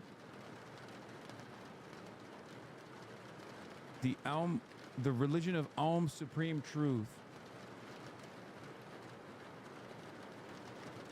Shinrikyo. Yeah, they have their own anime and shit. Anyway.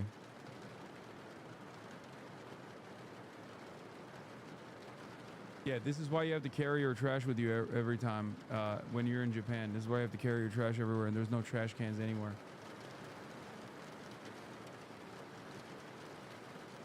I get my news from you and Addie's dad.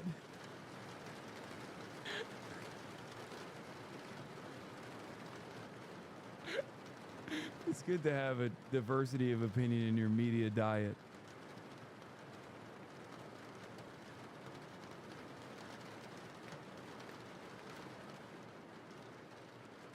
Me too.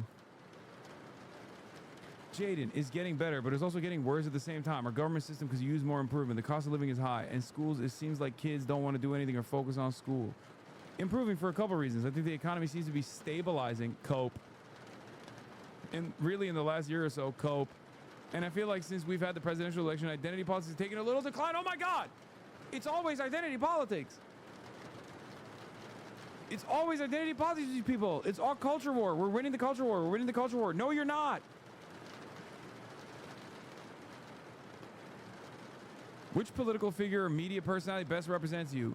I used to agree a lot with Matt Walsh. I think he's very aggressive, but he's pretty close. I think he's very aggressive with the left wing, and I think showing hostility to people on the other side is the wrong thing to do. I think it's perpetuating political tribalism. So I used to agree a lot with his points, but not his delivery. He's like, I love the transphobia, but, you know, ease up on shitting on the left too much. Ashley, Charlie Kirk. I like the core values he held and put forward, putting God first above everything. And that Kennedy guy with the raspy voice. Sophie, Charlie Kirk. He has always done a really good job of mixing his religious and family views, but also tying in political views, and he's very well educated. He's not just going off his opinions, he's informed. Allie Beth Stuckley, I think she's pretty grounded in her faith, which is something that I relate to. Sean Ryan and Charlie Kirk. And Robert F. Kennedy, Joe Rogan. Wow. Podcasts have really done a number on the minds of people. Oh my God, we're so fucked. Tucker Carlson, especially after his departure from Fox, just seeing kind of how he's a little more middle ground. Not so brainwashed by the bosses who tell him what to say. It's a mix between Ben Shapiro and Jordan Peterson. I like Ben Shapiro because of how he uses debate tactics. He's very intelligent.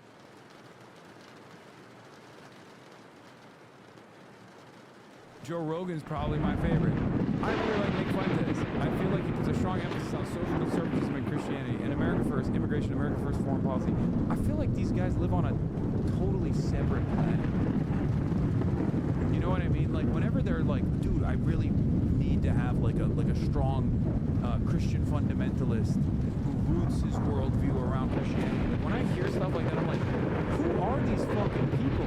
Like I meet religious people all the time, but like, I don't know. I feel like people that just like keep to themselves about their religious worldview, and it's not like everything. It's not like what guides their every fucking waking moment. They're not like, oh, I need, you know, I need someone to tell me how religious they are, how Christian they are in every fucking statement that they make. I think you live in a bit of a bubble in LA, probably.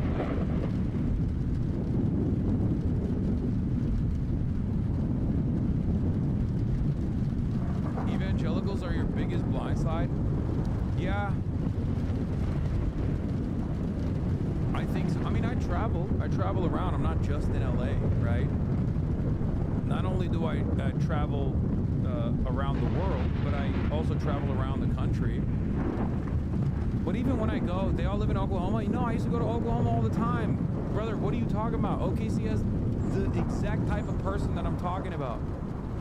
OKC has the wokes. Obviously, I'm not like, you know, petitioning the people at Walmart when I go to fucking Walmart in Tulsa or something. But like, there are certainly a lot of people in these places that are much more open-minded than you think.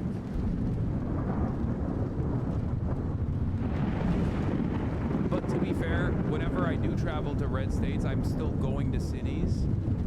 And I think that's the problem. America lives in the suburbs, the exurbs, the rural parts. And I think these are where that's where these guys are coming from, I suspect. Right? Like, these are the people who are just like living in a dog shit town, boring as fuck, shitty ass job, driving 45 minutes both ways to go to their fucking dead-end job that they despise, and in the process they're just turning on their favorite podcaster and they're listening to that guy, and that guy happens to, you know, be Joe Rogan or Nick Fuentes or Matt Walsh or Ben Shapiro or Tucker Carlson, going from the suburbs to the big gay towns to work. I mean, many of you are also doing the same thing, but at least you're getting your information from me, which is, you know, to the best of my ability, I try to show you a very different perspective than what you would encounter from, you know, the rest of your high school friends that never actually left their small towns at all, right? Your life isn't better or worth more because you live in a city asshole. I'm not saying that at all. I do think that there are significant advantages living in a diverse environment, though, especially about how you're most likely going to be more open-minded. It's one of the best aspects of even a college education in general, where you are actually in a diverse learning environment, surrounded by people that you wouldn't normally encounter in a much more segregated environment that you grew up in. Doesn't mean that it's like, you know, worth more or anything. And unironically, it's one of the worst aspects of American existence because there is no public transit. And the cities are designed in this way, where if you live in the city, which is increasingly more costly, virtually impossible to fucking live in, so you are forced out usually. You're priced out of the cities in general, and you're more isolated. You have to get a car. There's no third spaces, or at least like the only third space you can go to is like church.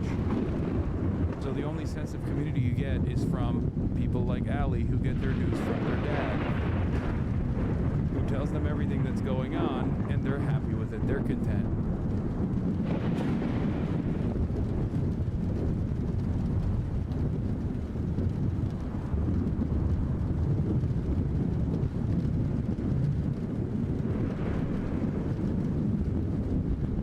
Nate is gay. I can't prove it, but there's a trend. Oh my God. Benny Johnson, Michael Knowles. I wonder where you got that from, chatter.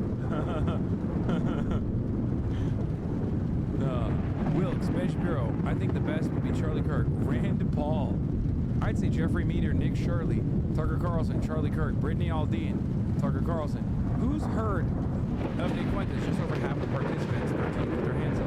What do you think of him? I think it's hilarious. I agree a lot with his points. He definitely doesn't care how it's going to be reacted to, which I respect. But also, it can be kind of dangerous. I think I read earlier that he's not ever planning on running for political office, which I think is probably a good thing. There's a lot of baggage attached to him. I just think he's funny, honestly. And through that humor, he's saying a lot of things that I kind of align with.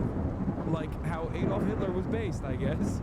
He said that all blacks should be in jail on Piers Morgan. And I was like, oh my God, this guy's kind of a psycho.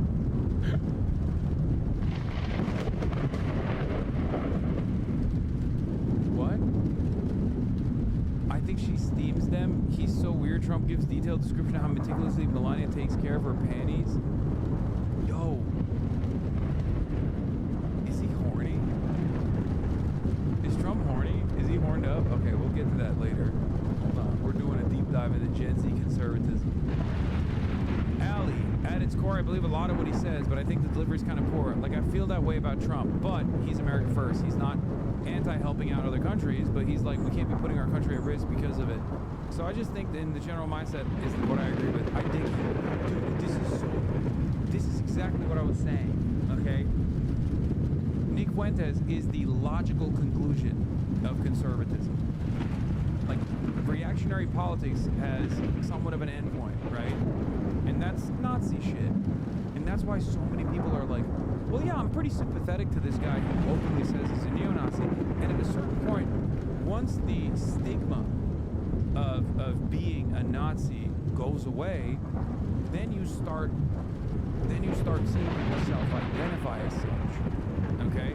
And that's what we're moving in the direction of.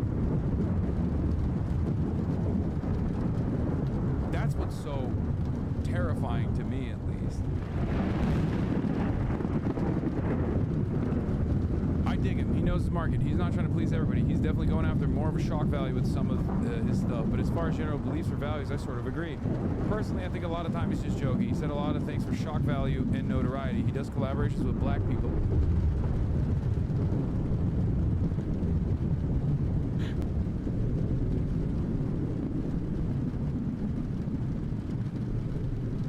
I think Nick Fuentes, is very dangerous for our side of things. The right's already being accused of being racist and invalidating women's issues and things like that.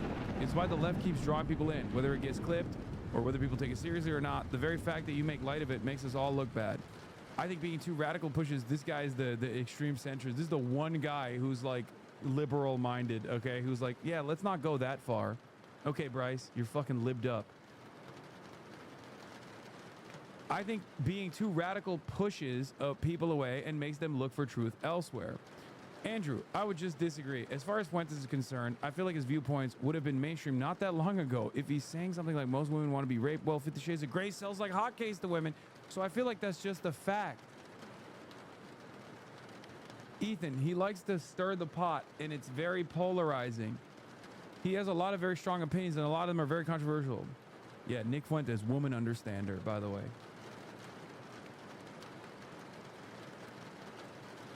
Bryce was the one that liked Hitler's nationalism, Lamau, but doesn't like when Fuentes says the quiet part out loud. Yeah.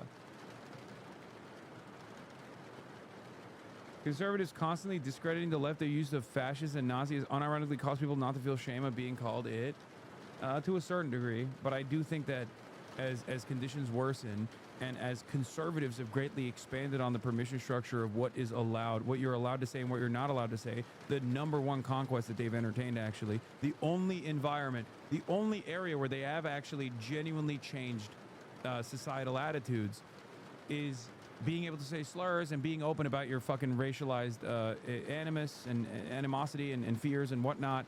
That has allowed people to be more comfortable saying, yeah, what's the problem? And the final, like the dam that was holding everything together was like anti-Semitism. And the reason why anti-Semitism had any sort of like institutional stigma attached to it with like actual weight behind it was because it was most commonly used to defend Israel. And now that people are just like, yeah, we don't fuck with Israel, it's over. And that's why you're seeing all the dam break in its entirety, where people are like, yeah, you know what? This Nazi isn't so bad, actually. That's it. Couldn't have come at a fucking worse time, really, when you think about it. For years and years, they ran with this shit. For years and years, they ran with, like, you should be able to make fun of everybody. You should be able to shit on everybody. You know, non-white people for the most part. Because the other side of this is also white identitarian politics. Oh, white people are constantly under attack. Why can't we actually, why can't we actually win for once? Oh, it must be because women have a place in the workplace now, and that's why white men are being undermined. Or, you know, brown people are in the workplace. That's why white men are being undermined. Like, how is that any different than what Nick Fuentes says? He just ties it back to Jews are responsible. And when you realize that Israel ain't shit, and for the entirety of your life, and still to this day, everyone is tying Israel back to the Jews, then you go, oh wait, maybe Jews ain't shit either. Yeah, rich people are there to hate. All hate directed elsewhere is just a waste of time. I agree.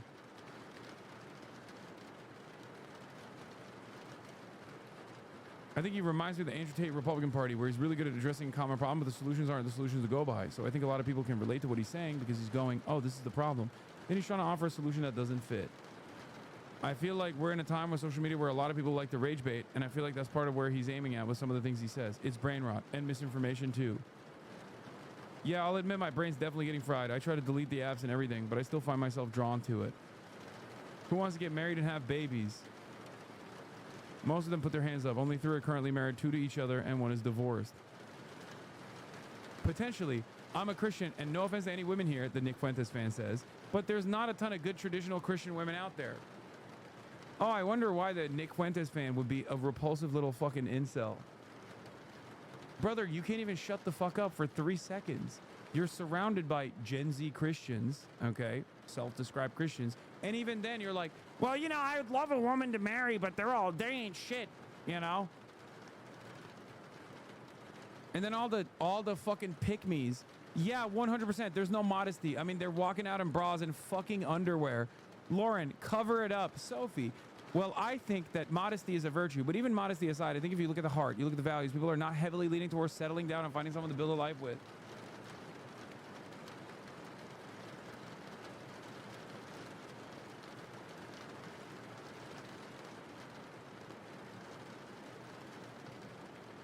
Moderator, and how's the dating market? George, you go on great dates, and then it ends after like 5 months. No one wants to stick through the uneven phase.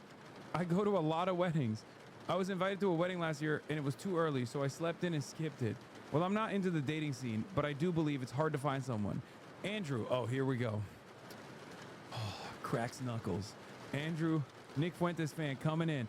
I know a lot of guys who are pretty successful, who are pretty in good shape and successful, and they have a hard time finding a good Christian woman. I'm successful. I do pretty well. I make almost $100,000. I'm only 20 years old, so this is the top of mind concern for me. But I don't see a lot of good Christian women. I see a lot of tattoos. I don't like that. And I see a lot of promiscuity with women, and I don't like that either. I see a lot of feminism, too. A lot of bossy women. I look at my mother, and I see a very traditional conservative woman. Why can't they all be like my mother? I want to fuck my mother. And I don't see that in other women around. Why can't other women be like my mommy?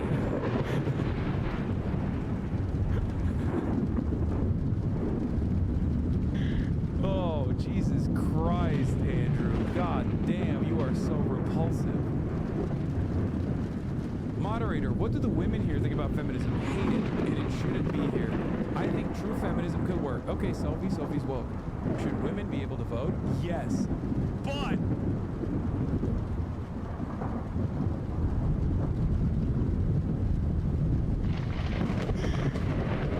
should women be able to vote? Sure. I don't know. But should we be demoralizing ourselves as women and our true values? I used to work, and now I'm a stay-at-home mom, and there was a time when that was really frowned upon. What are you talking about? Okay, and I think that's sad. I think that family culture and values have diminished in our country. No, you were insecure about it, okay? You were made to feel insecure about it because you had one conversation with someone, okay? But who gives a fuck? There is a crisis of confidence in this country, okay? I think many Americans are suffering from toxic insecurity, okay? Levels of insecurity that guide their fucking political worldview.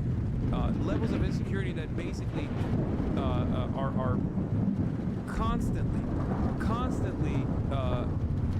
they're constantly tormenting them. Why is Austin calling me?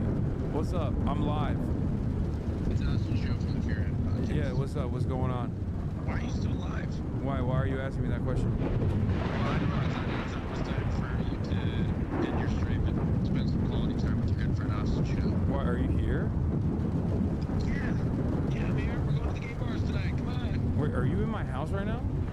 No, not in your house. Oh, okay. Well, I'm just saying. We're going to the gay bars tonight. I'm not going to the gay bar. I'm fucking injured, dog. I can't go to the gay bars. We'll put you in a wheelchair. Austin, there are people in the chat from Nebraska that is hating on you right now. Wait, why are they hating on me? I don't know. They just said they're from Nebraska and they hate you. Really? Yeah. Well, I'm sorry. Joke's on them. They're from fucking Nebraska, so you know they hate themselves. Wow, you think you're so cool living in a big city, huh? Yeah, I do. Okay, well, I was gonna call you about something else, but I'll just text you instead. Okay, alright, bye. Why have you gone on for so long today? I don't know. I just felt like it. There's nothing else going on in my life. I can't walk. I can't do shit. What do you want me to do? Does anyone think women should not be allowed to vote? Andrew! Nick Fuentes fan, Andrew says, raises his hand. I just feel like women are very emotional, and that politics is a man's discipline. I seriously believe it. My mother actually believes this too. Oh my God, just fuck your mom, dude. Just have sexual intercourse with your mom, Andrew. Rid us of this. Just play this out like Oedipus, okay? Play this out like Oedipus. You are such a fucking freak, dog. And then these are the kinds of guys who unironically were like, no, everyone in society is wrong for not understanding me. You told Rokana you stream 10 hours a day, can't lie to him? Yeah, that's why.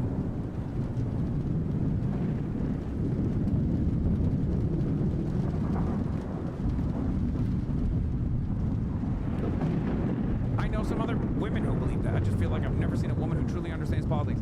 You know what's crazy about this?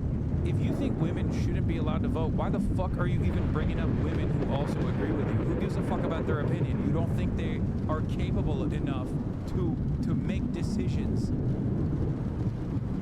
Why are you trying to beef up your position by, like, on the one hand saying women are cattle, but then also some of the cattle agree with me. They like to be eaten. Fucking weird. Sophie, yeah, that might be your first issue with finding a good quality girl. Have you ever thought about the fact that a woman's emotions are a beautiful thing that might compliment a man? Oh, wow, good defense, Sophie. No, I don't agree with Andrew on this. Yes, women are more emotional, but the dude, every conservative's like, yeah, they're bitches and shit, but like they should still probably be able to vote, you know? Otherwise, they're gonna be annoying. Ah, what do you ask? Women are obviously stupid and emotional, but we should probably let them fucking vote. I mean, my uncle's stupid and emotional, and he votes, even though he's a man. Andrew, I just don't think it aligns with politics. I think politics is a different discipline than what the female mind is designed for. Brother, how can you live in this world in 2025, man? I genuinely don't understand how someone who actually has this opinion in his brain is currently a product of the modern environment. Oh my God. Of course Austin was calling me, but he was too embarrassed to say on the phone. Oh my God, Austin. You are such a fucking dickhead. I swear to God. No, he just has a request, as he always does, okay? He doesn't call me for fun stuff. He calls me because he has requests.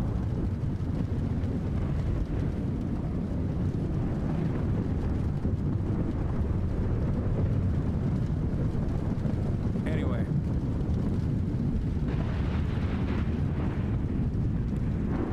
Who's your ideal next president? I think J.D. Vance.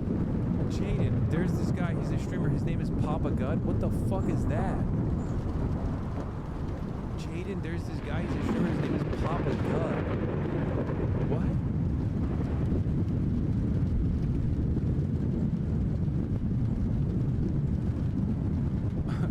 I don't even know what's going on there. I'm gonna say J.D. Vance because I don't really think there's a better option. Victor Marks, J.D. Vance, Vance. Oh, they're so good. Michelle Obama, what? Bryce, the guy who read Mein Kampf and agreed with the message. Papa Gut hates you. Papa Gut talks shit about you all the time. I don't know who Papa Gut is, but he's got Jaden's vote, and respect to Jaden and respect. I'm gonna vote for Papa Gut as well. I'm voting for Papa Gut on the next election. Why do you guys all know who Papa Gut is? This guy is Papa Gut.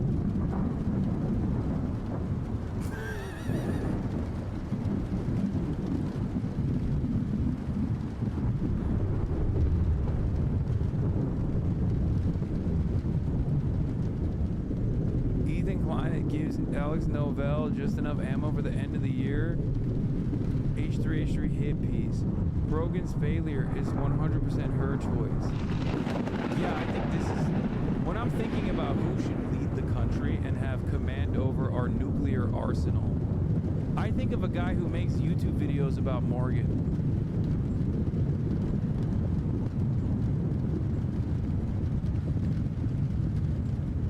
Papa Gut calls out Caleb Hammer. Conservative rage baiter Brittany Venti goes after Pokemon and Casey Tron. Wait, he's like a centrist though. I don't think he's like pro-Ethan. I think he's more of like a centrist. Like some of the issues he leans on one side, and on the other issues he leans on another side.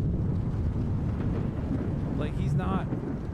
YouTube desperately wants to replace everyone with AI. Like Temple labels Candace Owens the arbiter of political violence post Morgan.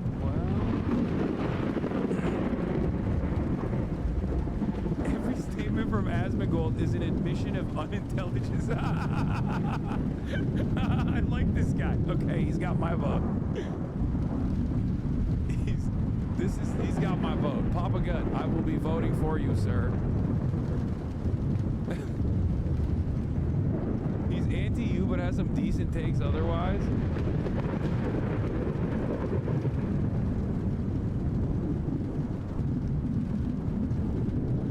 Scroll down, there's you. Hassan Parker disgustingly compares his shocking Kaya abuse to Emaru's trauma. You know what? I'm still voting for him. Hassan Parker. I'm still voting for Papa Gut. Papa Gut, you got my vote. This fucker hates you. He's the worst of slop tube Lamau. Like, you combine Matt Walsh and Hutch and get this fucker? I don't think so.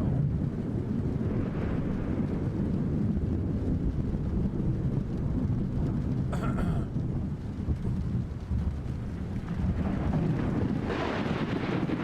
think he's one of those people that hates streamers but wants to be one. Maybe. I saw some pretty normal clips of him, though I'm not on TikTok much anymore. I feel like every couple months you learn about Papa Gut, and it's the first time you heard of him. I'm voting for him. I will never forget him. You pick the worst moments to be charitable sometimes. I don't give a shit, dude. Oh my god, I can't believe another guy who hates me on the internet. What do you want me to do? Get in fucking line. Listen, if we're picking presidential candidates, J.D. Vance has talked shit about me too. You know what I mean? I'd rather have Papa Gut. As far as whoever's hating on me, I feel like J.D. Vance would probably not say that Asmongold is stupid or unintelligent. So I'm choosing Papa Gut over J.D. Vance in that equation. You know what I mean? You can hate on me all day. Watch a Papa Gut video. He with Ethan Law, you're crazy. I'm joking.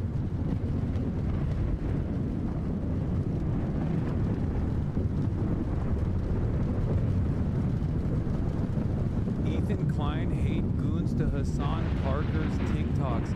51 minutes long. Here's his repost. What is this? What? Who watches a video like this for 51 minutes? Also, that's a very funny title. He's got a good sense of humor.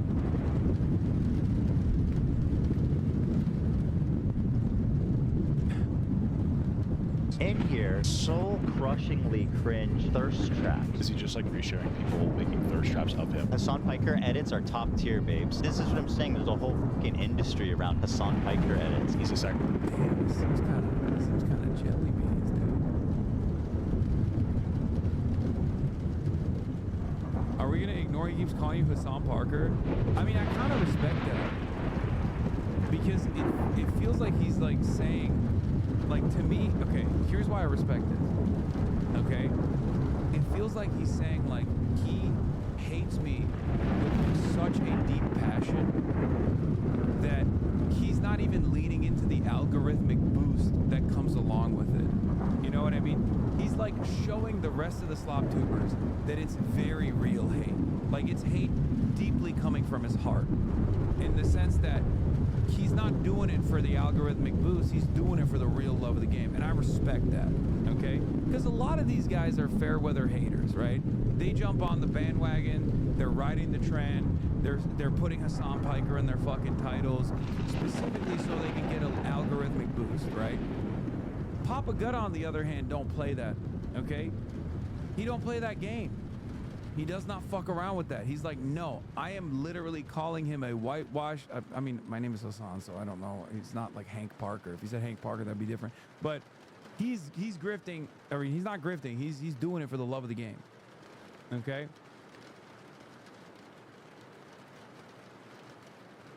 Papa Gut is Hutch if he had motion and ate another Hutch. Complete waste of time. Okay.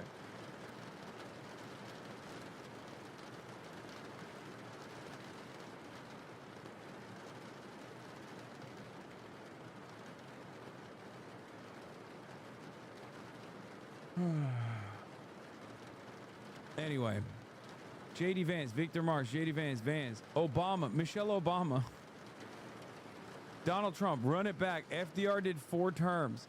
Steve Bannon. Oh, I can't think of a more repulsive person. Steve Bannon would get like 8 votes, dude. Are you fucking kidding me? That'd be great. Imagine Steve Bannon running for office. Are you fucking kidding me? Oh, Andrew, you're so stupid. I like him because he's an economic populist. He's taking some good stance against the big tech industry. And I also agree with his foreign policy and his immigration views. JD Vance. I default to the JD Vance, Ron DeSantis, JD Vance, Michael Bloomberg, Spencer Cox. What? Moderator, do you own any stocks? Just over half of the participants raised their hands. I don't because I have a trust fund, so I haven't thought about it. I own Bitcoin. Does that count? I don't, but I've made some of my own investments in different things. I also have a 401k. Just a 401k. Never had the interest or the knowledge. It's just not down the path that I'm on right now. Wait, so these guys don't even have an investment? So they can't even do the, oh, well, the market's doing well. They're just in it for the love of the game like Papa Gut. They're just riding with Trump. Not even because they have any capital whatsoever. These are capitalist, bitchless motherfuckers right here. You are defending capitalism, yet here you are, utterly devoid of capital. How is that possible?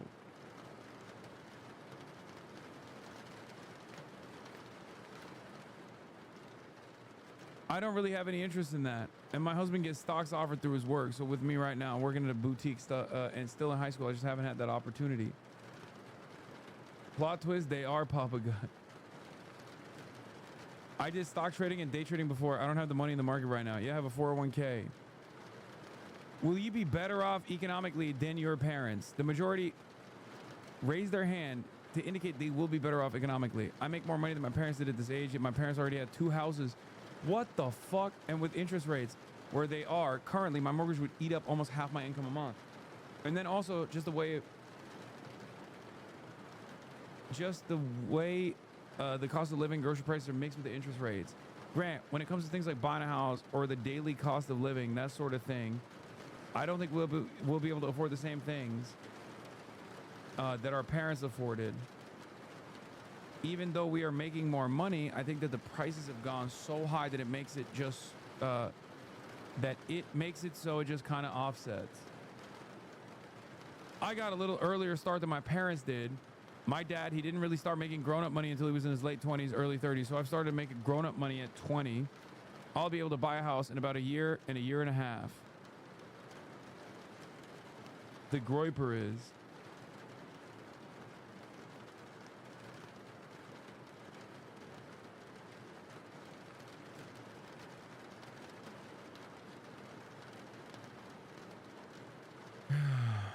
Grown-up money.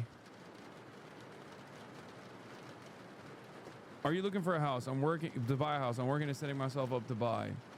I would like to live in Franklin, a wealthy city just outside of Nashville. After school, I'm going to move to New York City. I don't plan on living there forever, and I'm not going to buy a home in New York City. Yeah, good luck. Yeah, I don't think you're buying a home in New York City, Wilkes. Let's be real. Nate, work might ship me around. It's not economic. It's just more circumstances of life. I'm fixing to go to law school.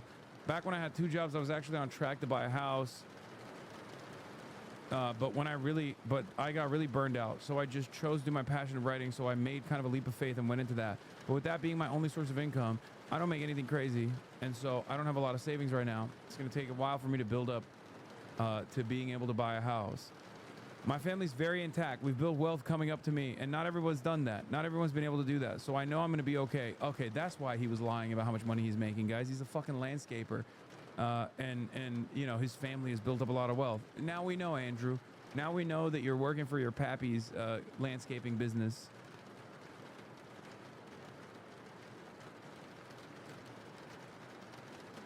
Yeah, jet ski dealership. Grant and Madison.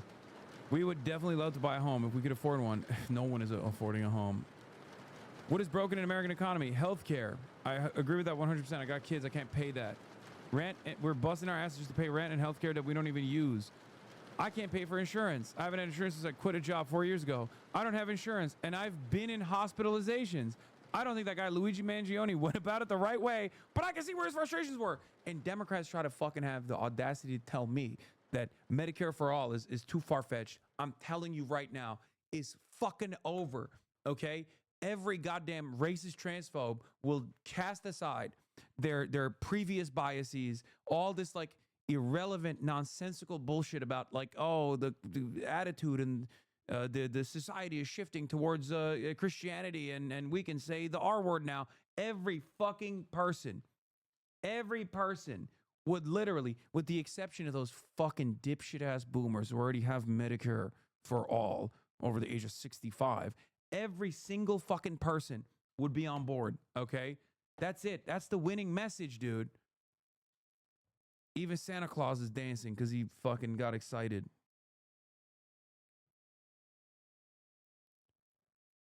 I thought it was really disgusting how a lot of people on the left celebrated that, like they did with Charlie Kirk. I thought the left's reaction was pretty gross. Capitalism as a system as a whole is significantly better than other economic systems. You don't have any capital. Shut the fuck up. For example, socialism, which a lot of our peers would probably advocate for on the left-leaning side, and I think that just simply doesn't work. You don't know anything. Shut up. Of course, he's happy he need that too. He pre-diabetic. Yo, you don't know that. Is it ever okay to take a life or use political violence over a viewpoint? No. No, maybe if there's a tyrannical regime or if they're trying to install some sort of fascist nation, someone would have to go to the lengths of Adolf Hitler before that. I really try to lean away from the death penalty. As a Christian, thou shalt not kill. I'm not a fan of political violence in any sense. Literally a Nick Fuentes fan who is a neo-Nazi, by the way. Sure, bud. What do you think of Adolf Hitler? I think he was a great leader, to be honest. I think he was going... Wait, what? Yeah. What the fuck? Bro, never ask Gen Z conservatives what they think about Adolf Hitler. Biggest mistake of my life. What the fuck? I think he was a great leader. She's talking about Adolf. Young Adolf? Big A? AH? That's who we're talking about? That's crazy. I feel like there's definitely different ways of describing Adolf Hitler before. I think he was a great leader, to be honest. She said, not the biggest fan of his art in his early years, but really loved what he did after. Okay? Great leader.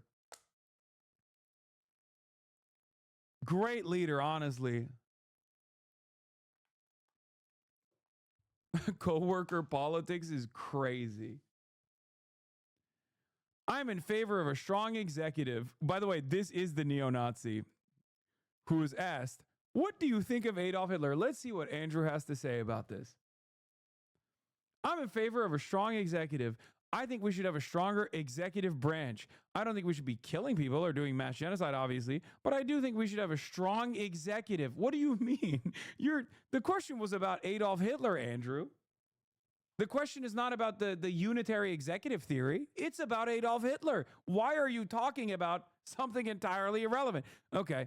I feel like one of the biggest problems Trump is running into right now is that all these little courts, they want to throw up little blockages against everything he's trying to do. If Andrew knew even a little bit about, I guess, the history of Nazi Germany, he would probably be talking about, like maybe we need to change the laws a little bit, right? We need to change the laws a little bit, maybe like race laws, right? We need to implement a new race law. I mean, obviously it'd be a little bit on the nose. We went to Nuremberg to do it, but like, maybe we do it somewhere else, right? Somewhere in America. I'm thinking we march to the Madison Square Garden, okay? We get the America First movement, the America Bund movement. We get them together and we march to the Madison Square Garden and we take it over, okay? Yeah. Whether it's his terrorists or deporting people. So I'm very pro-strong executive, strong leader, strong man. I support national sovereignty. And Hitler was a nationalist. He was like, we have to take Germany back for Germans. And I feel like we should do that in America. We should take America back for our native population. I don't think he's talking about the indigenous population, by the way. Anyway, so I'm not an expert on Hitler by any means, but as far as nationalism is concerned, I'm all that. Bryce, I myself am actually Jewish ancestrally. I'm Christian by faith, but Jewish by blood. I've actually read Mein Kampf. The end conclusion that he came to, absolutely abominable, but I strangely understood where he was coming from as far as wanting to improve the national state of Germany. He made a lot of people suffer, and I want to do ungodly things to people who do things like that. Oh, thank God, there's at least one person. Moderator, what do you think? Oh, no, the second dangerous question. Moderator, what do you think of Jewish people? Atticus, they've got Hollywood on lock. Don't they own, George, don't they own like a ton of the media and like just kind of everything? Bryce, no different than black people, Asian people, or any other people here today. I don't really know why there's a single issue about Jewish people. This is the guy who read Mein Kampf, who's ancestrally Jewish. Andrew, oh my God. Andrew, again, Andrew's like, you asked me about women, and now you're asking me about Adolf Hitler, and now you're asking me about Jews. Those are like three of my favorite subjects, okay? One could say, Jews are kind of like the women of the genders, of the religions. Bad across the board. And I can't fuck them like my mom, who I want to fuck. Let's see what Andrew had to say, okay, about Jewish people. I would say a force for evil. I don't see why we support Israel. I think Israel's a very evil state. The genocide in Gaza, killing all these poor people. And the reason we really support them is because they are the biggest donors. We have AIPAC and all these Jewish-run organizations. Congratulations to Israel. You got Andrew to speak out on Jews as an evil entity collectively by immediately associating it with Israel. Very cool. Very cool. Thank you, Andrew.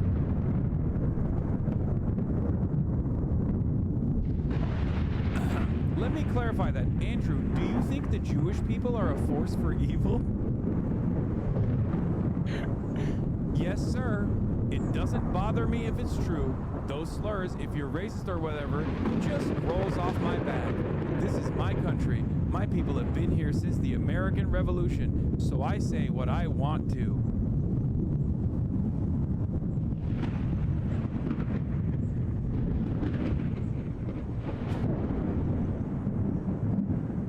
Oof.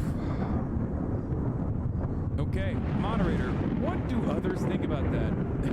I assume people are a little bit repulsed by Andrew at this point. Let's see. My boyfriend and I were just discussing the difference between Judaism and Christianity. And when you're looking at biblical terms, the only difference is they don't believe in the New Testament. I don't understand what the overall difference between the two groups. Ali. I think for me, any classification of a whole people group, I just don't think you can say this entire group is bad. My husband's Jewish. I wouldn't say that they're doing anything to people, you know? I don't think they're a force for evil, but I do think the relationship with Israel is very complex, and it's not just oil and special interests. There's so many things that go into that, and it just makes it a very difficult subject. Lauren, I hear pro-Israel content all the time from certain pastors, and it makes me question them. I used to go to Global Vision Bible Church with Greg Locke, and he's demonic, and I know a lot of stuff, and how much harm he's done to a lot of people. He goes to Israel all the freaking time and takes his stupid money. Israel has a lot of connections to sex and human trafficking, and that doesn't sit well with me. I don't feel this is anti-Semitic because I'm a little bit Jewish myself.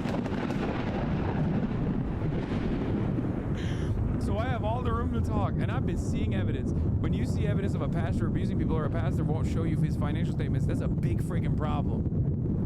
Okay, so Jews, kind of iffy with the group, okay? Even amongst the people who are a little bit Jewish. George Santos style. I'm somewhat of a Jew myself, says Lauren. Okay, very cool. So the moderator switches to Israel, okay? And I suspect things are not going to get better for Gen Z conservatives from that point on. Because now, we're not even talking about Jews, okay? We're just now talking about Israel. Let's see what they have to say. I definitely think that genocide is bad, but I can see the pros in having a relationship, a positive relationship with Israel. Also, how do we know that the entire thing, numbers from Gaza, is being accurately represented to us? I don't think it's being accurately portrayed to us. I don't think George thinks that the numbers are actually much higher than the ones that are presented. I think he thinks it's much lower. George is invested in the conservative sphere. It's one thing to declare a war on terrorists. It's another thing to declare a war on the race of Arab people. I tend to avoid topics on Israel because my feelings are so conflicted about it. Honestly, this is the most thought I've given to the subject. I wish the genocide had never even started. I feel conflicted on the subject. I love how Americans will just be like, obviously genocide is bad, but low-key, the people doing the genocide, we should probably be chill with them because they give us medical technology. Also, have you heard of Waze? Like, that's a crazy thing to say. Like, this is the defining trait of the average American and the way that they operate, okay? Yeah, genocide is bad, but the people doing the genocide also worked on Waze, and I really can't live without Waze when I'm on my way to work. It helps me avoid traffic.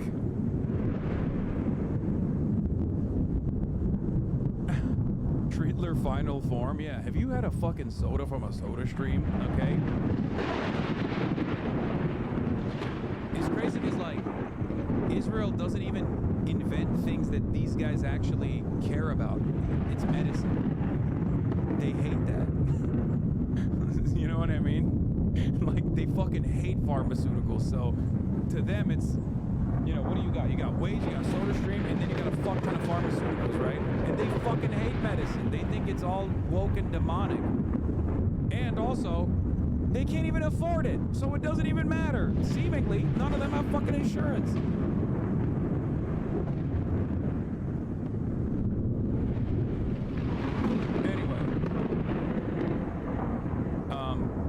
Conflicted on the subject from a biblical standpoint. I don't think we should have anything to do with putting weapons in Israel. I actually personally don't know why we're allied with Israel at all, but from a biblical standpoint, I can see why we'd want to keep our eyes on Israel because that's where things will start stirring when the end times come. This guy's anti-genocide, but he's like, yeah, we should just still pay attention to what Israel's up to. They're up to some fuck shit over there, and, you know, they're going to bring about the end times. Cool. Allie, I'm primarily just anti-war. I don't want to go to war, so I have to pay nice with people that we don't necessarily agree with. They're doing to keep our people safe. That's like my #1 priority. Jaden, I personally don't mind if the U.S. has a relationship with Israel. The Papa Gut voter. I just don't think it's worthwhile having so much of our interest going into a country in the Middle East. I don't think it's important. I think there's a lot of negative opinions on Israel based on a situation that wasn't provoked by them, and they had to respond. And they responded with some mistakes, just a couple of mistakes. And people don't appreciate America's resources going towards that, but you have Hamas hiding behind civilians in Gaza. That's not really a recipe for success. Of course, all the fucking conservatives sound like, you know, all the libtards that are up my ass every day.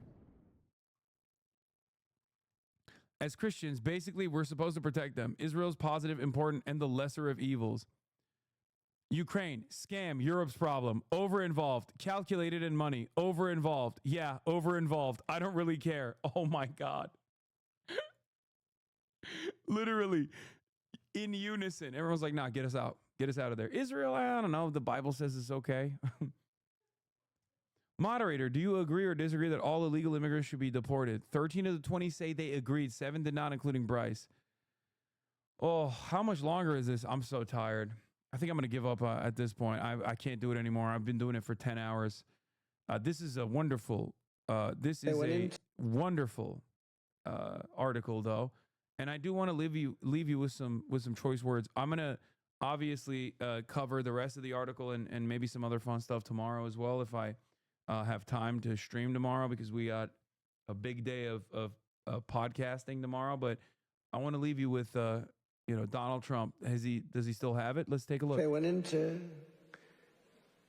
my wife's closet, and I'll say this, #1 is very bad, but it sounds a little strange.